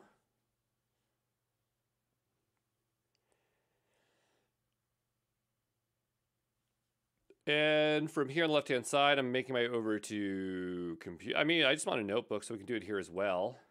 It's interesting, we also have model catalog here, but you know, there's just multiple ways of doing the exact same thing. So we'll go ahead and create ourselves compute here. Andrew 1 is totally fine. I just want CPUs. I want the lowest cost possible from all options, as we're not doing anything crazy here. So we'll use our standard DS1 version 2. Idle shutdown after 60 minutes is fine with me. We'll go ahead and review create. I'll go ahead and create that. So now I'm just waiting for this environment to provision. I go compute down here, and we'll just wait for that, okay? All right, so that is now running. We're gonna go ahead and click on Jupyter Lab, and that's going to bring up a Jupyter Lab environment. So we'll just give that a moment to get going there.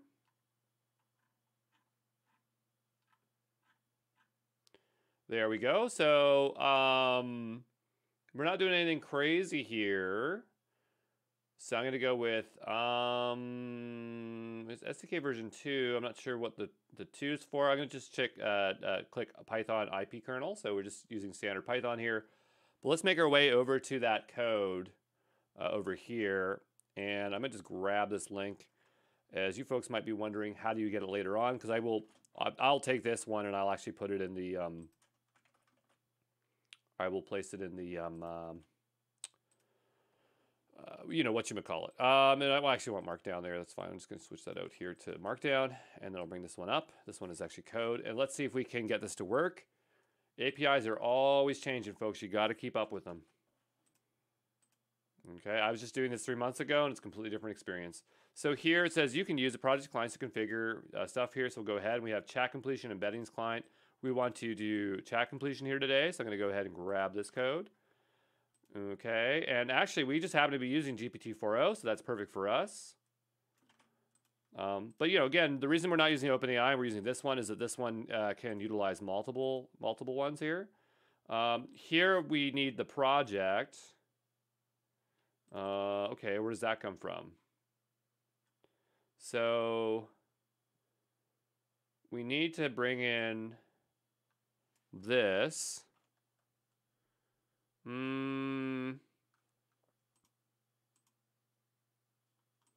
Okay, so we'll try this. 1 second here. I'm going to go ahead and just bring this onto a single line like this here. And we'll run. Okay, so that's good. And then I'll bring this down a line. Create a project in client code. We already have a project, right? So we don't need another project, but we need to load a project. So here it says project your connection string. Create a project in the client code. Copy the project connection string from the overview page. So I don't think it's creating one. It's saying like you already have one, and so you're bringing it in here. So I'm going to go ahead, and I'm just going to paste this in here. And so if we go back over to the AI playground, if we go to overview here, we have a connection string right here. Okay, so I'm going to bring that in here. I'm going to dump it in like that. That looks fine. I'm going to go ahead and hit play here. Says, oh, I didn't import those. So we'll go back over to this, and we'll bring this here, and I'll bring this down. Apologize for the fonts. I just realized it was too small. We'll bring it down. We'll hit play.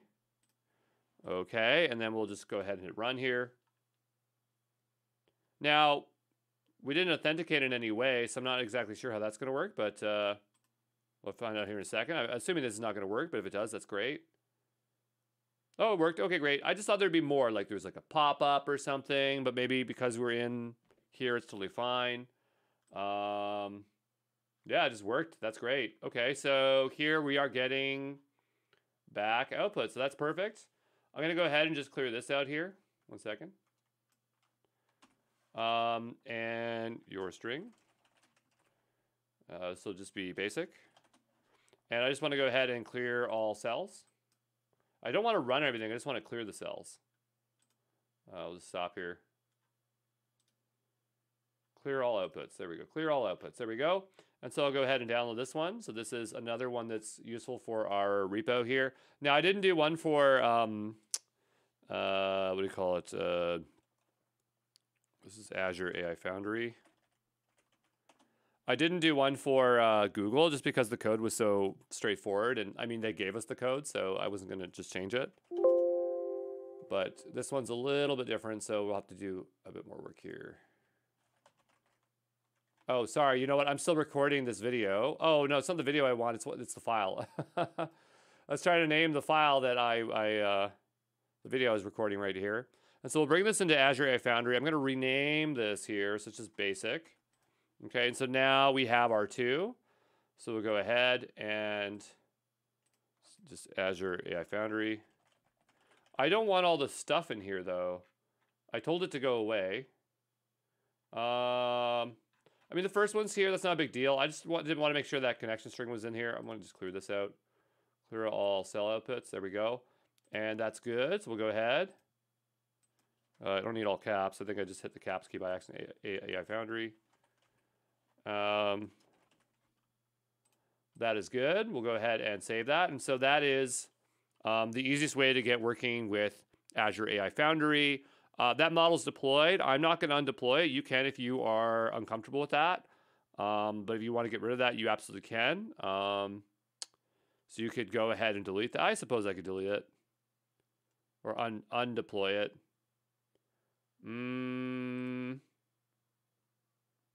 Where is it? How do we undeploy this? Edit.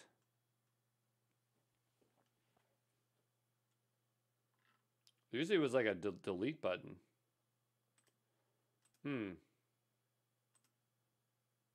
That's interesting. What if we go to the model catalog? Yeah, that's not very clear. I'm going to go up to maybe Azure AI Foundry. I'm going to go up a level into a project. I really don't like this interface. I prefer well, I mean, it's very similar to Azure AI Studio and OpenAI Studio, but I can't say I'm a huge fan of this. I'll go back over to models here. What if we go to data? I don't think there's any data. Yeah, it's models. Checkbox. How do I undeploy a model? Okay. Azure AI Studio. I'm going to write Studio because it's undeploy a model. Select deploy model page, then select deploy me one delete and delete it. Deploy model page. What? To delete a deployment within the language studio. No, that's language studio. Yeah, Azure AI Portal Foundry, deploying models. How do you undeploy? Delete.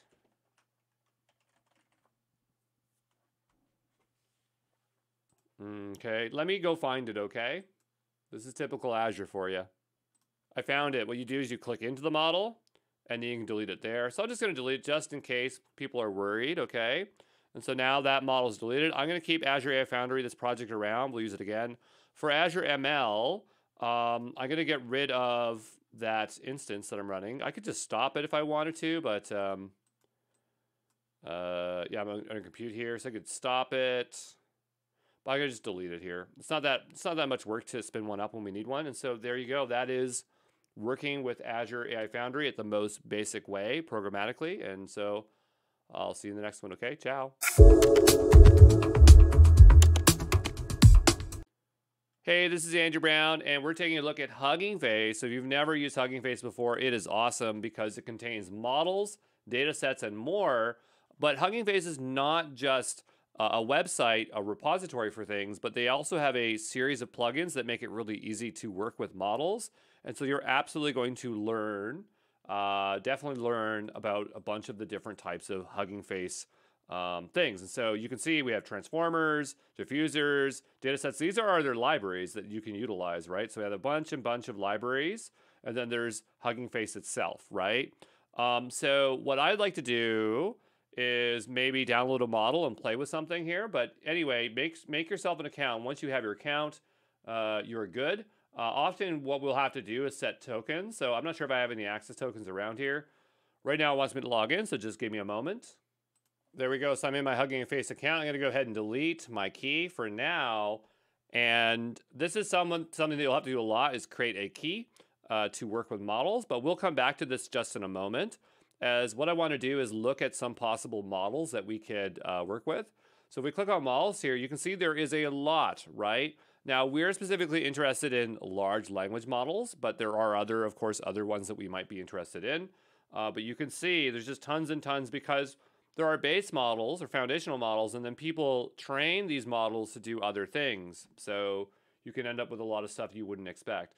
But what's interesting here, we have like text to 3D. I don't know much about that, but that might be fun to give it a go at some point here.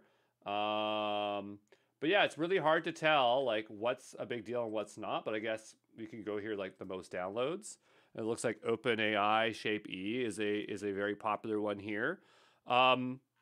And I think I already have access to this model, as I've already accepted stuff. But a lot of times when you work with models, like let's say we go over to Intel here. Not that one, but some of these will expect you to accept terms. So I'm just trying to find one where I haven't already done this before. So if I go to here and I want to use this model, it's not happening right now. But anyway, sometimes you have to accept the terms, and so you have to look very carefully here and make sure that you accept the terms before you use them. Otherwise, they won't let you use them, and there can be a waiting period. I'm just sorry that I can't show you that directly.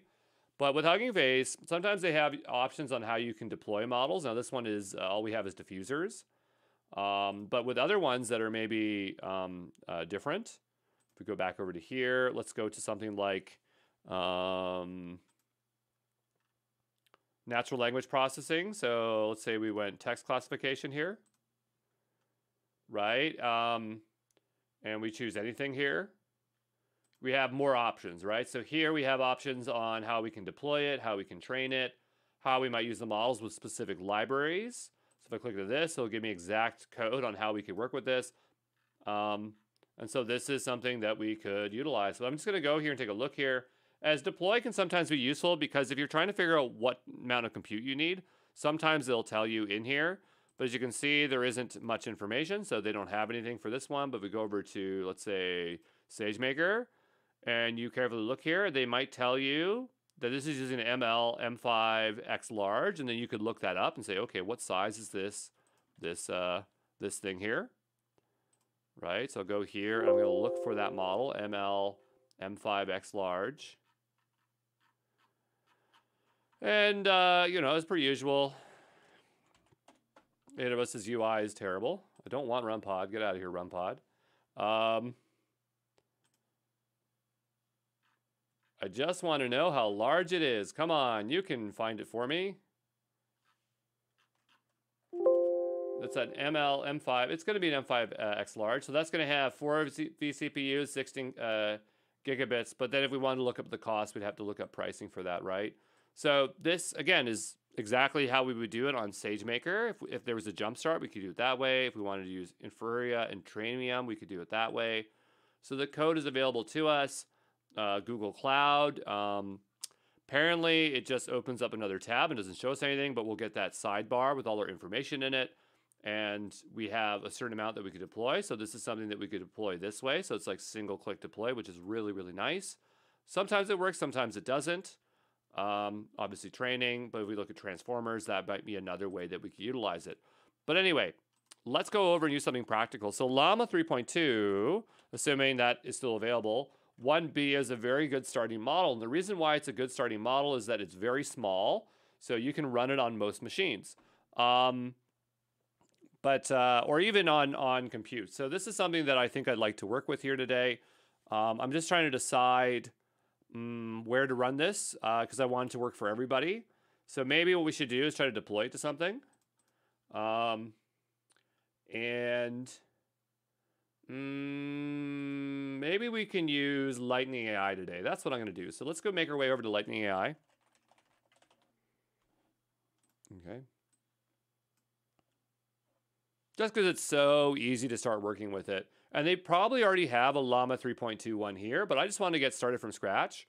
So I'm going to go up to here, and I just want to launch myself the studio. Now, the UI is a little bit all over the place, but I'm going to go to My Studio, start a project from a template. I don't want to start from a template. I just want to start creating. So the wording is a little bit funny. Let's go to Home, maybe. Here we go. And so now I can go ahead and start a new studio. And we have code, and we have a model language. So let's go ahead and hit Start. I don't have it defaults to GPUs. I want it to start on CPUs, but we'll see what happens here in just a moment. So it's on CPUs, which is fine. But with Llama 3.2, we do need GPUs, actually, if we want to work with this. But we're going to start with CPUs first. Okay, and we're going to let this environment spin up, okay? All right, so our Lightning AI environment is up, and so you can work in a Jupyter Notebook or in here. How do I want to work with this today? I think I will work in Jupyter. I think I prefer Jupyter here today. So it's up to you. You can either or. It's the same compute, but I'm going to switch over to that. We also have TensorBoard here on the left-hand side. So I'm going to go ahead and make myself a new notebook for Python 3. And I'm going to rename this to Hugging Face Basics. So Hugging Face HF Basic, just so we know what that is. And so we'll start working with this. So how can we work with this model? Well, first you have to accept the terms. So see, it says gated model, you have been granted access. So be very careful and do this, because I've seen people where they think they've gotten it, but they actually really haven't done it yet. And so this is where we can start pragmatically working with this model. So we go over here, we have transformers and VLLM. So VLLM is a way of serving a model, but transformers is another way. So here's suggesting that we use the Hugging Face CLI to log in. So log in with a HF token with a gated access permission. I suppose that's one way. I'm just going to provide the token directly, as that is another way for us to do it.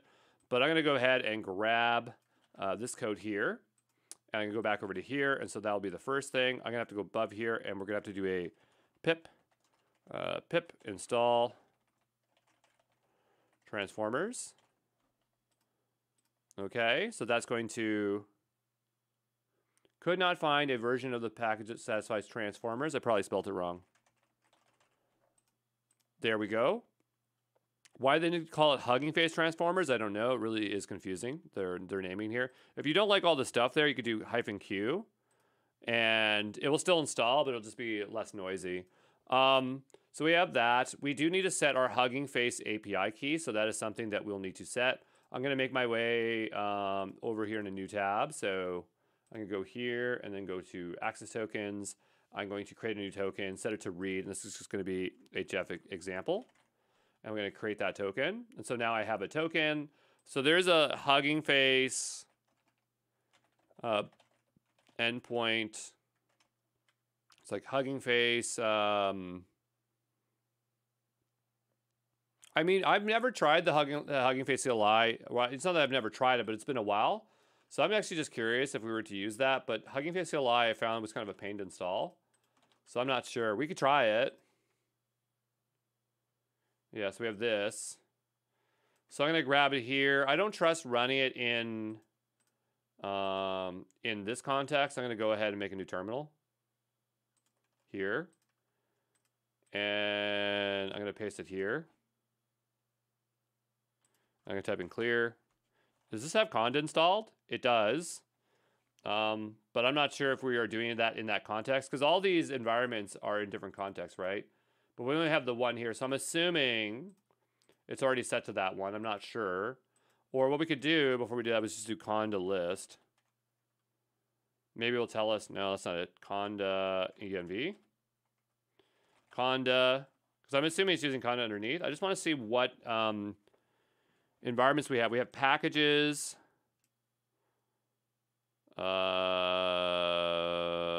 Just show me what possible environments we have. I'm not sure why it's so hard to find.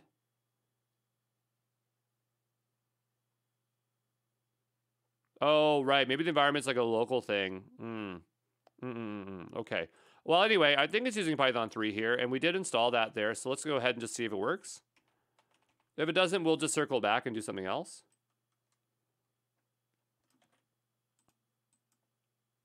Okay, but this is not usually the way I like to do it. But I'm just trying something different for a change. So it says enter your token here. Okay, so we'll go ahead and grab it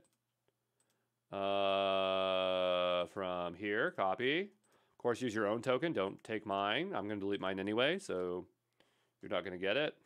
I'm going to hit enter. Add token as get credential. Sure. I don't know. So can authenticate get credential as no helpers defining your machine. Sure. Okay. There we go. We'll try this again. I'm going to go ahead and I realize this is small, so I'm just going to bump it up a little bit. I'm going to go and grab this again. We'll copy it. We'll go back over to here. We'll paste it in. We'll hit enter. We'll say yes. And now it says it's active. Okay, so just because it works in here does not necessarily mean it will work in here. And so this just really has to do with, again, with this environment and whether I'm actually in the same context as this environment. But I don't know where that environment is. Usually when you have conda, it will do parentheses and tell you, but this looks like it's a bit modified, so I can't really tell what's going on. I guess I could type in conda info and see what I get. And so, oh, it's telling us where it is. It's right here. Okay, so this is the environment that is activated called Cloud Space. Not exactly the same name as here, but it might be okay. So I guess we'll see.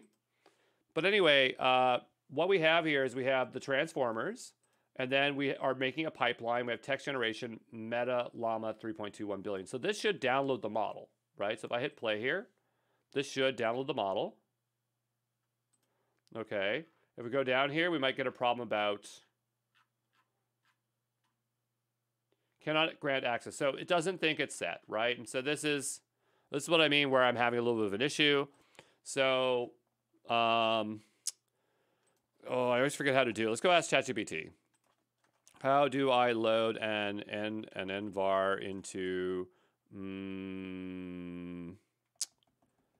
Jupyter Labs? Because I imagine we can make like a .env file and load it that way. Yeah, that's one way. So that's what I was thinking. That's another way. And there's .env.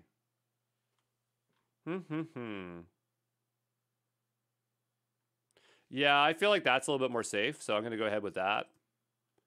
And we'll go back over to, I suppose, here. And I'm just going to grab that and put that there as well. We'll hit play, and that'll install both of them. Okay. And then I'm going to go back over to here, and we need our .env, so we'll go ahead and make that. New file, .env. I'll rename this here, so env.txt. And we'll look for Hugging Face,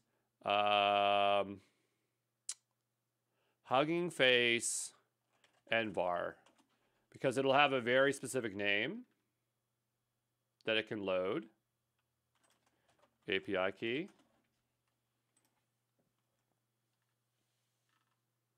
HF token, that's what it is. Okay, so I'm going to go back over to here. Again, trying to do it in a way that's safe. Okay, and then I'm going to go ahead and grab my Hugging Face API key here. And if somebody's smarter than me and thinks there's a better way, happy to hear it. But we'll save that there. And so I want to load that specific, like a very specific file. So I'll go back over to ChatGPT here. Okay, what if the file is called env.txt? Can I load that? Because there's probably a way to do that.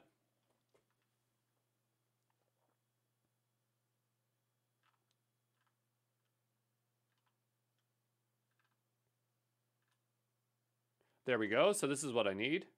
So we'll grab this. And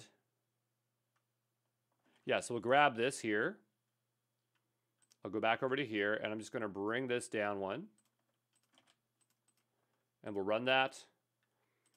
And then we'll run this again. And so now it's downloading the model, okay? And so understand that when we are downloading models, it's good to be in the CPU mode here. But then when we want to actually do inference, we're going to probably want GPUs. If you had a very special type of CPU, like Intel Lunar Lake or a metal chip, they have iGPUs built in. So I would just say that we'll probably switch over to GPUs when we want to start using this. But you might have a machine that's not necessarily using the GPUs, but using the iGPUs. And we're not necessarily utilizing those here today. This actually could probably work with like a Xeon processor. So if we had like a Xeon 4 scalable processor with enough CPU, we could technically utilize it that way. But there's no harm. We can try to run it and see if it works. If it works with four CPUs with 16 gigabits of RAM, that's fine as well. But you know, we're not going to get the best performance. So again, we're letting that model download. It's going good. Device set to use CPU, which is totally fine because we are utilizing CPUs right now. So I'm going to go back over to here, and we have a bit of code here. So load the model directly. So actually this would probably download the model. What did this do then? Safe tensors? No, it's downloading the stuff right here. Okay, where it downloaded, I don't know. So it definitely downloaded it here, and so then we have the tokenizer in the model. So go ahead and grab that. We'll paste this in. It shouldn't download it twice. Auto tokenizer is not defined because we didn't import it. Oh, sorry. So this, we can either do it this way or that way. Okay, sorry. So like I often do it this way, like load the model directly. But here we're using the pipeline. So let's read the high-level pipeline documentation and see how this might work. So we have the pipe. And then we can provide something here. So let's go ahead and grab that. Okay. That's why I was getting a little bit mixed up. So we'll go ahead and run it like this. It would say set padding ID and EOS token ID for open-end generation. It still worked. So this, I think, has something to do with embeddings or tokenization. And so there's some kind of underlying file we might have to tweak, but it clearly still generated out. So it says, this restaurant is awesome, the food is delicious, and the service is great. The only downside is in the location, I wouldn't. So we provided some text, and then it went to a certain degree. But let's go take a look and see if we can learn a little bit more about pipelines. So pipelines are a great way to ensure models for inference. Okay. The pipeline abstraction is a wrapper around all of the available pipelines, which makes sense. And so here we're doing text classification. But what did we do? We did text generation. So we have different types of pipelines there. So what might be interesting is to find out exactly where that information is for the different types of pipelines. The text is really hard to read here on the right-hand side. I'm just going to blow it up. I'm not sure why they make it like super gray.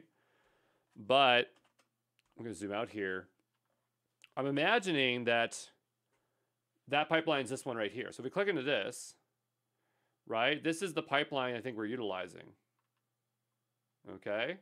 So we have pipeline, yep, and then we have generator. They just named, instead of naming it pipe, they named it generator based on what it is. Okay, and so that's an example of it working there. I was hoping that we could see a little bit more about the parameters, which I don't see, but that's totally fine. Another thing we could do is we could switch over to summarization pipeline maybe. So maybe we could try that for a second. The summarization pipeline. And so I'll scroll on down. And so here, what we could do is switch this out. Let's just see if this works. And I'm going to go back over to here. And we'll scroll up. And so I'm going to switch this out to summarization, right? I'm just guessing. I'm not really following. Well, I guess it has it right here, so I'm not necessarily guessing. And we have a few parameters here. So grab that there. And go ahead and run. It shouldn't download the model twice.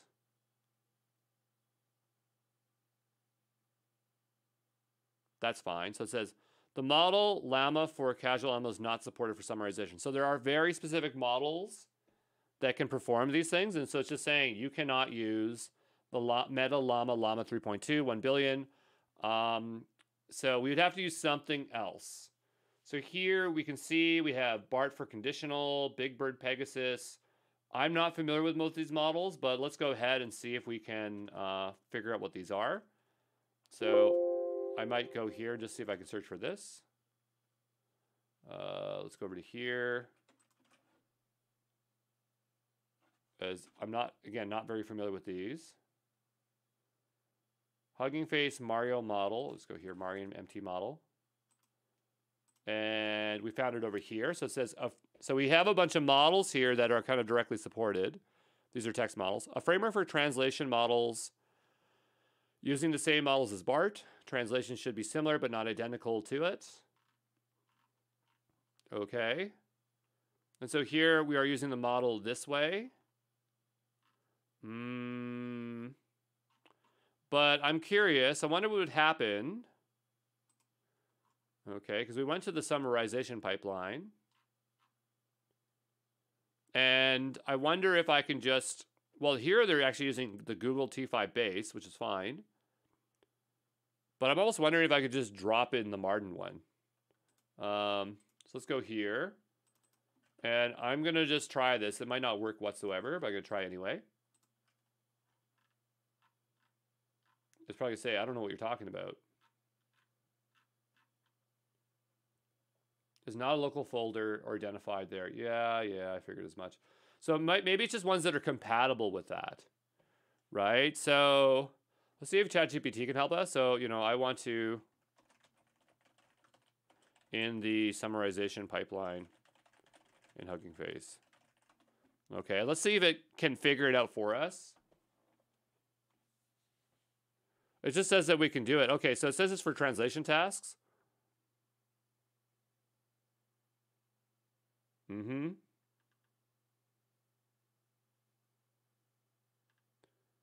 Okay, so here is the model.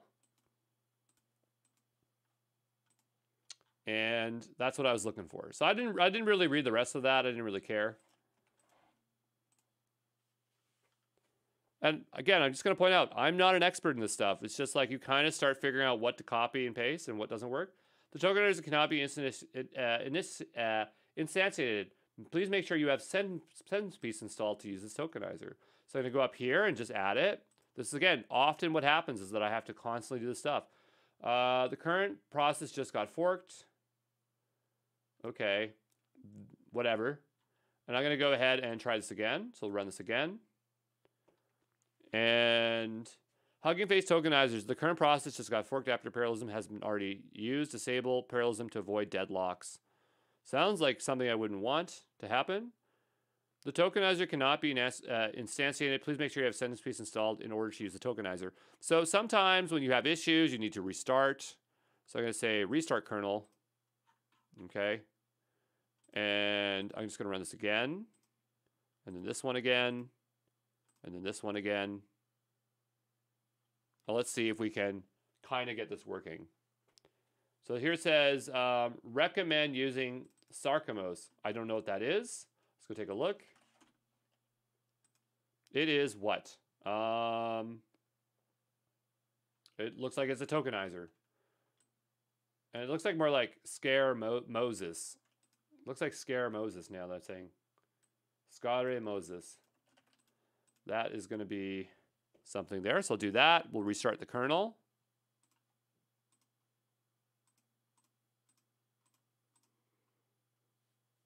Okay, again, don't know what I'm doing, but I'm getting it to work. And that's all that really matters. I mean, you should know a little bit more, but now I'm not getting errors. This is not really a good summarization task, so I'm going to go ahead here. Can you give me a large amount of text for summarization? Okay.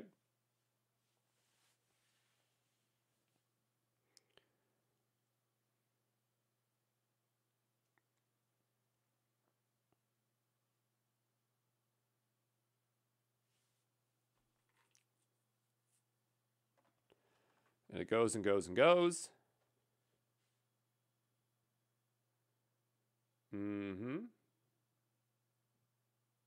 Good. So I'm going to grab this text, right? And we're going to bring it on over to here. And so this is going to be my big amount of text. That's a lot of junk. I do not need all those lines.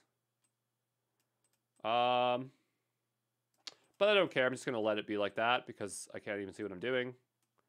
So run that, see if that works. Unterminate string literal. I knew it was going to do something weird like that. So I'm going to go here to the end.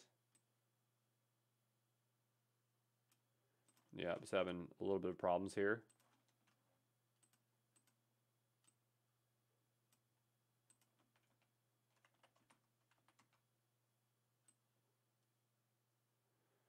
And so it doesn't like something in here.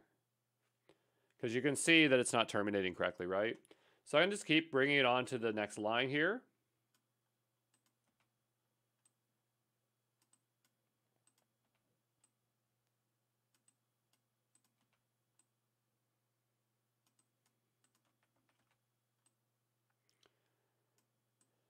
Now it's highlighting properly. Excellent. So probably just the way I did multi-line. So your max length is 512, but your input is only 452.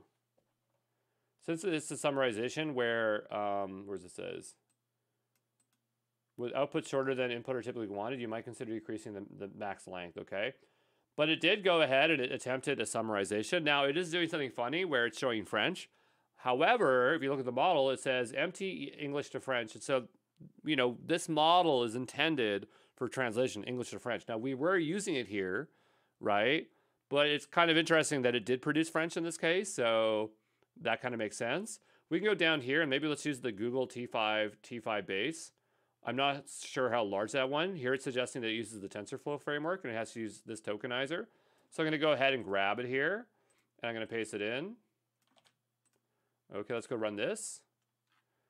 And pipeline cannot infer suitable model class for T5 base. So not sure why that's happening. So I'm going to go back to this.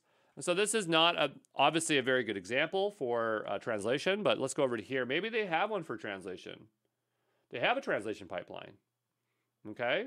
So let's just go. This one's English to French. This one's English to French. This might be perfect. Is this one using the one that we're using? No, not necessarily. And so I'm going to switch this out to here. Okay, so we're going to take all this text out of here now. Holy smokes, that's long. Okay, and I'm just going to go down like this. And for those who know, I'm in Canada, and yes, we do speak French here, but not so much myself. They'll say, hello, how is your day going today, right? And so I'm going to go ahead and hit run here. And then we'll do this. Bonjour, comment s'est passée ta journée aujourd'hui? Oh, I don't know how to say that. But anyway, so, you know, we have that there. And so that is pipelines. Do I like pipelines? They're okay, but they do standardize stuff to a certain degree. There are all sorts of pipelines like natural language processing. We've got multimodal ones and things like that. But, you know, there are other ways that we might use it at a lower level. For Hugging Face. We're going to do more with Hugging Face, but I'm just going to stop the video here. You can stop this environment whenever you want by going back over to here. I'm not going to stop it because I want to continue on, but I just want to give us a checkpoint here for this. Yeah, so if you want to stop that, you can just sleep it or delete it. If you really need to get rid of it, you can just delete it.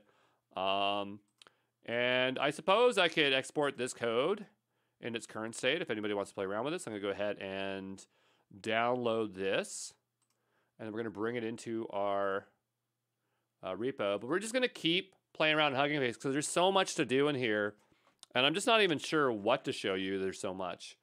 So I'm going to just bring this into here for now. Hugging Face, right? And I'll see you here shortly here, okay? Welcome back. We're continuing to learn about Hugging Face. We used a pipeline, and so there are different ways that obviously we can work with models, and so pipelines is one of them. But what I want to do is go back over to here to Hugging Face, and I'm going to again continue to focus on Llama 3.2 and see what else we can do with it. So we went here and went to transformers, and so we used a pipeline, which is this way. This way. There's another way where we can directly load a model. And so this might be a way that we might want to work with it. So I'm going to go ahead and copy this. And I'm going to go back over to Lightning AI, which I still have running with our CPUs. I'm going to go ahead and make a new file here, new notebook. This will be HF I really should name this one pipelines, but that's fine. And we'll rename this one to HF direct model. Okay, so I'm going to go ahead and paste this, but I'm not exactly sure how to fill the rest in here, as I normally have a basis of code that I work with, and I tweak it from there. But let's go ahead and see if ChatGPT can help us out. So we'll say, you know what? We should try to use other models. We shouldn't just use ChatGPT every day. So I'm going to go ahead and go over to Gemini. And I'll just say, you know, I want to run, I want to have chat with Llama 3.2, but I need to complete the code. And if I see the code, then I'll be like, okay, yeah, that's what it's supposed to look like. Wow, that was fast. That was really, really fast. That was really, really fast. And I guess we're on Flash, so that kind of makes sense. And so here we have transformers, the same lines, and so we have some Python down here. Here's how you can complete the code. Okay, so here we could set the setting to GPU or CUDA. Actually, that looks pretty good. And it would default to CPU, so actually I'm really happy with that. So we'll go back over to here. Okay, but I think if you didn't specify anything, it would just fall back to that. Sometimes I see numbers here instead. So instead of CUDA and GPU, it might be 0 and 1. And 1 might be CPUs for some weird reason. Then down below, we have a function. Okay, so let's go ahead and copy this and see what we have. Let's go down here. And I'm going to break this up into 3 functions. I think that's a little bit better. Okay, and so we have our function where it's going to generate text. And so we have the tokenizer. Okay. Yeah, because when you have an LLM or a model, you need to tokenize it before you put it into the class. Okay, so that makes sense. And then we have model generate. So we're calling .generate on a model. So if we looked up maybe like auto model for casual LLM, if we looked at this, probably, yeah, we have our auto classes. So in many cases, the architecture you want can be used and guessed from the name or path of pre-trained model. Okay, so we have that. But what I'm looking for here is it's just the functions like generate and things like that. So do we have generate here? I'm suggesting that it's in here somewhere. Generate.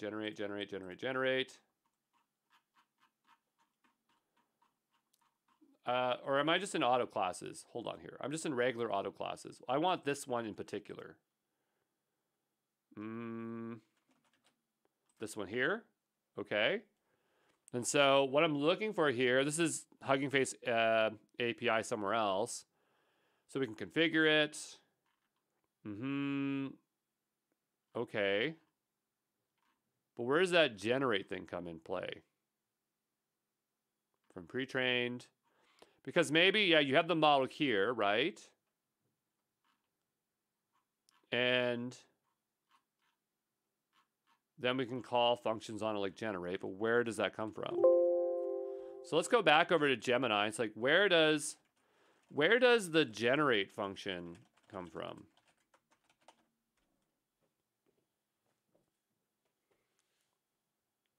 The generate function is powerful. Okay, great, but I can't find it. Okay, but where?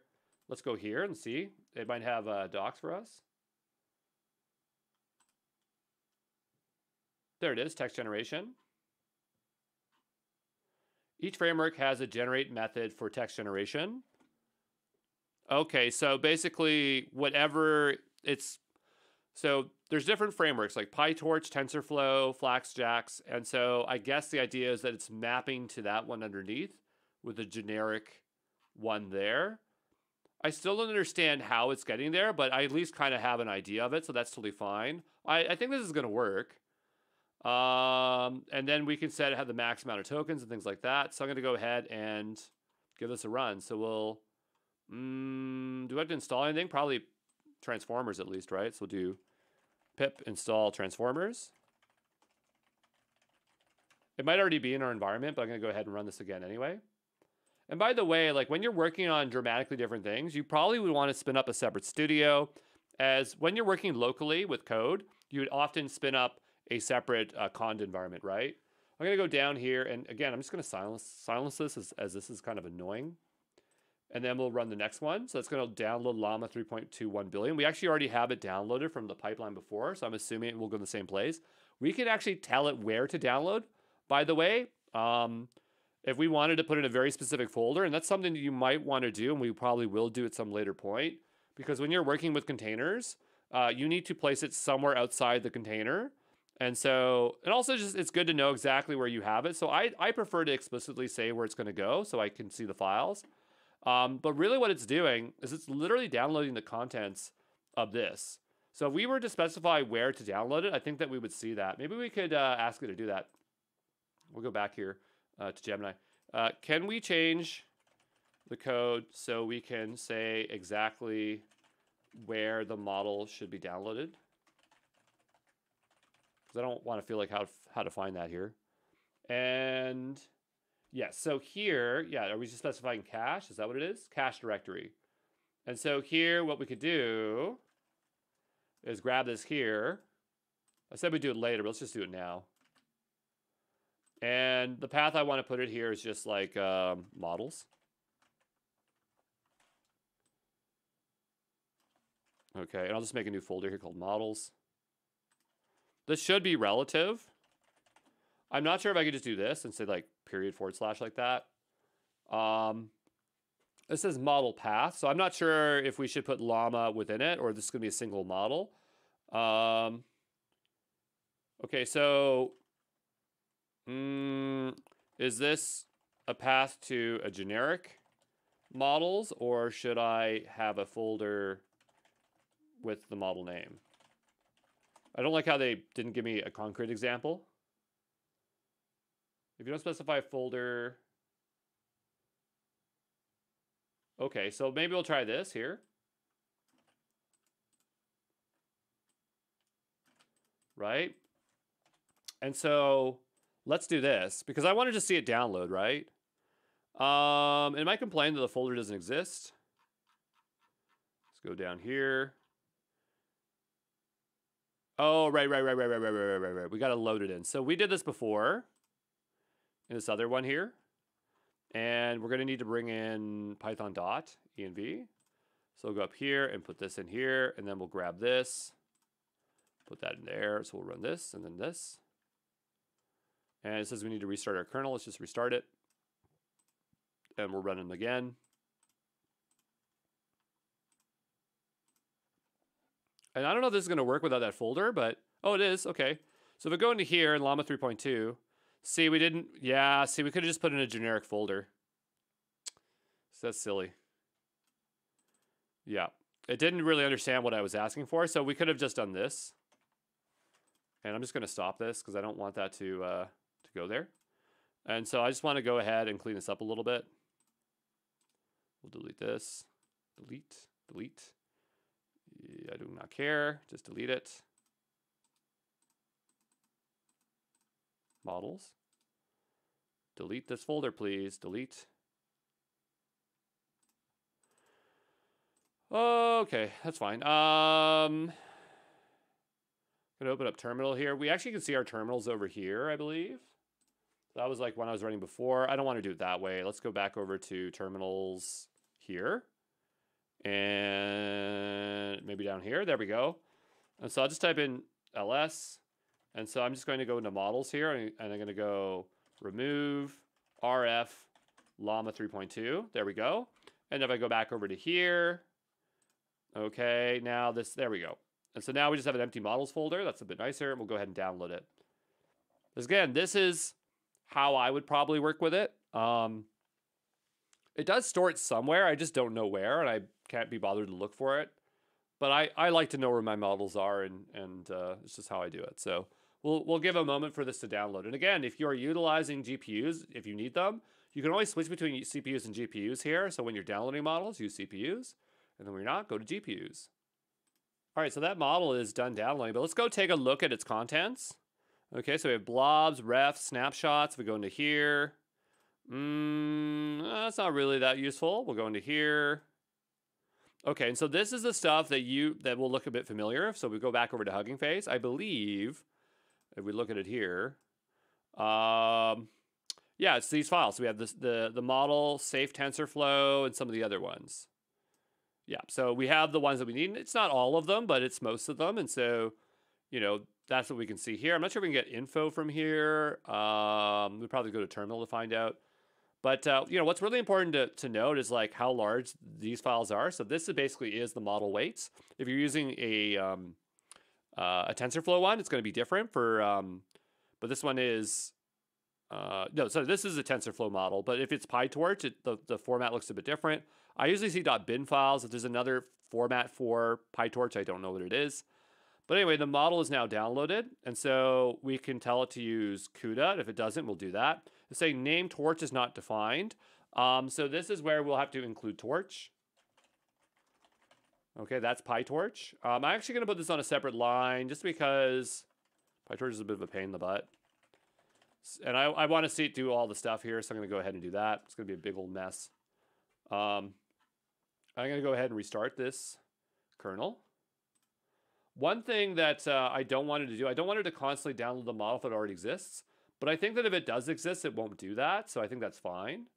And so I'm going to go back to the top here, and we'll run this one, and then we'll run this one. I don't think it will download twice. Will it download twice? If it does, we can put code in there to say, hey, don't do that. But I would expect that it would see that it's there. Yes, it did. And now we can run this now. Torch. We're talking about it's right there. Oh, torch right here. Okay, so we have to import it, right? So I'll go here and we'll start importing our torch. Import torch. And torch might have already been pre-installed. I'm not sure. Okay.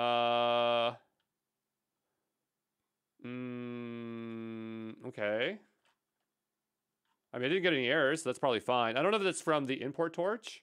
I'm not sure why it's printing out all that, but I'm just going to ignore that for now. So we created our function. And so here we have kind of a loop.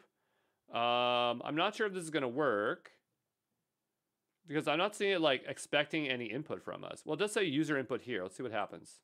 Okay, great. So we can put it user input. So here we'll just say hello. We'd enter. It says the intention mask and the pad token ID were not set. As a consequence, you may observe unexpected behaviors. Please pass your input attention mask to obtain reliable results. So we do get a response back. Hello, my name is Maddie. I'm a 20-year-old and I'm living in... Whoa! What the heck? This is screenshot worthy. This is screenshot worthy. It's like this is built for catfishing. All right, so sorry, that was just so unusual. I had to take a screenshot and just share it with my socials because literally I did not expect it to make up such a weird scenario. Are you real? Let's see if it even knows.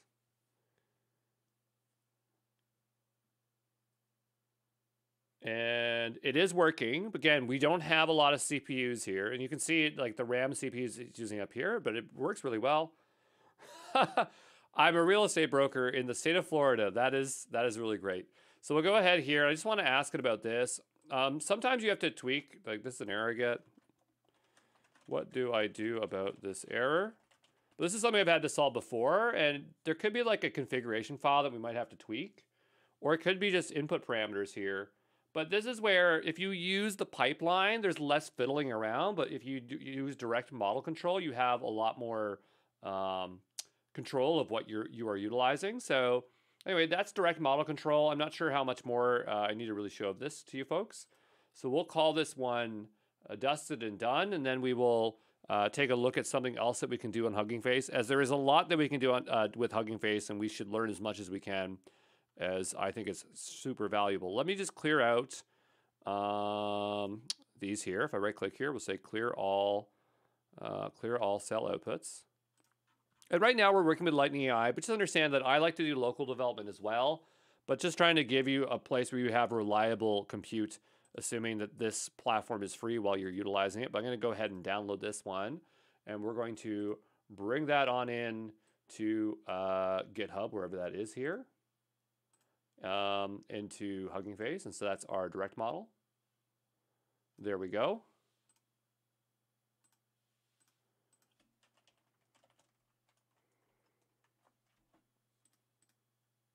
There we are.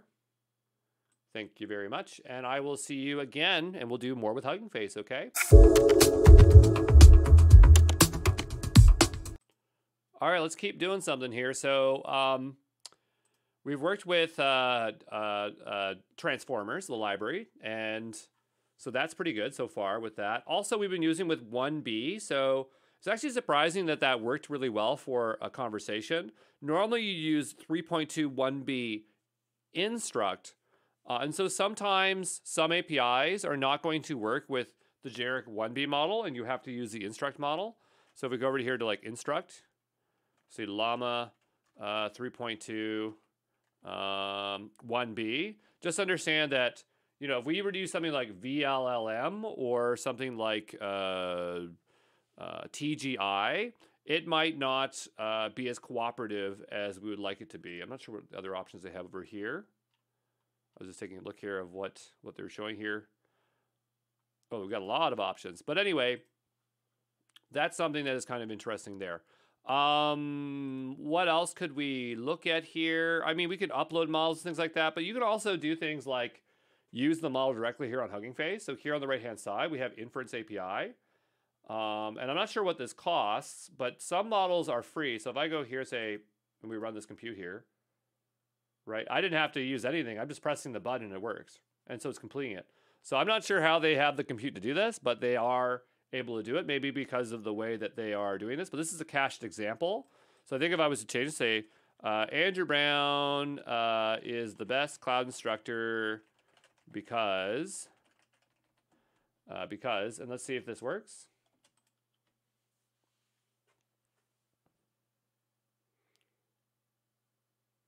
Okay, cool. And so if we go down here, there's some pre-built examples.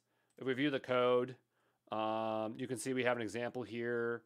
And this is actually directly using the AI inference Hugging Face. So Hugging Face, like literally you're hitting this and you're using their compute to do it. Now, do they have pricing for this? Probably. Inference API. So look at this. Inference API, Hugging Face. Hugging Face is just a mess of things. So if we go over to here, serverless inference, probably go to pricing here. Probably somewhere here. Let's see what we have. Unlimited, etc. 0 GPU and dev mode for spaces. Inference endpoints. Okay. So I'm not exactly sure exactly how the pricing works, but clearly they have inference on here with a few different examples if you just wanted to use direct curl. So, you know, that's great. And then they're talking about spaces. I believe this is for Gradio. Okay, so we go over to spaces here. Maybe it's not. Let's go take a look. Hugging Face spaces. Okay.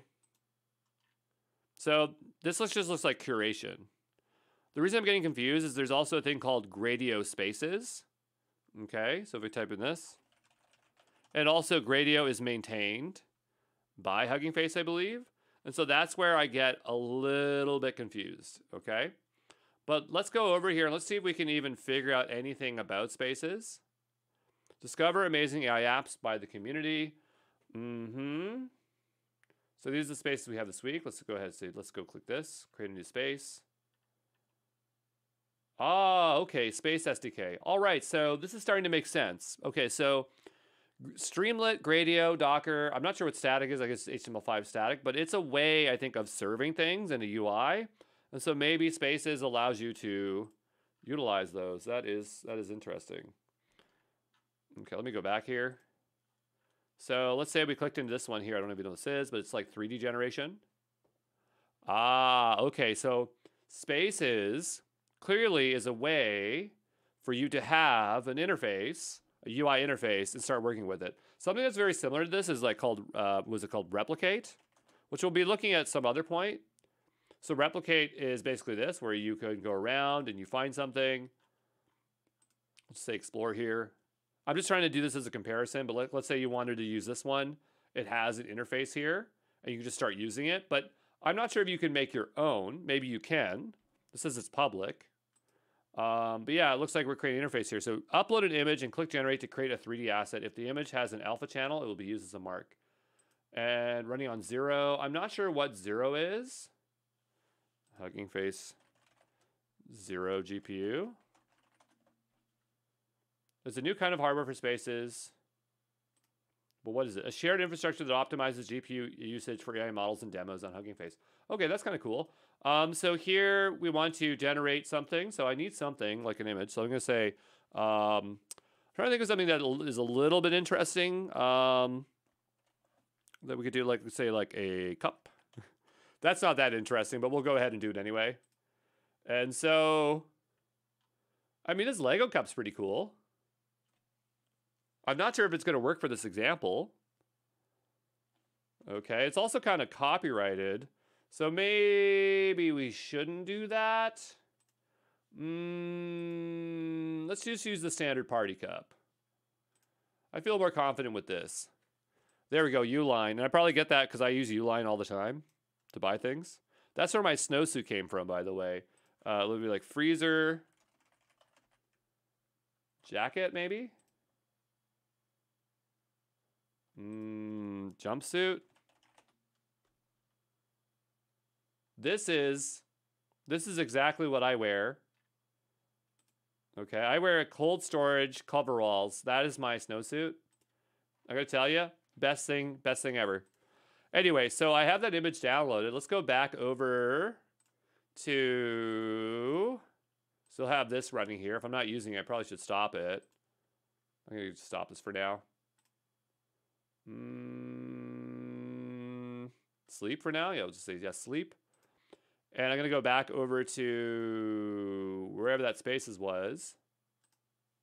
Maybe close out some of these tabs so things are a little bit less confusing. Here it is. Okay, so I have the cup. I'm just gonna try and see what happens.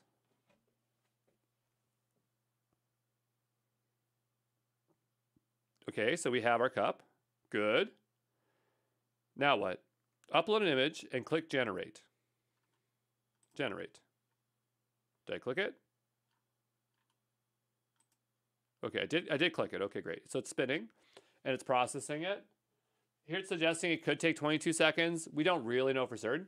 Whoa, that is awesome. That is really cool.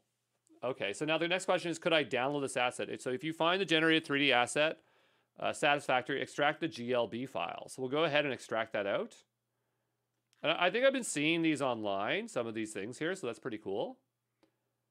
And so now it's running another thing to extract it out. And so I'm just waiting for it. I feel like I can make a video game so quickly these days because of this. It's amazing. Not a good video game, but I can make a video game. And so down below here, it's just processing it. So we're just waiting for that extraction. So we'll give it a moment, okay? All right, so let's go download the GLB file. And I actually don't know what a GLB is. I wonder if I could open that in Blender. Let's see, Blender. Okay. What if I was to open Blender? Do I have Blender installed on this computer? I do not. What could render GLBs? For those who don't know, I used to do 3D modeling like a long time ago, but it's been a while. So supported by various, it says Blender can do it.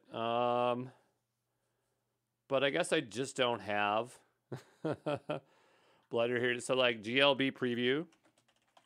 I mean, it's previewing in the browser, so I don't really feel like I need to do much with it, but it would have been interesting to just like open it up in Blender or something that I know and just see like how clean the lines are.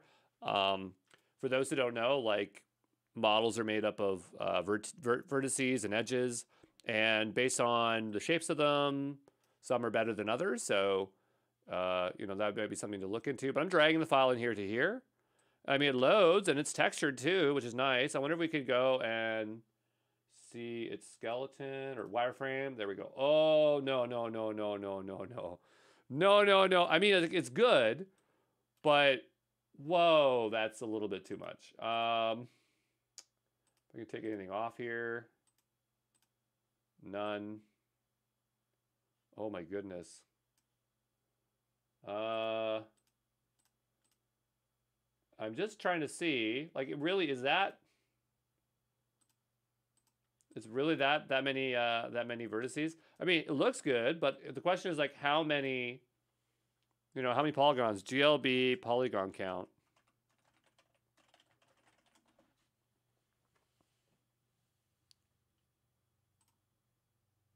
And so that wouldn't be easy for me to check right now. Again, I'd have to bring that in something like Blender. Does it look good? Yeah, it looks good. But would I use that in a game? I don't know. It depends on, I mean, it's rendering fine, I guess, in my browser. So I guess it's fine.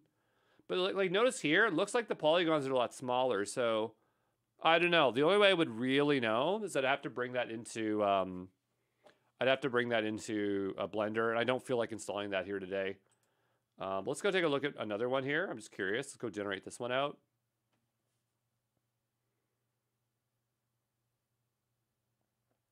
This is why we need more expensive CPUs, because people can be using these kind of assets. But there is a way that I could bring it into Blender and then low polyfy it. Oh, that's really good. That's really, really good. Let's go generate that out. That looks like fun. Oh, I already generated it. What I meant to do was I meant to click the extract GLB. But like it didn't take that long. There we go. So let's click this now. This is 42 seconds, so we'll just wait a moment until that's done. All right, so this is now generated out. Let's take a look here. And yeah, I mean, I can see the polygon, so maybe the polygon count is not as high.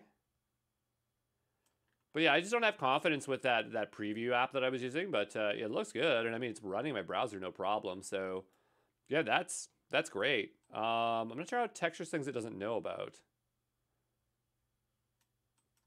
I don't know. It seems to do a really good job, so that's pretty cool. But let's go back here. Is there any other spaces we could check out? Flux, fill, outpaint, flux. Wow. Sora 3D. Well, that's another 3D one. We don't need to do that twice. But yeah, let's try flux outpainting. And I guess I need an image. So let's go ahead and I've been watching Dan to Dan. I hope I don't get anything that's inappropriate here.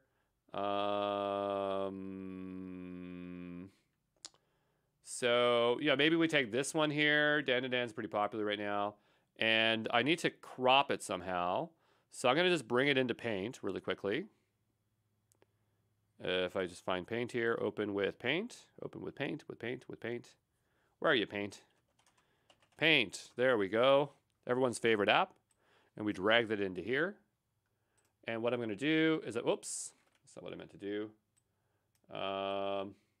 What's that outpainting, right? So let me just double check. I think that means like extend the scene if I'm correct.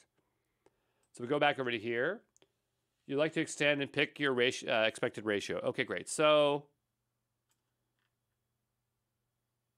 I like image ratio that I'm providing and resize input ratio.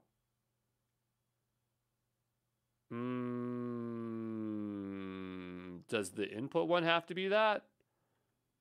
Okay, well, I'm going to just... Can I restrict on the square size? I'm not sure how I could... I'm trying to make like a perfect square here. 1 second. So this is 190 by 1080. And so I'm going to go here. I'm just going to make a new one. No, that's not what I want. I'm just going to drag this up. Let's see if I can bring this smaller. So what I'm trying to do, can I just double click this? No. View. And so I want to get this to be exactly 860. There we go. Okay, great. And so now we have this image here. I'm going to go save it. Okay, so that's somewhere, probably on my desktop. And let's go ahead and drag it in here. Okay, and I'm not going to provide it any information. The ratio is 1:1. And we will go ahead and say 75%. And this one is, what is this image size? I forgot. It's 860 by 860. So that's fine. Yeah, we'll go ahead and just try that. So they generate. I haven't provided it any instructions. It probably needs some information if it wants to do a good job. But I just want to see if it extends. And again, we're just trying out spaces for fun here. Unbelievably awesome, this zero GPT. Or zero GPUs.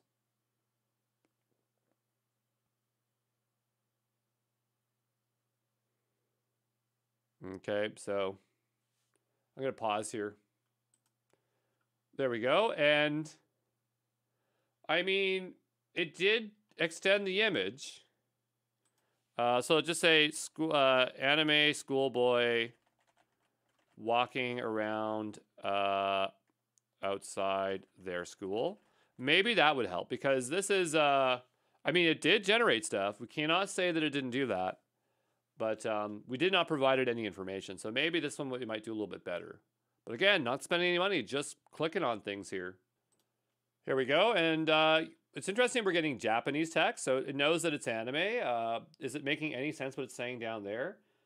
I don't know, but you know what? It might be fun. Let's see what text it actually produced. So if we grab this, I can go over to something like ChatGPT. We might be able to do this in Gemini here. Let's just try it here in Gemini.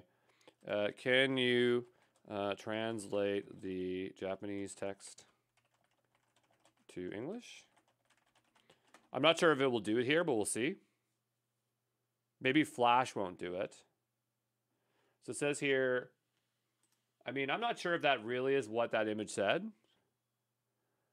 But, oh, did it grab it from an existing source that is similar? That's really interesting. But we have here, sometimes he sings in a high-pitched voice. Let's translate. He can sing a high note. Yeah, okay. So I think what it did, maybe what the model did is it had source images in Japanese with subtitles, and it literally pulled them in because I said anime, right? But it's really interesting that it did that. But it did extend the scene, and so it kind of worked. And then we have some obviously unusual stuff. But again, totally free. I can't expect to have amazing results here. But yeah, that's spaces, I guess. And we can create our own space. But I mean, I don't really have any use cases for creating my own space, so I guess I don't care. But clearly we would just upload either Gradio or Streamlight code, and I just don't care about doing that right now. So I think we'll just call this an exploration of spaces, and we'll continue on if we can find anything else with Hugging Face, okay?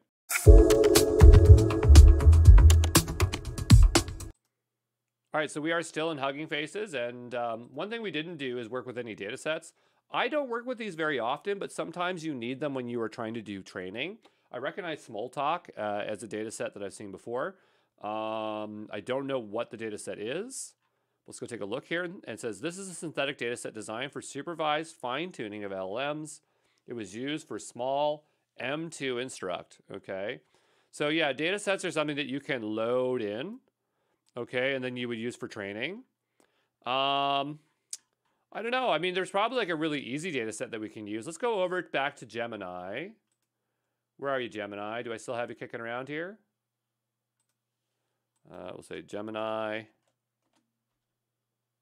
It's crazy that Google tried charging for this initially, and obviously they have the Flash model now, so they went back on that. But I want to use a very simple data set in some kind of example for Hugging Face.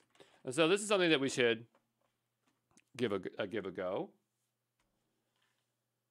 Okay, and so here,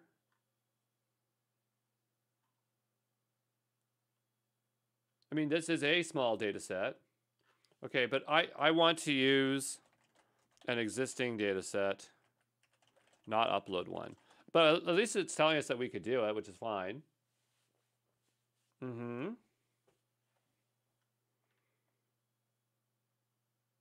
Okay, but it doesn't seem to know of a basic one.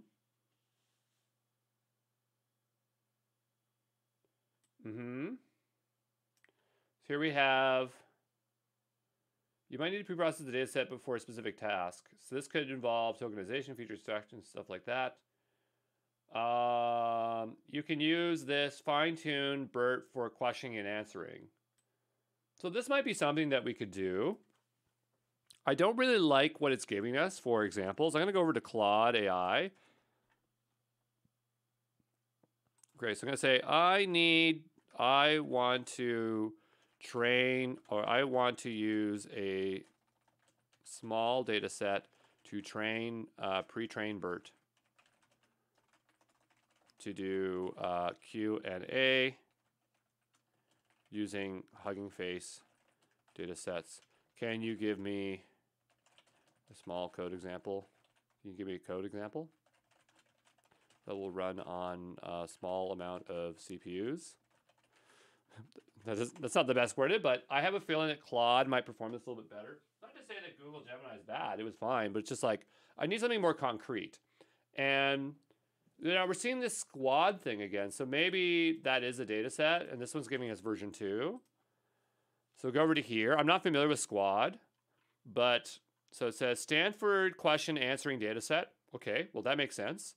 And so here we have title Beyonce. When did Beyonce become a star? And then here's the output. So we're getting example data. So that's pretty clear. Okay, so let's go give that a go. So what I'm going to do is I'm going to bring back our environment here. This was the one I was running just a moment ago in Lightning AI. Again, we can use whatever we want. I'm just using Lightning AI here today. But because we're going to do some super fine tuning in a very basic model with BERT, I figured that this will be fine just using as CPUs. I could probably do this on my computer or on my Mac, but I'm going to go ahead and give this a go here using Claude's code. Sorry, Gemini. I mean, Gemini's looked okay. I'm not sure about it. So here, it doesn't say like how much we would need. So I'm going to go here. So like, how much CPU and memory would we need? I really don't know. So this is where, like, if I asked my friend Rolla, she'd know, like, right off the top of her head. So it says minimum 2 CPUs, 4 to 8, 8 to 16. Training time 1 to 2 hours on 4 small. I need to train something in 15 minutes. Okay, what do I need to do? What can I do for this?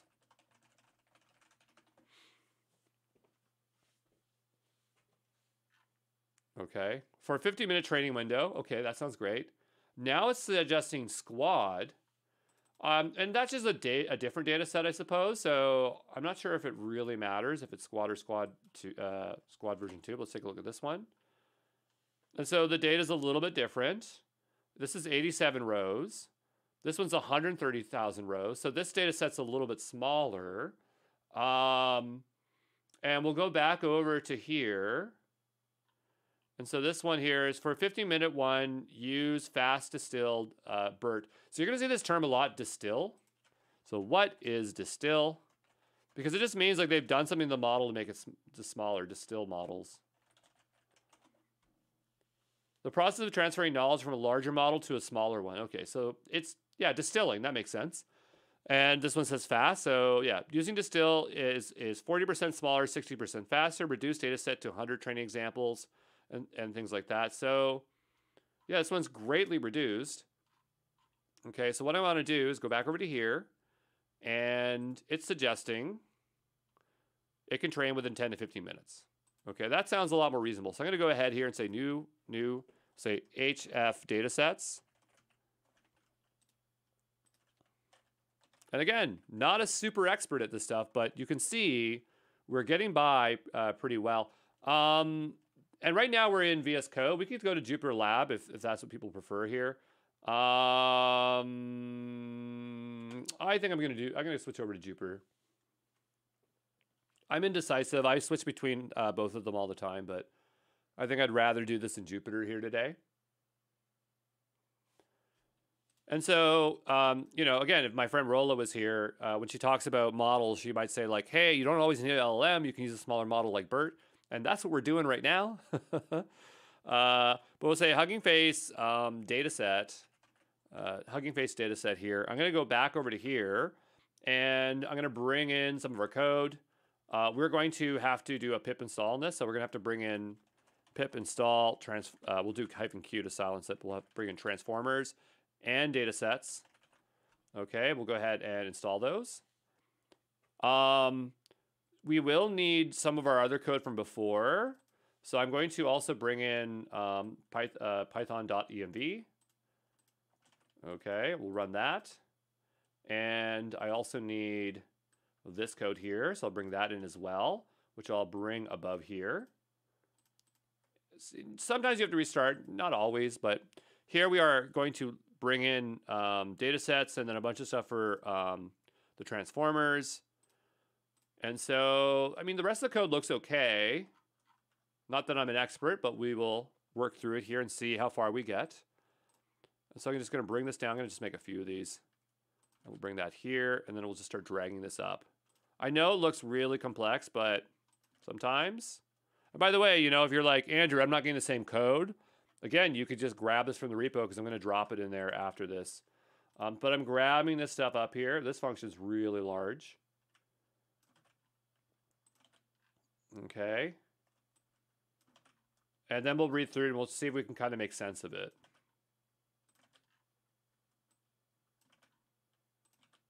Oops, oops, oops.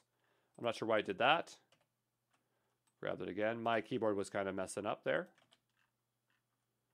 And I think the last one, yeah, we'll bring it in a separate one. Who cares? Okay.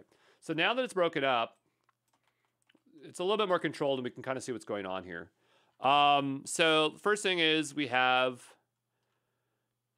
yeah, we need to load our libraries, and we have load the data set. So it's bringing the data set in, and we're saying only provide the first 100 examples, and then we need a evaluation data set to make sure that things have worked correctly. So we'll do that. Load the smaller model and tokenizer. So we have the model name from pre-trained models. Remember we loaded a direct model before, so that's exactly what we're doing here. Could there be a pipeline for this? I don't know, maybe. So it says some weights were not initialized for the models. You should probably train the model on a downstream task to be able to use it for prediction inference. That's what we are doing. That's our goal. Simplified pre-processing function. So pre-processing means it's going to do something to our data and prepare it. So here we're providing the examples. Okay, we're getting the questions, we're getting the context. We're tokenizing the inputs because the model requires the data to be tokenized. What's it doing here? It has the inputs and it's looking at the offset mapping. It's finding the token indices. And it's putting the start and end tokens. I know that we keep getting errors about like start and end tokens, so maybe it has something to do with that. Like errors prior, like that having start and end tokens are important in your tokenization process. So this looks like it's just taking the data and getting it ready for input. That's what it's doing. Okay. So now we have process the data set. So we have the data set. We're going to map, so iterate over it. We're providing the pre-process function that we defined here. And so it's going to format the data, and that's what it's going to do.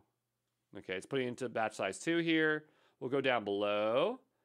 Batch length 71 does not match text pair 697, so I'm not sure what to do about that. We'll go ask Claude, because I don't know enough about the configuration to make a fix for that. It might be its pre-processing function. Isn't handling the batch inputs correctly. Okay. I'd rather it just give us that, but it didn't do that. And so we'll go here. And I think we just have to grab the pre-process function here, pre-processing function. But this one looks a bit different here. It says batch 32. Okay, so I'm going to go up here. And I can't tell what's changed. I would have rather just had the things that changed. And then we'll go to here. And I'm just going to change this to this.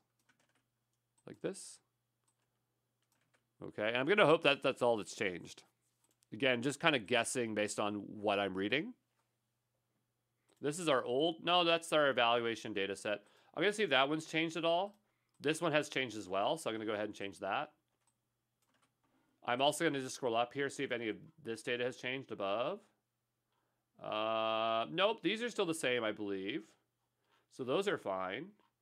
I don't know if the training arguments have changed. I don't know if we've gotten there yet. Since I don't know, I'm just going to grab the latest one here. Let's see here.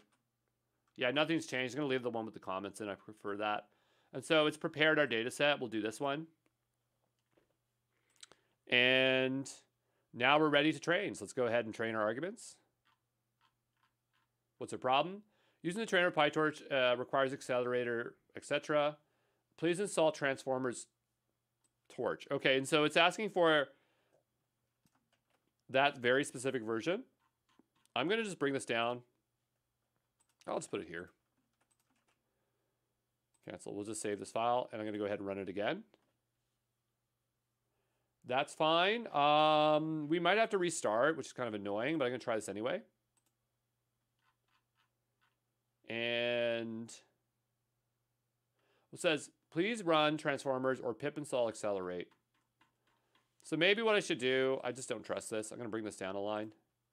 Because we do have, well, it's not, it doesn't say torch here, but we'll go ahead and just do this on a new line here.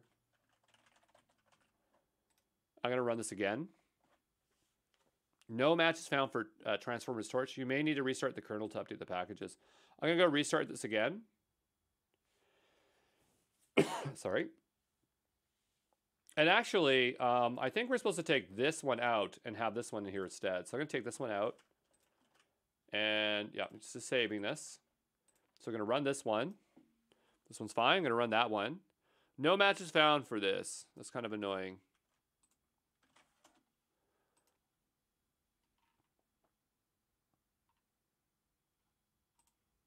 I have used Torch's transformers like that before. I'm going to go ahead and put that in there. I didn't want to get the code sample there, but we'll see what it says. So you need to install Torch. Okay, so that's what it wants. Fair enough. I didn't think I would have to do that here, but that's totally fine. So we'll go ahead and try this. Like, it's probably already pre-installed. Nope.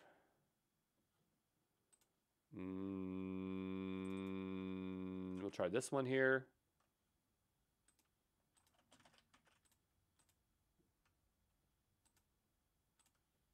Restart. No matches found. This one's annoying. So I'll run this again, and then this one again. It's kind of annoying because I'll have to re-prepare my data here. Not that it took very long, but I'll do this one, and then this one.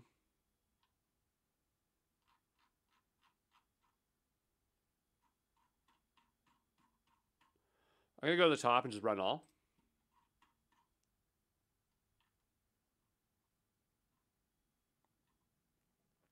And this stuff is tricky, right? Like, I know this exists as a package. But yeah, now we're getting a little bit better results here. So now we're here, down below. Is it going to say the same thing? Using the trainer. Okay, so transformers PyTorch does not exist. It's just saying it doesn't exist.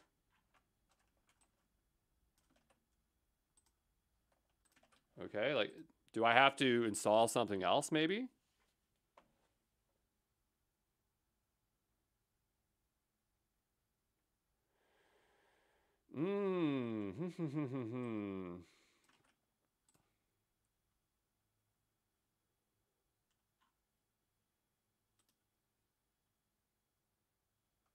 Okay, let's just look up the library then. Transformers Torch.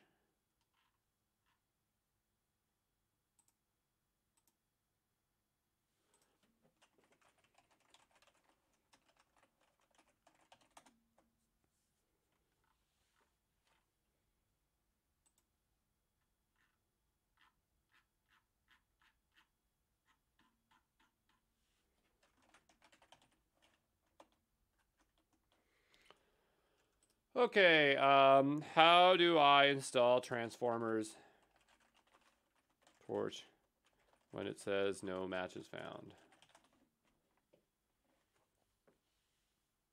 You're in your county, no match found error when installing Torch. It often indicates compatibility between Transformers library and PyTorch. Yeah, that's fine.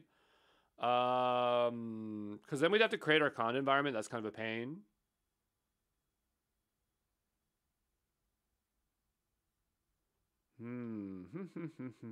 Pip install Transformers Torch. So this is where it's tricky because, like, I don't have... I guess we could create a new conda environment. We could do that. This is kind of annoying. So what I'll do, I'm going to go over to terminal here. I did this in one of our other boot camps, or something. We did it somewhere. I'm just going to go get the code because I can never remember how to do it off the top of my head. But it's in the GenAI training, full day training day. Not that one. We'll go to Exam Pro here. I'm going to go over to repositories. We'll just say GenAI. That's our GenAI training day workshops. And in here, in our intermediate one, we were setting up a Jupyter environment. And so this is the way you do it manually, right? So I'm going to go over here, and Conda's already activated, I believe. And so I need to just create myself a new environment. So I'm going to bring in this one here. It says Open Vino, but we're going to switch that out here in just a moment. So I'll paste that in here, and I'm just going to switch this over to HF datasets. Okay. Conda create is not allowed. A studio has a default Conda environment. Start a new studio to create a new environment. And so that's what it's telling us to do. So that kind of makes sense. So I'm going to go ahead and try Conda C Conda Forge. And I'm going to say install transformers torch and see if that works. It's not exactly what I want. Oh, -C Conda Forge. Okay, so -C. No, I did that. Conda Forge. Okay, so I'm going to try this. Ask it, like, why does it think this doesn't exist? Because if that's what it's using for installation, that could be your issue. Oh, force. It's supposed to be Conda Forge. Sorry. 1 second. But that's still not working. So we go back over to here. We'll try this.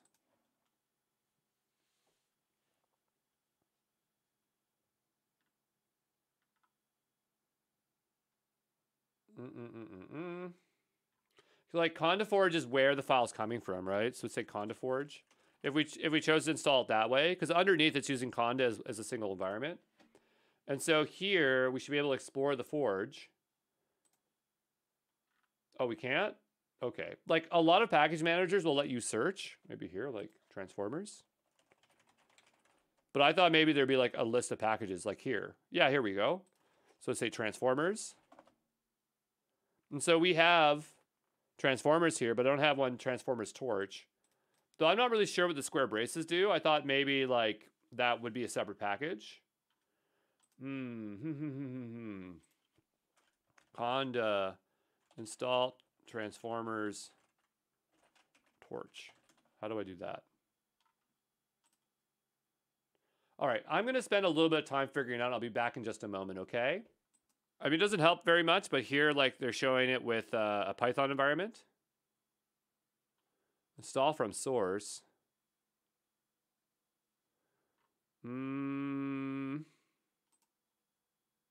Install with Conda. Here we go.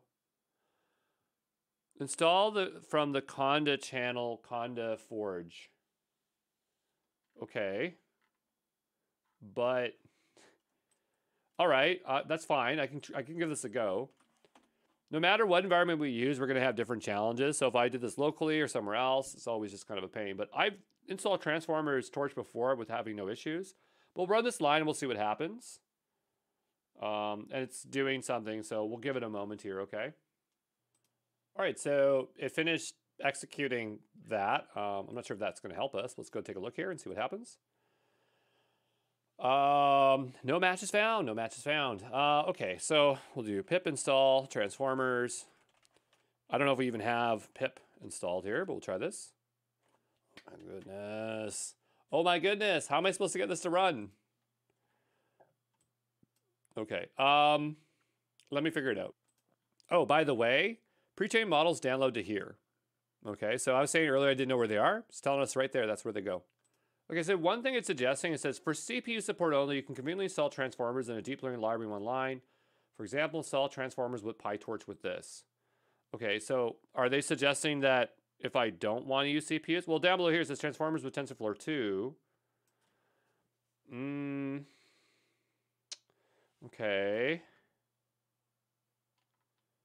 But I can't specify any of these things. It's really annoying. Let's go back over to here.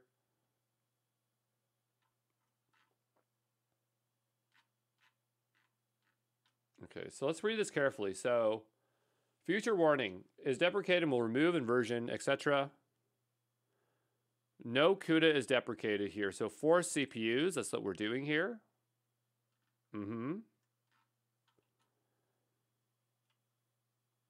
Where does it say no CUDA? We don't have any no CUDA here. Oh, it's right here. Okay, so no CUDA. So it says it will be removed in version 5. Use CPU instead. Okay, so we'll do this. Use CPU to true. Let's try that instead. That's not our problem per se.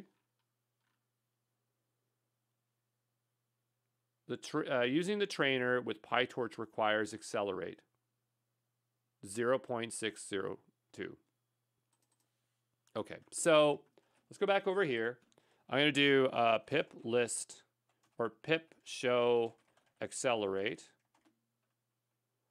Okay, so pip install accelerate. Or maybe we'll just do conda install accelerate. Can we do that? Pip install accelerate. Let's try that. So that's installing. It's installing version 1.20, which is not exactly the version we want, but we can give it a go and see what happens. Also, I don't know if we have to import it anywhere here. We didn't necessarily import it anywhere. I can give this a run here and see what happens. I'm going to restart the kernel just one more time. And so we'll try this again. And this is what it's like. You're just goofing around constantly trying to get it to work. So this module pi arrow lib has no attribute pi 8 bool. And all I can think of is that because we have installed the new the transformer stuff, so we're getting issues here. I can go back over to here. Let's see if it can answer it. Because like, how would I know? How would I ever know how to do this? The error occurs when an outdated version of Pyro is being utilized. Okay, we'll try this.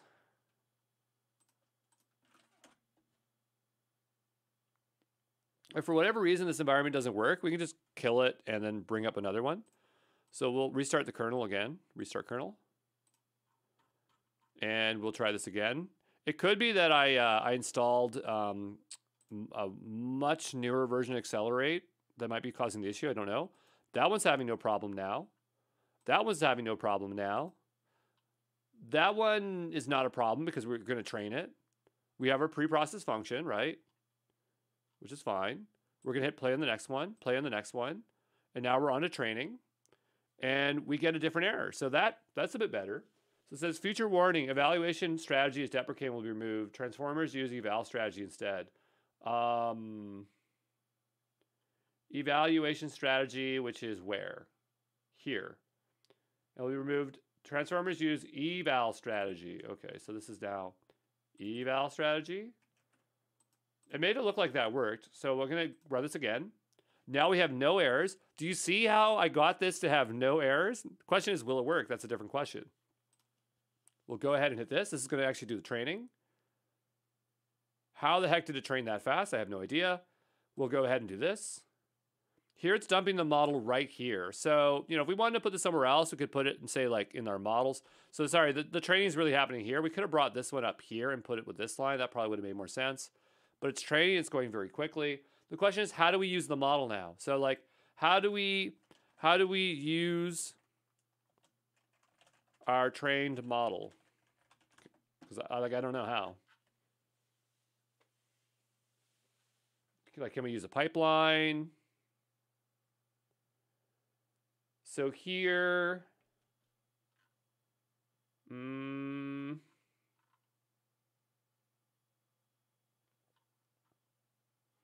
we're out of free messages. That's fine.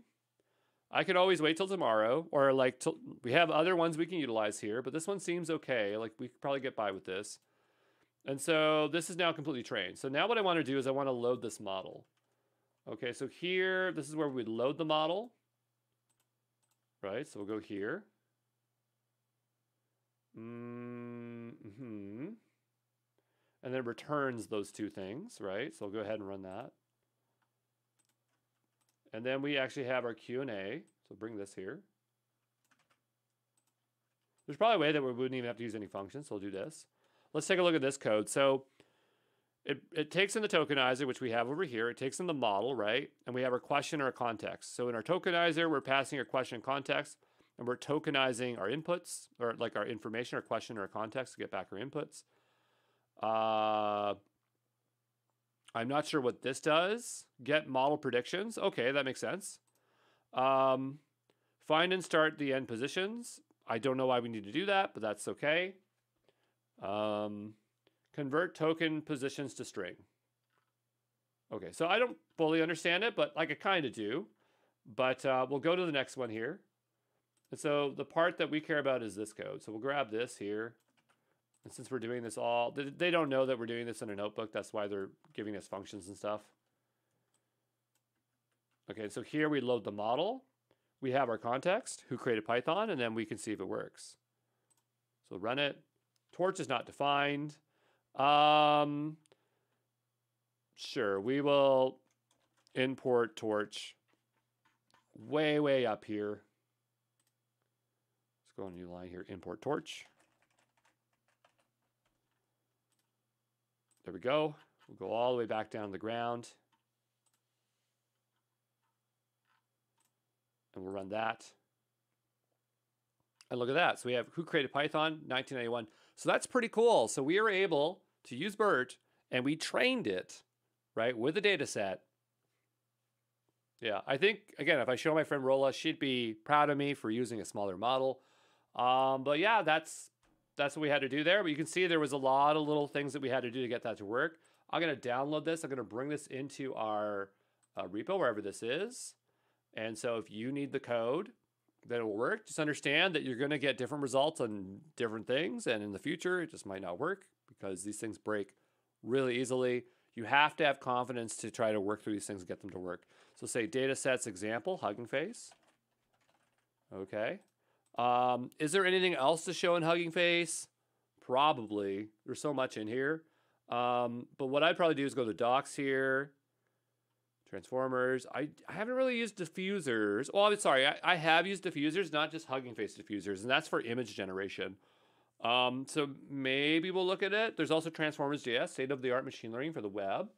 I think that is just a wrapper, I believe. We have PEFT, which is for parameter efficient fine-tuning, which we might do later. We have TGI, which we might do later. We have Optimum, which we will definitely do later. We have Evaluate. So there's a lot of these things. I think we're just going to come back to these when we need them because there's just so much, right? So, I mean, that probably gives you kind of an idea of how to start working with Hugging Face. So hopefully that is pretty clear. We didn't show you how to upload or push your own models or stuff like that. I'm not really worried about that right now. But yeah, there you go. That is Hugging Face.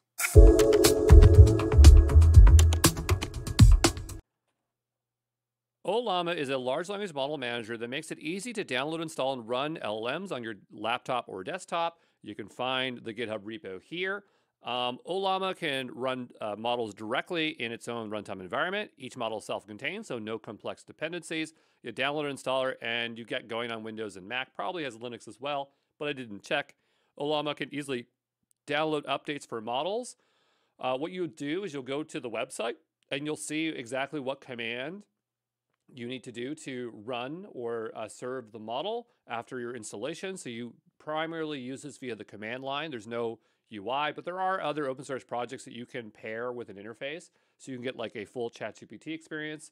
But here you can see I want to run Llama 3.2 1 billion parameter. It's going to download the model and then serve it. And then I can talk to it. I'm doing this all on my Mac M1, which is not a very recent computer. So you can see that you can do this on last gen hardware, no problem, okay?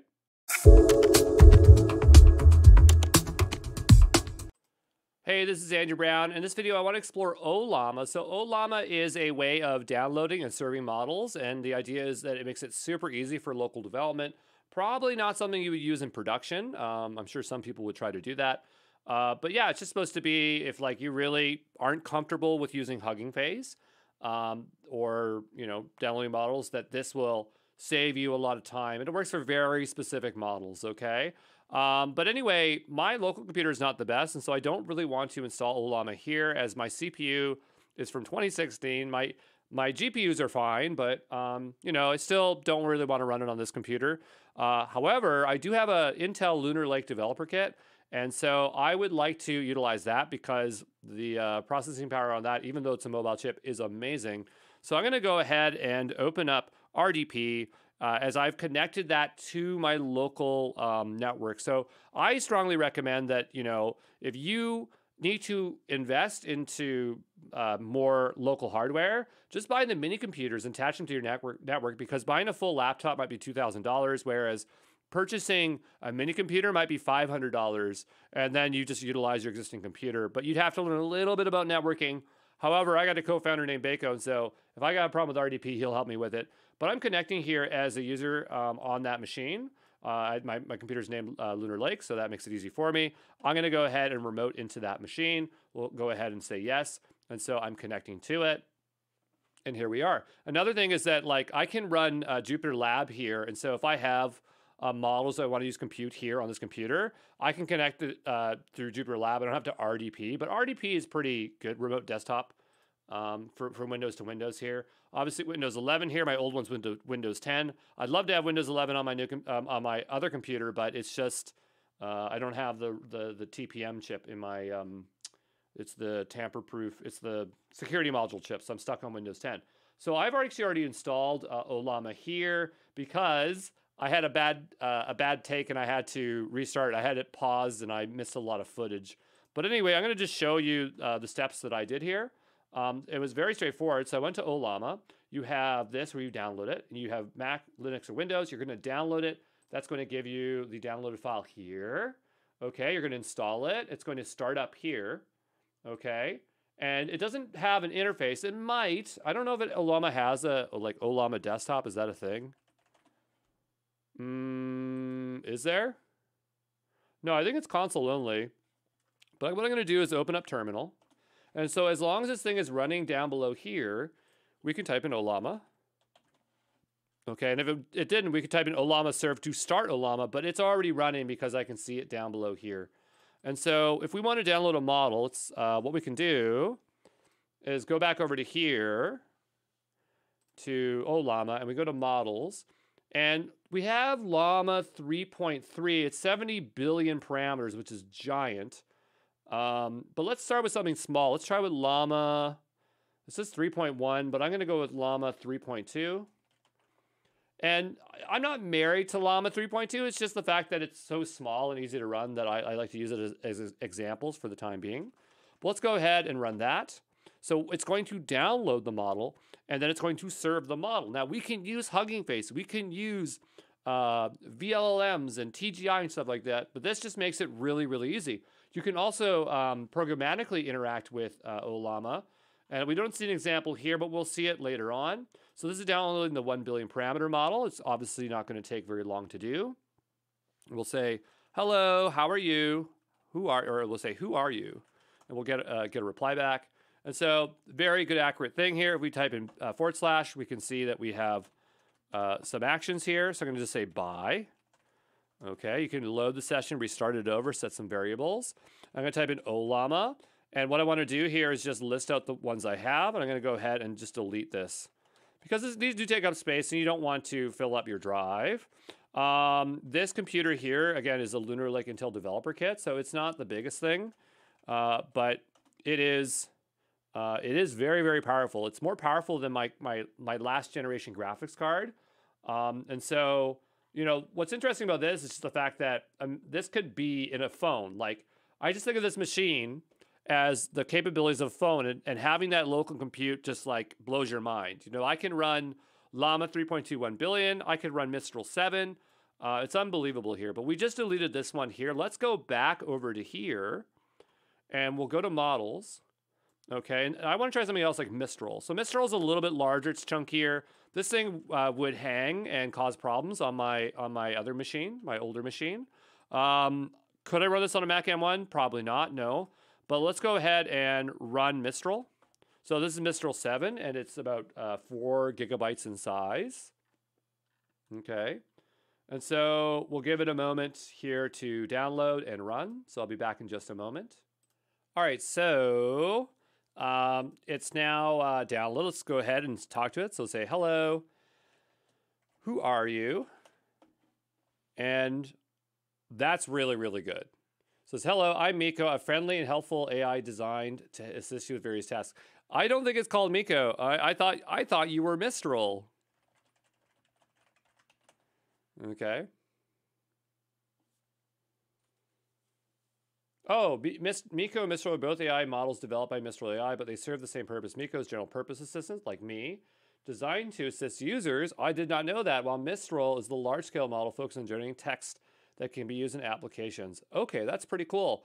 So yeah, I'm really impressed, but it's just like, it's crazy to me to think that this could be something that could be on your mobile phone locally, right? And so I think what's really important to think about this is like, if you are building out apps, you know, because again, like this stuff is really expensive to run. Right now, using serverless models is inexpensive, but these companies are losing a lot of money. So if we can shift or move this compute locally, then you could be building apps and trying to tap into what you can plug in on your local phones or, you know, your smaller device. So that's kind of really cool. But I'm going to go ahead and I'm just going to say bye to this. And I would love to try out Qwen. So Qwen with questions, that's the latest hot model. It's the Chinese model. It's supposed to be really good. It's a 32 billion parameter model. I think we have a larger one as well. And we saw Llama 3.3, which is 70 billion parameters. I don't know if I want to try that one, but 32 billion, I think that I'd like to see if this machine groks or croaks on it.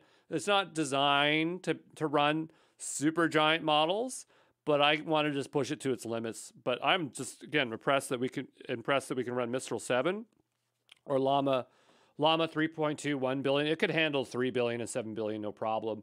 But it's just the fact that, you know, like if I wanted to build a language learning app, I can just build it on my machine here, and I could use this as opposed to worrying about whether I have internet or things like that.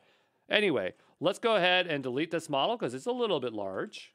It's not that big, but these things catch up to me here, and this drive, I don't have a lot of space on it. So I'm going to go ahead and just say remove, and we're going to get rid of that. And I want to go ahead and try Qwen. So it's crazy, but we're going to do it. So I'm going to go over to here, and it's Q with questions, Qwen with questions. And let's go ahead and let her rip. There's only a 32 billion parameter one that's available on here. That doesn't mean that there aren't other ones. It's just what Ollama has available to it that has been optimized and whatever. And you can see, actually, I was downloading it before because this is my second take. And so I don't have to wait as long here, but I'll wait here a little bit and then we'll give it a go, okay? All right, so it's done downloading. It's loaded. I just feel like this should not be able to run on this machine, but let's find out. So say, hello, how are you? Or let's say, who are you?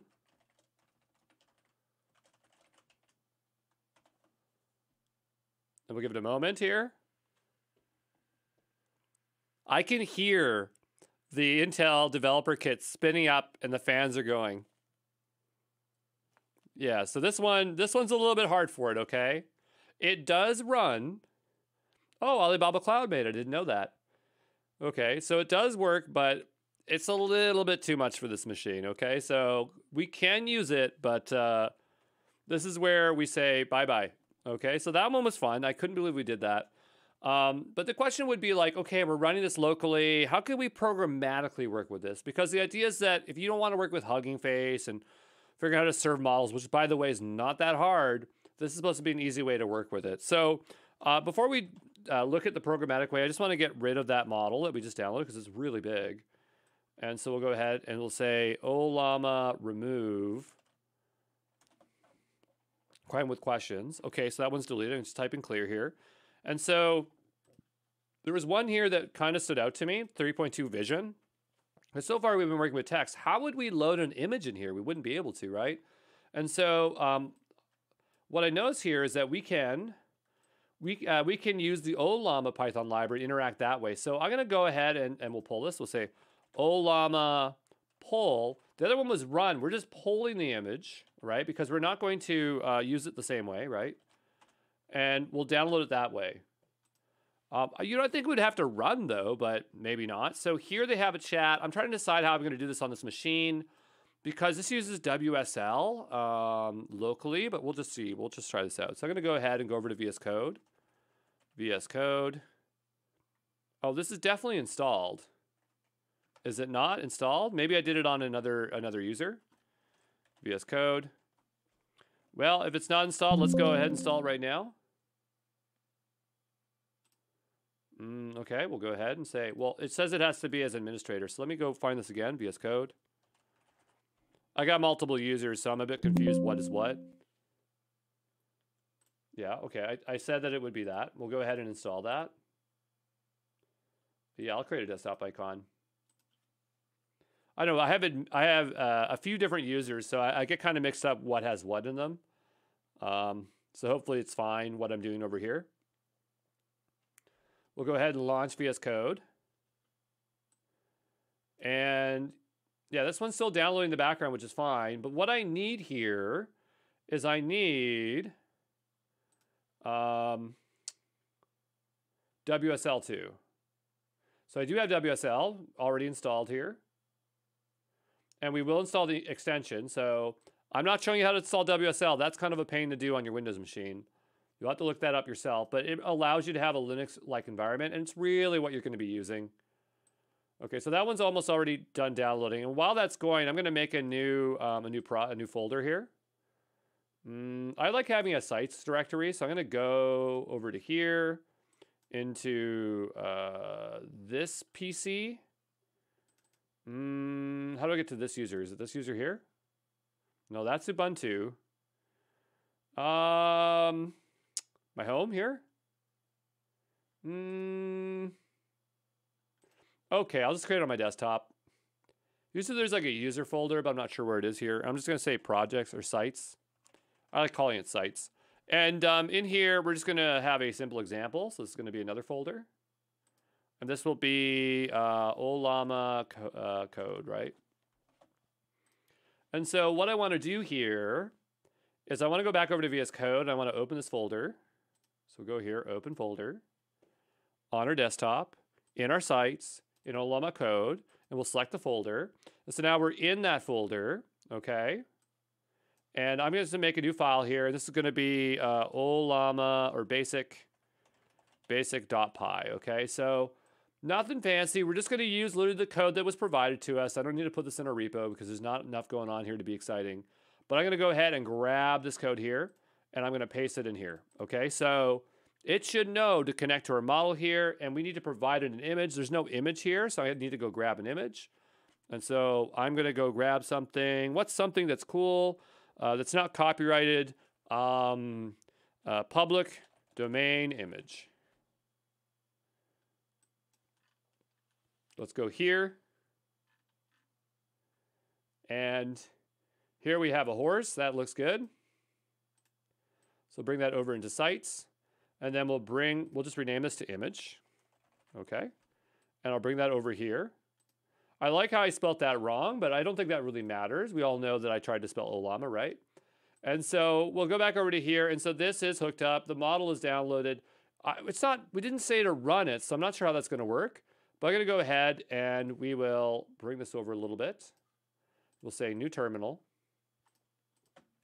And we'll say Python basic.py, and we'll go ahead and try to run that.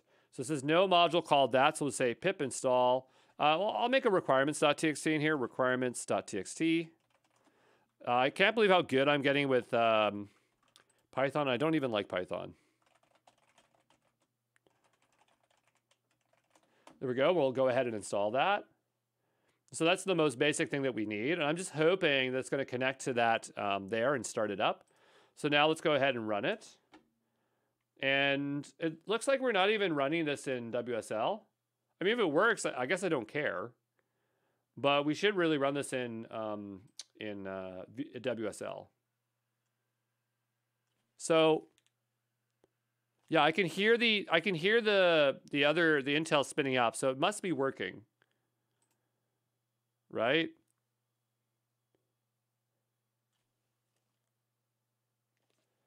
But nothing's happened so far. So I'm not sure if this is like a hard thing for it to run. I'm going to go here and say hello, just so I know that it's doing something. And I don't hear, again, I don't see or hear anything. So I'm going to stop this. Can I even stop this? I can't even stop it. So what I'm going to do, yeah, I think that's hang. So I'm going to kill it. I'm going to reopen Ollama. I think we could also start it from Ollama serve, but I'm going to go ahead and switch over to Ubuntu WSL because I don't want to run it in PowerShell. And so I'm going to do Ollama serve. Ollama serve.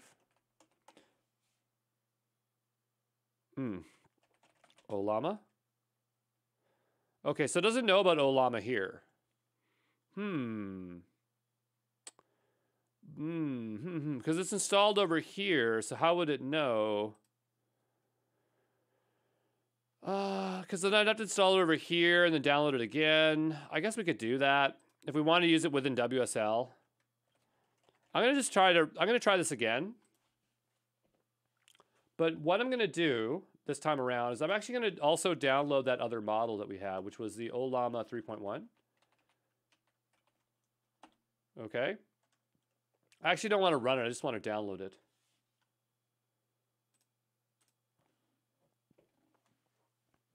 I'm just going to adjust this code a little bit. So for this, obviously, this is for that one there. So I'm going to go make a new file here. And this will be chat.py. And this one's going to be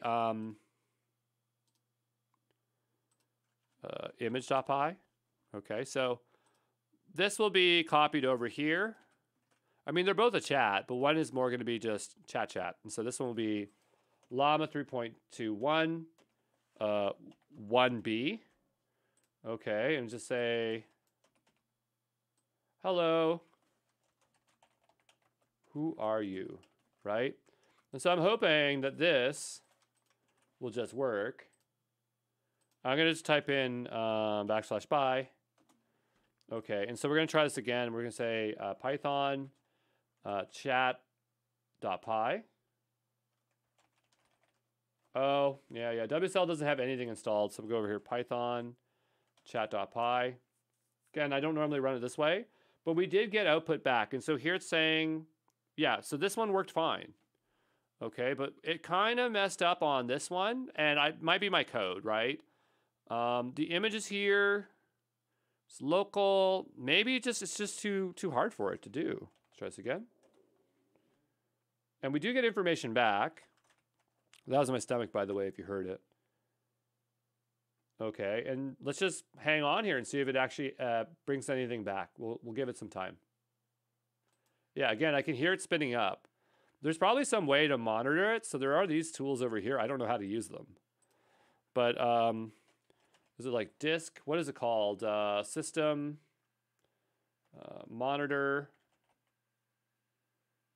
Was it performance monitor?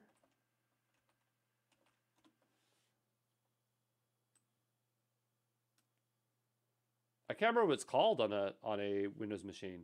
Oh, task manager? Task manager. There we go.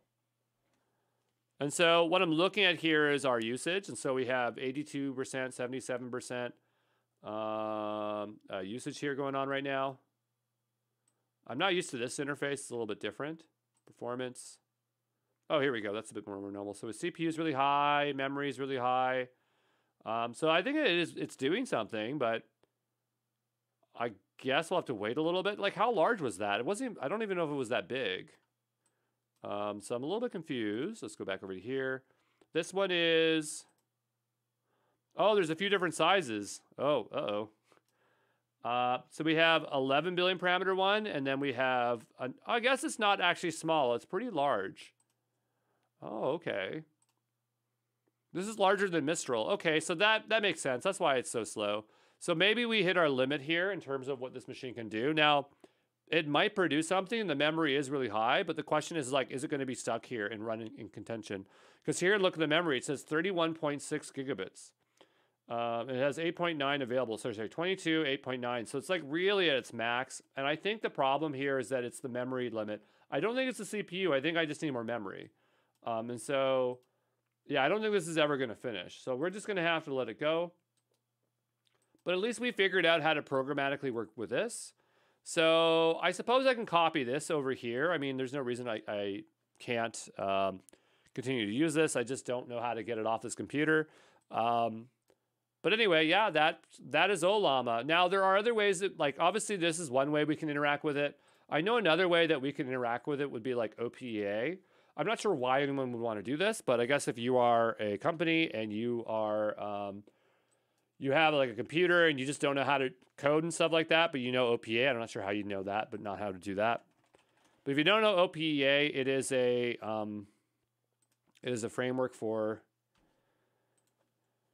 running GenAI workloads and containers. And so if we were to go into, I think, comps, and if I was to go into comps, in here, I should have projects, project here for running a LLM. So go to LLM here, and if we do text generation, and we go Ollama, you could use Ollama with LangChain, right? So that might be a way that you use it. And so you could connect it to like a container workload.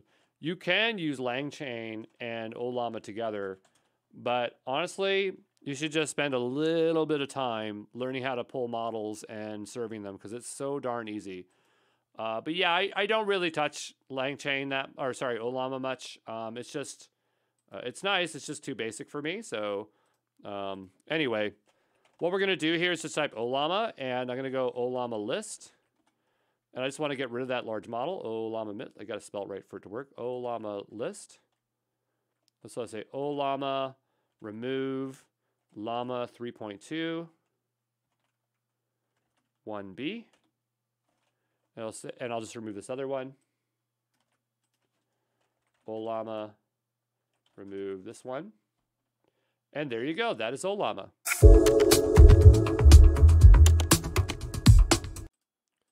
All right, let's take a look here at Llama file. This is a single binary format that contains both the model's weights and a way to serve the model. You can find it here at this GitHub repo, and it's really as simple as that. You download the model, you call like a binary, you pass it parameters, and it works. It works by combining Llama CPP and Cosmopolitan ellipse. So Llama CPP, we will talk about this because it is a way to run models on compute. So it's not utilizing GPUs, but whatever your modern CPU processor is. And it does that by re-implementing the Meta's Llama architecture for models that are compatible with it, but optimized for CPUs written in C++. So it can run on multiple CPU architectures. It does support GPU use. It can run on multiple operating systems. The weights are embedded as part of the file. So literally you just take the file and you drop it anywhere you want. You can utilize it. And it supports a bunch of different packages. So it's going to be probably whatever Llama CPP can support. But you can see we have a ton here that we can utilize. So there you go. All right, let's take a look at Llama file, which is by Mozilla. I honestly haven't had many use cases for this, but it might be fun to just try it out to see how it works. But the idea is Llama file allows you to have this single distributable file that we can utilize. So let's see if we can make that work. So here, there are very specific models that are available. So 3.2, 1 billion is one that I like quite a bit. So it'd be very interesting to pull that one and run it. If I'm going to run this, I probably should connect to my remote machine. So I have an Intel Lunar Lake developer kit that has more compute on it. So I'm going to just quickly connect to that, and let me just start up that machine, okay? All right, so I just started my machine on my network. I'm going to go ahead to a remote desktop and connect to it. Now, could you do this on some kind of other compute? Probably, but I'm just feeling to use this here today, or choosing to use this here today. So I'm going to go ahead and connect to this machine, and it's just a Windows machine that has a Lunar Lake processor in it. So it's as good as probably like my RTX 3060 that's sitting beside me, actually, if not better. Here you can see that the keyboard or the mouse that I have installed is a Razer one, but the idea here is that I want to go ahead and navigate to Llama Index. So we'll go ahead here. I'm going to just type in Llama Index. And we'll go over to here. And I just want to get started with it. Oh, this is llama index. I meant to say llama file. Okay. And so apparently we can just download it. This one in particular is set up for Mac, it looks like. Is this only for Windows or for Mac? Let's see. Do we have Windows here? If you're on Windows, rename the file by adding a .exe. Okay, so it should be as simple as that. This one says this is llama 1.57 billion parameter. I want to download something that is a little bit more modern, so like llama 3.23 billion. So I'm going to go ahead and see if I can download that. And from here, there should be some kind of download. Oh, okay. So we'll hit download here. And so now we are downloading the llama file. And while that is downloading, I'm going to go back and take a look at the instructions. So if you're on Windows, rename the file by adding .exe to the end. And it's as simple as that. If we're on a Mac, then you do chmod. And technically we have Windows subsystem Linux installed on this machine, so we could do it the Linux way. But we'll do it the Windows way, as you know, you should be comfortable either or with Linux or Windows. But we'll give that a moment to download, okay? And I mean, we can try to execute it both on Windows and Linux here, but we'll just focus on Windows here in the short term. So now this file should be done. Should be done. Okay, great. And so I want to find where that file is. I'm going to go to my downloads. Just give me a moment here. And so I'm going to rename this as it suggested to have .exe on the end. .exe. Yes, we'll change it so it has it. And now it's suggesting us to run it that way. So I'm going to open up Terminal on Windows 11. And this is in my downloads. So we'll go into my downloads here. Not my documents, my downloads. And we have the name here. So it's usually this way when we're on backslash. So /. And so we'll go ahead and hit enter and see if that executes. So it's launching up. That's pretty cool. Okay, cool. It's kind of like an OLAM experience. Very similar to the OLAM experience, to be honest. Hello, how are you?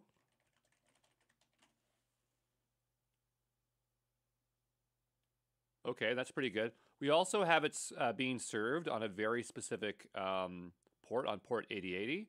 I like how it's telling us exactly, well, I don't know, this is Arrow Lake. This is a Lunar Lake, so it's interesting that it's calling Arrow Lake S, unless that's another name for Lunar Lake.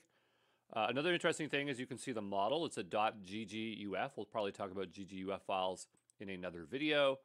But down below here, I imagine we could interact with it programmatically.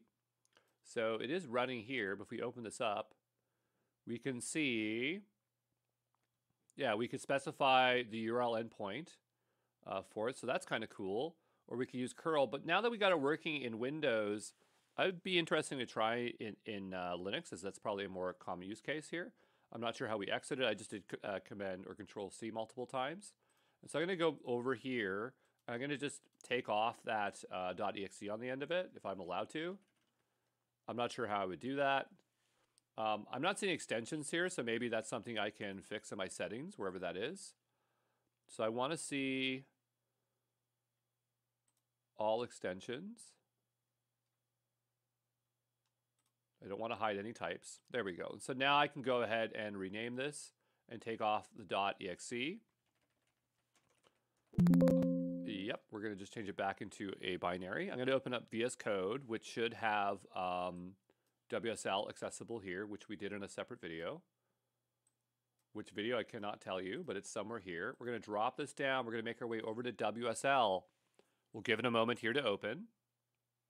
Great. And so there should be a way that we can access it here, because it looks like it is going based on local here. So if we go back a couple steps here, do we have downloads in here? We do. Excellent.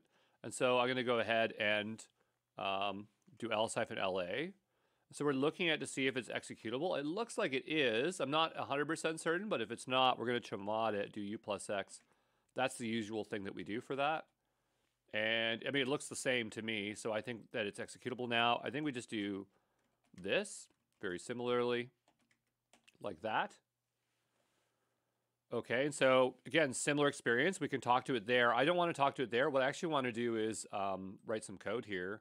I think I showed this Ollama stuff before. I didn't figure out a way to get this accessible another way still. I'm going to open up another Ubuntu WSL here. I'm just going to CD back here. I'm going to make a new directory. This is going to be called, I like how I spelled Ollama wrong previous as well. This is going to be Llama File Basics. And I'm just going to go here. And I want to interact with that endpoint. So we'll go back over to this. And we have a curl, but I'm more interested in the Python code. So we'll go grab this one here. We are using Llama. So I'm not sure, like, well, hold on. This is Llama CCP, port 80. If you're already software development OpenAI Python package, then you should be able to do it. Okay, that's interesting. So it works with the OpenAI interface. It's not an OpenAI model, but that's interesting that you can utilize that. I thought you'd have to use Hugging Face or something. You probably can use Hugging Face, as you probably just point it to an endpoint. But let's go back over to here into VS Code. And I'm going to just type in code period to open this up. I guess it's installing it. I actually found this out today. I was working with my friend Tim, and I actually let this install all the way, and then it actually opened up a new one. So that was really good. There we go. So now we're in the context of this project, which is a little bit better. And so I'm going to make a new file here. This is going to be called app.py. I'm just pasting the contents in here. And for the most part, I don't think there's really much we have to change. I don't think we need an API key because there's nothing special here. It is running on port 8080. I'm not sure if it's version 1. I think it's just port 8080. It says Llama CPP, which I'm not exactly sure about, but let's go ahead and see if we can run this. I'm going to go ahead and go to my terminal. Actually, I kind of prefer if this was a notebook. It'd be easier to work with. So it's an IPYNB. For now, I have that memorized, and I lost my code, which is totally fine. And I really mucked that up, so I'm going to go ahead and delete that. Okay, I'm going to try this again. App.ipynb. And we'll add our code block. It's a little bit harder because I'm in a remote desktop, so I have to click everywhere I need to go here, but we'll go ahead and paste that in. And so here we have this. We'll go ahead and run that. It might not know what OpenAI is. Is it running? Let me save that. It's acting kind of funny here. Let's open this again. Is this not code? Let's try this. Code. Yeah, it's code. Maybe we'll select a kernel here. Oh, the extension's already been installed for this. Okay, so it's going to install the Jupyter extensions here. Fair enough. First time doing it. Probably would have kept that for another video, but that's totally okay. So this is going to install the Python extension and the Jupyter extension. And so this way it can actually interact with Python and stuff like that. So we'll give it a moment to install. There we are. So those are both installed. Again, going to try to select a kernel. And we'll go ahead and select 312. I'm going to go ahead and hit play. And it says running cells requires IP kernel and pip. Yeah, go ahead and install it. There is no pip installer available for this environment. Okay. So it is attempting here. I mean, it's just like whatever the environment is. So if I go over back to the environment, it's just because it's such a fresh environment. Like, you know, we have pip here. Does pip exist? Is pip 3 here? Yeah, it's not even aware of any environment. So I'm just trying to decide here. Do I want to get this working now, or do I want to show it in another video, as we are supposedly going to set that up later? I'm going to leave this alone, but I'm going to go ahead and just take this file. We're going to go back the other way. So I'm not going to set up the notebook right now, as I want that for another video, which you may have seen already, or you may have not seen. I'm not sure, but we'll go ahead and save this and try this again. And we'll just run it the old-fashioned way, which is totally fine. So I'll just say Python app.py. And it's saying it doesn't know what that is. We'll try Python 3. Are we in WSL? This is bash. Python 3. Python 3. There we go. We have Python 3 for sure. And sometimes this can be a little bit finicky. There we go. So I'm going to type this again. So we'll try Python 3 app.py. And that's understandable. It doesn't know what that is. So can I do pip install? OpenAI. I'll just do this with 3. So there's no pip. So I have no environment set up, and that's kind of an issue. So in a separate video, what I need to do is I need to actually show how to set that up. So you know what? I'm not going to worry about this. I'm confident that this will work. Let's just focus on the curl one. I just don't want to end up installing Conda and all that stuff here when I want to leave that for a separate video. So what we'll do is, again, we just want to interact with that programmatically.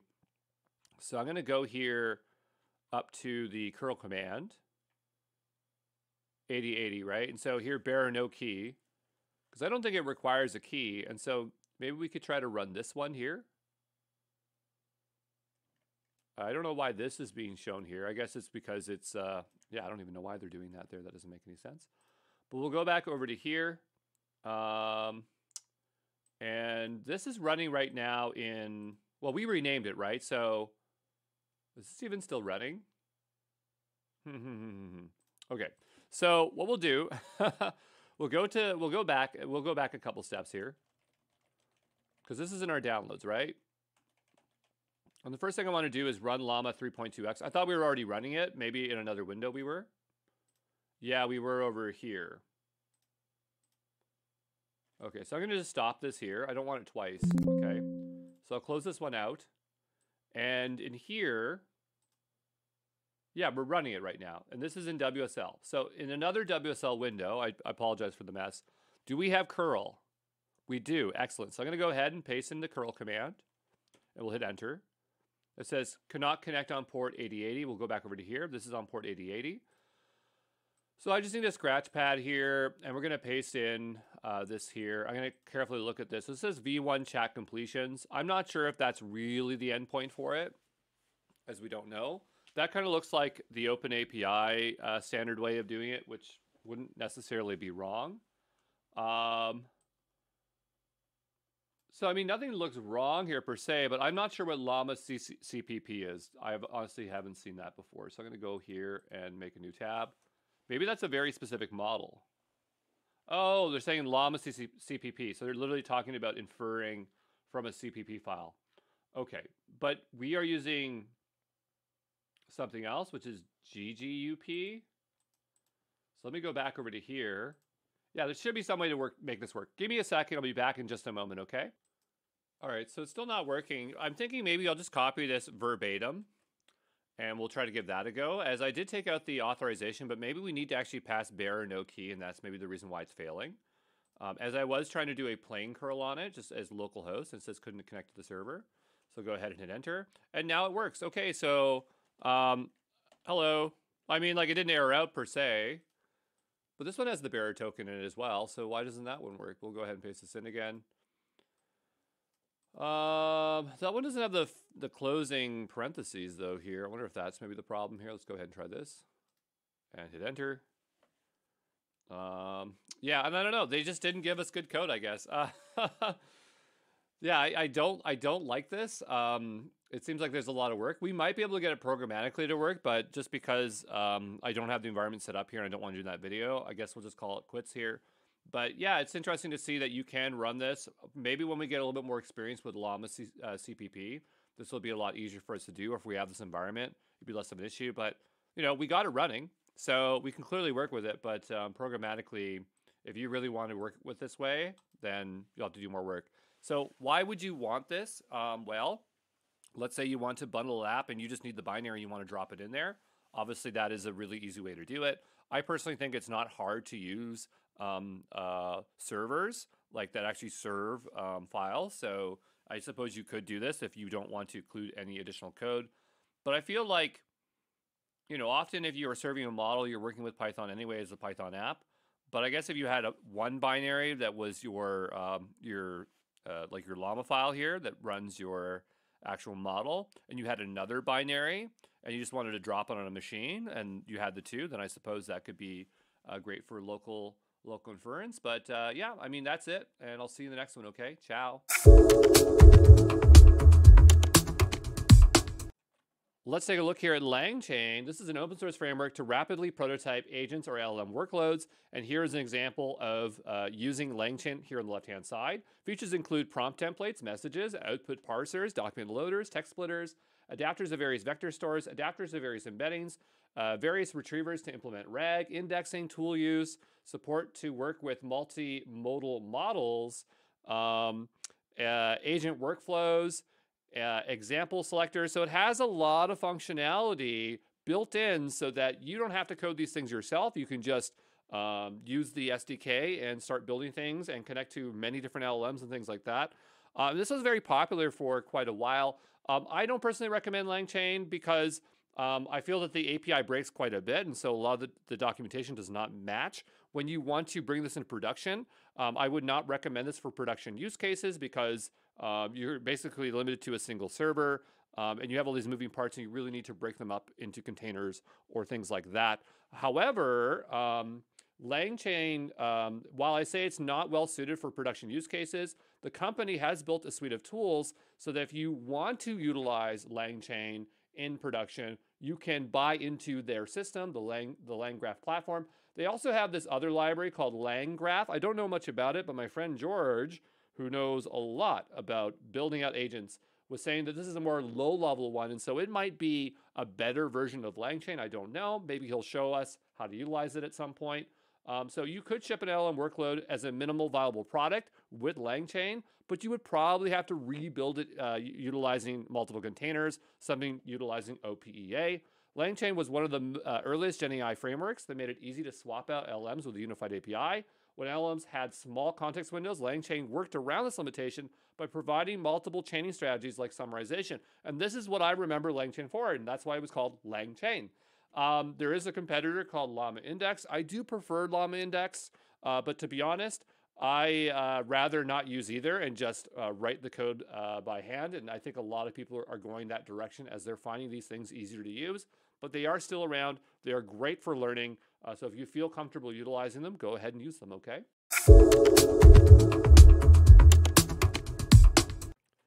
All right, let's take a look at Llama Index. This is an open source framework to rapidly prototype agents or LLM workloads. So here's an example of some Llama Index code. Llama Index has wider support for data connectors and advanced RAG techniques. And this is one reason why you might want to utilize it over LangChain. But obviously, these two things are coming close to parity. So it really doesn't matter which one you utilize. I don't really recommend LangChain or Llama Index as I feel that it's an additional abstraction that it does not always pay off in the long term for it. But I do want to mention Llama Index and LangChain because you might have interest in utilizing this because it seems like this is an opinionated framework to start building out and working with multiple LLMs with a single API, but it doesn't necessarily deliver on the promise, at least not right now. But it has concepts like data connectors, so you can easily connect to multiple data sources, data indexes, engines, agents, observability evaluations, workflows. Llama Index has its own platform called Llama Cloud for enterprise production, similar to LangChain, having their own platform offering. Consider just like LangChain, the Llama Index isn't designed for production use case. That's something I say about LangChain is that I don't consider it that it's something you would want to put on a server and scale. But if there is an enterprise offering from the actual creators, then they might have some way to work with it, but then you're buying into their moat. So I'm not 100% certain if I recommend these tools, but if you are learning to work with LLMs and you find this easy, then this is something that you can utilize. Sometimes they will come with predefined agents. And so you can see how to work with agentic workflow with more advanced workflow techniques, and then figure out how to manually convert that over and build that yourself, okay? Hey, this is Andrew Brown. We're taking a look at Llama CPP. So Llama CPP is an inference server for LLMs. Llama CPP implements the underlying architecture of the Meta Llama's architecture within C and C++, intended to allow improved performance running models on CPUs. The main goal of Llama CPP is to enable LLM inference with minimal setup and state-of-the-art performance on a wide range of hardware, locally and in the cloud. So here's an example of us utilizing Llama CPP. with Ruby, as they do have basically bindings for almost every possible language, which is really nice. They have a CLI tool, which is also really nice. They have a lightweight server, which is also really nice. Lots of integrations with UI tools. And Llama CPP works only with GGUF format files for model weights. So this thing is really, again, intended for just working on a broad amount of stuff, working with very specific open source models. I would love to show you how this works. I've been having a lot of trouble with my local machine, but I'm trying to make a video for you because Llama CPP comes up time and time and again. I would really like to showcase how to utilize that, okay? Hey, this is Andrew Brown. This video, I want to see if we can implement Llama CPP. I'm going to just tell you, I've tried this video like 9 times and I keep running into issues. Just because I'm having issues with my local development, Lightning AI is giving me permission issues. And so now I'm tempted to do something that seems very bizarre for this particular lab, but it might work. I'm going to use Gitpod. So I'm going to go over here and launch up Gitpod because I know it has Homebrew, and that has gives me a high chance to get this installed and working. So I'm launching up Gitpod here, and I'm actually going to specifically go to the Hugging Face GGUP Llama CPP, because here they have instructions that I feel that are most likely to work. It says you can install the Llama CPP through Brew, through Mac and Linux, and that's exactly what we're going to do. So here I have Gitpod launched up. I'm going to go ahead and install it via Brew, and hopefully it just works. So we'll go ahead and do this. I should have been able to do this on my Intel machine, but I've been running it for a very long time, and it's a development kit. It's not a proper computer. And so I've possibly given it some trouble by not letting it be off for a bit and cool down. But anyway, so this is going to go ahead and install Llama CPP. Apparently you can build it from source, which we're not going to do here today.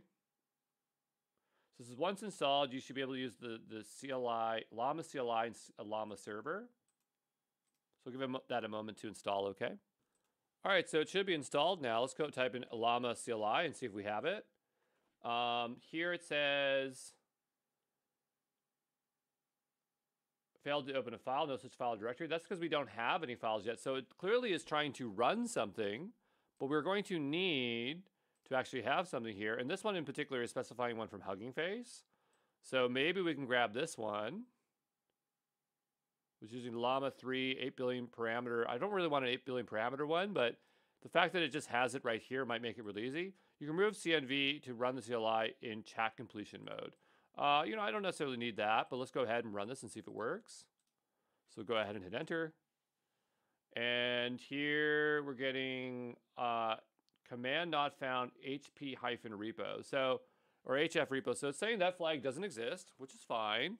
I'm going to go and type in llama CLI -help and see what we have as their flags. But I need some way of getting the model down here. It looks like it's now HRF. So let's go ahead and hit up here for a second, and we'll go back over to this.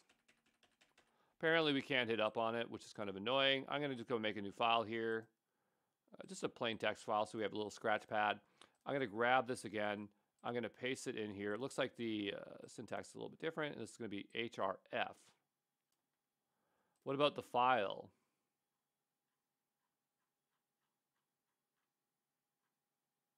And Hugging Face file is HRFF, so that is fine.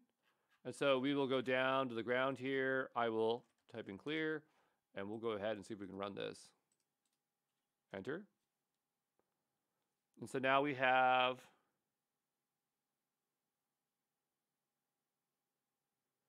Llama back in it, load the model, apply the LoRa adapter. No such file or directory. Unable to find the command. Well, this has double flags, so maybe it's just a single one. That's probably what it would be. Let's go ahead and try this. Okay, we'll go and check the permissions again, or the instructions here again. This is kind of a headache.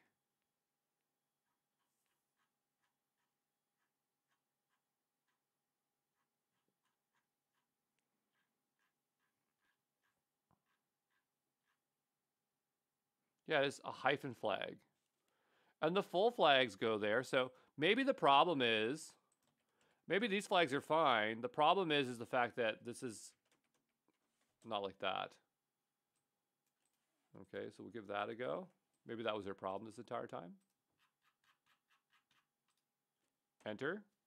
There we go. So yeah, the code copying from here is a bit messed up. They should have had a backslash there. So it's a problem with their code. And so here it looks like it's downloading that model. Where it's downloading, I'm not sure. Maybe in place, I'm not certain, but it is downloading the model. And we're just going to wait for that to happen, okay? All right, so while it downloaded the model, it now ran some code, it looks like. So running in interactive mode, you are a helpful assistant. So I say, hello. Now, this model in particular is kind of large for this compute, at least I think it is. Here it says, oh, there we go, there we go. And so it is working. I would have just rather ran a smaller model, but I'm not exactly sure where we could have found a smaller one here, because this is this one in particular. And so I wonder, is there like a 1 billion parameter one? Because that's what I would really, really prefer. Yeah, so this one seems a lot more reasonable, right? This one here. And it doesn't look like we have any special requirements to grab this one. So maybe that's what I'll do here. I'm going to tweak this, because this one was kind of crazy. I'm just going to stop it. It did work. But I want something that's a little bit performant, you know what I mean? And these 1 billion parameter ones are really good at that. So I'm going to go ahead and replace it as such. And then in here, we'll go over to files and versions. And so we have a few of them. And so there's different versions of this being quantized. I'll just take the first one. I really don't care how well it performs. I just want to have it work and download very quickly. And to know that we can just quickly swap these out and get something that works. So I'm going to go ahead and copy this, and then we will paste this in. We'll hit enter. It's obviously going to have to download the model again, but this one should be way less painful, as that last one took forever. I'm not sure how large that file is. Let's go back and take a look. This one's 733 megabytes. I have no idea how large the other one is, but this one's almost already done downloading here. So give it just a moment.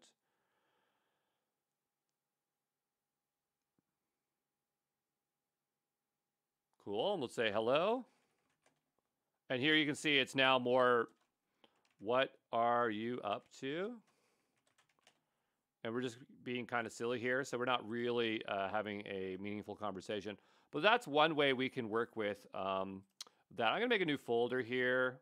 We'll just say llama CPP. I didn't even think that this was gonna work, but this actually works, so I'm really surprised. I'm gonna go here, just make a readme.md. And so if you want to do this, you will have this line as well. So you don't have to look for it. And I'm just going to go ahead and grab this link here so you can see where this is as well. So now the question is, could we work with this programmatically? Right, so I'm going to go ahead and try this again. And this will be basic.py. Yeah, that's fine. We'll just do it this way. And so what I want to do, let's go back over to here. And they have bindings. We'll work with the Python one. I just want my life to be easy. So we're going to do something real simple. I'll grab this. We'll go over to here. We'll make a requirements.txt. And we'll paste this in here. And I'm going to go ahead and cd into llama cpp. And we'll do pip install -r requirements.txt. And so we'll go ahead and install that. And so that will be installing. We'll need a little bit of code. So they should have an example. So here's an example of one.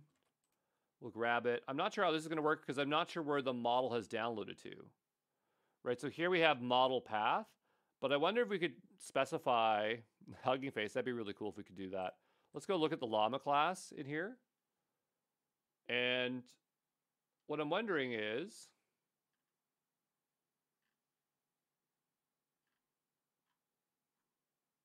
where that could be. Are these all the parameters? I'm not sure. If I type in Hugging Face, will we get Hugging Face in here? We do get Hugging Face. Okay.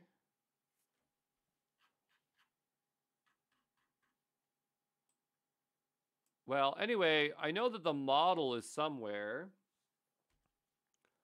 Say, where does Hugging Face store models when you download them? Because that'll help us out. There's a .cache folder. Okay, you got to help me a little bit more than that.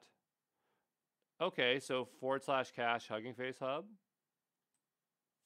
Let's see if that even exists. ls.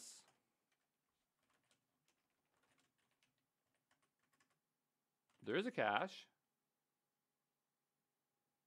But there's Llama CPP. Here we go. Llama CPP. And I want to do ls here. So we have.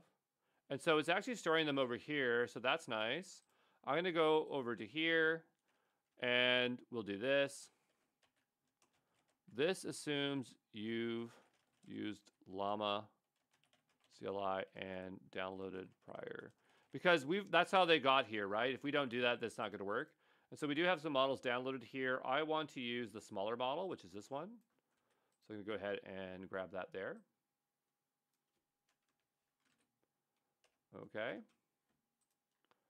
And that looks fine. I'm not sure if those parameters will work with it, but I guess we'll find out here in just a moment. So I'm going to go ahead and do, I think we already did a pip install, right? We did the pip install?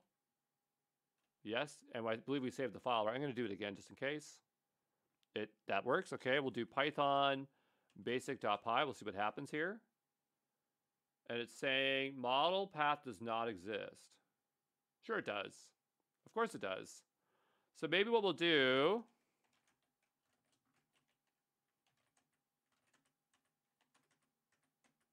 Yes, it does. We'll do pwd here, and we'll give it the full path. That might make our life a little bit easier here. Okay, because maybe it can't handle the that tilde there.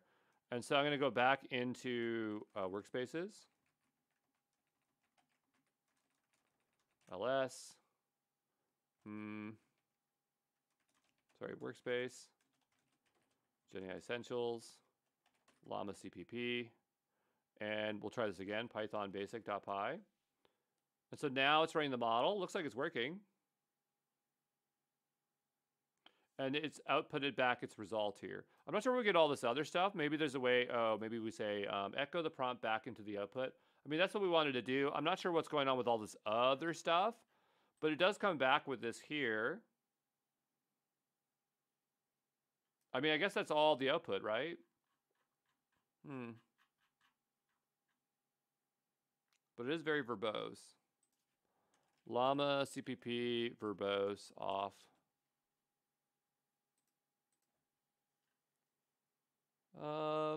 Verbose false, maybe? And that might be a little bit easier for us to work with. Let's see if that works. There we go. We'll run it again.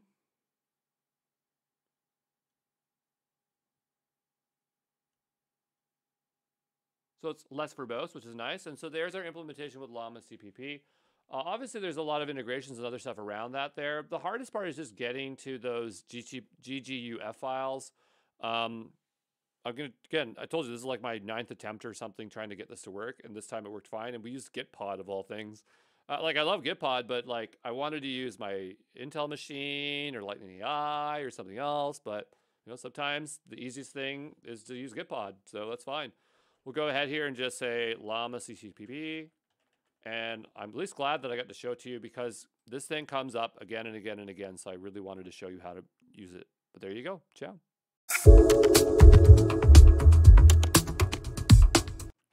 Before we can talk about BitNet CPP, we need to talk about what is 1-bit LLM. So 1-bit LLMs represents the most extreme form of quantization using a single bit of 0 or 1 for each parameter. We learn about quantization in another video, but the idea is that quantization is we're taking the model weights and its activator functions, and you are taking it from something that is more high precision and moving it to a lower precision value.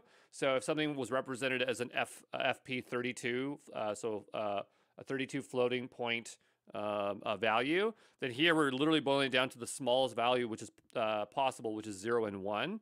Obviously, this would greatly reduce the model size and computational needs. And so there is a framework out there called BitNet CPP, which is made by Microsoft. That's why I'm calling it Microsoft's BitNet CPP. And the idea here is that if you compare this to something like Llama Llama CPP, which is already optimized using C and C++, you can see you have huge gains of like 55 to 70% there, depending on the model that you are utilizing. However, as great as this sounds, there is a limitation of types of models that we can utilize with this. So there is like BitNet B1, Llama 3B, 1.5, I don't know, whatever the tokens there. So the Llama one would be the most interesting to try out. And then there's the Falcon 3 family.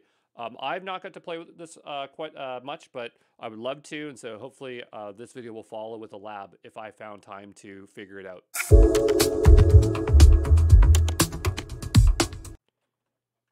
So GGUF and GGML are file formats used for storing models for inference, often models like GPT. GGUF is the successor of the GGML format, so you'll often see GGUF. We're still just going to mention GGML just because they're basically the same thing, but one is the newer version. So GGUF is a binary format that is designed explicitly for fast loading and saving of models. GGUF is specifically designed to store inference models and perform well on consumer-grade computer hardware.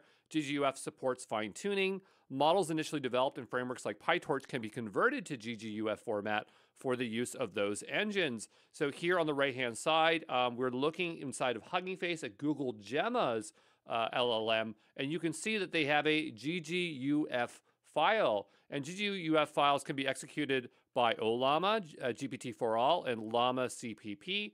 I don't know if it's CCP or CPP. I sometimes get that wrong, but that's probably just a spelling mistake. Let me just take a look here. Llama, it's Llama CPP. So yeah, it's supposed to be Llama CPP, it's not CCP. I apologize for that. But anyway, that kind of makes sense because when we utilize OLLAMA, which is a way of serving models very easily on consumer-grade machines like your laptops or desktop, that having that GGUF file, I could see that being a great benefit there. But yeah, there you go.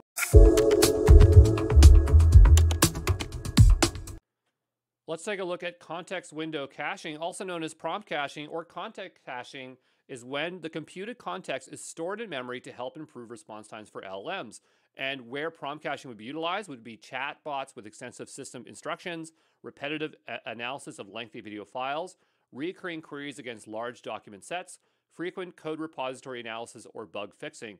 Prompt caching is offered by some providers for very specific model versions. I'm not listing the model versions here, but I'm telling you of two providers that do context window caching. The first is Google Gemini, and the second is Anthropic Claude. I have not seen many LLMs implement it. It's not something that I would even know how to begin to implement it if we were to do it locally, though maybe it wouldn't be that hard if we just talk about it for just a second here. But here's an implementation of Google Gemini. And so here, if you we'll get the pen tool out so we make it a little bit more clear here. But the idea is that using the Google Gemini API here, we create a content cache, and we are providing in here the contents of a video file, because we said that this is really good if we have a very large video file or very large document sets. And the idea is that it's going to convert this data into the format, the tokenized format that the LLM needs to utilize. And then the idea is that every time we invoke the model, it doesn't have to take that data and convert it into its tokenized formats, right? So if we wanted to implement this ourselves, it would be really tricky because what we would have to do is we'd have to understand the architecture of the model and take off part of the model that does the tokenization, and be able to take the data and tokenize it, and then also inject the data after that tokenization step. So you can see you'd have to really mangle a model to do it. But anyway, this thing is really great, but it's only for very specific models. Not only would you gain improved response times for very large files or large documents, but you could also save money. So for example, with Google Gemini, the cache tokens might be billed at a reduced rate. And when I say might, they are. But I don't know if that's the same with Anthropic Claude Sonnet. And I've only, again, seen this in a few models. So it's not like it's ubiquitous with all models, but it is something that's worth checking out if you are doing one of those two things, working with very large files or video files or large documents, okay?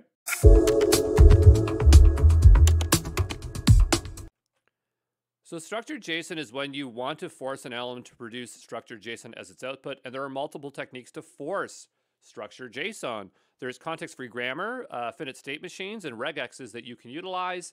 And structured output can be a third-party library, or it's built into the API of an LLM, and so then they're implementing another step. And so there's multiple strategies, but from experience, I find that trying to get structured JSON, telling an LLM to just give you JSON back is not easy. And so you really do need a secondary step outside of the LLM to force it to do exactly what you want. And let's just talk about generally how this process works. Well, the idea is that you have an input, you have an LLM, and then what you're doing is that every time it produces a letter, okay, you have some kind of schema that is implemented, either represented in Pydantic or JSON schema. And the idea is that it's going to force the next letter to be what would make sense. So if you're producing JSON, and if it's the first thing should either be a square brace or a curly. So if the LLM, the first token comes out of it is not a square brace or curly, which it does not match the regular expression, then it will throw it away until it matches what it expects it to match, right? And so you're basically forcing it token by token to produce exactly what you want. And so hopefully that makes sense. But yeah, this stuff gets really complicated. Some LLMs will tell you that the LLM to generate, that you have to tell the LLM to generate JSON. So for example, if we're using Cohere specifically says, tell it to generate out JSON. But for the most part, if you're using a third-party library that is not part of the API of the LLM, then you don't have to do that. Okay, but let's take a look at two ways that we can use structured JSON, specifically where it's built into APIs, and in a separate video, we'll look at how we can use a third party to do it. So with OpenAI, they have an API for structured output that requires the use of Pydantic. Pydantic is this validation tool for validating structures of data in Python. And the thing is that you can use this to represent your JSON. So it does get converted to JSON at some point. But this is something you'll commonly see with structured outputs is they'll want Pydantic. And so here we're defining, I want like a bunch of phrases, and then those phrases are represented by action verbs. And so then I would pass that in as the response format, and that would produce back JSON. I have another example here with Cohere, and it uses the JSON schema based on the jasonschema.org website. And this is the exact same thing that we're asking, but now we have to use a JSON schema instead of Pydantic. And then we're going to pass that along as the response format. So yeah, but I do want to point out that getting structured JSON back is very challenging. And sometimes you'll find that if you make it too complicated, it gives really bad results. Sometimes the naming of the actual things within the JSON object really help it. And so yeah, you really have to work hard to get JSON output back. And sometimes it forces you to use specific models, because sometimes the only time you get reliable results is like with something with OpenAI. And the only thing that's kind of frustrating is that we don't know exactly how their structured JSON works. And a lot of times these are beta features. And so I don't know if these features will vanish in the future in favor of third-party ones, but we will look at third-party ones that we can implement as well, okay?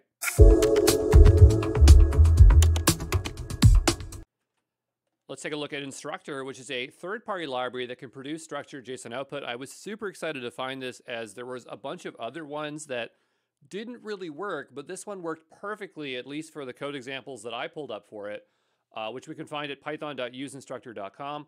What I like about this is it works with a lot of different frameworks.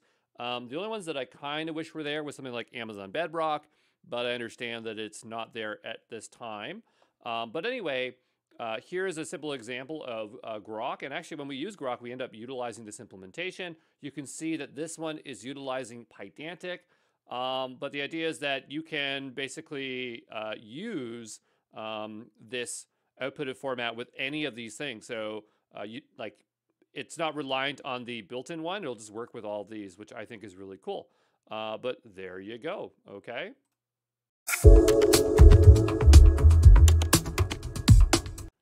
Hey, this is Andrew Brown. In this video, I want to take a look at Web UI. So Web UI, I believe it's called Web UI. If it's not, we'll find out what it is. Maybe it's called Open Web UI. And so I'm told that this thing allows us to have a friendly chat UI interface that we can use with Ollama or stuff like that. And this is probably a great idea if we can get this working, Because if you have a decent CPU or GPU, and let's say ChatGPT is down or Claude is down, you can use OpenAI models or OpenAI models, open source models to get something similar. So this is something I would like to try out. And if it works out, of course, I'll include it. So if you're watching this video, then that's the case. But it seems like it's very easy to install. It says Open Web UI. So we have pip install Open Web UI, and then we serve it. If it's that simple, that'd be great. We could also run it as a Docker container. I do like running things as Docker containers. So it says if Olam is on your computer, it is. If Olam is on a different computer, we can do that. So the question is, what should we do? Should we run it this way or that way? I kind of like the idea of running it as a Docker container. So I think I'm going to do that here today. I do believe that Docker is installed on this computer. If it's not, we should install it. But let me take a look here. So I'm going to type in clear. Do we have Docker on this? We do not. So I'm going to go ahead and type it install. So sudo snap install Docker. And I'm not sure what the password is, but maybe that's the password. And so I'm going to install Docker, and we're going to see if we can run this within WSL. If we can, that'd be great. All right, so supposedly that is now installed. I'm going to go over to here, and I'm going to grab this one here, and we're going to go make our way back over to here. I'm going to paste this in here. And so we have denied because we have Docker installed, but I guess we need sudo for it. I actually don't like it when it's installed with sudo, but since I use sudo snap to install, I'm not exactly sure how to fix that. So I'm just going to type in sudo. And this will probably still work, but it's not exactly the way I'd like to do it. And so now it's pulling the image. At some point, I will go figure out how to use Docker without sudo. If it was a manual install, I would absolutely know how to fix that, but not with sudo snap. And so we will pull this Docker container, and we'll just wait a little bit here. All right, so that's now pulled. Now it's not running per se. I thought maybe it would just run as we did it there. So we're going to grab this one more time. We actually aren't running. Are we running Ollama right now? It is running. Okay, so make sure that it's open. And I'm going to go ahead and paste this in. I'm not sure if it's going to work from here, but we have, again, it's the that issue there. So I'll type in sudo. And it says already in use. Oh, you know what? Maybe it's running in the background. Okay, so I'm going to do docker ps. Sudo docker ps. That's going to drive me crazy. How can we use Docker without sudo? Because I'm not going to stand for that. And really depends on how we've installed it. It's Docker D. It's something like this. So like Docker user group. Yeah. I do have instructions. Yeah, so to run a Docker command without sudo, you need to add your user who has root privileges to the Docker group. Okay, well, let's just try that. Maybe that will fix our problem, because that'd be a lot nicer to do that. Yeah, because I use sudo snap, I kind of regret installing it that way. I might end up uninstalling Docker just so that it's done correctly, but for now it is running. So we say sudo docker ps, and it says it's running on port 8080 or it's port 3000. We'll find out here in just a moment. So let's try 8080 first. If it's not, then it's port 3000. I can never remember what direction it goes in. It's never very clear. Yeah, see, I would have thought it would have been port 8080, because it's like 3000 to 8080, but really it's 3000 goes to port 8080. And so here we are in our environment. It's very interesting. Get started with Open Web UI. Open Web UI does not make any external connections, and your data securely stays here. Okay, so I assume I'm creating one locally. I'm not sure why I have to enter a password in. Okay, but I'm going to do a very simple password for this. And yeah, I'm not sure if it sends any data out, but anyway, we have it here. And so now we have this, and there are no models here. So I think maybe if we say like hello, it's probably not going to work. Let's try this, because there's no model selected, right? So in order for this to work, we're going to have to add a model. But you can see we don't have any models, and as we press plus, it's getting confused. So let's open terminal here, and let's install a model. So say Ollama. I kind of forget what it is. We'll go here, Ollama. And maybe it's like Ollama pull. Ollama pull. I think that's what it is. Pull. Llama 3.2 1B. I'm really just guessing here. Nope, that's not it. I mean, Gemma's supposed to be pretty good. Maybe we'll try to pull the 2 billion parameter one of Gemma. I just want to pull it. I don't want to run it. So we'll go ahead and pull it like that. And so we'll wait for that to download. Be back in just a moment. All right, so we've downloaded a particular model. I'm going to go back over to our web UI interface. Again, don't have much experience with this, but we're going to find out, does it show up? Okay, and so if I drop down, it doesn't see the Ollama model. Now, I'm not sure if it's because I'm in WSL in a Docker container and it's just not aware of it on that network. So that's a good question. Yeah, I'm not sure. That seems like a very hard thing for it to figure out. So I think maybe what I would do, I'm going to sign out of here. I'm going to try to run it the other way because this is running, well, yeah, because this is running right now in WSL. And if we type in Ollama, like Ollama is not accessible here. And so I have it on the exterior. So it really depends. Like, do I want it on the exterior or in the interior? Because otherwise it's not going to know what it is. So what I'm going to do is I'm going to go over to here. I'm going to say Ollama remove Gemma to 2 billion. Ollama, let's see here. Ollama Gemma to 2B. Okay. And so now I have nothing in Ollama there, but I'm going to install Ollama on this side. So say sudo snap install. Because that's all I can really think of is the fact that it doesn't know of Ollama on the Windows side and in WSL. This is where like networking becomes really important. I was just working with Tim, and in the bootcamp you'll see Tim as we worked on a project, but his background's more networking and my background's more development, and I feel like for him this is like nothing to figure out, but for me it's very challenging. Also, Baco would probably have an easy time with it. But we'll pull down this in a moment. Okay, there we go. So now Ollama's installed. So we'll say Ollama pull on this side. This one here. Ollama pull. Maybe the other issue is that it's not running, but I'm hoping that if it's aware of Ollama, that it should be able to know models that are there, not necessarily whether they're running, and that it would start them up. But this is pulling pretty quick, so it's not that bad.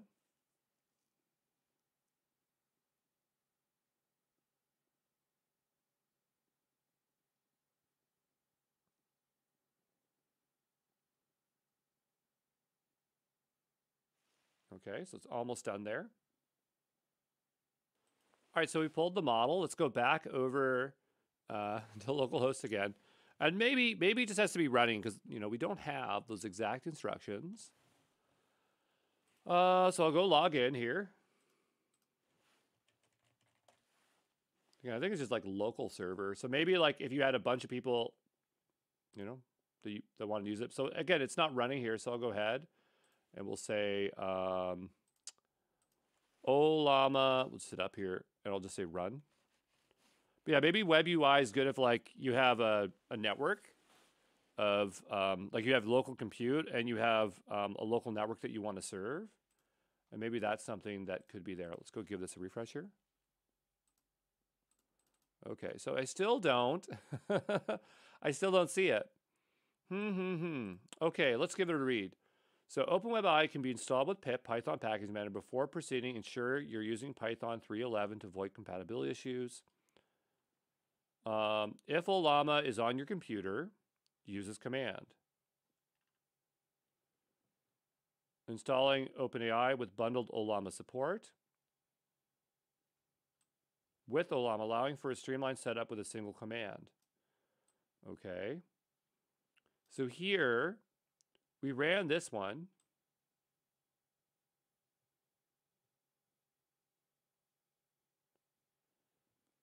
And it's using the -d flag. That's how we know it's running still. So what I'm going to do, I'm going to leave this tab open. But I'm going to go into another one here, and we'll do Docker ps, sudo docker ps. I really regret installing it via that. Now I have to do that every single time. And I want to stop this container. So say docker, I already forgot what the command is. Docker kill. I forgot. Oh, no, it is. Maybe it's kill hyphen. No, that's not it. Docker ps docker, or sorry, sudo docker.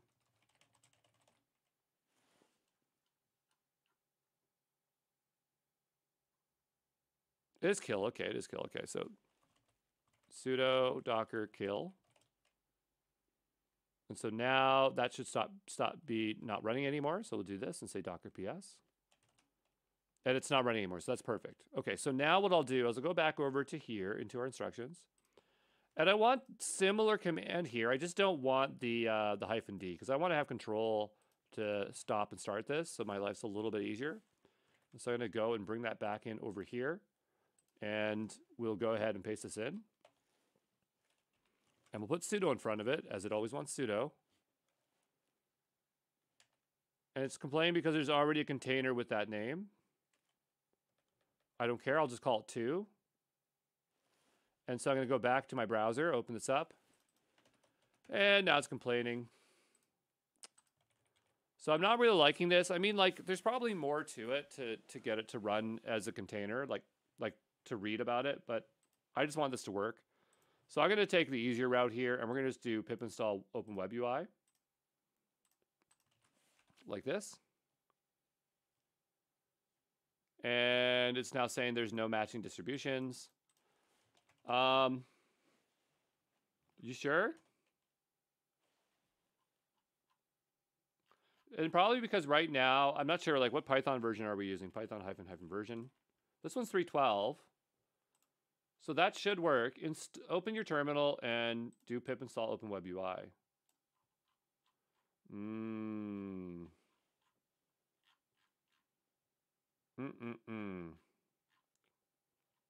Okay, so I'm just thinking about this for a second. Okay, what we can do is we can go here and we'll just take a closer look at what's going on with this. So we got this. We have this. We have the name, which is fine. We have restart, which is fine. So, you know, run in daemon mode. Use host gateway. It's mounting the volume over here. It's using the name there. I'm not sure why it cares if the name is the same. Because we do sudo docker images. That should be fine. Sudo docker ps. There's no container running. So if I copy this again and I paste it in again,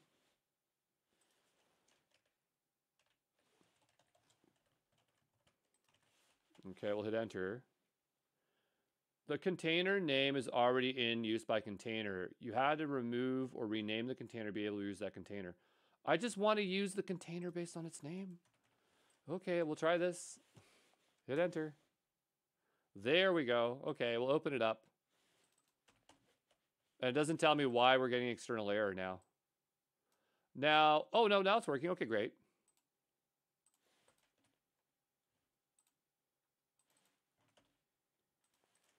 So try this again. Andrew at exampro.co.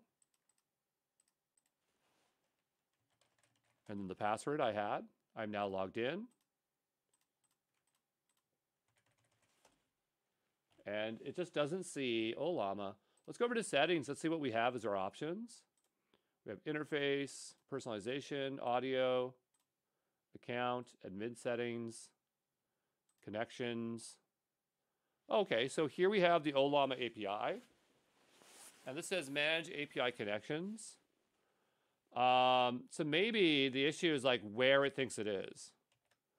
So I'm going to go over to ChatGPT in another window. Just going to minimize this for a second.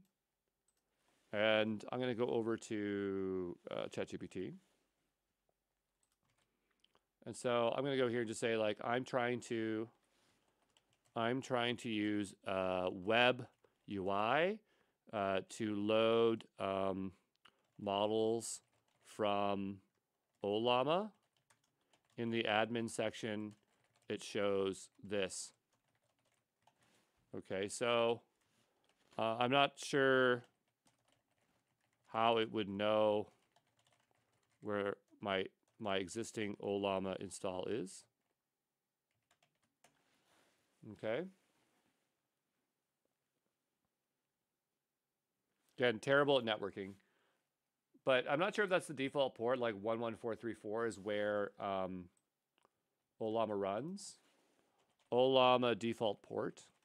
Because maybe that's what it is. It is 11434. By default, services running in Docker can't directly access localhost in your machine.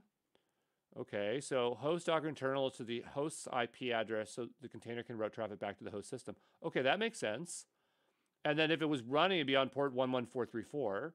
So that makes sense. Many web UIs and Docker configuration for LLM's frontends include a default connection string. Verifying that Ollama is actually running on port 11434. That's probably a good indicator of something that we'd want to check. So let's go back over to our remote desktop here. And I'm going to go back over to VS Code. And I'm going to run this here. And it says unknown port. So if I type in Ollama here, because it should be running right now. Unless we told it to stop right now. Yeah, I don't think, maybe it's not, oh, it is right here. So I'm just going to hit quit, bye. And so I'm going to type in Ollama serve.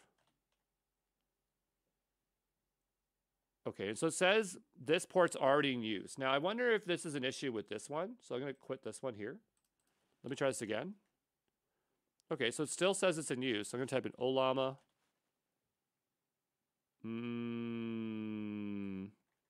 Ollama stop. Ollama serve. Ollama serve. I mean, if it's served, that's fine. So it already says it's in port 11434. So clearly is already running. Ollama.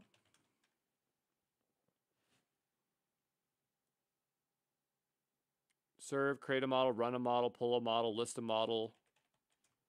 Okay, so clearly Ollama is currently running. It's already running on port 11434. It's not running on this computer, so there's no way that it's being taken up from there.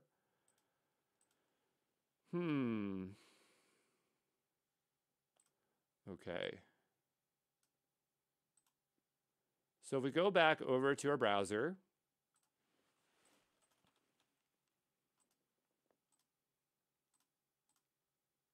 connections. I wish you could test the connection here. That'd make it a lot easier. Trouble accessing here. Let's click this one.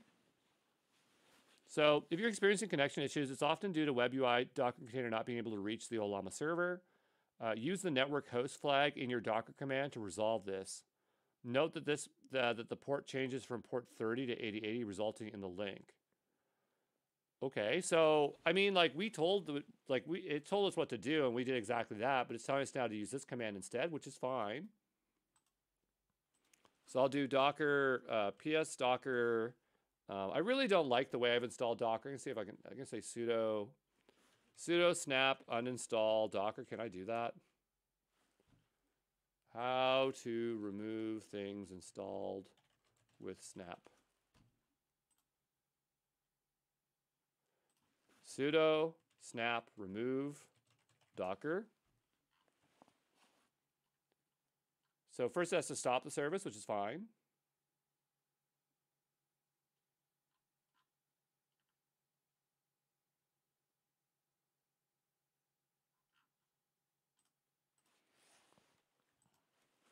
How to stop Docker? I'm not even sure. Ubuntu? It's not usually the way that I use it, eh? So usually just like maybe sudo systems STL seems like that would be one way of stopping it. Let's go back over here. Did it already stop it? No. Let's try stopping it this way. Yeah, see, I don't know. From maybe one reason it can't stop is because it's running something. So let's say sudo docker ps. Sudo docker ps. Yeah, okay, so now it's saying it's not running anymore, which is great. So I'm going to just wait a moment. I'm going to try to uninstall this, okay? All right, so I've removed Docker using sudo snap because that I, again, greatly regret that. I know I've installed this prior, but I'm going to go ahead and, like I have installation instructions somewhere, but I'm going to go just look up Docker Ubuntu because the instructions that are right on the Docker website work a lot better, I find. And so I just have this pulled off screen here, but I'm just grabbing from here wherever it is, the installation instructions. It looks like this. Before you install Docker, you need to set up the Docker app repository. Yeah, so I'll run through all this. I don't want to do a sudo update right now, but I'll see if I can get away with doing that without a sudo update. Usually you have to do it. So that could take some time, and well, it does a sudo app get update on both ends of it, so we're doing one either way, I guess. And so we'll go ahead and do that. A little bit aggressive on both sides, but that's fine. And then once that's done, yeah, we'll grab all of this. Okay, and I'll run that. It'll be yes. And then here, notice they have like the sudo docker run hello world, which I really don't like having to do the sudo, which we'll fix in 2 seconds. And so we'll paste this in here. It's going to pull the image. That's going to run. I'm going to look for sudoless docker, as there was that command that I know that we can use here. Oh, I guess we could have added the group earlier. Maybe that was the problem. But I think that it would have probably installed if we installed it this way. So I'm going to go ahead and run this. Yeah, so it created the new group and added it. And so now I want to do docker run hello world. And we'll just hit up here for a second. Oh, sudo docker, docker run hello world. Let's try that again. You sure about that, Docker?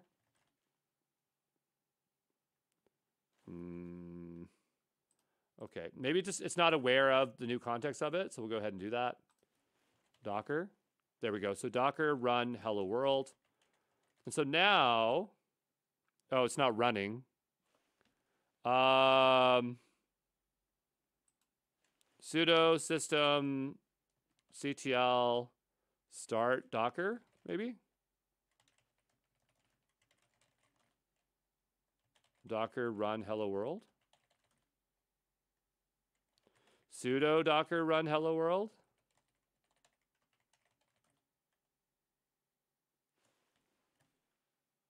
Oh, okay. 1 second. This is frustrating. This is just annoying.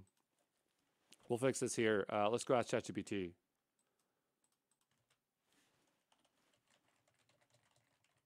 Works with sudo. How do I... Oh, wait, it's saying right here, connection permission denied. Okay, so we still have a permissions issue. There might be something else. I've solved this in the GenAI Training Days workshop because this is something that was really annoying me, having to do sudo. So maybe in here I have the code. So if we go over to here, maybe not that one, maybe this one. So we have these 3 lines. I'm going to just run all 3 of them. I think the new group has to be, like this last one has to run or it's not going to take effect, this one right here. Obviously the group already exists. Now let's look for Docker. Okay, now we have a Docker run hello world.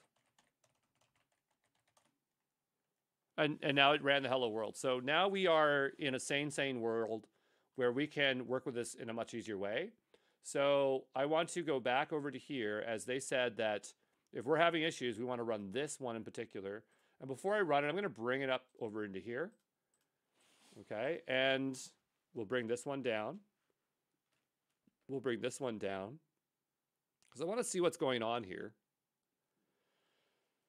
Yeah, and so, I mean, this kind of makes sense. Like now, instead of doing that internal IP, we're just doing this explicitly. We're not mapping it. We're just saying host. It's going to run 3000. I kind of think this one looks a lot better, to be honest. And so it's going to pull that image, which is fine. I thought it already had that image. Maybe the path is slightly different, so it thinks that it's something else. But yeah, we'll pull that down, and maybe it will be able to detect Ollama this way. All right, so it's pulled this container. I'm assuming that it's running, and it says that it should be running on port 3000, I believe.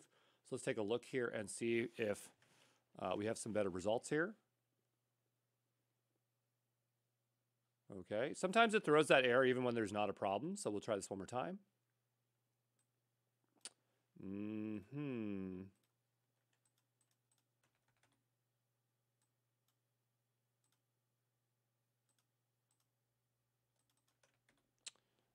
Okay. Let's do Docker PS here. And let's see if we can get into this. I don't remember the command off the top of my head, but if we had the Docker extension, this will make our lives a lot easier working with Docker containers. So go ahead and grab this. All right, so I have that Docker container installed, and we're going to give this a refresh here. Permission denied, trying to connect to the Docker container socket. Oh, come on. What a pain. What an absolute pain. You know, this in theory could be really good if we can just get it to work. Docker failed to connect. Settings. I mean, I installed it the most manual way I could install it.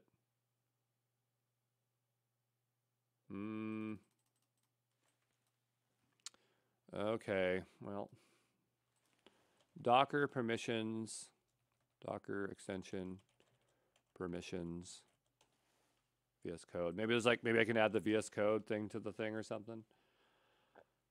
Sudo group add Docker. We did that, and we did that. Okay, so maybe what I'll do, because maybe it's not aware, we'll close that completely out. We'll open up VS Code again. Sorry. And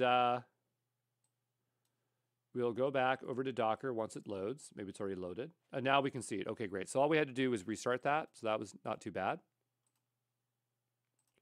And so what I'm going to do is right-click this, and we can view the logs. And so this isn't showing any errors. It looks like it's running. It says port 8080. So I wonder if maybe it's actually running on port 8080, but I'm pretty sure it said it was running on port 3000. But let's try port 8080. Okay, so it's actually on port 8080. I could have swore it said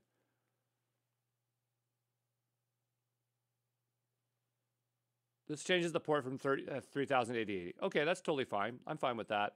And so I have to create an account for the first time because I guess it's storing these locally, these accounts. So it's just whatever you want them to be. And I'm just going to put a simple password in here. And we'll go, okay, let's go. There we go. Nice. And so I don't think I'm running it. It's just that it's pulled. So we'll say, can you produce me a simple example of pandas? Okay, so we'll go ahead and do that. There we go. That's nice. Now, of course, this isn't super fast. It's fast enough, but it is a 7 billion parameter model. And it's quite impressive that I'm doing this locally. And so I now have a local UI, which is really nice. So I could see, like, if you had a bit more GPUs under here, I could see it replacing, like, the smaller models like Mini and things like that. Not that you ever seem to run out of uses for those, but I guess if you were doing a large batch job, you could do it locally, and that would be very cool. So yeah, I mean, that's all I really wanted to show, but you saw there was a lot of struggle through Docker containers and things like that. And so it just shows you that it's not all about just working with GenAI. You still have to know all the tooling around it. But anyway, that's done. So I'm going to stop this here. And I guess over here, we'll do Docker PS. And I'm just going to go ahead and kill this. So say Docker kill, etc. The only thing I wonder is like if it's storing the state in here, then I'm losing those accounts every time. Maybe there's a way to persist it, and so there probably is a way to connect a store. But yeah, I could see if you have decent compute within your network, then everybody could utilize it, and I like that. So anyway, there you go. That's Web UI. Hey, this is Andrew Brown. In this video, I want to take a look at GitHub Copilot. Actually, I heard it just got a free tier, and actually it's showing right here, now available for free, up to 50 chats and 2,000 codes of completion. And so let's go ahead and give that a go. Hopefully it's as easy as going to here to find it. And actually we have Copilot open here, but what I want to do is actually install into VS Code. Apparently you can install into a bunch of stuff. The fact that it could be worked in NeoVim sounds really cool. I'm very, very tempted to import that into NeoVim. I do not know. Yeah, I have NeoVim installed on this computer, but I probably should just keep it simple here, as I don't think everyone could handle that. So we'll go ahead and click on Visual Studio Code. Obviously, you should have a GitHub account before you do that. And we have the install button, and this is going to open up VS Code. So this is clearly going to be my local developer environment. You could install this into GitHub code spaces, but you could also install this into, you can install into Gitpod, unfortunately, because they use a third-party marketplace. At least in the current version of Gitpod Classic, maybe the new one you can. So this is installed. I already actually had it installed before. I believe it's done an update. So sign up for GitHub Copilot free. I mean, let's click it. I figured I'm already signed up. Okay, so I'm over here, and so we can start our free trial. So let's go ahead and do that. Oh, that's how they get you. No. Hold on. You're using Copilot for free. Oh, okay. So we don't have to do this, but at least we know it's like $10 a month or $100 a year. That's not bad for pricing. In Canadian dollars, not so great. Our dollar is a lot weaker right now. So if I did 10 USD to CAD, it's $14. So not the best price for Canadians. Okay, but yeah, it is what it is. Now, I've always found that the code produced by Copilot is not as good as ChatGPT or Claude. But we'll see. I also heard that you now have the option to change your model, which is something that might be interesting to check out. So I will give that a go here. So let me open this up, and we will take a look at Copilot. What I need is our actual GenAI Essentials repo here, because I think we'll work in a new project here. So I'm just going to open up Terminal. I'm not sure if I've already downloaded prior. Do I already have it? What we called it, it's called GenAI Essentials. It is not downloaded, so I'm going to clone it. It's a public repo, so you can clone it as well. Okay. But I'm going to go over to GitHub here. GenAI Essentials. And we're going to go ahead and grab the SSH here. I mean, you clone it however you have to clone it. Git clone, I'm going to paste that in here, and that's going to download GenAI Essentials. Again, we could have done this in GitHub Codespaces. I just don't feel like launching up GitHub Codespaces right now. And I'm going to cd into our GenAI Essentials directory, and I'm going to do code period to open that up. So now we are in Visual Studio Code. It is getting ready. I'm going to make a new folder here called GitHub Copilot. So what I want to do here is to see if we can make our Linktree clone, as that would be a good thing to build. Your GitHub Copilot access has been disabled by the organization. Okay, that's fine. I just want to use the regular GitHub Copilot. And so that seems like that shouldn't be an issue. Because we're paying for it at the organizational level. I'm not sure if we've just unsubscribed to it temporarily. So now I'm not sure if GitHub Copilot is working here, but let's find out. So I'm going to type in Copilot and see if we can get working with it again.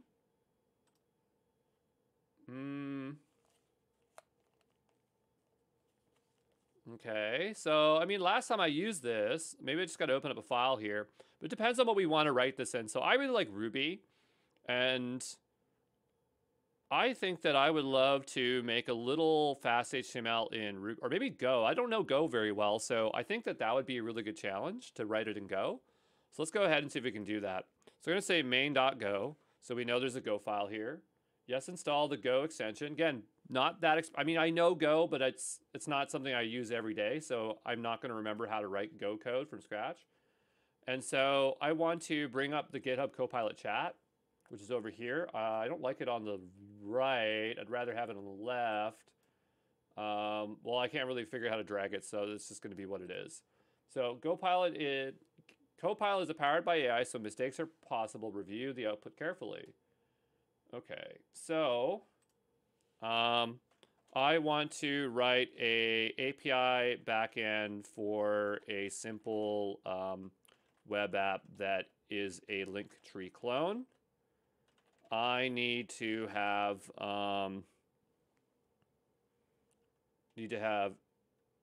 okay, let's just see what it can do. And by the way, look down here that we can change our model. Oh, we're linking between the two. So I wonder if we were paying, if we would get more. You'd think I'd know because I'm supposed to make a GitHub Copilot course. We're still working on it. So here's a proposed directory structure for the Go API. I mean, it's a lot of stuff, but sure, we'll create that workspace. Can I not create it in place of where I am? Okay, can we just insert the code in place? I don't really want to make a new workspace. Oh, okay. Well, that's not very helpful. Okay, so here, I'll just start typing. What's the command for GitHub Copilot? Let's go find out what that is. I want to go over here, command palette. GitHub Copilot.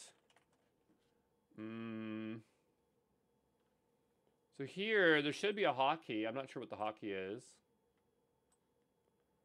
But I'm going to just get this out of the way for a second. So GitHub Copilot hotkey. VS Code. Seems like the first thing they should be telling you, right? And so we'll go here, and so...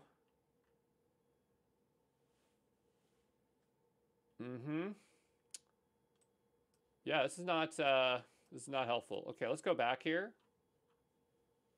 What if I could just, like, open the code? Here we go. So maybe I can just, like, open the code here and just replicate the structure. Doesn't seem like there's any other way to bring it in. So here we have a main application, and then it says Linktree clone. I don't really like the way this is written. I kind of feel like, is there any way you can simplify the amount of files for the Go app? Because I feel like its suggested stuff is way too much. There we go. That's a lot better. Okay, so let's go back over to here. And so we have main.go, go.mod, go.sum. And again, I'm not expecting you to know any of these. I feel like go.sum is what gets generated and not necessarily what we do here. What we have, this is insert in place, insert after cursor. So we'll go into main.go here, and we'll insert that here. We'll go over to the next one, which is go.mod, and we'll insert that into here. We'll go into, yeah, that's what I thought. Like, you wouldn't be doing GoSum. That's what you do when you actually build the project. Okay, so we have main.go. Okay, and so it's bringing in Gin. Gin is a web framework for Go. We have go.env, so load a .env file. I like that idea. We have log, that is good. We have net HTTP, that's good. We have links. I mean, that's pretty much what we would expect it to have. It's returning links as a string. It's not that structured. I feel like you might want to have a bit more, like a name and a title on that, but that's fine, I suppose. And we'll go over to go.mod. So that's the two that they're installing. Okay. So now the next question is like, okay, now how do I start working with this? Okay, so how do I build the code and run the server? Again, it's been a while, so. And I probably don't have Go installed on this computer, but we'll see. So navigate to the project directory, of course. So we'll cd into GitHub Copilot. I'm just going to make a subfolder here called Linktree Go. I'm gonna grab these two. It actually probably has to be Linktree clone because the name of the module is that, and I have a feeling the name matters here. That's just from memory. I just want to rename the folder. There we go. Sorry, I was getting mad. So go Linktree clone, and we'll just CD into Linktree clone here. I'm gonna bring this over a little bit so this wraps around so we can at least see it. And so it's suggesting that we can do this. Navigate to the project directory. Oh, so we have to be up one. Do we? Maybe not. Let's see what happens. Because that was the folder and we didn't tell that we changed the folder, right? So I'm gonna go ahead and try this. Because Go's not installed. So I'm gonna make a new file in here, a README. I'm gonna go here and say how to install Go on Ubuntu WSL. Of course, if yours is different, you'll have to figure that out. And so,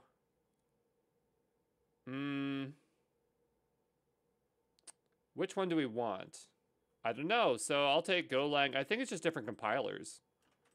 We'll try this, I suppose. We probably should look up how to do it, but I'm just going to go for it. Yes, go for it.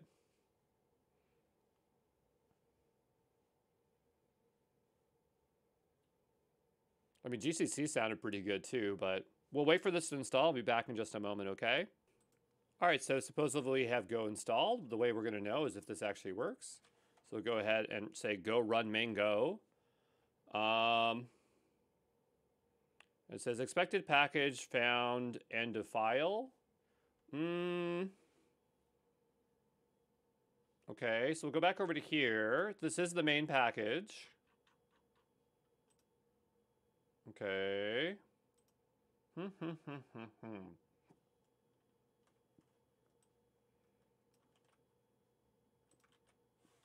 Let's see if we can figure it out from here.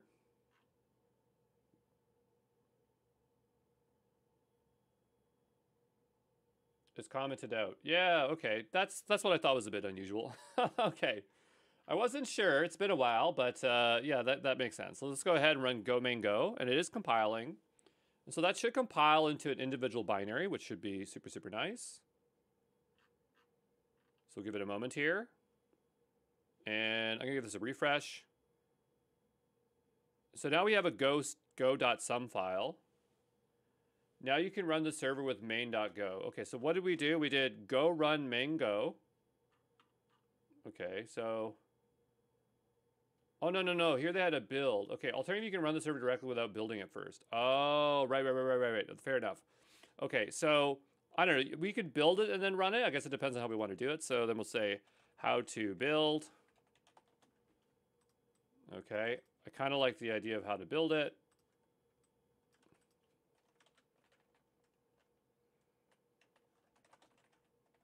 But yeah, the whole point of this is we shouldn't know Go. We should just rely on, I mean, we should know Go to some degree, but run without building. But if we can do it without having great Go knowledge, then that's going to be really good. So clearly it's expecting the .env sh, so we'll go ahead and make a new .env here. I'm not sure what I would expect from this here, so if we go back over, I'm looking for the .env, so we have go.env. Right now, the only thing that's set is port. And if it's not set, it's going to default to port 8080, which is totally fine. So let's go ahead and hit enter. And this should get the app running. It is now serving on port 8080. We'll open the browser. Nothing exciting because this is not a website, right? This is an API. This is an API that we're trying to design. So I'm going to go back over to our main Go file. Okay, and so all it has is /links. And this should serve back JSON as it's saying here. So I'm going to go back over to here, and we're going to type in /links, and we get back some link examples. Okay, so we're starting to get somewhere. Let's go back over to here. And it'd be nice if it starts suggesting code. I'm not sure why it's not doing that. Just give me a second here. Okay, so it's suggesting that if I don't see it, then maybe there's a setting I can change. So in File, Preferences, Settings. Not sure if that's true though, but we'll take a look. Preferencing, settings, and maybe there's something for GitHub Copilot specifically. Copilot. Is there? Okay, it's enabled.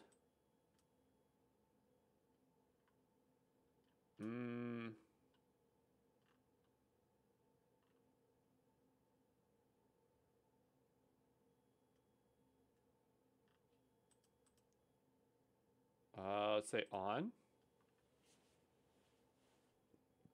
That's missing.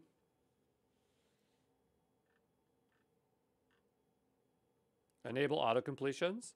It seems like it is enabled.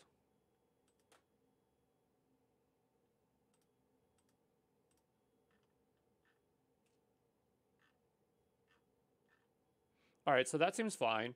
So I'm gonna go back over to here, but it's just like, it's not, oh, now it's suggesting, okay, so maybe that option I changed did help a bit. So here, maybe we start documenting to say like, I'll go here and just say, returns an array of objects with name and link. Okay. And so I'm hoping that it'll change it. Copilot. Oh, here we go. View and comment, explain, editor inline chat. Here we go. Okay, great. So now just say change to have an array of objects with name and link, because that's really what we want. That's sharing out with GPT-4o. So that's better. We'll go ahead and hit accept. Now, we would have to, in order to see this, we'd have to rebuild it every time, which is not a big deal. So if I stop this, we'll go ahead and run it again, because it's not going to hot reload, right? At least I don't think it is. And then we'll go back to our browser here. Give this a nice refresh. And so now we're getting back the structure that is more ideal of what we want. One thing it's not returning to us is, I would say, a profile. So that's something we had before. All right, so I'm just thinking what's next. So we have our links. We don't necessarily have our profile here, which I think I would prefer to have. I'd have to think about what that is. But we do have a front end from another app. So maybe what we should do is bring that code into here. I'm just trying to think of where I may have written this code before, where it actually might be synced into this repo. I'm thinking, because I don't see it in here, most likely because I didn't copy it into here. Because we used the one that was from, like we generated out a link tree using, what's that platform called? Lovable, right? And also we did make one with V0. But I guess the question is like, should we build our front end with a different tool or try to code it all from scratch? It's a lot of work to make a front end from scratch. So maybe we just focus on the API endpoint here. So I don't know. I guess we don't have to make a fully working app. I'm just being a little bit ridiculous here. But let's go ahead and we'll just try to change this a little bit more. So we'll go ahead and say with this, we'll say, I need to also return the profile information of the user. So go ahead and do that. Okay, and so now we have that new structure. I don't think, again, this will appear unless we go and do a hard refresh of the rebuild, right? That makes sense because it's a statically generated app. Okay, so I'm going to go ahead and just run it again. Okay, so now the next thing I'd probably want is I'd want to change the code so that it loads it from a database. So can we load the data from an SQL Lite database? Let's see if it can do that.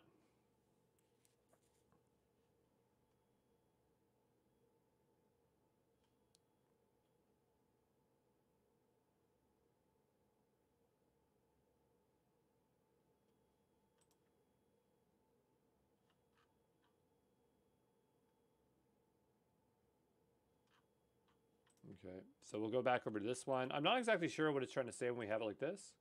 Apply an editor. Okay, so it added it to the correct file. That's good. Did it have the version before? It did. Okay, great. So we'll accept those changes. I'm not sure, but we'll just go ahead and say apply an editor. It does jump to the file, so that's good as well. So we're waiting for it to make the changes.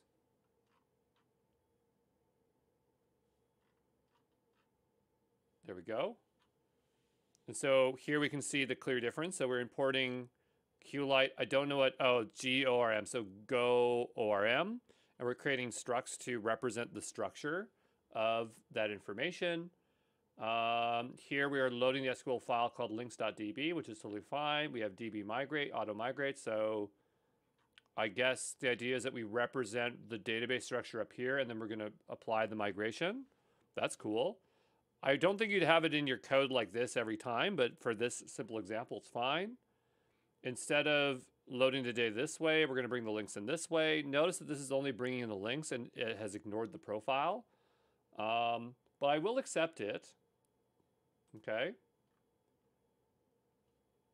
And we can always just tweak from there. So I also need some test data. Can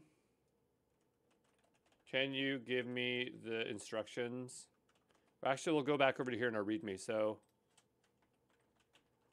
create SQL table with some seed data. SQLite table and seed data. Run the following commands to create and seed an SQLite table database called links.db. So I'm going to go here and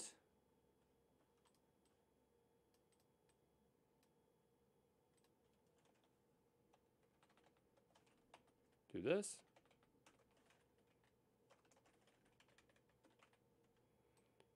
It's not giving me any suggestions, which is fine, but I'm going to go ahead and right-click, go Copilot, editor in line. So generate out the example code needed. Let's see if we can go ahead and do that based on that context.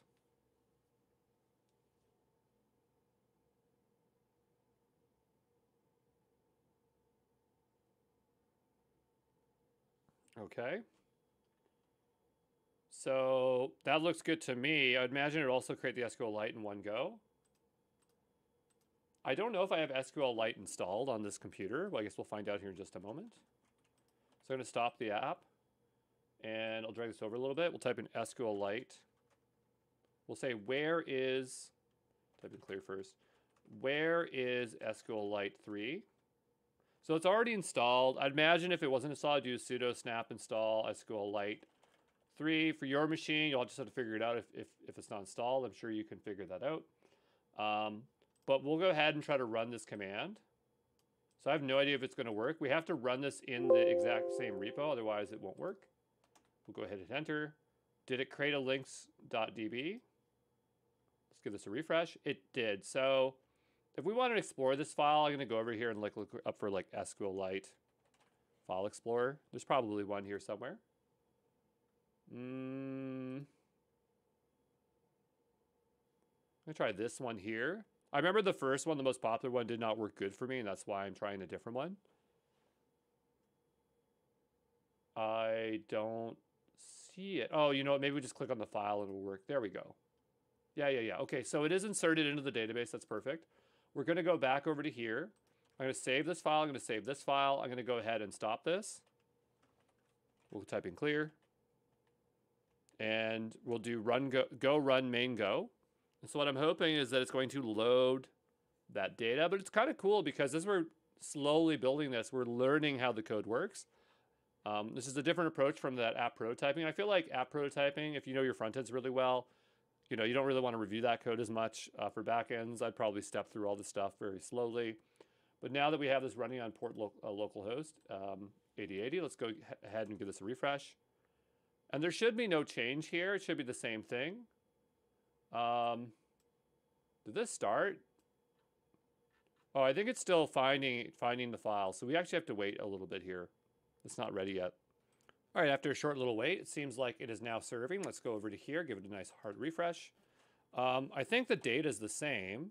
It is, yep, and we see that it's serving it. So it's definitely serving that. Just in case we're not 100% certain, I'm going to go over to the database and make a change, as it should be serving the data live.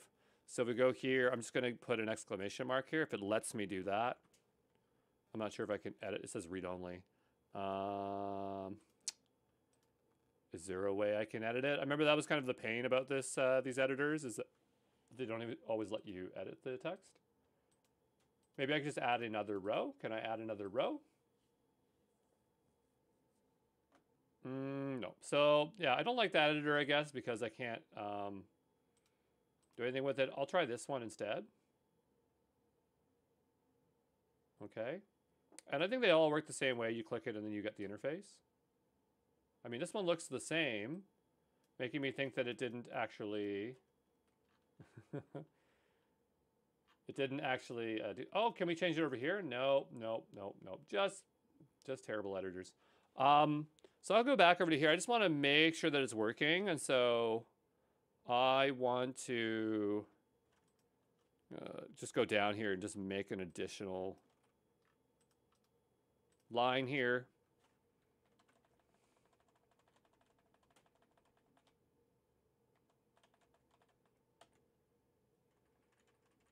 This will be Exam Pro Training Inc.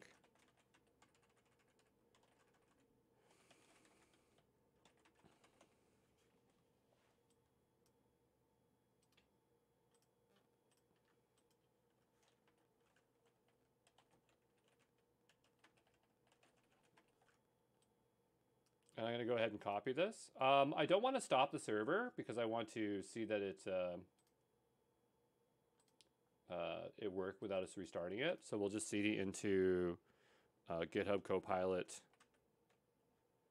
link tree. I'm going to go ahead and just paste this piece of code in here, hit enter. And so that should be inserted. We'll give this a nice refresh. And so now it's serving it there. So there you go. We can write Go code without knowing much about Go. I'm going to go ahead and just add a new file here and call it .gitignore. I want to ignore a couple things, the .env and also the links.db, as I do not feel like committing those here today. And yep, that should be good. Is there more you can do with Copilot? Absolutely, but for the most part, it's pretty clear how that should work, right? So we'll call that done, and there you go.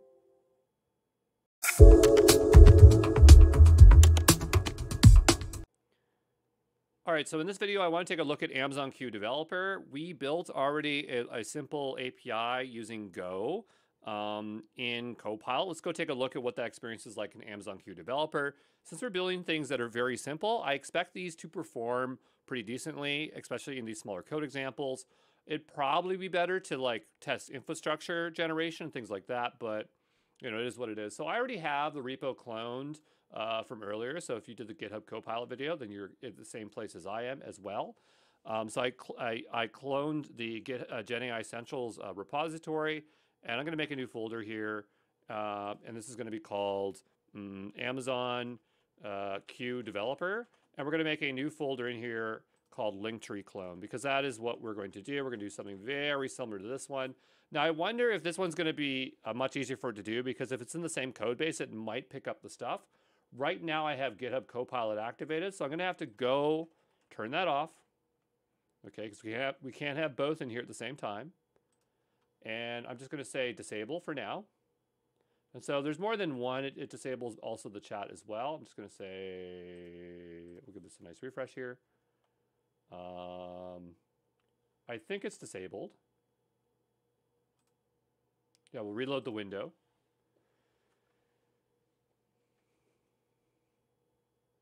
And we'll go ahead and we actually already have Q installed, but all you would do is search for Amazon Q and install it. So I'll just reinstall it. Okay. Nothing super exciting. Not sure why it's setting up dev containers. I don't think that's related. No, I don't think it is. And so now I have Amazon Q installed. Notice down below we have the little red thing. So normally what we need to do is go and log in. So on the left-hand side, we have the icon. It depends if you have a paid or free version. If you're on the free version, you're going to use your builder ID, and that's what I'm using here today. So I'm going to go ahead and hit continue. It's going to authenticate me. It's going to try to open the browser. So let's just, proceed to browser. We're going to open. And here it's saying confirm that this code matches the one given to you. Okay, so it didn't take me to the builder ID. If you didn't have this, you might have a little bit of a different process. But the AWS builder ID is something that you'll want to create first. If I already have, it's going to keep logging me in here. Okay, yeah, so you go here, you create a new builder ID, and that's how you'd be able to work with this.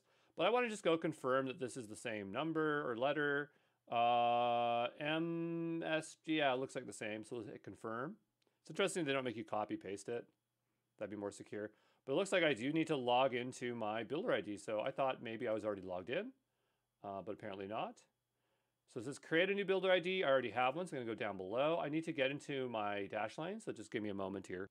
All right, so I think I'm ready to sign in, and it didn't work, so just give me a second here to work through this stupid interface. There we go, a second attempt with the CAPTCHA, and it looks like I'm getting access to it. And you know, we didn't hit any limits with the GitHub Copilot one. I don't think we'll hit limits here either with Amazon Q Developer, but we'll find out as we're working with it. We're going to go ahead and hit sign in. I think we are signed in. Yeah, we are. We'll just hit acknowledge here. And so let's start working with this. So I'm going to go over to here into this. We'll say main.go. Okay. And I remember, like, if I started typing, I mean, it should autocomplete. I'm not sure why I'm not getting autocomplete here today. Work on a task using the agentic capabilities. Let's do a explore. Okay, so implement features or make changes across your workspace, unit test generation, documentation generation, code reviews. Oh, they've really done a huge update to this thing. Upgrade library and language versions of your code base. And these are all cool, but I just really want to, you know, start coding a Golang app. So I'm going to say I want to build a simple Go web app that is API only, that is a clone of Linktree. Okay, so let's go ahead and enter that in, see what we get. Definitely the experience is feeling a lot better from the last time I used it. And so we're getting some code here. Obviously the insertation is not the same kind of experience, but that's totally fine. So we have some stuff here. We're getting links and profile. I like that it's bringing in the profile. Ooh, I like that it's breaking it down into functions. It's all a single file, so that actually looks pretty good to me, code-wise anyway. And so we'll go here, and I'm going to go ahead and insert at the cursor. So we have encoding JSON log, link, profile, get profile, update profile, add link. It's really going all the way here. We even got routes.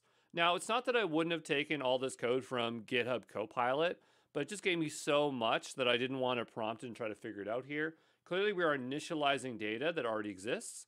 Then down below, we have some of our instructions. I'm going to go over to here, and we'll say readme.md. Okay. And I'm just going to go ahead and split this screen like this. I guess I didn't really need to split it. No, I did, actually. And so I want to take some of the instructions it has here. So here it's suggesting that we do a couple things here. So go mod init Linktree code. So this is, to use this API, you'll need to install Gorilla Mux router. Okay, but couldn't we specify that in our file? I mean, this is one way of doing it, which is totally fine. I'm not sure why the dev containers is running over here. I'm just going to ignore that. And so I'm just going to cd into the correct directory.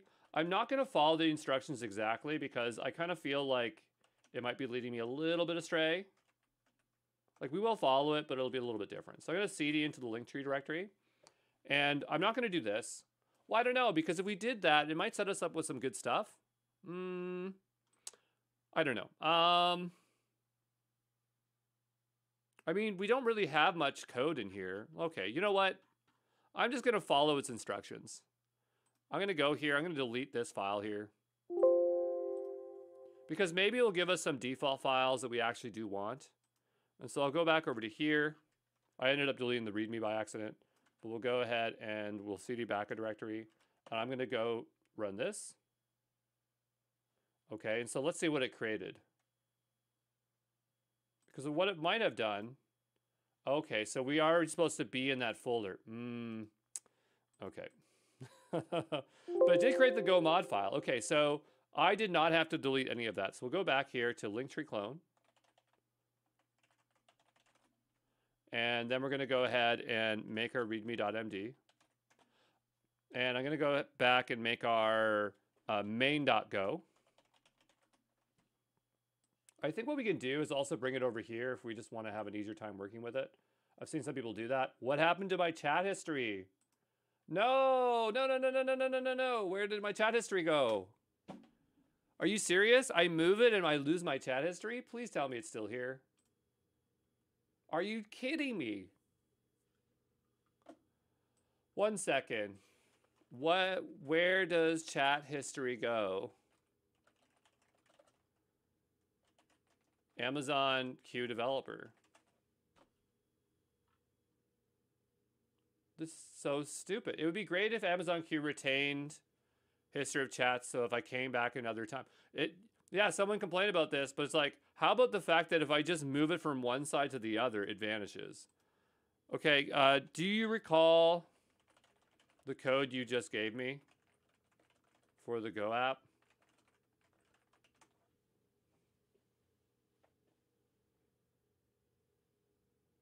That's frustrating. Let's see here. The Linktree clone. Great. Give me all the code. Because I don't have it in the chat history. That is so stupid.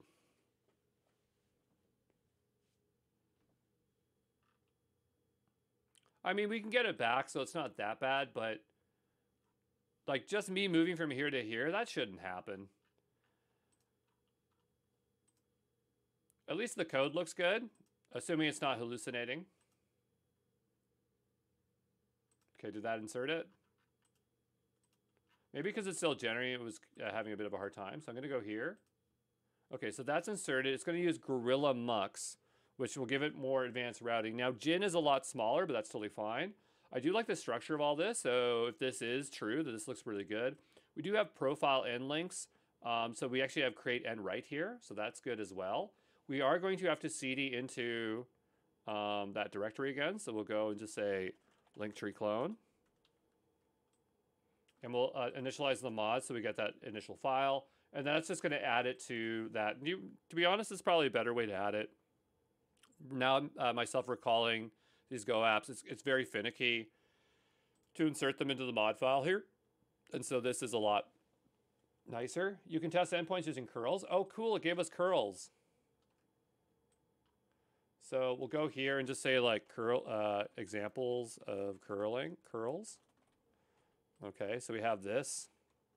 I'll just fix the indentation here, or the not indentation, the level of stuff here. Probably don't need to do all that. Again, I'm not sure why I'm not getting auto completion. Normally it would like say things as I'm typing, but that's totally fine. To be honest, I actually don't like it when it auto completes, so if it's turned off by default, that is an improvement to me.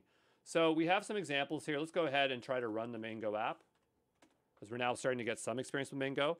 There's a complaint about this. At the top, we have package main, so that is correct. Is this actually in the Linktree directory? It is. Let's run that again. What's the problem? Expected package found end of file, line 1, main 1. Let's take out this line here. I'm not sure why it has that. Maybe it's just a comment, because the first line has to be the package or it will complain. And so here we have port 8000 instead of port 8080, which is totally fine. It doesn't really matter. And so I'll bring this on down here. Okay. And we have 404, which is fine. We're going to go ahead and look at links here. So we don't get anything there.